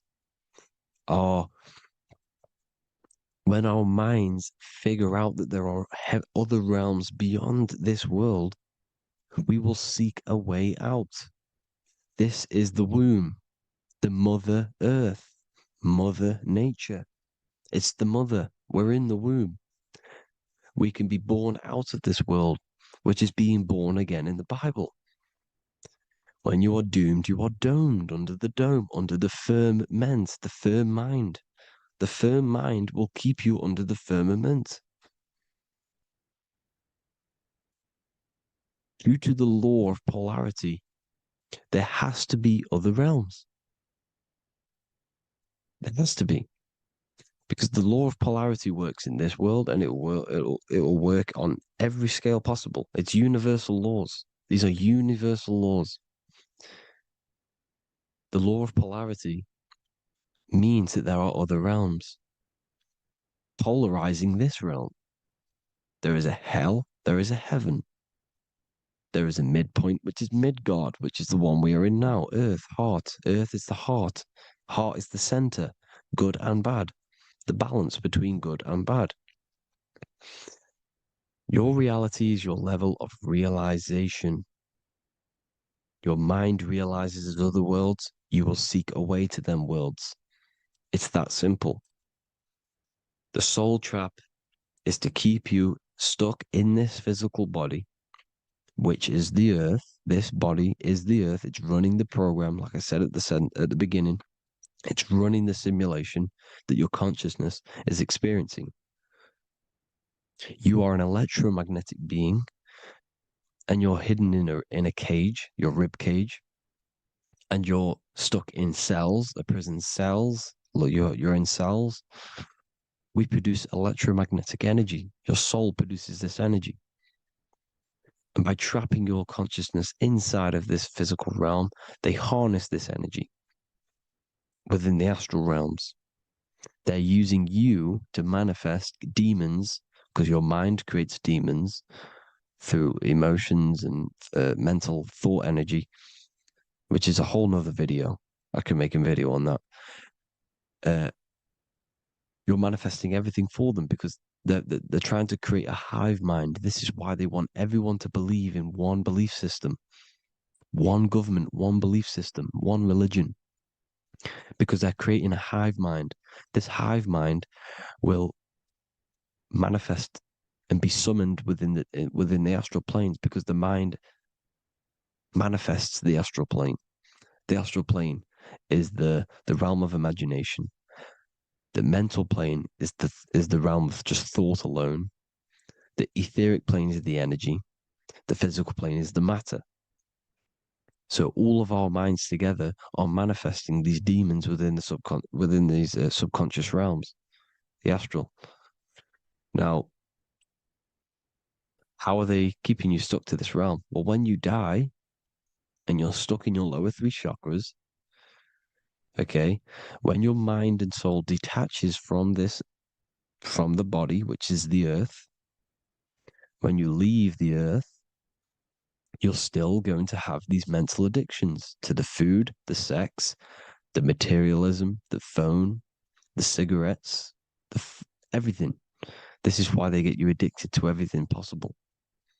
The TikTok, the YouTube, they get you addicted to as many things possible. Because when your mind is addicted to these things, and when this mind leaves the physical body, you're still going to have these addictions. Okay? You're still going to have these thoughts. And you will be manifested into the lower astral realms because you're thinking materialistic, you're thinking negative, because your level of realization was your reality. You were manifesting hell on the earth. When you leave the body, you're going to manifest hell in the astral planes, which means you'll be vibrating on the very low, which will put you in the lower astral realms. So guess what? You're going to come back. You're going to come back into materialism. You're going to reincarnate. Because you haven't prepared for life after death. You must detach from the external world. Okay? Moon is mind. The sun is the soul. The earth is the body. The moon is the mind. This is why we say lunatic. In your mind, you have a specific mood. Moon. Money, M-O-N, is the moon. Money exists in the mind. They get you addicted to the money. The Bible's telling you this. Do not conform to the pattern of this world, but be transformed by the renewing of your mind. It's telling you. Of this world, but be transformed by the renewing of your mind. Who knew that the Bible was this deep? Matthew 16:26, what good will it be for someone to gain the whole world yet forfeit their soul? James 4:4, don't you know that friendship with this world means enmity against God? Therefore, anyone who chooses to be a friend of this world, of the world, becomes an enemy of God. John 4:4, dear children, are from God and have overcome them, because the one who is in you is greater than the one who is in the world. It's talking about the invisible intelligence. It's greater than the physical world. John 2:15, do not love this world, nor the things it offers you, because this world will create you to, if your mind has attachments to what this world offers, sex, money, and power, pretty much, you will reincarnate here. You will come back here, because when you leave the body, your mind will still have these addictions. Do not love the world, nor the things it has to offer you. All of this is in my newly published book. The paperback versions are now available. Finally, for all the people who have been waiting, the Book of Wisdom. All of this knowledge is inside of the Book of Wisdom. The paperbacks are available. There's worldwide shipping. You can get it anywhere, pretty much, any country. My new website, it's amazing. There's going to be some amazing products coming on the new website. But I thank you all for the support. Before I leave, I need to explain what is going on with the soul trap. Like I said at the beginning, the mind's the bridge between the soul and the body's the realm. By tricking your mind with false knowledge, they are keeping your soul stuck to this realm. They get you addicted to all the physical things, and that is it. As soon as you're addicted and you die, you're going to come back. So by tricking your mind, which is the bridge between the realms, they keep your mind stuck within this body. They keep you in physicality. They deveil you, the devil, the deveil. Thank you all for the support, people. If you do want to join the Academy, all the links will be posted below this video for the book, The Academy. Thank you all for the support and have an amazing day.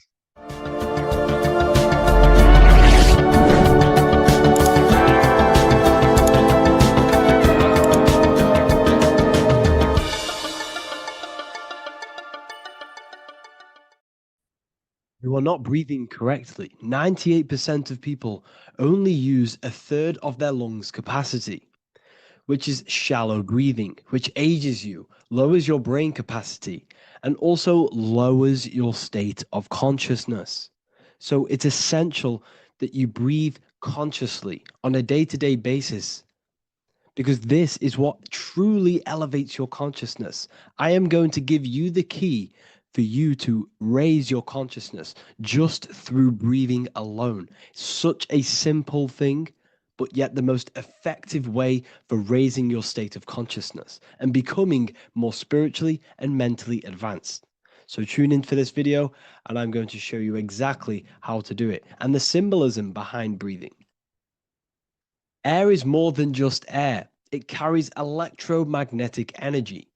So now I'm going to give you the science behind this spiritual truth. This invisible force is what sustains all physical life, providing the life force energy essential for existence. Electromagnetism. Everything is fed off electromagnetism. Your body is an electromagnetic battery. Now, we can prove that air carries electromagnetism just by doing a simple test, a simple scientific experiment, by getting liquid oxygen and pouring it between a north and south magnetic pole, two polar opposite magnets. We see that the liquid does not fall straight through it. It is sucked, it is magnetically attracted to these two opposing forces, opposing magnets. This is proof that air, liquid oxygen carries electromagnetism. When you are breathing electromagnetism, the essential life force behind all living beings. This is known as energy or prana, chi, ether, or spirit. This is all the same thing. Air is not just empty space, it is energy, it is prana, it is life force, it is spirit, it is ether, chi, prana. You are an electromagnetic being. Your consciousness is in direct correlation with your electromagnetic aura or biofield around your body. Your state of consciousness is mirrored within this field around your body. Now, your breath, when you breathe in, you're breathing electromagnetism or life force. Breath is the vital link between the physical and the spiritual, bridging the body with the soul.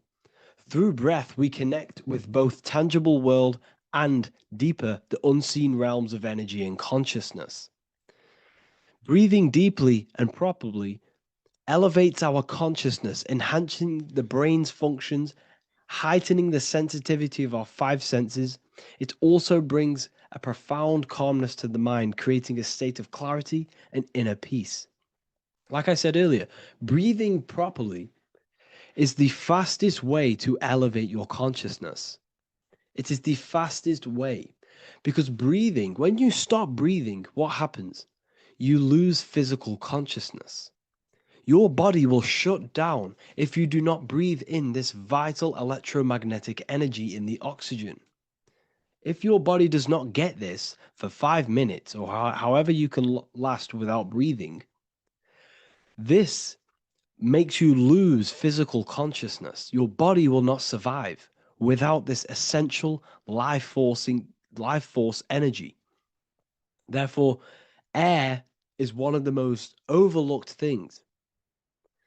This is why we see the symbolism of Buddha having a big belly. Why does he have a big belly?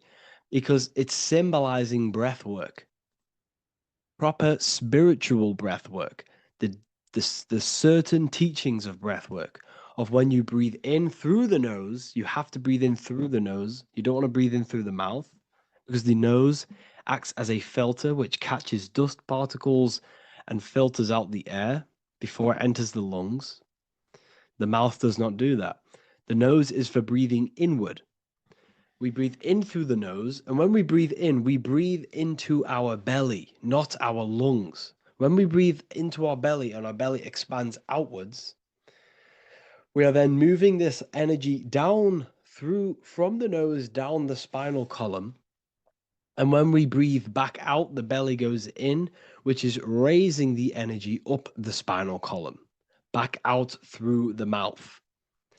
This is the true way of breathing, because when we breathe, we are moving energy. We are moving electromagnetic energy. When we breathe in through the nose, the energy travels down the spinal column. And when we breathe out, we are raising this energy back up the spine, some of it going out the mouth, and some of it reaching the brain, activating dormant brain cells in the brain. But when we breathe, we need to make sure we are using 100% of our lungs' capacity, because the lungs is what transforms this special energy into consciousness, physical consciousness. So this is why Buddha has a big belly. It's not because he was fat. It's not because he was overweight. It's symbolism.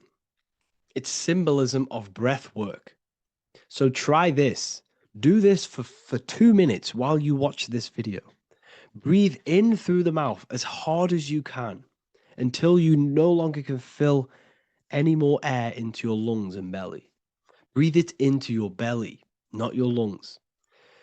And breathe out through the mouth. Do this for 5 minutes or 2 minutes, however long. I promise you, breath affects your consciousness. You will notice the difference. If you do it quicker, the quicker it'll affect your consciousness and you might go lightheaded. But that lightheaded is you activating your spirit, your energy body. So try this just when watching this video. When you breathe consciously, you are renewing both your energy body and astral body, aligning your consciousness with a higher state. This practice feeds new life force energy into the body, revitalizing and enhancing your overall well-being. Like I said, your brain requires the most amount of oxygen. When we have shallow breathing, this is reducing the brain's capacity. Because when we are not breathing properly, which 98% of people are only using a third of their lungs capacity, we are essentially only using a third of our consciousness, because your breath is directly correlated to your consciousness, your state of consciousness. When you breathe in through the mouth, out through the mouth, out in through the nose, out through the mouth, consciously and deeply for 5 minutes, you will notice that your senses are more powerful and sensitive. Your brain is quicker.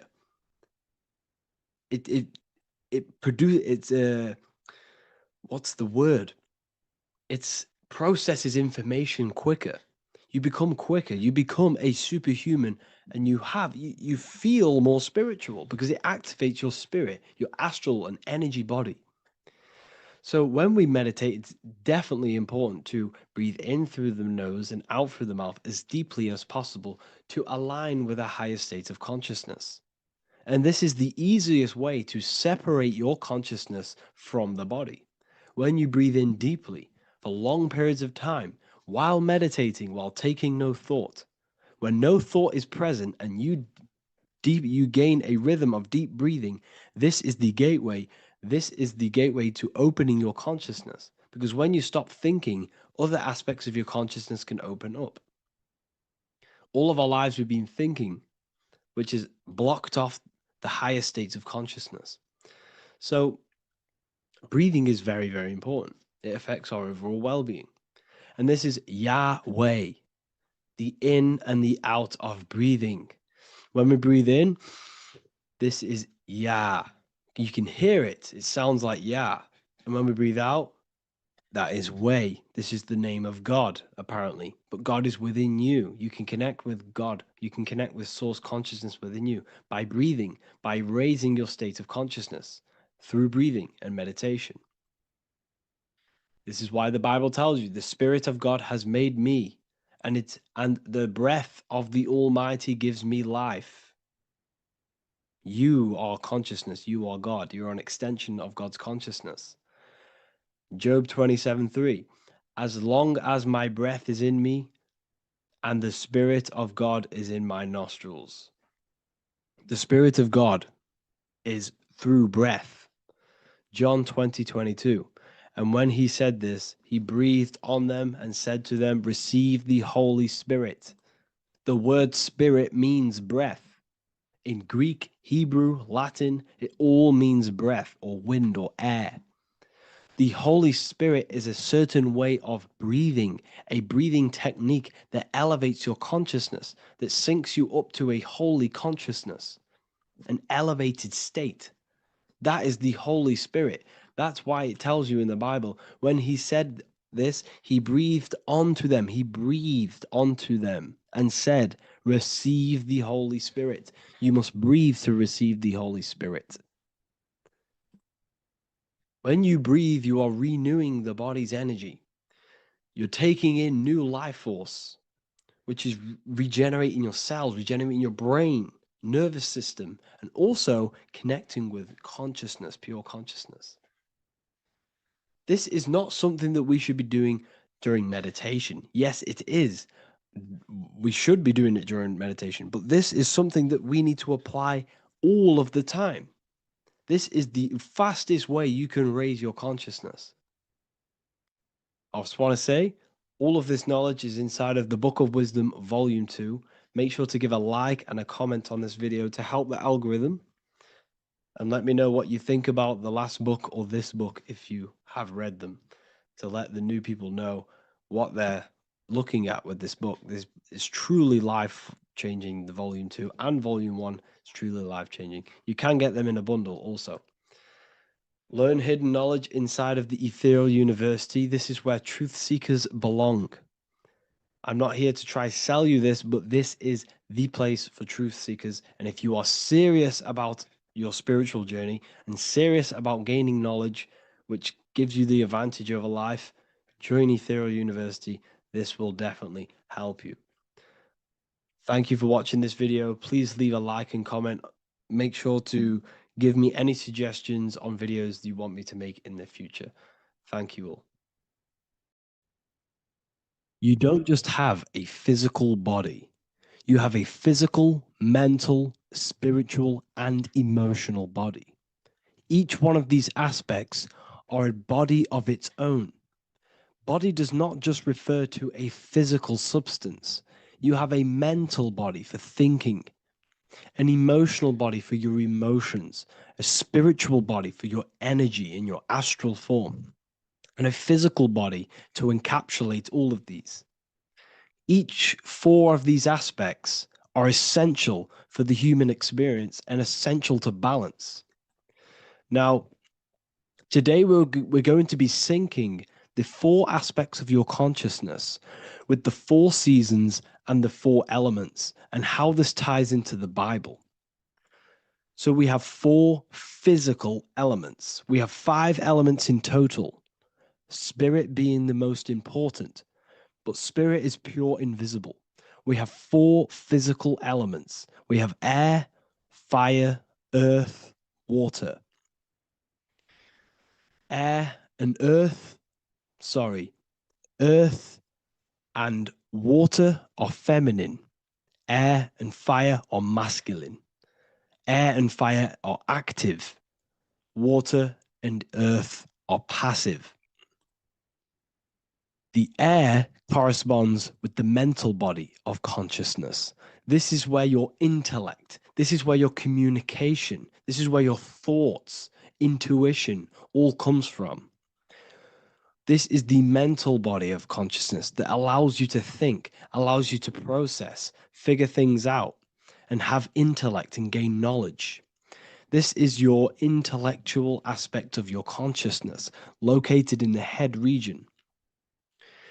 We have a fire nature, a spiritual nature. This is our astral body. Our astral body is all to do with the subconscious realms, the higher realms of consciousness. This is the body that allows us to be free from the physical body. Our spirit is more of our energy. Water is our emotional body. This is what allows us to feel things, that allows us to gain intuitive feelings of conscience. So emotion allows us to understand what is right and what is wrong. When we feel something bad, we know that this is wrong. When we feel something good, we know that we are doing good. Emotions are a creational force that allows us to feel certain things to bring them into existence. Our emotional body is a creational force and should not be reactive, and they should be controlled. Most actions are stemmed from emotions. Actions bring thought into physical existence. Emotions are the driving power. They are what drives your actions. The thought, then the emotion, then the action. Earth is your physical body. This is your physical state that allows you to take mind and emotion into action, into fruition, into physical matter. This is what your physical body allows your consciousness, your soul, to interact with the physical world and bring things into physical existence. The physical body, the physical world, is an outcome and an effect of the thinking mind. All physical substance comes from the thinking mind. The pen, the phone you're holding, the microphone I'm speaking into, all began as a thought in the thinking mind, then it was brought into physical reality. Earth is the most dense. So it goes in this order: body, emotions, spirit, mind. The higher you go up, the more lucid and fluidic it becomes. The lower you go down, the more dense and dull it becomes. Air is the mind, fire is the spirit, water is the emotion, earth is the physical body. So this is why you are a microcosm. You have these 4 things within you. You contain of these 4 elements, which correspond to the 4 bodies of your consciousness, the 4 bodies of the soul. You are the soul. You are the spirit. So this is why in Theologians 4:17 it says, caught up together with them in the clouds to meet the Lord in the air. You don't meet God or the Lord in the physical air, in the clouds. This is clearly a parable. A human being cannot go up to the clouds and meet a mystical man in the clouds. This is obviously a parable, a metaphor. The air is your mind. You must raise your consciousness beyond the body, beyond the emotions, beyond the spirit, and enter in the mind during meditation, turning the mind inward to connect with the Lord. The Lord is the highest aspect of your consciousness, the one that exists beyond the physical body, beyond your emotions, beyond the thought. So you meet the Lord in the air, in the mind. The mind represents the air. This is why in America there's a saying called an airhead. You're an airhead. This means that you are stupid, or you don't think, or you have nothing in your mind. You have nothing in your head. When someone's very stupid, you call them an airhead, because air represents the mind. The air is elevated. The air is invisible. The mind is totally invisible to the human eyes. It is a metaphysical substance. In fact, it's not a substance at all.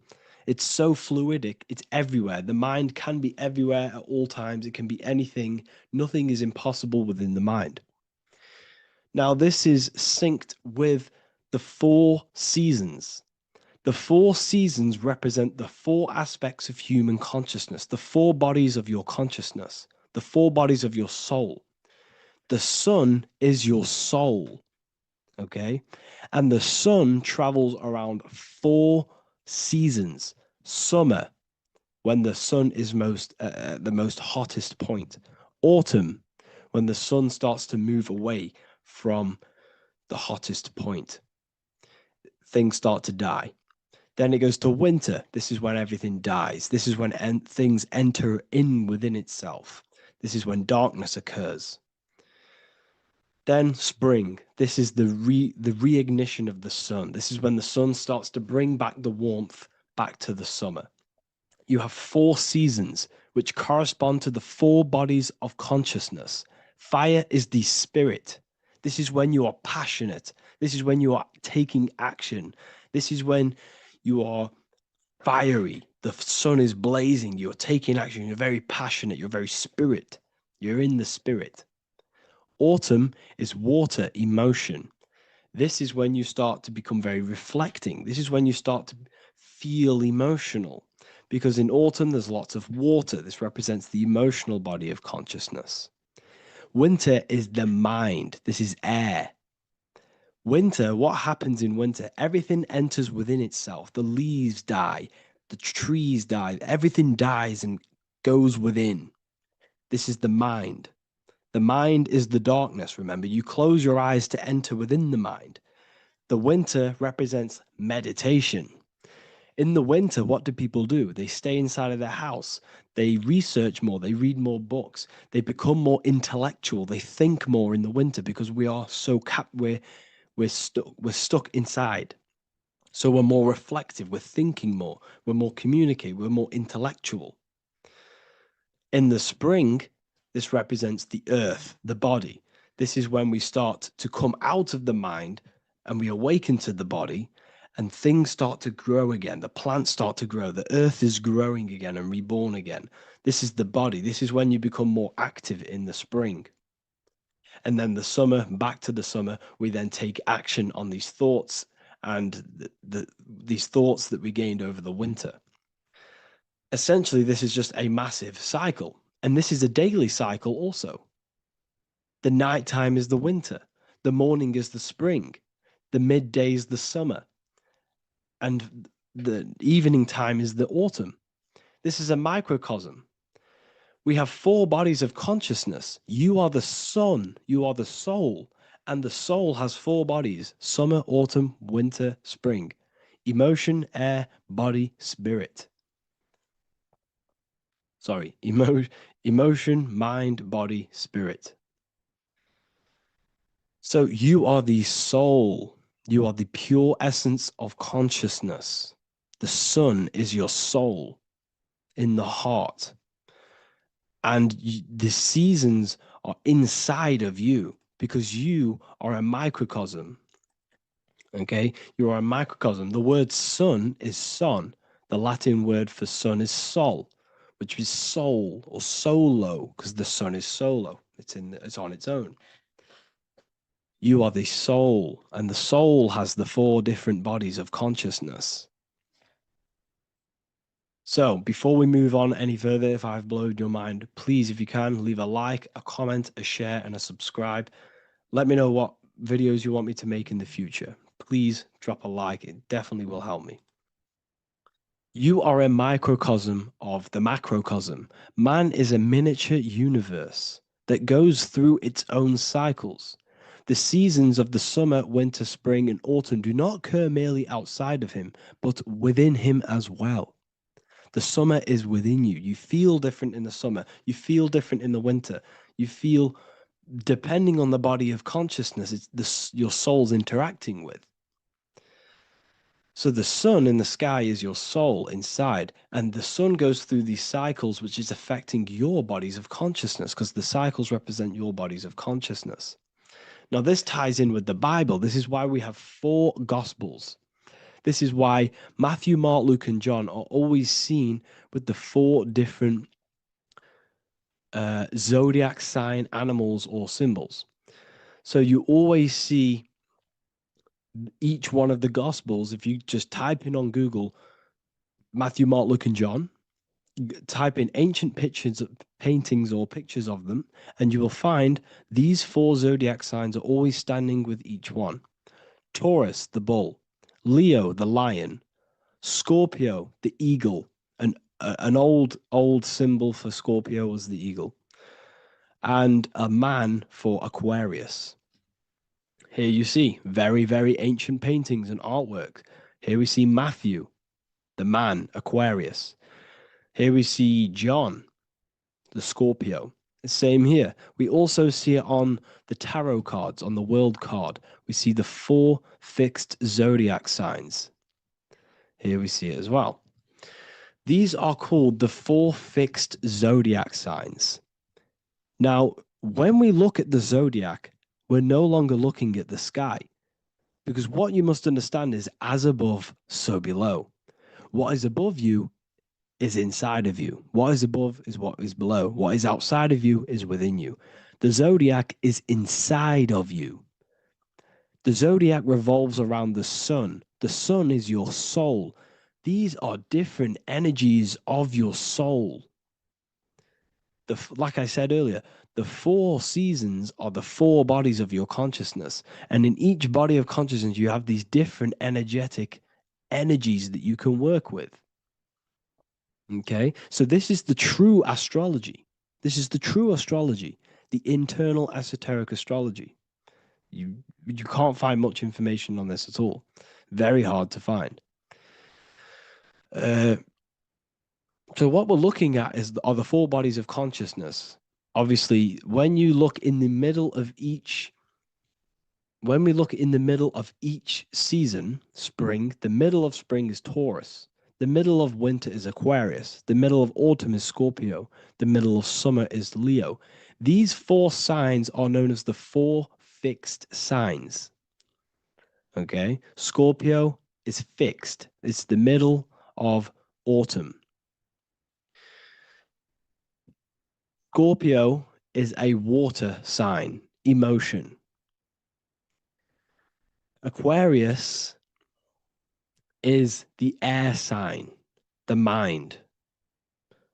Taurus is an earth sign, the body. Leo is a fire sign, the spirit. This is why we see Matthew, Mark, Luke, and John with the 4 fixed signs of the zodiac, which represent the 4 bodies of consciousness. Leo, the spirit, fire. Luke, Taurus, earth, body. Matthew, Aquarius, air, mind. John, Scorpio, water, emotion.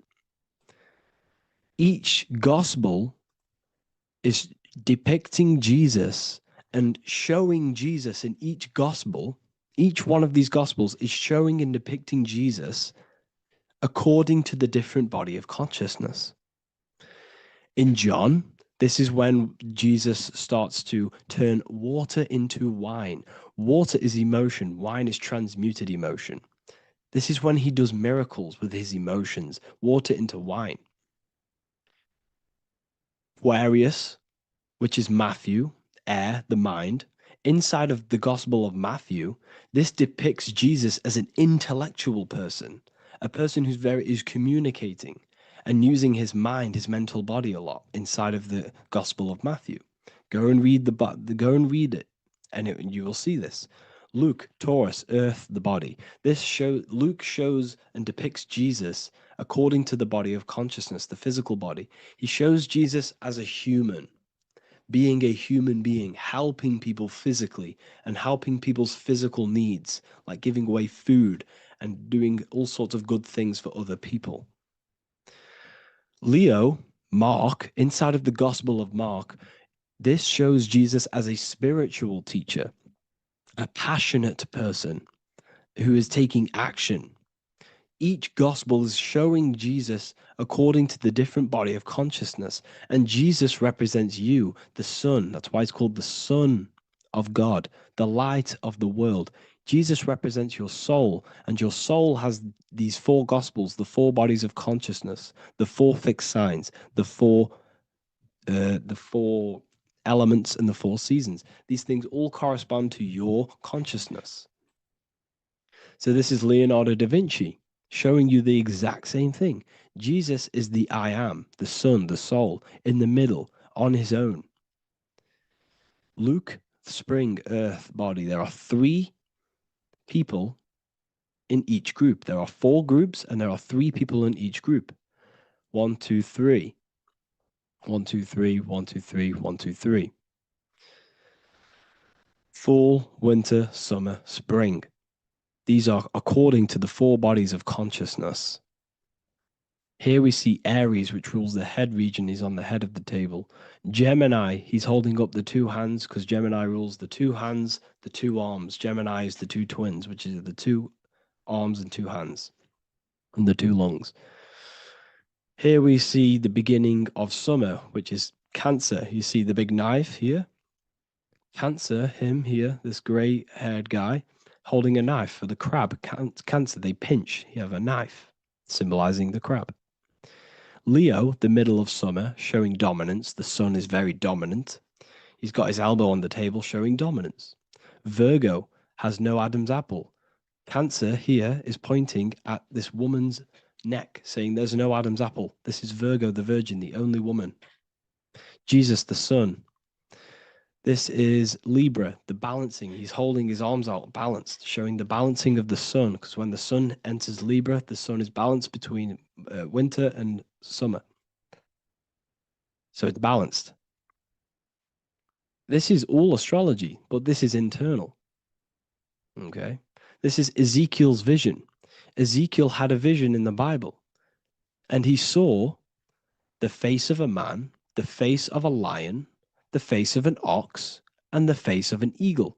The eagle, Scorpio, the ox is Taurus, the lion is Leo, and the man is Aquarius. He saw the throne of God, and he saw the different bodies of consciousness. This is all symbolic for the different bodies of your soul.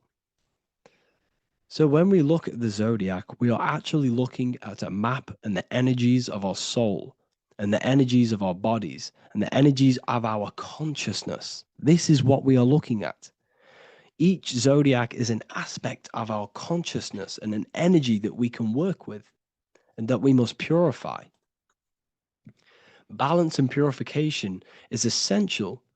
Imagine playing a brand new video game. Let's say a brand new video game came out and you had to play it.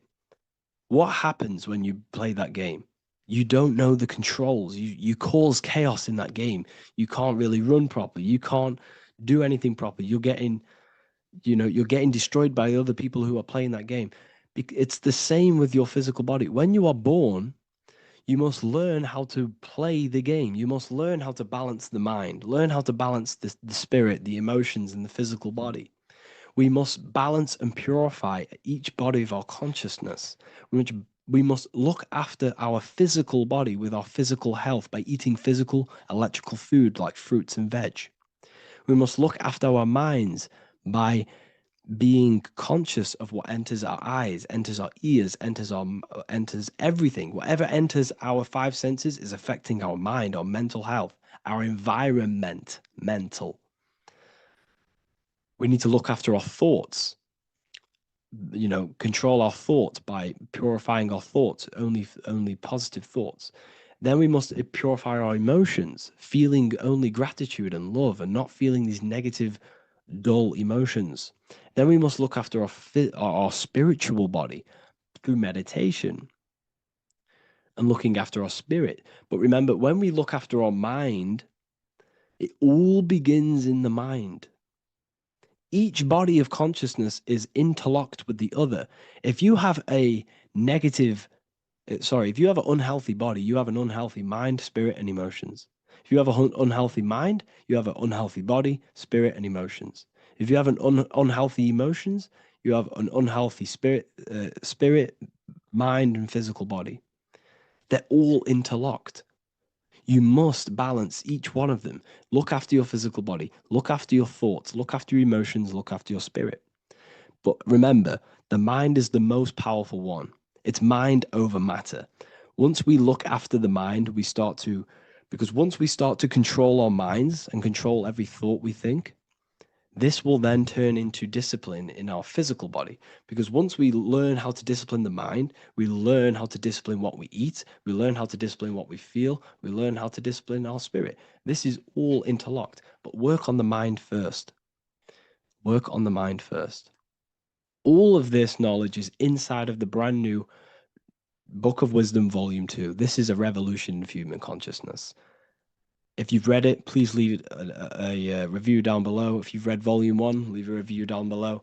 This is the next revolution. I don't see this information anywhere. This is the next revolution of human consciousness. And of course, if you are serious about this and you truly want to gain enlightenment and join an amazing community where you can connect with me on live calls, lectures, the Manifestation Mastery course, you can gain access to my library with over 45 PDFs plus my books. And if you do join the university, you can order a Volume 2 free of charge. All you have to do is to pay for shipping. If you truly take your knowledge serious and you want to take advantage of life, join the university. This is where truth seekers belong. Just want to say thank you all. Please leave a comment. Please leave a like. It's going to help me a lot spread this knowledge to the world. And yeah, share this with a friend and subscribe. Thank you all.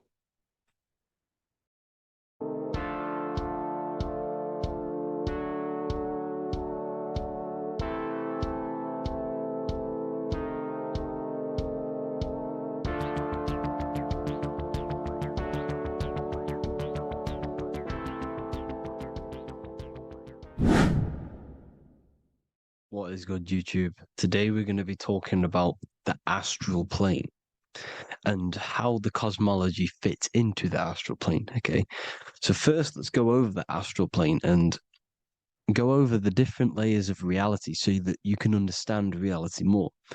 You are a multi-dimensional being. You are not you are in all of these realities at the same time. They all interweave into one big reality. But there are different planes. They are different vibrational dimensions. There are different dimensions of reality. The mind is the root cause of reality. We're living in the mind of God. Everything is being thought into existence from the root cause, from the universal mind. This is why the ancient Egyptians said, all is mind. We're living in the mind of God. And we are a microcosm of this mind. This is why we all have the same mind. This mind is the world of thoughts. Now, this world of thoughts is just the thought alone. For example, it is the thought of a chair. But then when you start to imagine this chair and you start to mentally see the chair, You're now manifesting the thought, the singular thought, into some sort of form. So now you're imagining the chair. You're imagining the form of this chair, which is then manifesting into the astral plane. The astral plane is the world of thought forms manifesting. So when you are imagining something, you are seeing into the astral plane. Okay? Your third eye, it is an eye because it sees the astral plane. It is seeing the other side through imagination, through dreaming. Well, we'll go over dreaming later. So the thought of a chair is a singular thought. The imagination of the chair is the manifestation of the chair. And in the astral plane, it's basically the world of all the chairs that could ever exist. So you're thinking of the chair as a singular thought, which is the mental plane. The astral plane is the imagination of that chair, is the thought, the manifestation of it. Depending on the vibrational state of the thought will depend what level of the astral plane it will go to. For example, if you're thinking about a chair to torture someone on it, it's going to go on the lower astral plane. Or if you're thinking and imagining happy things, it's going to go to the higher astral plane. So wherever your mindset is, that we call it a mindset because your mind is setting frequencies to certain things. Thoughts are frequencies. And a mindset is setting your frequency, setting your mind to a certain frequency. So when you set your mind to a certain frequency and you imagine something in that frequency, you're going to match everything in the astral plane that are on that similar frequency, just like you would in the physical world. Because we're all in these worlds right now as we speak, but we can't see them with the two physical eyes. We can feel it though. When you're around someone and you've just met a new person, for example, you can feel their vibration, and if you're not on a similar vibrational match, you will not get along with that person, or you just won't not get along, but you won't connect with that person because you're on two opposing frequencies, not matching. And this is something you can't see, you can only feel because it's the astral plane. It exists within the astral plane. Everything in the astral plane is made out of vibrations. So if you do astral project, and if you already know how to astral project, you will see beings and people and things that are on the same frequency as you. This is why before you astral project, you need to sort your vibration out before you astral project, because you are projecting your consciousness into this. It's the mind. The mind is the bridge. It can move between realities. You are a observer. You are a observing soul which observes different realities. And the mind is the bridge between all of these different realities. The mind can choose. If you want to project into the astral, you set your mind to it, you can. Okay? So let's not get off track. The lower astral plane is where demons are. The higher astral plane is where heavenly beings are. Heaven and hell are kind of a real thing. The etheric plane is a powerful substance, the ether, the fifth element that they don't tell us about. If you type in on Google the 5 elements, they will try to remove it with wood or metal because they don't want you knowing about the ether. Ether is the energy double behind all physical objects. So the ether is very important. It is the 5th element. It is part of the physical world, but it's also part of the astral world. It is on either side. You see how they're showing you the truth in the language? Ether and either are the same word. The ether has 1 foot in the astral and 1 foot in the physical world. It's a substance that connects the physical to the astral world. It is the either. It's on either side of reality. It's on the other side. Other, either, same word. Ether is connecting the physical to the astral plane. It's the world of frequency. Frequencies, EMFs, torus fields are in the etheric plane. It is the energy plane. It's where energy moves through the ether. Okay. So then you have the physical world, the world of effect. Everything you see in the physical world is the effect of the higher planes. Each plane is a product of the plane above. So, and it melts into each plane. The physical plane is the lowest plane, it's the most densest, and the highest is the most fluid. This is the most fluid, this is the most dense.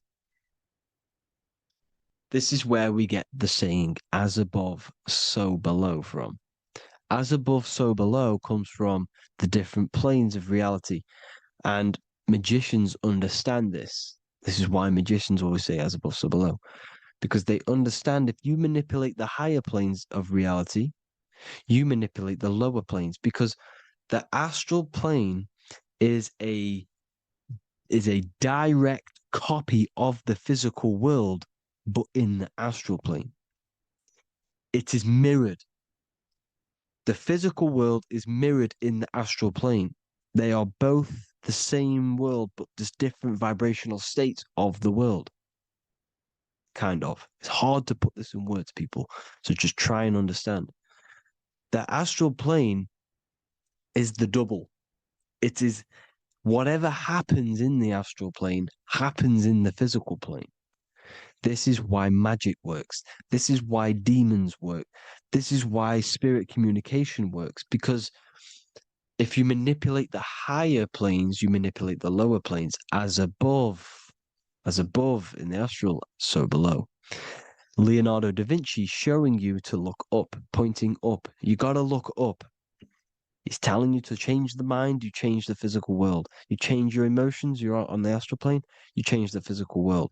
You change your reality by changing the higher planes. This is the Masonic 11, the two pillars. This is the 11 also symbolizing the two hemispheres of the brain here. But the 11 symbolizes the two mirrors. 11, 9, 11. 9, 11 adds to 11. 9 plus 1 plus 1 equals 11. The Twin Towers were in 11. Flight 11 was hijacked because it's a mass ritual within the astral plane. Now, we're going to go deep into that later, and I'll show you these rituals they do in order to manipulate the astral plane. So, this is what the 11 is. It's the mirroring of reality. If you contact spirits and conjure spirits, you can either summon or attract demons and spirits. Summoning is creating a spirit. You create demons. Okay? Like I said here, the mind is the root cause of reality. If you think of if you think of a traumatic event that happened in your life over and over and over and over again for years and years and years, where attention goes, energy flows. The mind is the director of energy. If you are directing energy into the specific emotion, the specific thing that is torturing you in your mind, that will manifest as some sort of being in the astral plane, which is called an elemental. And this elemental being that you have created through your thought forms and emotions will latch onto you and feed off this energy. So it's important that you get your mind right, okay? It's important that you sort that you file the mind and you discipline the mind. Make sure it's only entertaining positive things, because you are quite literally creating your own demons. The word demon has the word mon in it. And if you've watched my videos to know, mon means moon. The moon is your mind, the sun is your soul, the earth is your physical body. Demon is mon means mind, moon is mind. You create demons with your mind. Summoning. Now, this is where the rituals come in. 9/11 was a ritual because everyone was thinking about this big fearing, the death of 9/11. Everyone was thinking about it. And all of their minds thinking about this horrific thing will manifest and summon a negative energy spirit elemental within the astral plane. That's how all of this works.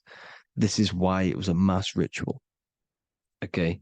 Chris Brown, new album name 11/11.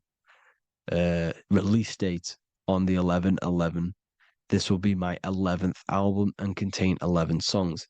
All of these people know the occult. This is Hermes Trismegistus with the star of Saturn, the six-pointed star, as above, so below. The mirroring of reality, physical and astral. The two Masonic pillars. So as above, so below. What's above us? The stars. The stars are connected to the astral plane. This is why we call them stargates. When we dream, we are experiencing these different realities. And what are stars? They tell in the Bible, it says Genesis 1:14. And God said, "Let there be lights in the firmament of the heaven to divide the day from the night, and let them be for signs." Signs translates to things to come. Why things to come? The stars tell the future. Why? And why do we say as above, so below? As above us is the astral plane and the etheric plane. As above, so below. Whatever happens in the stars happens on Earth. The stars are connected to the astral plane. Above us is the astral plane. We are a star in a physical body. This is why we say Mr., sister, stir equals star. The E and the A are interchangeable. We are stars, and the stars are the start of our incarnation. We start in the stars, same root word, and we descend through the seven energies, which are our seven chakras. Then we enter the heart of the soul system. The heart rearranged spells earth. And this is the true cosmology. Here's the Masonic cosmology. This is Masonic now. Here's the firmament. Let there be a firmament in the midst of the waters to divide the waters from above, from the waters that below. Genesis 1:6. The firmament, firmament comes from the word firma, Latin, I'm pretty sure, which means firm. When something is firm, meaning it's stable, it does not move, it is firm. The firmament is firm. So, is the firmament Genesis 1:6. What does he say? Genesis 1:3, sorry. Let there be light. This is before the sun and the moon was created. Let there be light. Before the sun and the moon was created, light was appeared. So what's that tell you? This is a holographic projection from some sort of light being, some sort of projector. And that projector is the all-seeing eye you see in the Masonic cosmology. This is the all-seeing eye projecting the light beams. Let there be light. Everything is made out of light. The universe is created out of light waves. The torus field is one unit of light. The light projecting this reality is Polaris. Okay, the famous all-seeing eye. Now, what else? Then we have after let there be light in Genesis 1:16, and God made the two great lights. This is the sun and the moon, electric, magnetic, male and female. Then we have the Masonic checkerboard, the black and white symbolizing dualities within the dualistic reality we're in, spirit and matter, light and matter, rest and motion, positive and negative, good and evil. Everything's dualistic here. Okay? And it's a dance. The universe is a dance between flickering of white and black light, which is the torus field. We're not going to go over that, but this is all connected to the astral plane. This is the true cosmology. The astral plane cannot work on a spinning monkey ball in the middle of space. Does not work. Cannot work. It's impossible. Okay? Impossible. So even in the Quran, it says, Allah has made the earth for you as a carpet, flat. Quran 15:19. And the earth we have spread out like a carpet, set there on mountains, firm and immovable. It is immovable. In the Quran, it also says 65:12, it is Allah who has created the seven heavens of the earth. The seven heavens meaning the seven layers of heaven, the seven planets. And Psalms 104:5, he set the earth on its foundations and it can never be moved. Never. So here you see in Isaiah 40:22, he sits enthroned above the circle of the earth, and its people are like grasshoppers. He stretches out the heavens like a canopy and spreads them out like a tent to live in. We live in a tent. This is the tent. The projection of light. Here you see an ancient picture here. Here you see the ethereal barrier, meaning the firmament, the etheric barrier, and here you see his head popping out. Why is his head popping out? Because your head is heaven, your heel is hell. Your head has access to the astral plane. This is why your head is heaven. The pineal gland, when stimulated, has access to project itself, project consciousness into the astral plane. Here you see another ancient picture here with the Masonic Royal Arch, with the zodiac here, the zodiac on the top, arching, because there's a firmament above us. Here's God in the brain. Consciousness is God. Here you see the Masonic Royal Arch, symbolizing the firmament. George Washington above the Masonic Royal Arch. These are the stars. This is Polaris projecting reality. Here's ancient churches with the dome. Polaris projecting reality with Jesus. Disney World is under the dome. The seven layers of heaven, ancient paintings, all depict if you go and look at the ancient paintings, they'll all depict the firmament, the arch above us. This is where we get interesting. The Masonic Royal Arch has the 6-9, which is Cancer. The constellation Cancer, which is 6-9 is associated with portals because CERN is the 6-9. Okay, CERN is opening portals. They're trying to create a portal to the other side. Cancer has the word CERN within it, so there is a link between Cancer and the opening, the firmament opening above us to ascension. Here you see the Masonic art with the Royal Arch and the light and the opening. Here you see the light and the opening. This is the opening of the firmament. Here's the Hebrew cosmology with Sheol, the underworld, and the opening. So Cancer is definitely some sort of portal in and out of this reality. I'm just connecting dots here. Now, we're going to go change a bit now. These celebrities that you are seeing they have not sold their soul to Satan, okay? They have not sold their soul to Satan. Satan is a demonic, low vibrational energy that has been summoned over the thousands and thousands and thousands of years of evil occult arts.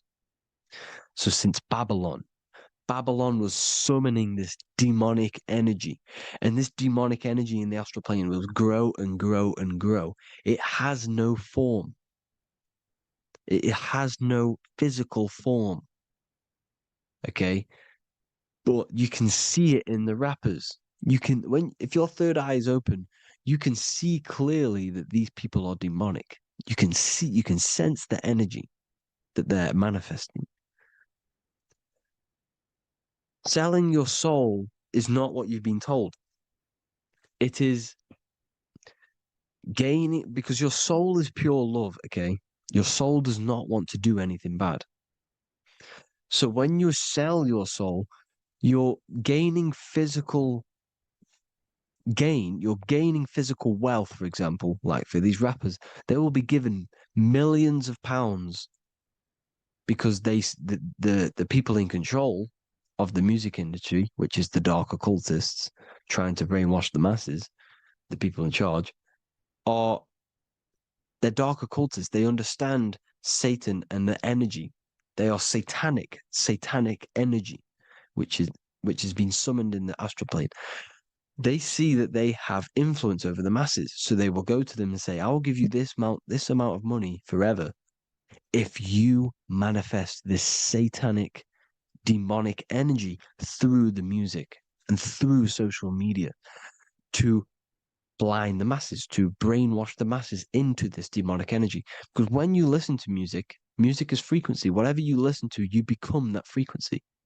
So if you're listening to these people, they're throwing energy, this demonic, satanic energy that they sold out to. Soul, same word. When you sold something, you've got your soul involved. They have exchanged money, physical gain, so that they manifest this satanic energy within the astral plane and through the music, through the videos, through social media to keep us in this vibrational frequency, in this low state of consciousness. This is what it actually is. It's not, you're not selling your soul to some sort of devil. This satanic energy has no physical form it is formless in the astral plane. It's a summoned energy. Now, the root chakra is red. This is why the devil is red, because it symbolizes the animal nature of man. When you are operating off your root chakra, you will kill, you will fight, you will do anything to survive because it's all about survival mode in the root chakra. They want you keeping in that fighting mode, that surviving mode, so that you are manifesting this low vibrational frequency, this satanic energy, this demonic red energy. This is why the devil is red. And the devil has a tail with the red arrow pointing down because it symbolizes your light body. This is your Merkaba. Your Merkaba is your light body. Mer equals light, Ka equals spirit, Ba equals body. Merkaba, this is the devil's tail pointing down, the descension, your heel, up to your heel, hell. Ascension to heaven, head. You see?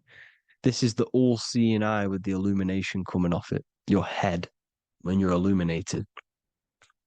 The Merkaba is your celestial sphere to portray different planes of reality. It is the vehicle of ascension. It's your light body. It's in the word Kabbalah. Kabbalah. Ka, spirit, Ba, body, La, light. Same thing. Kabbalah. Merkaba. Same thing. It's all about the light body. This light body sees different realities. So when you see the goat in the music industry, it's this satanic summoned energy that's been summoning for thousands of years within the astral plane. When it becomes to the physical plane, it will manifest through different things. A goat, an owl, Satan, Moloch, Baal, same deity, same demonic energy that's been summoning in the astral plane. And this is why the Baphomet has a goat head. Drake's new album is the goat. The Polo G, the Masonic G, with the goat. And here's Rilo Rodriguez in the mirror with the goat in the mirror and him in his physical body. It symbolizes, the mirror symbolizes the astral plane because he's manifesting the goat, the demonic energy. He's sold out to the demonic energy. And in the physical plane, he's his physical body.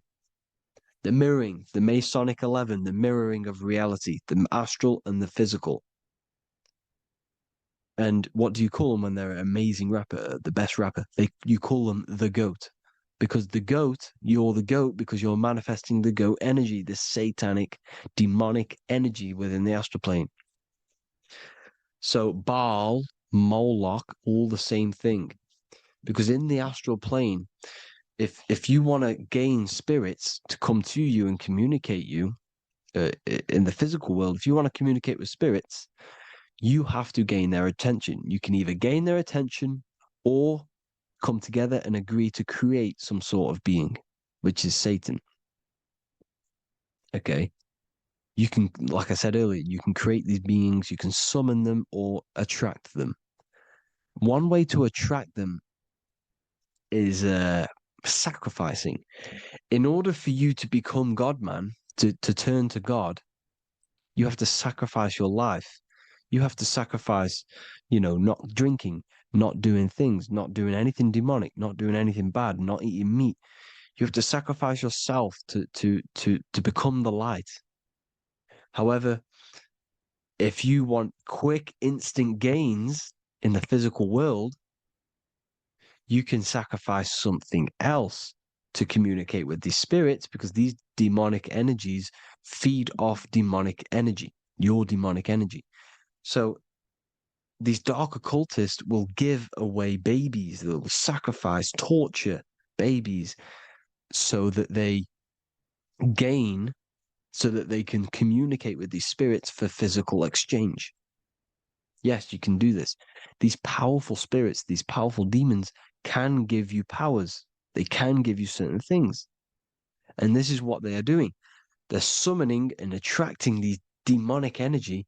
This is why, trafficking is one of the most, Balenciaga. Baal is the demonic energy in the astral plane, which requires child sacrifice for his presence. Balenciaga, and they were trafficking children. They were trafficking, killing them, and offering them to the spirits. This is what they are doing. Balenciaga. It's in the name. Here you see, you can see here a stick man with two horns. The goat, obviously, it's all the same deity. Baal, the goat. Moloch, here's Moloch, the owl, the Egyptian owl, because it comes from the owl of Moloch, which is Baal, which is Satan, all the same demonic energy. And it's on the dollar bill, a tiny dollar bill, on the $1 bill. All the same thing. Bohemian Grove, they worship the big owl, Moloch. It's all the same thing. It's all one big demonic energy which has been summoning in the astral plane. And it's trying to take over Earth, the physical plane. That's what it's doing. So I hope you all gained a deeper understanding of the astral plane and what's actually going on in the world. Please leave a comment if you can to help the algorithm. Drop a like if you like this content. And hope you all learned something today. And God bless you all. Thank you all.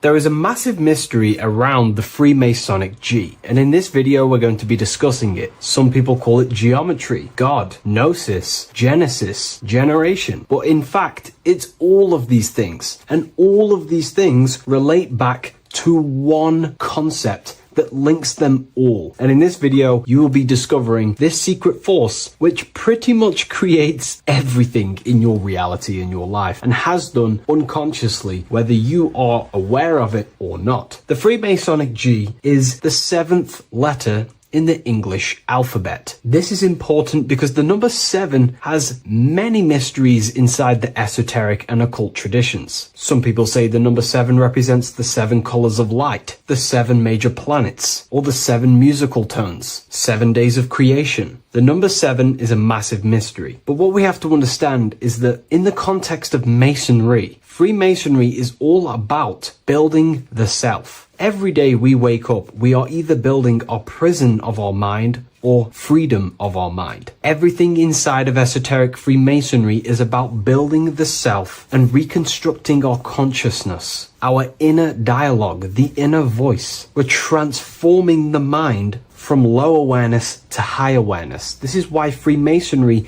uses the allegory of stonemasonry, stones, chipping away at stones. The stone is in fact you, and we are perfecting the stone, which is your very own mind. Because the universe is a mental construct. Life is happening to us inside our minds. We are all the universal mind expressed and clothed in a different body. Therefore, now we understand that everything is about the internal inside of masonry. This G relates to something inside of you. Hence why you see the G inside of the square and the compass. It's something internal in you. G is the 7th letter of the English alphabet, and the number 7 symbolizes the 7 cognitions of the mind. In esoteric and initiatory traditions, the 7 psychological cognitions of the mind refer to the 7 distinct modes through which human consciousness perceives, interprets, and transforms reality. Different schools use different names, but across Hermetic, occult, Gnostic, and mystical systems, the same underlying pattern emerges. The mind has 7 functional powers, each representing a layer of awareness and a stage of inner development. Number 1 would be perception. The first cognition is the raw reception of sensory and subtle impressions. It is the gateway where the outer world enters the inner world of our minds. Perception involves learning to see without distortion, to notice the symbolic dimension behind ordinary appearances in an occult interpretation of perception. The second one is interpretation. After perception comes the act of making meaning. The mind organizes impressions into patterns, beliefs, and judgments. Esoterically, this cognition determines whether a person interprets life through the ego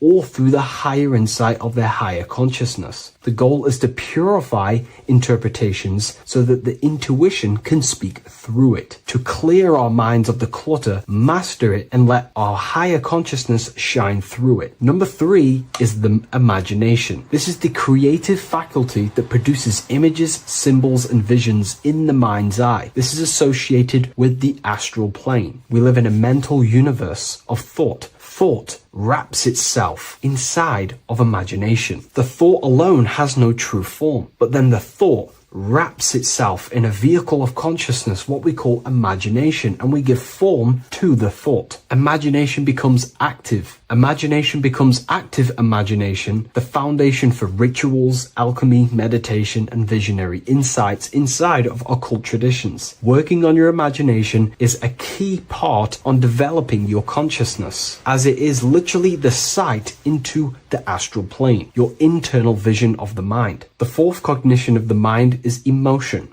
Emotion is energetic response that gives intensity, direction, and magnetism to thoughts. Emotion fuels the magical will. Unrefined emotion binds us to lower impulses. Refined emotions become devotion, compassion, and the inner fire to transform thought into a tangible reality, to become a conscious creator. The fifth cognition is will, the faculty of intention, decision, and directed energy. Will is the power that aligns personality with the higher self. It is the driver of discipline, transformation, and the capacity to act consciously rather than react unconsciously. Most people walk through life as an unconscious zombie, living day to day, running off subconscious programmings, never actually using their conscious mind. We develop our will and try to align our will with the highest will possible so we can align our will with our higher mind. So the higher mind can manifest through us in the material plane. The sixth cognition of the mind is memory, the storehouse of experience, impressions, and archetypes. It shapes identity, determines how one repeats and transcends past patterns. Memory includes not only personal memory, but also a deep strata of the subconscious and the collective subconscious field, what we call the Akashic records. Memory is a massive quality that you must work on inside the Masonic system. You are required to remember certain rituals and certain things so that you can regurgitate them to pass on along the degrees. Based off my research, I myself personally am not a Mason. The seventh cognition of the mind is intuition, the highest cognition possible. It's direct knowing. It bypasses the linear reasoning and reveals truth as the inner illumination. Intuition is the voice of the soul. It is the guiding force, guiding our physical vehicle of consciousness through this physical experience, providing revelations, insights, and even sometimes gnosis and higher understandings.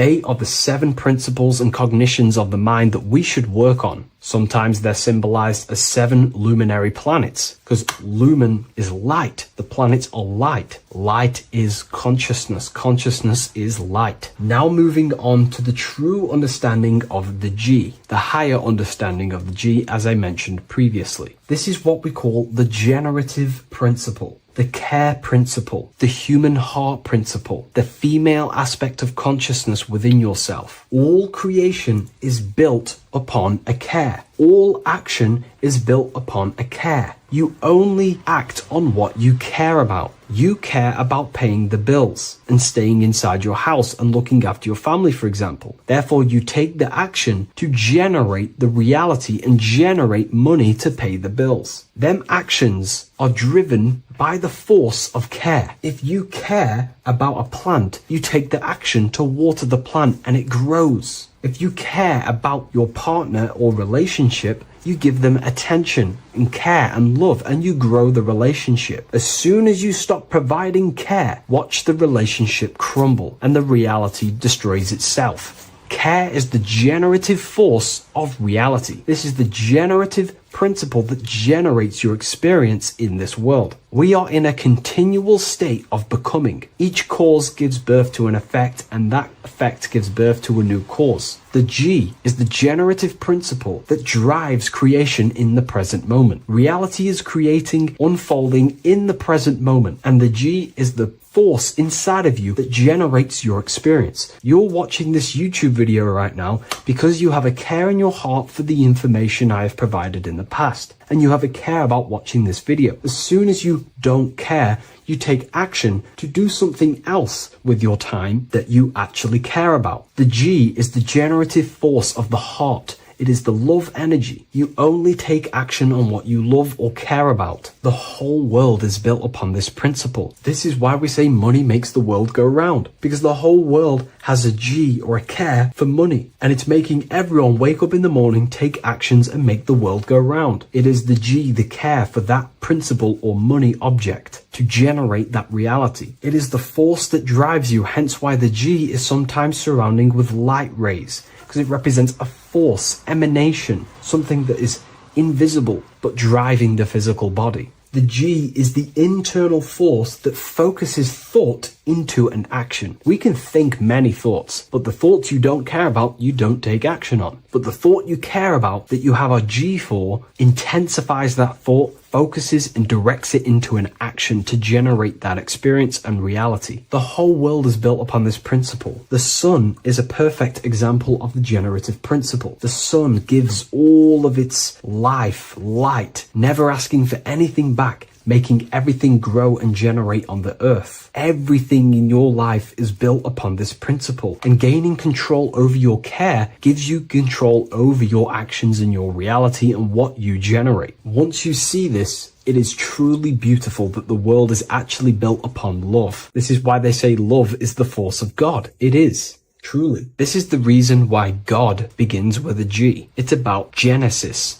Genesis means creation. G, generation. Anything that generates and creates is all to do with a care or a love energy. But don't get me wrong, people can love sick and twisted things, and they act upon them sick and twisted things. This is why purification of ourself is important by understanding this principle, as it is a very powerful principle to understand. This is the reason why the word gift begins with a G. You're giving something. I care, I'm going to give you something, a gift. Or guidance. This is what guides you into becoming something, what you love. This is why also Gnosis begins with a G. Gnosis is not actually knowledge. Gnosis is knowledge obtained, attained by direct experience or through direct experience. For example, you're not believing you're watching this video right now. You know you're watching this. Know, gnosis, same phonetic sound. It's about knowing. Gnosis is about gaining knowledge of the self. Self-knowledge through direct experience.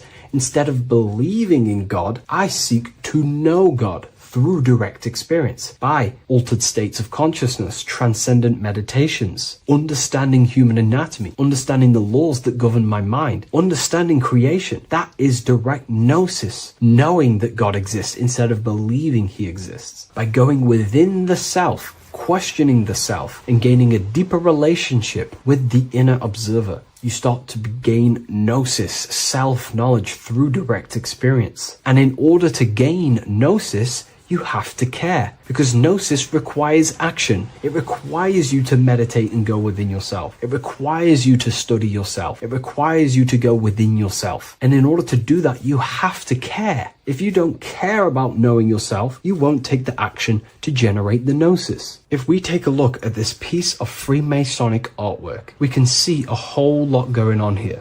But if we focus down here with the temple with the letter G on, and when you walk through the temple, there is a pathway leading up a hill towards the light. The light reveals things. If something is in darkness, you can't see it, but the light reveals something. It's symbolizing truth, the light of gnosis, knowingness. And in order to walk this path, you have to go through the temple, which means entering in yourself. This is symbolic of the path. The Masonic path is about the self, reconstructing and learning about the self. In order to walk up that hill, it takes a lot of effort. It's not easy walking up a hill. You're going to be tired. It's not easy. It's horrible. Who likes walking up a hill? I know I don't, but people like hiking and stuff. I understand that, but it's symbolizing this is hard work, working on yourself, because the labor of working on your mind is the hardest labor you will ever do. It's called the great work, or the Masonic work. And in order to climb that mountain, you go through the G. You have to have the care. If you do not have the care,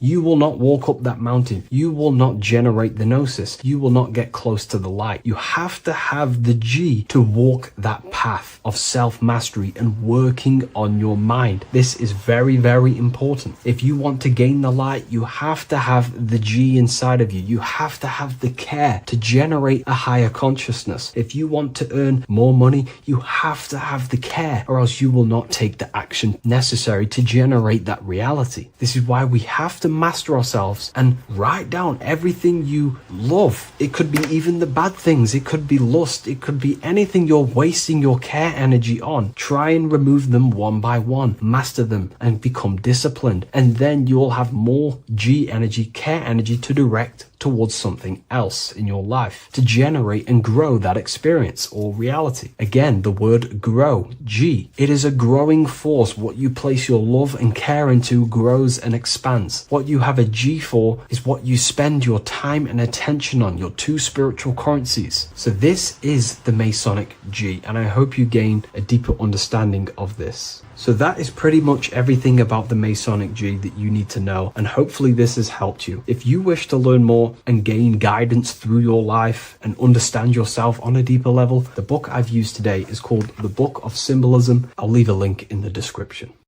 What if the word Yahweh is proof that God is embedded in our very own being? Stay with me, because what I'm about to show you might change the way you see yourself forever. Today's topic is decoding the mystery name of Yahweh, the sacred name of God from the Hebrews. By the end of this video, you'll uncover the true meaning of the word Yahweh and how your connection to it unlocks your own personal power. When we look at the word Yahweh in Hebrew, we flip it on its side. We're actually looking at the human body. These are the legs, this is the torso, here are the arms, and here's the head. So if we actually switch this on its side, we see the human body. The Hebrew name Yahweh often translates to I am, the I am. Now, what is the I am? The I am, when you say I, you're referring to your highest self. Everything with the letter I in the beginning, most of them words are referring to our inner self, inside, intelligence, internal, in. The I represents the inside self, the invisible self. You cannot see the I am, because this is the spirit, this is our consciousness. It's the intelligence controlling the human body. When you say I, you're not referring to your name, your job, your reputation, your ego, or your thoughts. You're referring to the observer who is beyond the thoughts, the one who's observing the thoughts. That's the soul. Look at the word Yahweh, Yahweh, the sacred name of God. Yahweh can be observed in the natural rhythm of the human breath. When inhaling, we subtly hear Yah. When exhaling, we hear Wei. Do this yourself. Breathe in through your nose, you'll hear Yah. Breathe out, you'll hear Wei. And in fact, the letter H, H, when it's pronounced, it carries the soft sound of wind or breath, a gentle exhale that mirrors the very essence of life, giving air. Breath is the spirit of life. It's what connects us with consciousness. If we stop breathing, we lose consciousness. The body shuts down. We're breathing the spirit of breath. We're breathing in the spirit of life. It's the very essence that gives us physical existence, and we're constantly staying connected to this breath at all times. Now let's look at Yahweh. 1, 2, 3, 4. There are 4 letters. The Tetragrammaton is the 4-letter Hebrew name for God. Okay?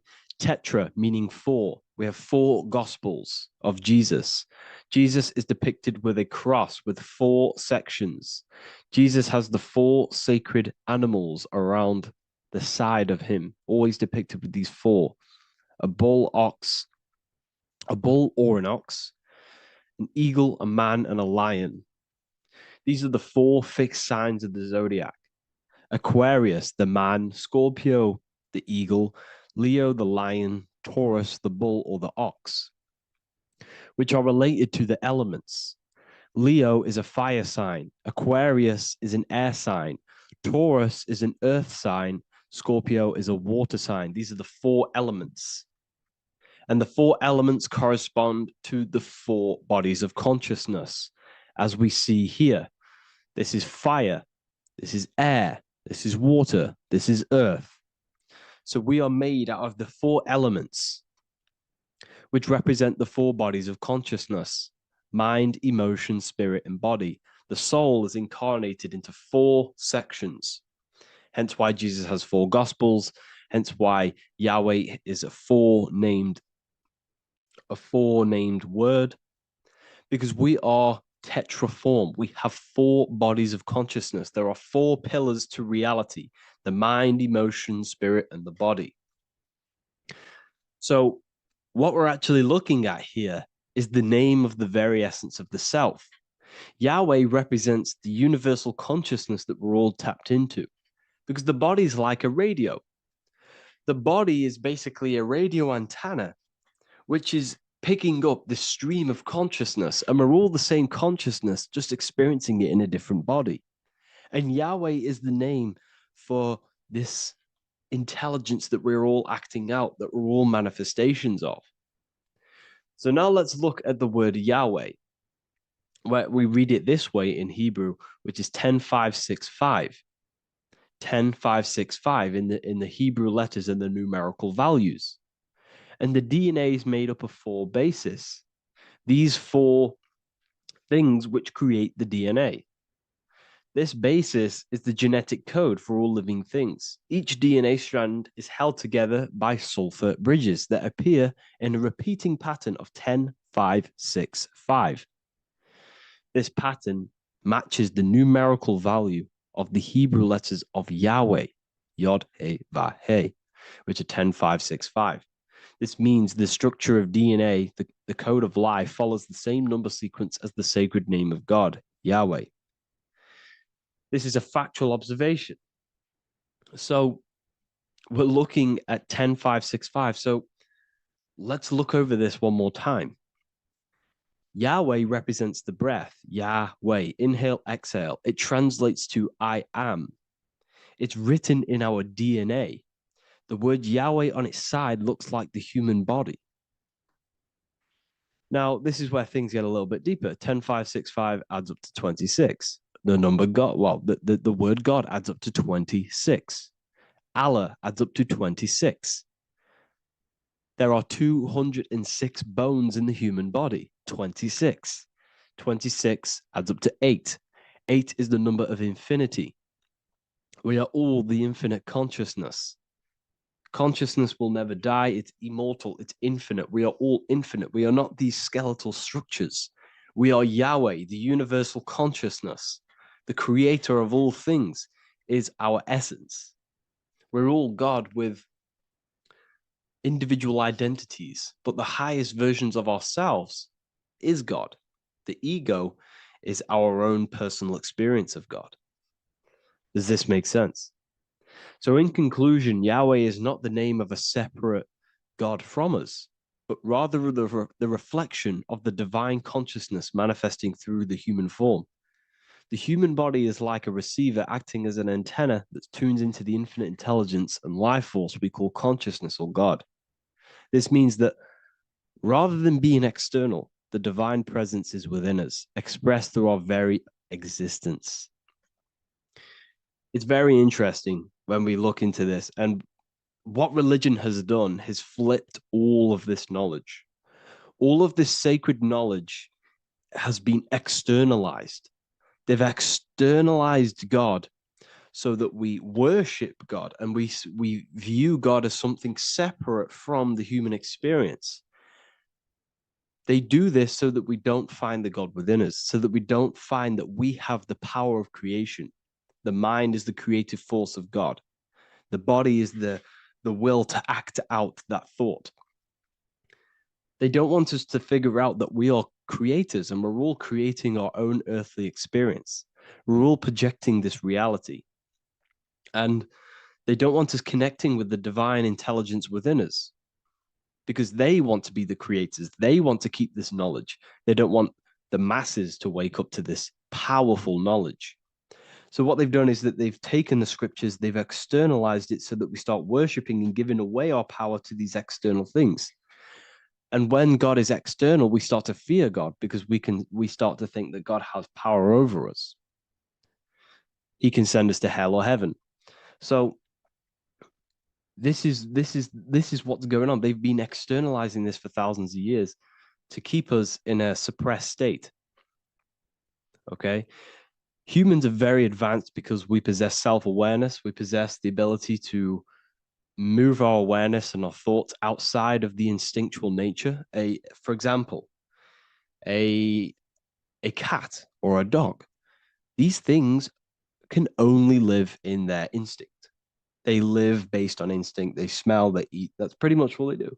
But humans, we have the ability to rise above that nature and turn to our infinite selves, our higher selves. We can move beyond our instinctual nature and create very advanced things. That's why humans are made in the image of Yahweh. We are literally God in human form. So this is what we all need to realize. And I hope this video has helped. Please leave a like, a comment on inside of the description. I'll have some links to my books and my university. The people who have read them have just absolutely changed their lives. You could probably see that in the comment sections if someone leaves a review of the book. We also have Trustpilot. But yeah, I thank you all. And I'll see you in the next one. What if I told you you don't have one body? You in fact have four. There's a secret hidden right in front of you, and most of you overlook it. And by learning these teachings today, this will change your perspective on life, on yourself, and completely change the conception of yourself. This is the key to your highest potential. If you stay with me today, you will find secrets about yourself that will change your life. But I warn you, once you step this path of esoteric knowledge, there's no going back. Once you see, you can't unsee. So stay with me, and we will discuss the four bodies of your soul and how you can master yourself to reach your highest potential. The first thing we must understand is that there is a sun. And just like the sun gives life to the earth, there is this life force within the sun that gives life to all matter. We must understand that that matter itself is dead. It has no life potential. It has no ability to create or destruct anything. All of the life comes from above, from the sun. from the life-giving power of this infinite energy source we call the sun. No matter what model you believe, the sun still gives power to this physical realm, giving life to all of the crops, giving life to animals, giving life and growth to all things that the rays come in contact with. This is a macrocosm process. We must understand the teachings of as above, so below. This means that the macrocosm repeats itself in a microcosm form. Now, what do I mean? Humans are made in the image and likeness of God. You are a miniature version of God, a spark of the divine consciousness made in human form, in physical form. Just like the sun gives life to all physical matter and growth to all crops on the earth, your soul is a miniature sun. And your soul is giving life to the body. Your body is a miniature earth, which also goes through the cycles of the 4 seasons of the sun. We feel different in each one of these seasons. It's because our body does not only go through these cycles externally, but these cycles happen within ourselves, within consciousness. Your soul is the sun. The sun you see in the sky is an externalization of your soul. Your soul is the life force. You are the soul, not the body. And like the sun gives power to the earth, the soul gives power to your body. So first, let's look at the etymology of the word sun.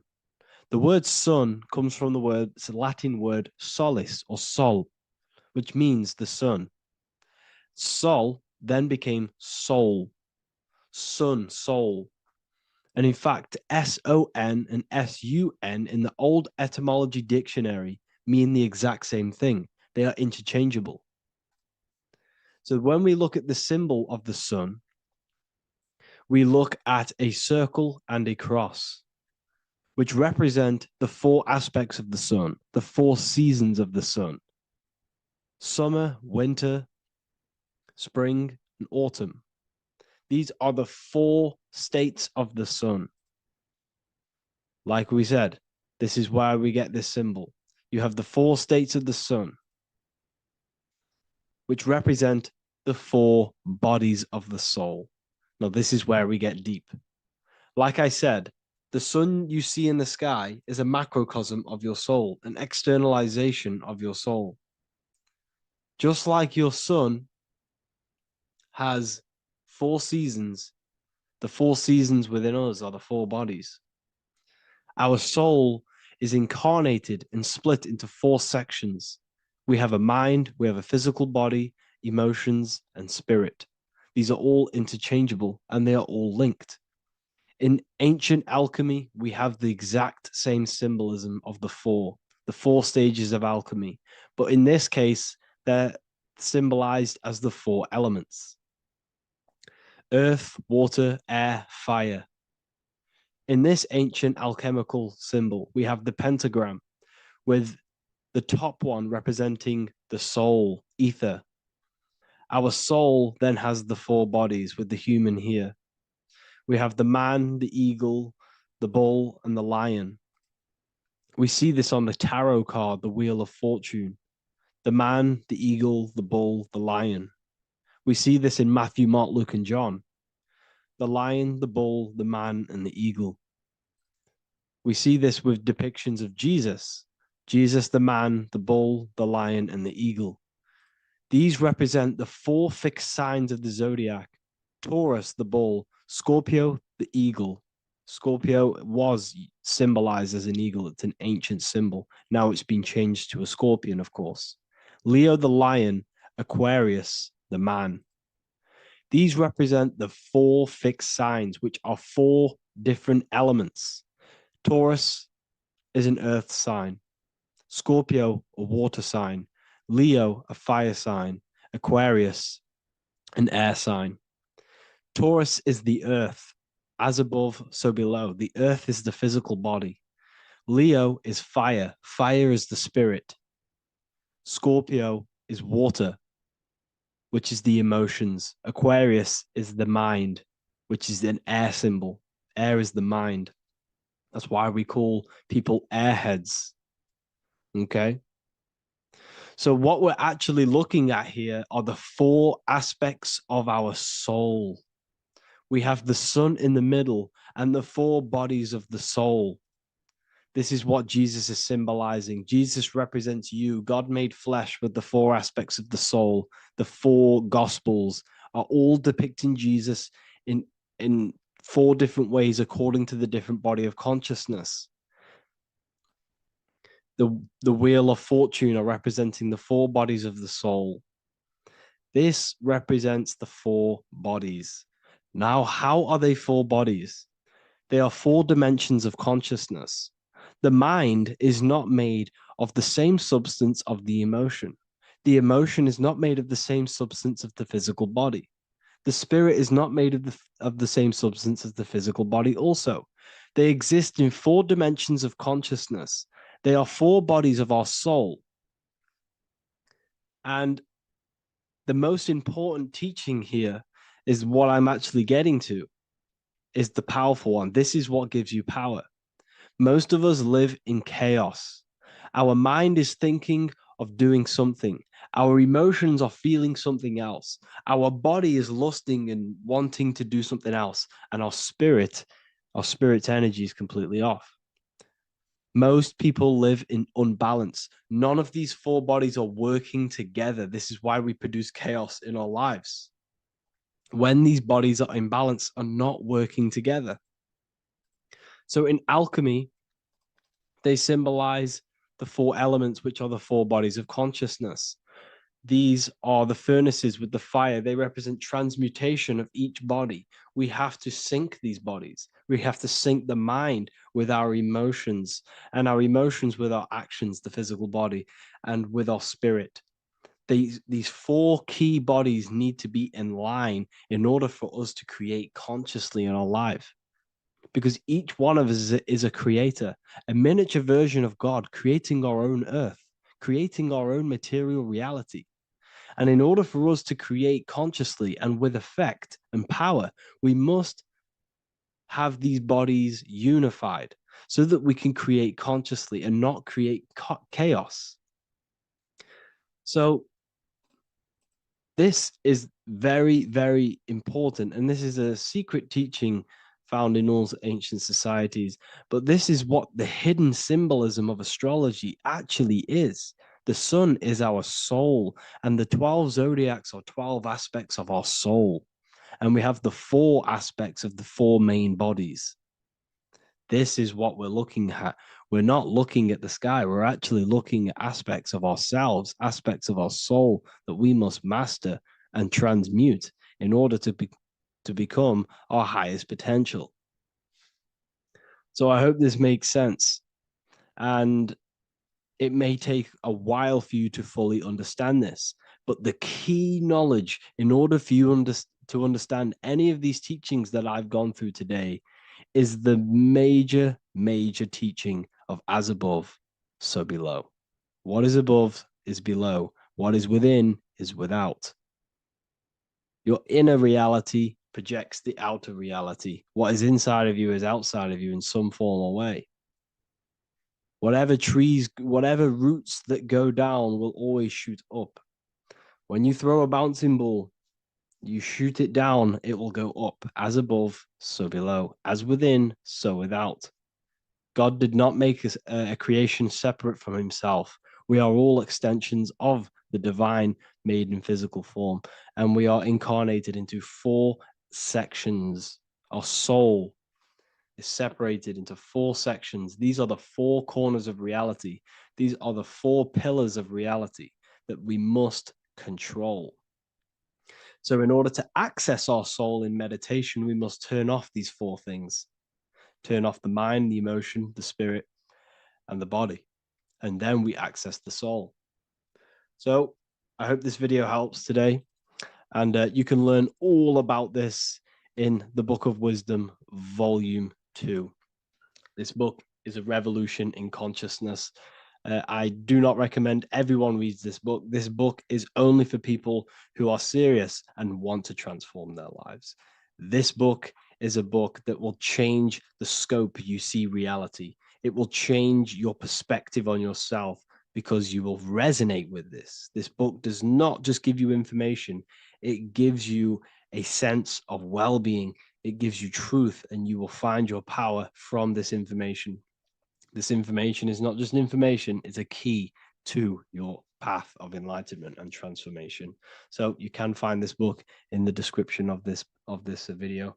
And if you are part of the university, I will see you on the live calls. Thank you, everyone. Please leave a like, subscribe, and a comment, and let me know whatever videos you want me to make next. Anything that you fail to understand or have any confusion with, I can make a video on it. So let me know in the comment section any reviews or anything I should do. Thank you all, people. Have a great day. Welcome to Revival of Wisdom. Welcome people, we're back with another video. Please make sure to hit the like, the subscribe button, and turn on notifications to never miss a video. The Vatican is a giant key from a bird's eye view, and it also contains an 8-pointed star. The Anunnaki Sumerian gods also depicted this 8-pointed star. The sky god Anu from the Anunnaki also uses the 8-pointed star for his symbol. And even Freemasons depict an 8-pointed luminary with a ladder and a key. This is symbolizing the key to ascension up to the 8-pointed star, which is Polaris. Polaris is always depicted as an 8-pointed star. Polaris is the standstill star at the very center of our realm, which is perfectly aligned with the North Pole.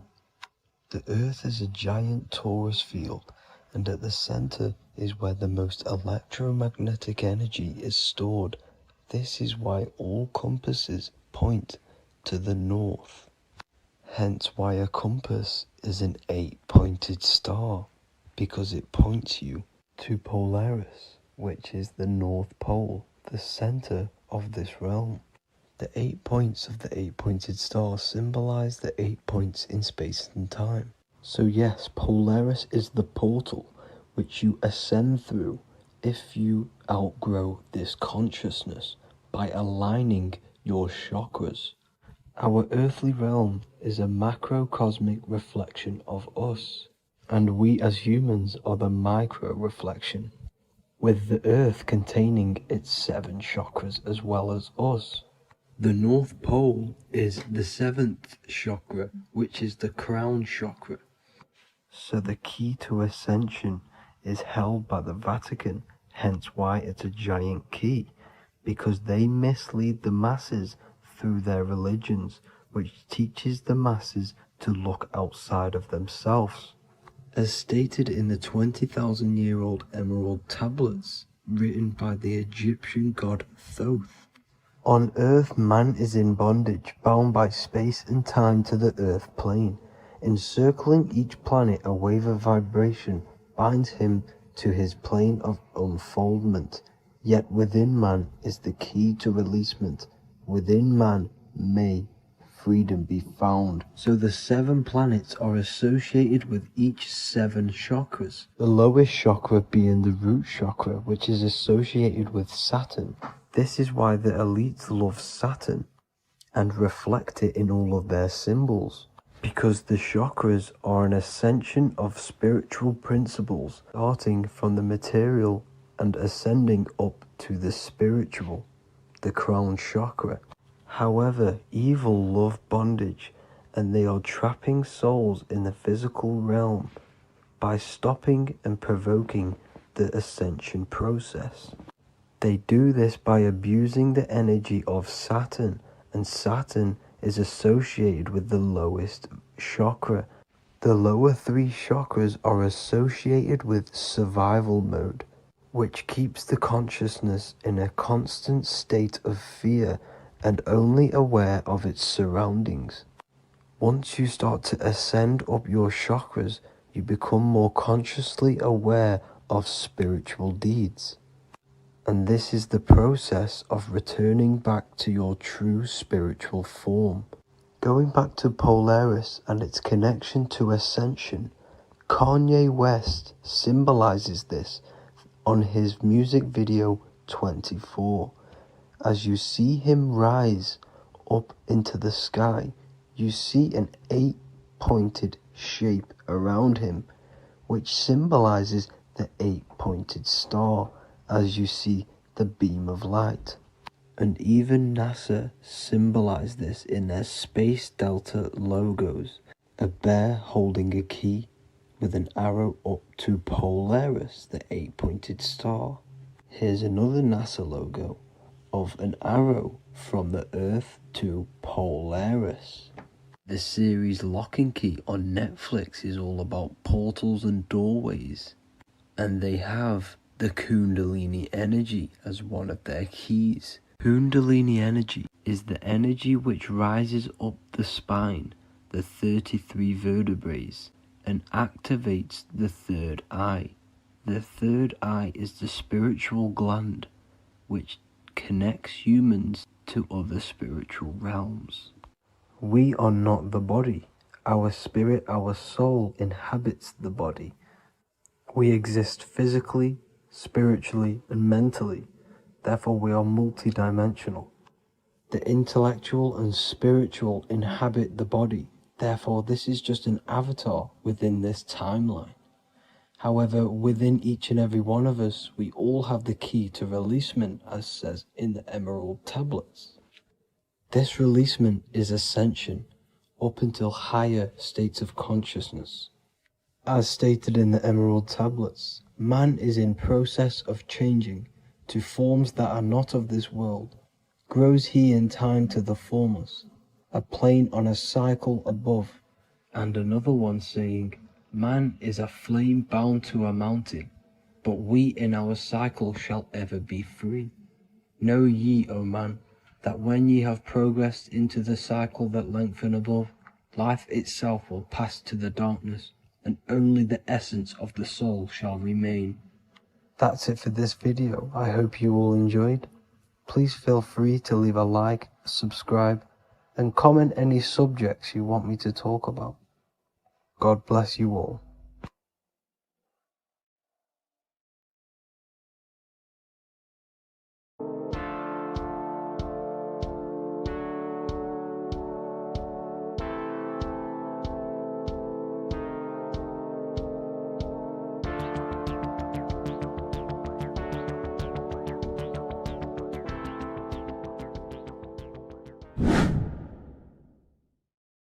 People, how are you all doing? It's Revival of Wisdom, and today we're going to be talking about your birth certificates and how we are slaves to a system and how they have trapped us into this system.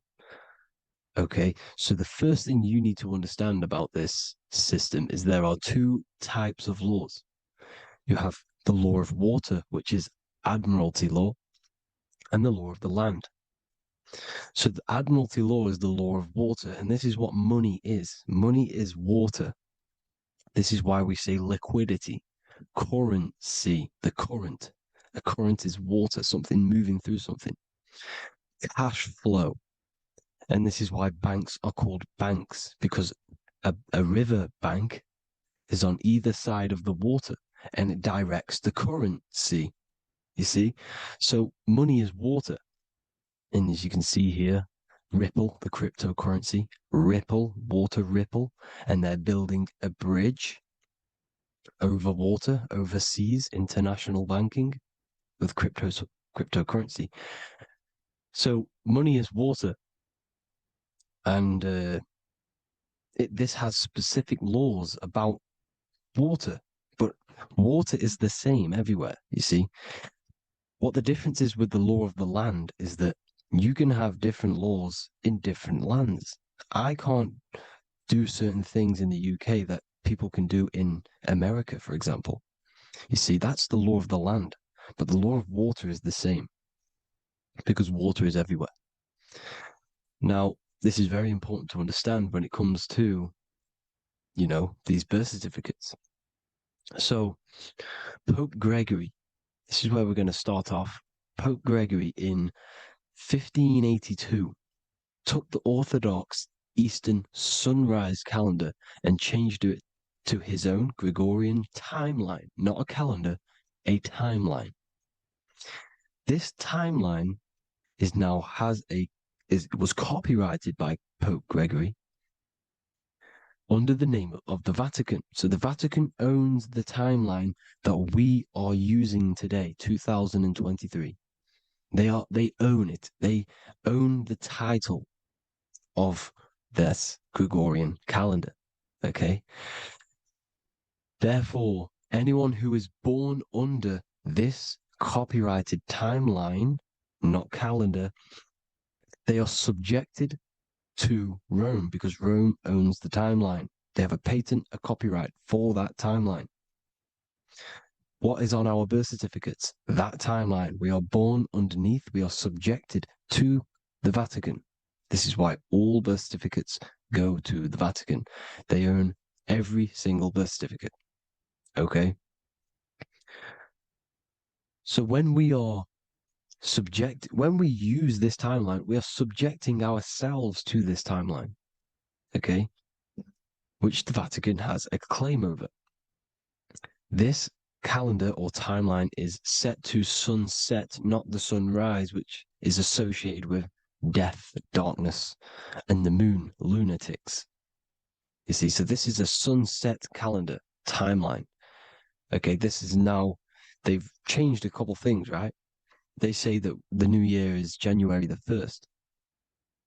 Okay, when we know this is in winter. January is winter, which is associated with darkness, death, the death of nature. So this is a death cult, people. These people are evil. They're so evil. The Vatican. And this is why we use April Fool's Day, because April is in Aries, and Aries is always the start of the zodiac. This is why Aries rules the head region. 12 zodiacs, 12 systems of the body. Each zodiac is associated with each part of the body, and this is why Aries is the head, cerebrum. But we're not going to talk about it in this video. But yes, that is what April Fool's Day is. They're putting it in your face. April Fool's Day is the real start of the year, when the sun starts to rise again, when the risen Savior is resurrected, when it's born again. This is when the Jews celebrate the Passover. This is when the Christians celebrate the resurrection of Jesus, and they eat lamb. The Jews eat lamb because we're in Aries, the new year. The sun is now born again, our risen Savior, the light of the world. So yes, this is what April Fool's Day is. It's the first day of the year, which they changed. Pope Gregory changed. So you need to understand is that you are in the womb. You are inside of a ship, because every ship, literally a ship, every ship is female. This is why they say she delivers the product, because she does deliver the product, you, the baby. Same thing with a ship, they deliver products. They are a she. And when they pull up to the bay, like you can see on this picture, they're pulling up to the bay. This is now called the birth canal. The ship is now in birth on paper. Okay, this is law. And when they pull up, they tie up to the bay, and now they get a certificate of manifest certifying all of the products which are on the ship and what they are bringing into that nation. Okay, so you're bringing in this many of that, everything's on the certificate of manifest. And this certificate of manifest is also your birth certificate, because you are traveling through water when you are in the birth canal of your mother, because you are in water when you are in the womb, and you travel through the birth canal. And when you arrive, you get a certificate of manifest with the name, how many, the quantity, that's your birth certificate. Okay. And this is what it is. We are a we're not a corporation, but we represent a corporation, which is your name in full capital letters. That is your corporation.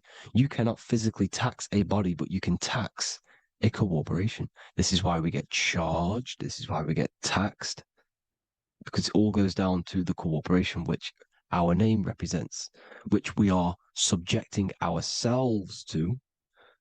We are subject my name.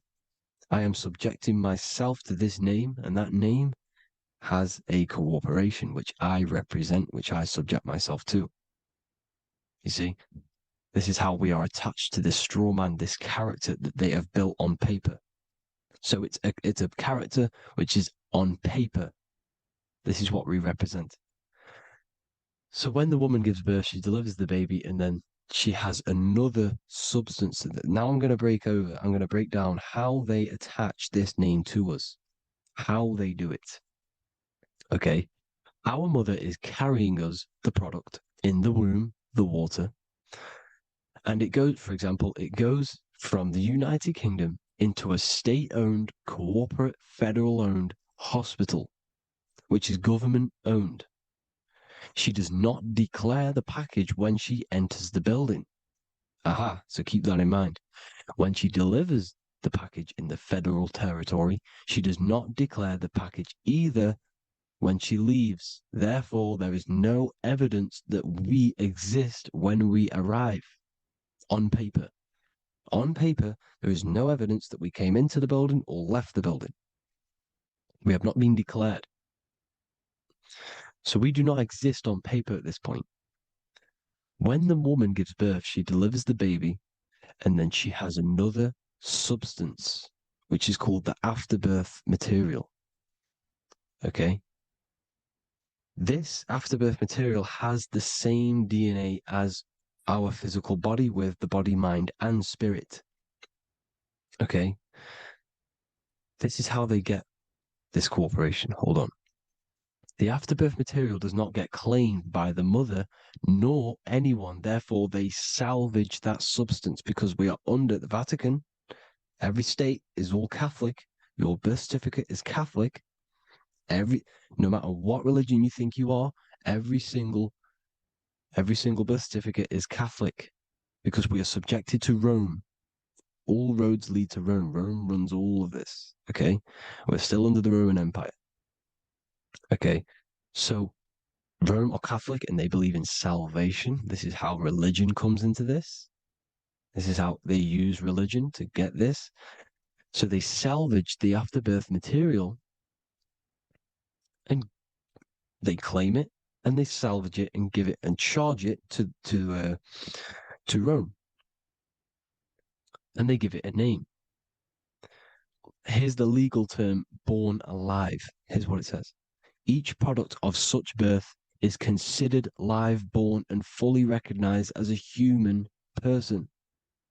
So each product of such birth, so that could be anything, the afterbirth, the person who actually comes out, the baby.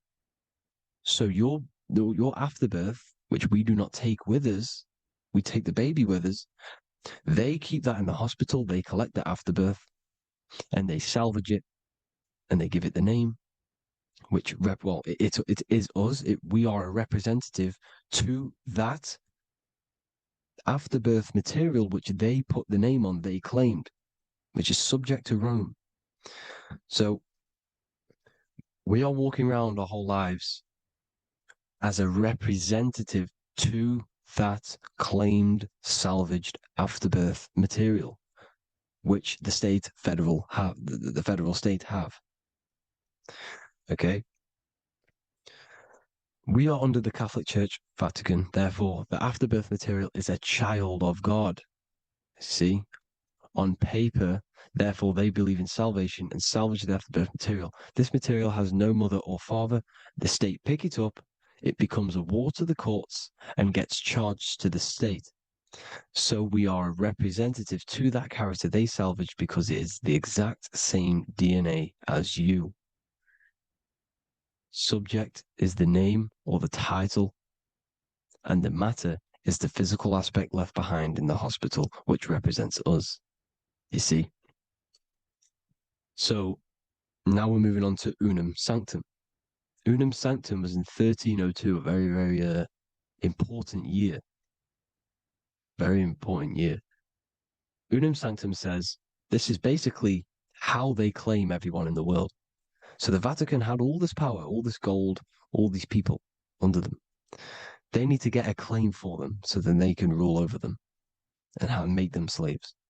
So what they did, they created Unum Sanctum. Pope Boniface VIII did this. And it says, the spiritual man judges of all things, and he himself is judged by no man. The spiritual man, keep that in mind, unless he invent like Manichaeus, two beginnings, which is false and judged by heretical, since according to the testimony of Moses, it is not in the beginnings, but in the beginning that God created heaven and earth. Furthermore, we declare, we proclaim, we define that it is absolutely necessary for salvation that every human creature to be subjected to the Roman pontiff. So they are claiming us in Unum Sanctum, and it's in the vaults in the Vatican. They will put a spell on it because they are sorcerers, they are magicians. They put a spell on it, they lock it up, and whatever goes on that piece of paper goes. And this Unum Sanctum is claiming all of us. So what does it say in the beginning?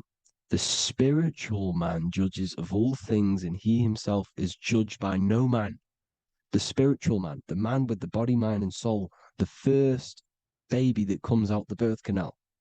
That's you, your body, you, body, mind, and soul. You have the Christ, which is I am, which is grace. Grace means here, now, in the present.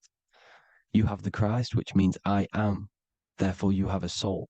If you can say I am, you have the Christ. You have a soul. But a creature can be anything with no soul.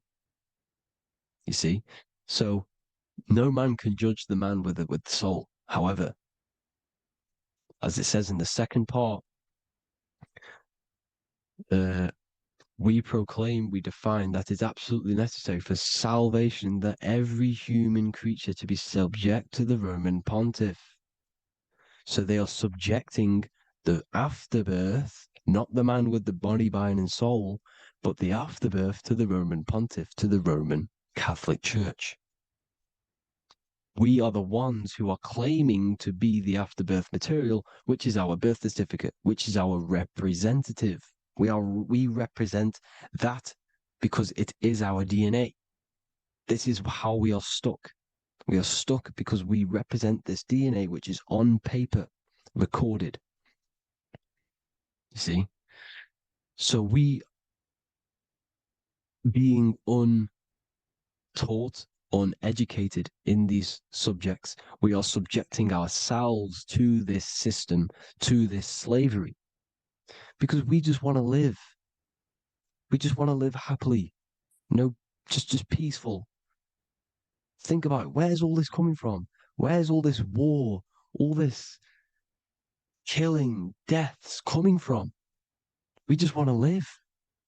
It's coming from the Catholic Church, these evil death cult, which has subjected us, which has used us as slaves, and we are still slaves, and it's just going to get worse and worse and worse.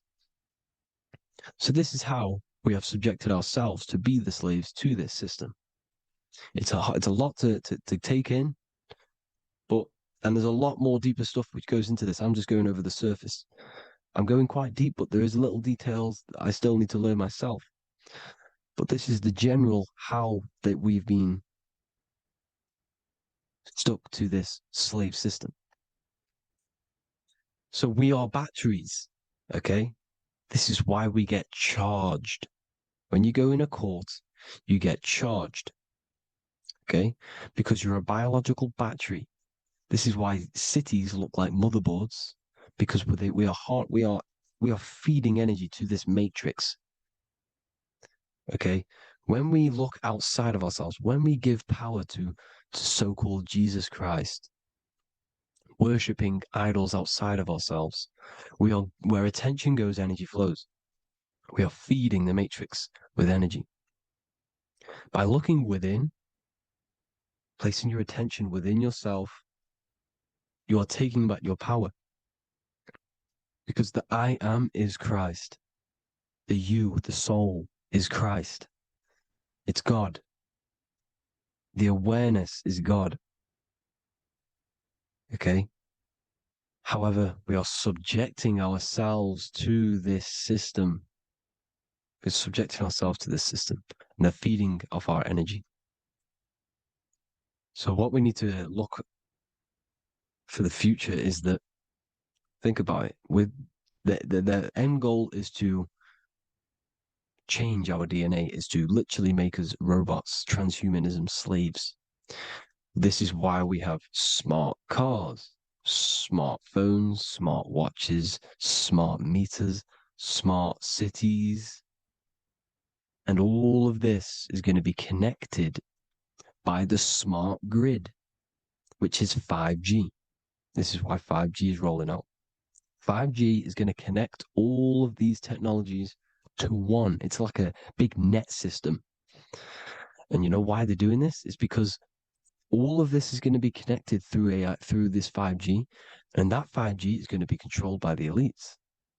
So you say anything wrong, you do something wrong, you say the wrong thing online, they'll turn off your car, they'll turn off your phone, they'll turn off your smartwatch, they'll turn off your TV, because it's all going to be connected and controlled by the smart grid. And this is what the Great Reset is, people. But they're going to trap us inside of these 15-minute smart cities so we can't leave the area, because they're going to use climate change as a tool to enslave us to not travel because of so-called climate change and the fumes that we are putting into the air, which is all BS.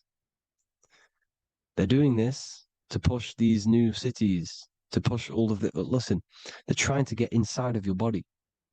The only way they can do that is to get you addicted and using this technology.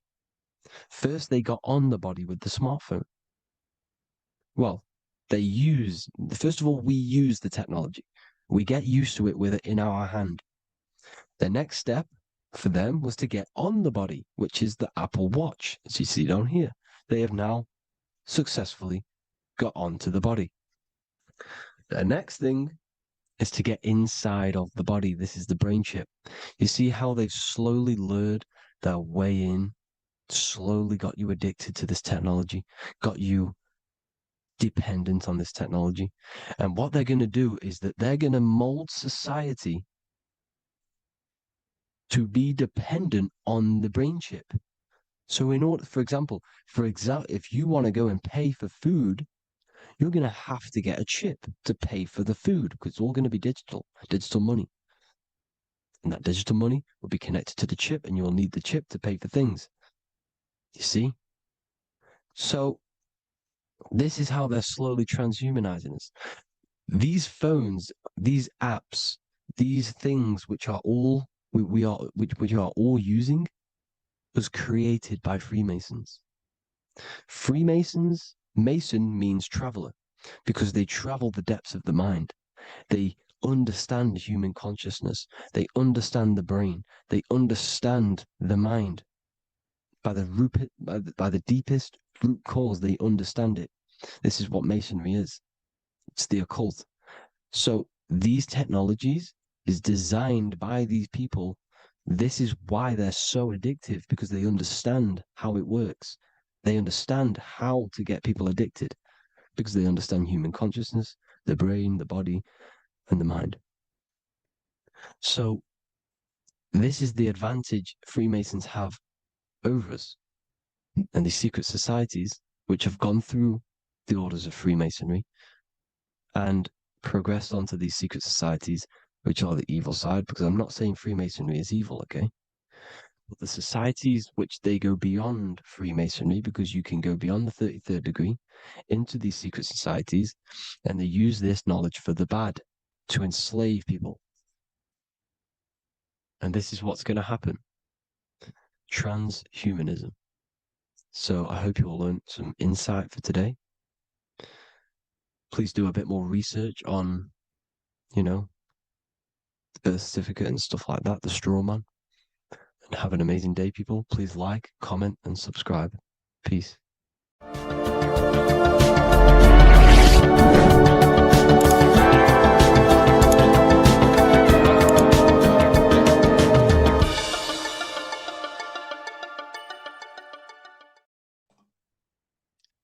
So this is known as the bag of the gods. This symbolism is widely known, but no one knows what it truly symbolizes. We see this in ancient Sumerian artwork. We see this in the Mayans' artwork. We always see this bag with the gods. What does this actually represent?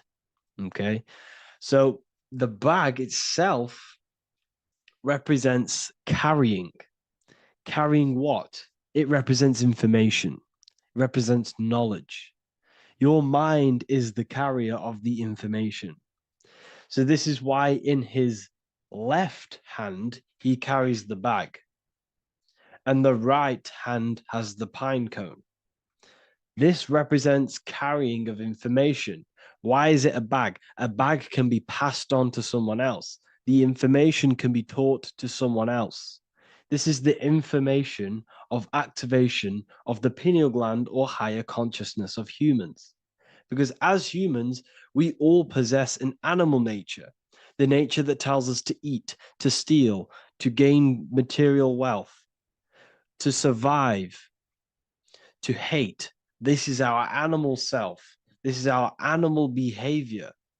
But we also have a divine nature of consciousness, which we have access to, the higher planes of consciousness, the planes that manipulate this material world and create all things in this material world. The human mind has access to. The animal does not. The animal has no idea he exists. The animal has no inner dialogue, but humans have the inner dialogue. Humans can create infinitely. We can expand our minds infinitely into new realms of thought. So we have this higher divine nature and a lower nature.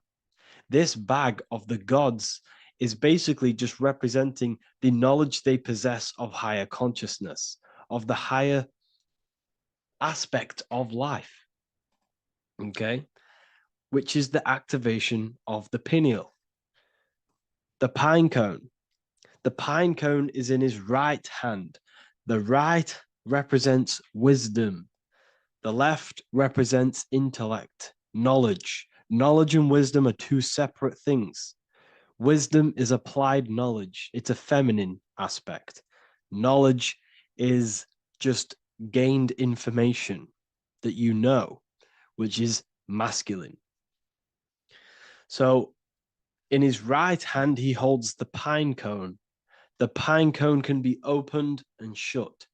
The shut pine cone represents the asleep human being, the human being that exists in his lower nature, that just basically survives, lives on eating, consumption, material lust, living in chaos with his emotions, living in a place of hell. This is the animal nature. Then we have the awakened human, the one who has consciousness of himself, the one who looks within himself, the one who knows there is more to him when he looks in the mirror. He is far more than just the physical body. He is a divine spiritual being, a divine being who has limitless potential of creation into the material plane. So this represents the awakened. This represents the asleep. This is why he carries the pine cone in his right hand. It represents applied knowledge. This is the information. This is the intellect he possesses. And this is the applied knowledge of the awakening, of activation of the pineal gland. Because remember, the pineal gland is not your consciousness. The pine, pin, pineals, the same root word. Pine cones were always symbolizing the state of consciousness one was living in, whether he was asleep or awake. We see this at the Vatican. We see the pine cone over the two pillars. This is the two pillars of Freemasonry, and the dome. This is the Royal Arch of Freemasonry. This represents your head. This is the two pillars, the two hemispheres, and the pine cone in the middle, which is the pineal gland. What is the pineal gland?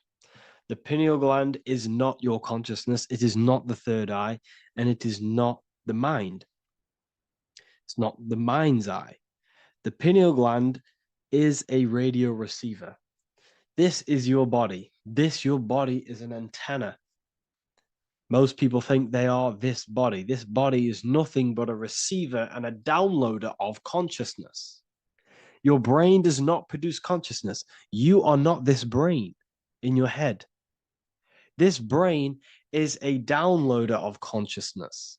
Consciousness comes from a way higher divine plane, which is what this image is showing here with the clouds.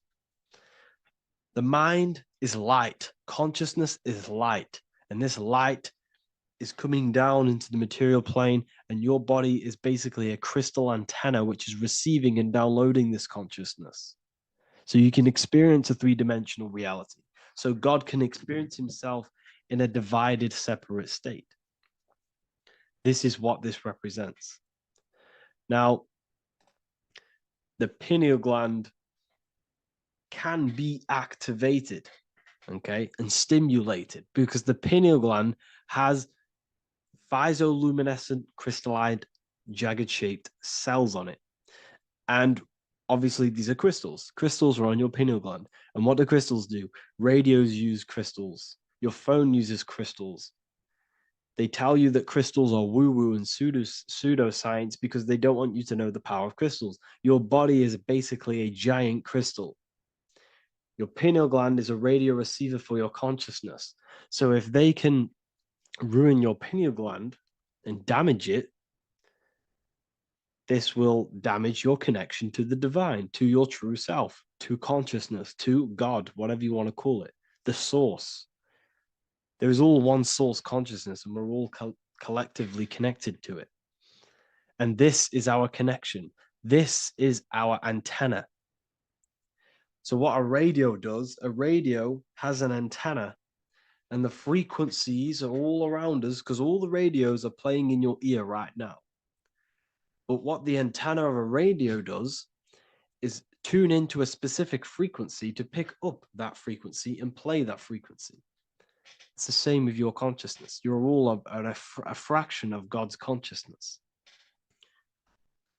So that is essentially what we are looking at here. We're seeing knowledge, intellect in the left hand, and applied knowledge, activation of waking up to higher consciousness, to the higher human form. Because we can reach beyond our physical form. We can turn our animal self into a divine being, into one of these so-called gods. These gods are nothing but human beings. The Anunnaki were not gods. They didn't come from the sky.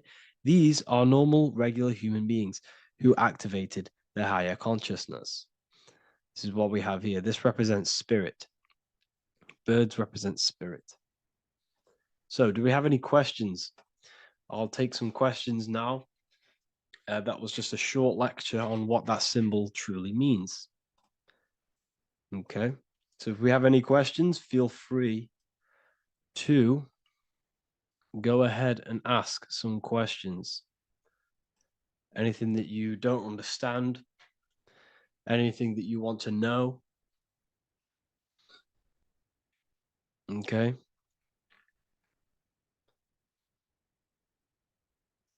So base reality would be where source resides. Yes, the base reality is your consciousness. Are these lectures available in the university? There's a whole section, basically inside the university, there's a whole section with like over 30 long form lectures like this. So the base reality is where the source resides. Yes, the base reality is your inner world, your consciousness. That is the only thing that exists. Your outer world is just an effect of your consciousness. Your consciousness, everything that has gone on within the mind and emotion is pushed outwards into your reality. You have thought and felt your way into your external circumstances. Your life is a direct correlation of every thought you thought in the past. Therefore, your inner world of consciousness is creating and molding your outer world.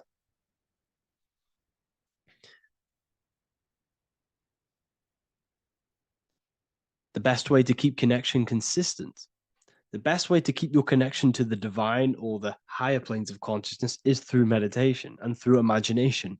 Imagination is the fourth dimension. It is the astral plane. That screen that you have in your mind is not a physical screen. That is the divine plane of the astral. And this is essentially where all objects of this material world comes from. The phone that you are holding, the laptop you're watching this on, whatever you're doing, every single object you see in your room that you are in right now began inside of the plane of imagination. This is not a physical plane. This is a metaphysical plane that you have access to. And you have the ability to bring down this plane into physical form. That's what we call manifestation. That's what the ancients called magic. This is what we now call in science metaphysics. It's all the same thing. So yes, you all have access to the divine planes. Unlike animals, this is why humans are so advanced.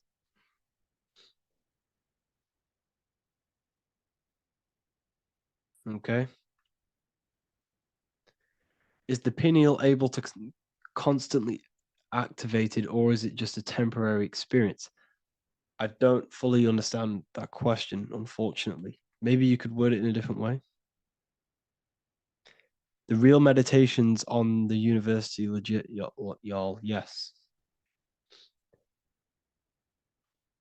In order to connect to consciousness, you need to sit in meditation and turn off your feelings, and the feeling of unity will come. Do I understand correctly? Yes, that is correct. So when you sit in silence and in stillness, I highlight the word stillness because stillness, when you are still, no information from your nervous system is being decoded by the brain. So when your body is still and does not move, your nervous system starts to relax and comes to a balanced state. Your brain starts to relax, it comes to a balanced state. The left and the right brain stop working. The nervous system stops working. Then, once the body, the material body is shut down, you then have access to consciousness. You can't access consciousness if the body's in such a busy state. If electricity is being fired every 2 seconds, your whole body's electrical. When you move your foot, that's electricity being fired from the brain to the foot instantly through the nervous system. Your brain, your whole body is a technological machine. So you must shut down the technological machine to access the divine that exists beyond the technological machine. Do you understand that?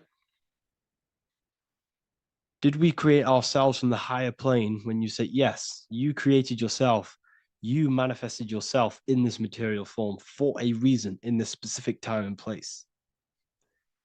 Wisdom books, are these available inside the university? Yes, they are. So anyone who joins the university, they all gain 50% off the store. So you can get anything off, anything you want inside the store for 50% off. Plus, you get the Book of Wisdom Volume 1 PDF for free. You get the Human Health Guide. Plus, you get all of the library books. There's a load of different books on occultism, symbolism, esotericism. Do you need to place your attention somewhere specific during meditation? You can do. Okay, you can do.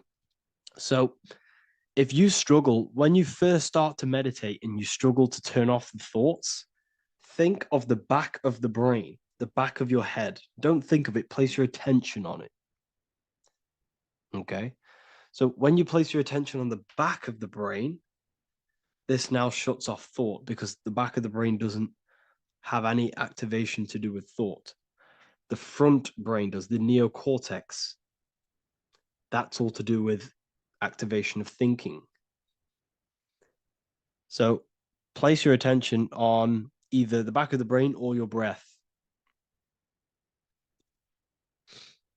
What's more important, creating yourself or finding yourself? It's balance of both. So in order for you to create fully, you must have awareness of self and awareness of thought and control over the mental dialogue, the inner voice inside of you. Okay? When you control that inner voice, that is when you gain power. That inner voice is what brings commands into physical reality. Before you kick a football, there is a change in consciousness. There's a decision made in consciousness before the body takes the action. Therefore, every physical manifestation is a change of inner consciousness before it's a physical reality. You can have the reality you want through consciousness before physically having it. That's the secret to creating. But you must believe it like you know the sun is going to rise in the morning. That's how much you should know that you have that reality in consciousness through feeling and thought and imagination. And that's how you can truly create in your reality. Shrooms help with consciousness or ego. I can't really talk about that because I'm maybe uploading this to YouTube, unfortunately. But we need to clean our pineal gland first from calcification. Yes, definitely. You should go on a detox the body. Because you can't really connect with consciousness if your body is in such a dirty state. Because the brain is, your nervous system is in a state of fight or flight, trying to fight off all these toxins. So when you meditate, you're probably going to be having thoughts all the time because your brain's firing, your nervous system's being attacked through toxins. So you must detox to have a true connection with the divine. Your diet plays a big role in your spirituality and mentality. What is the most optimal food for pure consciousness? Fruits and vegetables. They possess consciousness. So when you place them inside of you, they're syncing with your consciousness. How to check the cleanliness of your body, your skin, your teeth, your tongue, your mouth. If your skin has spots, different colors on it, you're not clean, because your skin is a reflection of your inner organs. Coffee's not the best for you. Coffee gives you fake energy. Okay. So what coffee does, that buzz you get off coffee, is actually the toxic effect of the chemicals reacting with your body. If I'm inside the university and wanted to buy your book, you said it would be 50% off because we are your student. Is that automatic or we need to have a code? You will have a code. Yes, I'm going to releasing a code for all the students after this. Caffeine equals neurotoxin. Yes, it fries your brain. It fries your nervous system. It fries your dopamine receptors. Will the Q&A last week about money symbolism be posted? Oh, I didn't post that. That's my bad. I totally forgot. I will post that after this. Thank you for reminding me. How to detox the body. The best way to detox the body is going through a week cleanse of fruit. So only consume fruit, sea moss, and cayenne pepper, and lots of freshly pressed juice. Do that for a week or 2 weeks, depending on how you feel, and then start to fast. You will lose weight, but you're not losing weight. You're losing impurities.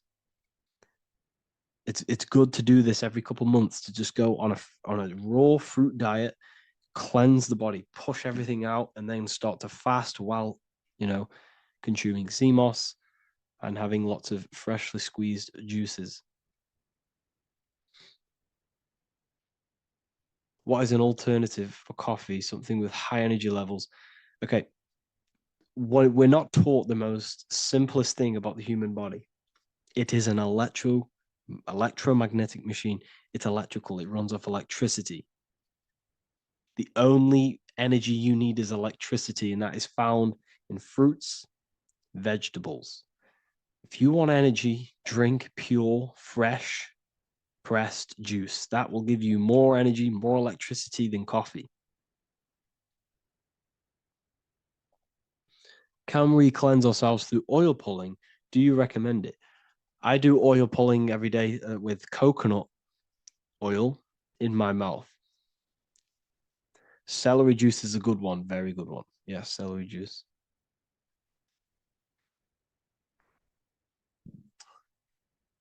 Any more questions? What kind of music do you listen to when lifting? For me, rap, hip hop, push me, work harder, but I know it's terrible for my subconscious. Yes, very. At least you're aware of it. You should be definitely try and stay away from the hip hop music. Try and stay away from anything that's talking about anything negative because this is all programming your subconscious. And your belief system is your reality, people. Your belief system is your reality. Okay? So look after your subconscious. That's what's controlling your actions. 90% of your actions on a daily basis are controlled through your subconscious beliefs. Okay? I listen to a lot of Pastel Ghost. I listen to a lot of let me get my playlist up. It's all like background music for TikTok. Do you know what I mean? Like Pastel Ghost. That's mainly what I listen to. That sort of music. I don't know what it's kind of called. I don't know what that genre is called. Does anyone know what that genre is actually called? Because there's not much words in it. The reason I listen to it is because there's not much words in it. And, it helps the subconscious. And I just love that music.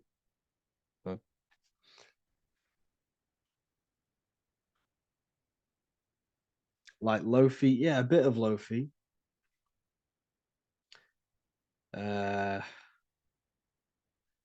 Most people won't even know this type of music.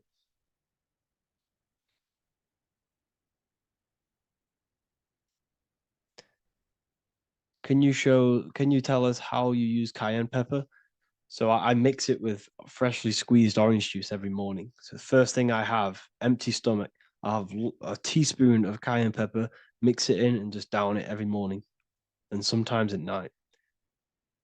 The feeling you get in your stomach after putting cayenne pepper on an empty stomach is absolutely amazing. It tingles in your stomach. It kills parasites. It kills all horrible organisms.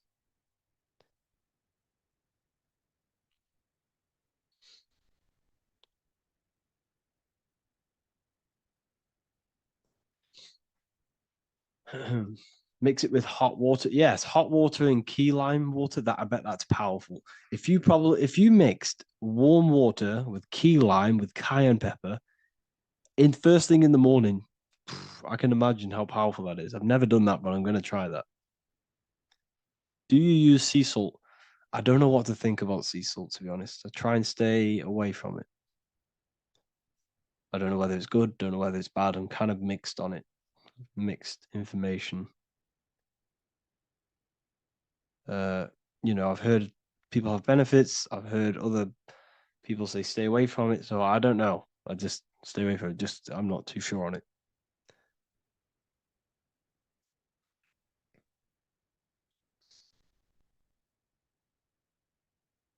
I drink fresh pressed celery juice every morning. Yeah, definitely. Is there any chance we could move to esoteric occult questions? The only reason I say that is because I might be posting this to YouTube, so it's like I don't want them. I don't want them thinking I'm giving health advice because I'm not. This is what I do. I'm not giving anyone medical advice.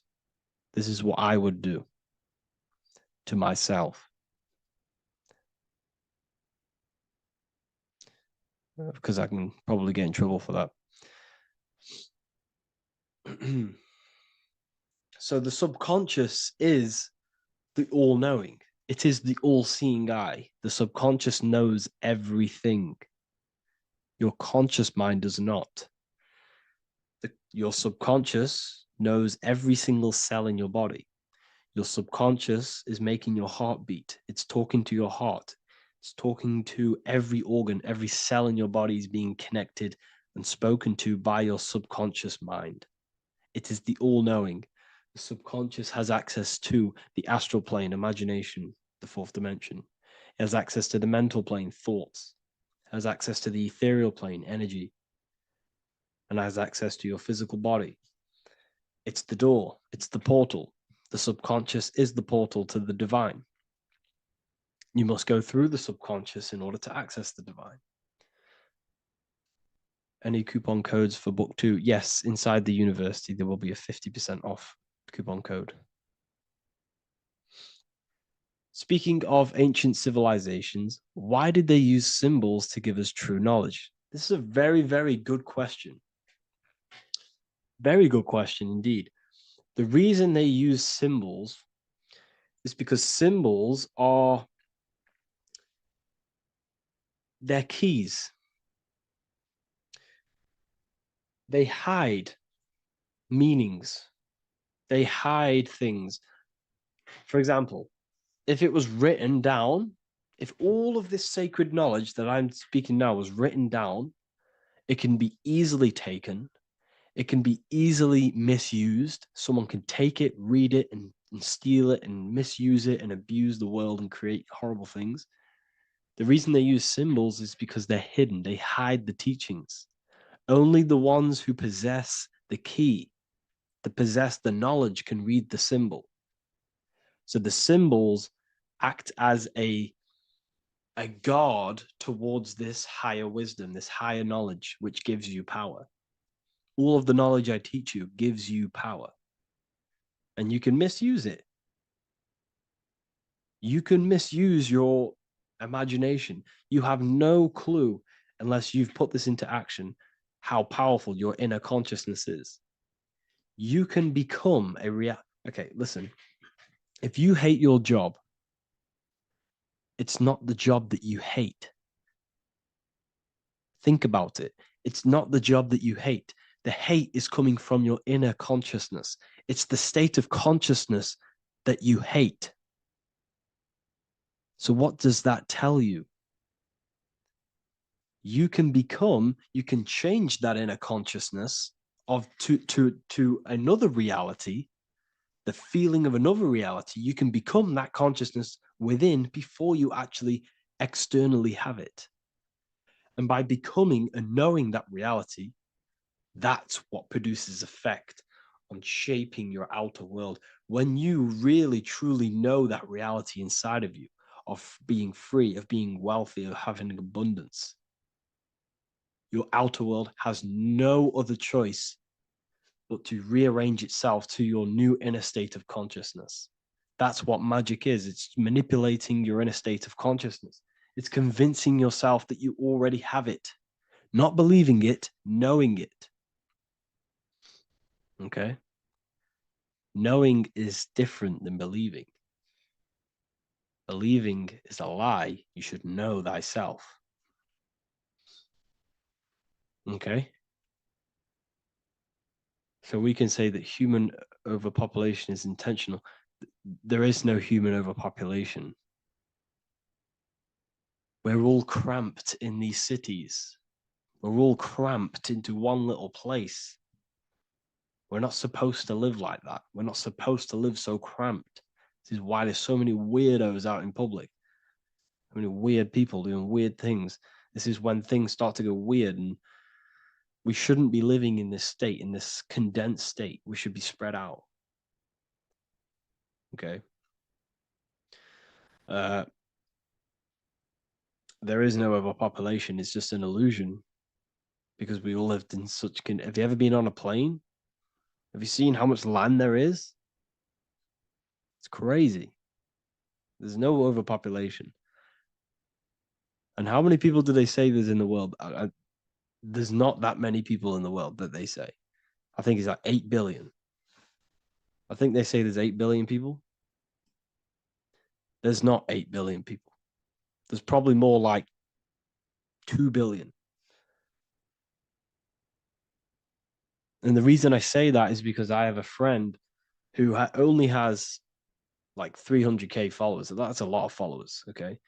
And he gets recognized everywhere he goes. And he's into all this stuff. And he says, listen, the population is definitely not 8 billion or whatever they say. I think it's like a couple billion. It's probably more like 1 billion. How to properly manifest intentions. Thought, emotion, and imagination are the key. You must know that you have that reality. Don't believe it. Become that reality within your consciousness. All day long, as much as possible. Feel it. Imagine it. Say it. And have zero doubt. How to have zero doubt. You can't, well, okay, so the doubt, that little voice that will seep into your mind saying, you can't do that. You can't do this.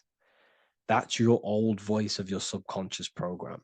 Listen, the reason why most people fail in life is because they have trained their subconscious that they will fail. They have told and believed that they will fail. The reason I will succeed for the rest of my life is because I have trained my subconscious to say, I will win, I will succeed, I will solve any problem. That's my belief system. And if my belief system is that, then my external reality, my conscious mind will seek a way to fulfill that belief. It will seek to control and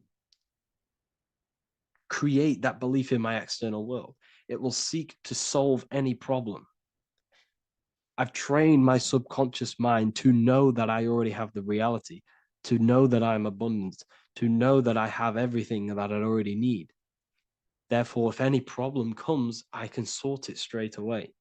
But most people have a different belief. It's not your fault. We've been kind of manipulated and told this, that they will fail, that they can't do anything, that it's too hard. And that basically casts a spell on the conscious mind, where your conscious mind is just like, no, I can't do that, because of this subconscious belief that you hold. So you must reprogram your subconscious that you can do it, that you will solve any problem, and that you are abundant. That's the reason why successful people succeed. It's because they have a complete different mind state, a complete different belief system in their subconscious.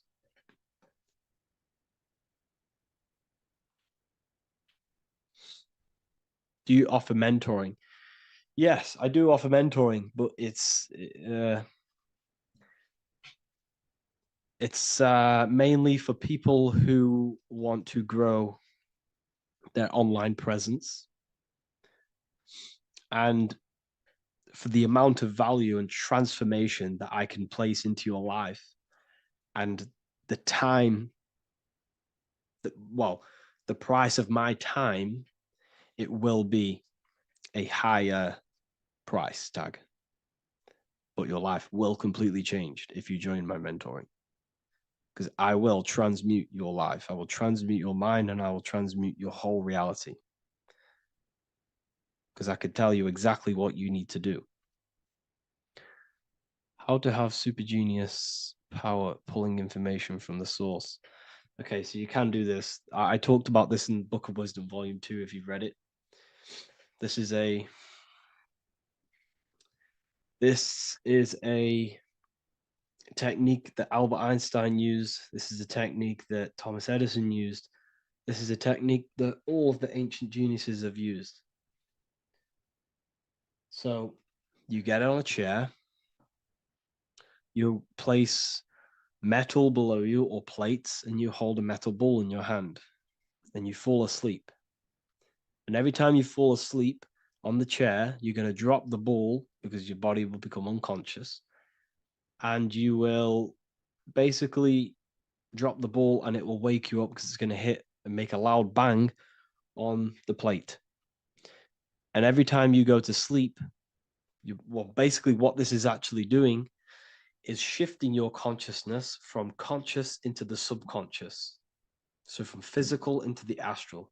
Your consciousness is shifting between these two planes. And as you do this, you can bring down great ideas from these higher planes. So when you fall asleep, have an intention. And when you fall asleep, you'll drop the ball. And when you wake back up, you'll have an idea, and you just got to write it down.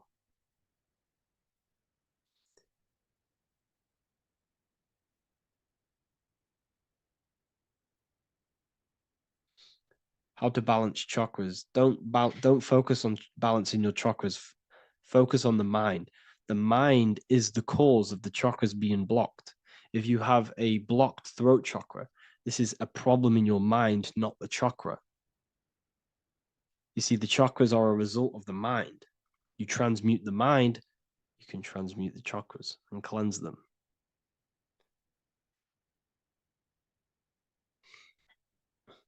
So was Jesus a real man that walked?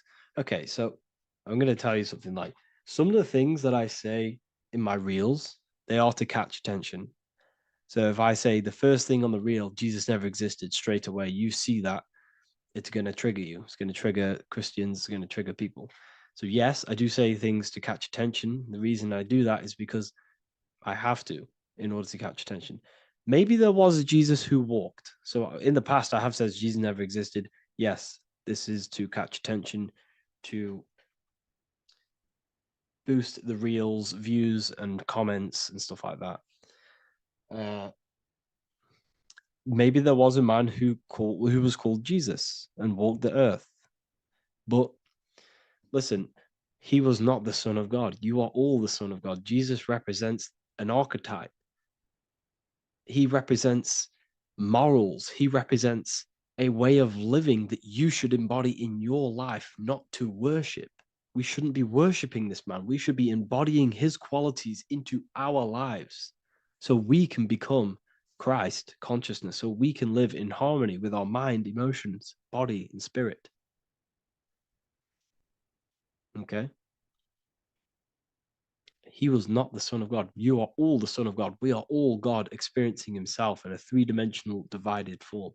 God is oneness, and he created a divided world so he can experience himself. Why do you quote from the Freemasons oft times? I don't recall me looking at Freemason quotes and quote them. I just simply, when I post a quote, I literally just, whatever comes to my head, I just whack it into Telegram or Twitter. Are dreams tied to your subconscious, and how do you understand them? Okay. Dreams and astral projection are two different things.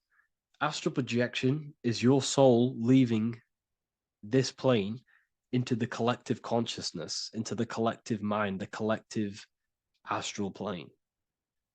But dreams are basically the astral plane, but it's your personal astral plane in your personal subconscious. So when you dream, you're entering your own consciousness, you're entering your own subconscious. Every character, every event that happens to you, everything that is said to you, everything that happens to you in your dream is yourself pushed outwards, and you're basically experiencing your own mind.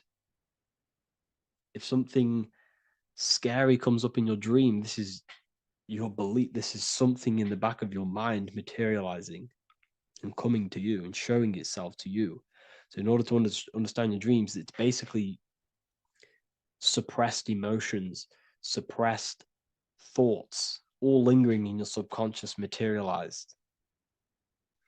Okay. A few months ago, I'd have concurrent dreams of getting in a car crash that lasted for months. Then one day out of nowhere, I got into a really bad accident, and that low-key bugged me out. I didn't know if my mind was trying to warn me or what. You can explain that. Okay. If you are having dreams about having a car crash, this is a belief. Okay, so let me tell you something. Let's say you're a drug dealer, okay? And you live in fear every single day of the police coming to you. This dealer every day is worried, he's scared, and he lives in fear of the police getting him. He was believing it. This fear, this emotion he was feeling on a regular basis, repetition, and the emotion is basically impressing your subconscious. It's impressed his subconscious that deeply that he now believes it. It's now become a belief. So one day the dealer gets caught and he goes to prison. Let me tell you something. He placed himself there because he created a program, a belief in his subconscious of the police. And his external reality is now in a prison cell. But that prison cell is just an external manifestation of the prison cell of fear he installed in his subconscious mind. The four walls he's now trapped in is just basically an externalization of his own belief system that he created through consciousness, through the subconscious. If you embedded your belief that you will be in a car crash, you will be in a car crash. He placed himself there. He materialized that reality through the thought, through the emotion, through the belief. He put himself there. You see? So if you were having dreams, this was maybe, it could have been anything. You could have watched a program when you were a child about a car crash, and that maybe scared you. Or you saw a car crash when you were very young, and that scared you, and that impressed your subconscious. Then you had a dream about it. Then you started to believe it. And then one day, bang, it happens. That's the power of the subconscious mind. It holds control over you. It holds control over every aspect of your reality, of your being. So, I hope you all enjoyed this live. I'll see you all inside Ethereal University. I'll be posting another lecture this week. And yeah, let me hold on. Hello, everyone, and welcome to another lecture inside Ethereal University. In this lecture, you will learn about the death process and how to prepare for it, and why that preparation is so important. So let's get straight into this. You must understand, as a spiritual creature that you are, you have a visible nature and an invisible nature. You never truly die. You are an eternal soul experiencing a temporary physical world. The inner world of thought and emotion is eternal, while the outer world of matter is mortal. Everything that is seen is mortal. Everything that is unseen by the eyes is immortal. When you die, your external physical world will be stripped away, leaving only your pure consciousness in its raw form, drifting within the astral plane. So here you see your physical external body and your internal world. And your internal world is your state of consciousness. It's your state of consciousness. Your thought and emotion is one overall state. Okay? So you must understand these planes. You have the physical body, the etheric double, an astral body, a mental body, and the Buddhic body. When you die, you leave the physical plane. Then you will more than likely leave the etheric plane, because the ether acts as like a portal. Everything comes out of the ether and returns back to the ether. I can break that down in another video in electromagnetism. But electromagnetism is ether, energy coming in and out of the ether. You will, every single day you die, every single day. There's a cycle of life and death occurring all the time. Every single day, you go to sleep, you go back, your consciousness slips back through the ether. And then when you wake up, your consciousness comes back through the ether into the physical plane. Death is just a bigger macrocosm of the microcosm cycle of life and death. So you will return back to the astral, which is the realm of imagination, infinite possibilities. And this is where thought forms start to manifest. Okay, so depending on how advanced you actually are mentally and emotionally, will depend how long you stay in the astral. Now, what we must understand is that there is many different components to the astral. We have the higher astral, the middle astral, and the lower astral. These are all vibrational states. So if your mind and soul is operating in lust, lust, desire, hate, food, physical addiction, smoking addictions, then these are quite heavy. These are quite heavy attachments to your consciousness, and they're quite low level desire, which means they have a low vibration. You will manifest in the lower astral when you're stripped from your physical body. The lower astral is not inherently evil. However, there's just low vibrating things going on there. Low vibration does not mean evil. Okay. So just like bad doesn't mean evil. Okay. In the lower astral, you are going to see lower astral beings. You're going to see spirits, souls with low level desire. Okay. People who are attached to the physical plane, people that lust, people that do these things. Technically, this is hell, but you can escape it by escaping yourself.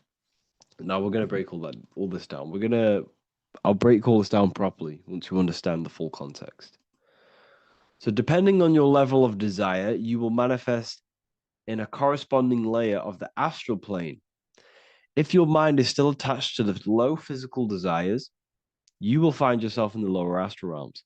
But if you have few desires and have detached from the worldly attachments while you are encased in a body, then you will rise into a higher or middle astral plane, mainly the middle. Okay. The higher astral plane is very formless. So as I broke down here, this is, well, the physical plane is the lowest dimension. This is the most form, the most matter. It's quite heavy.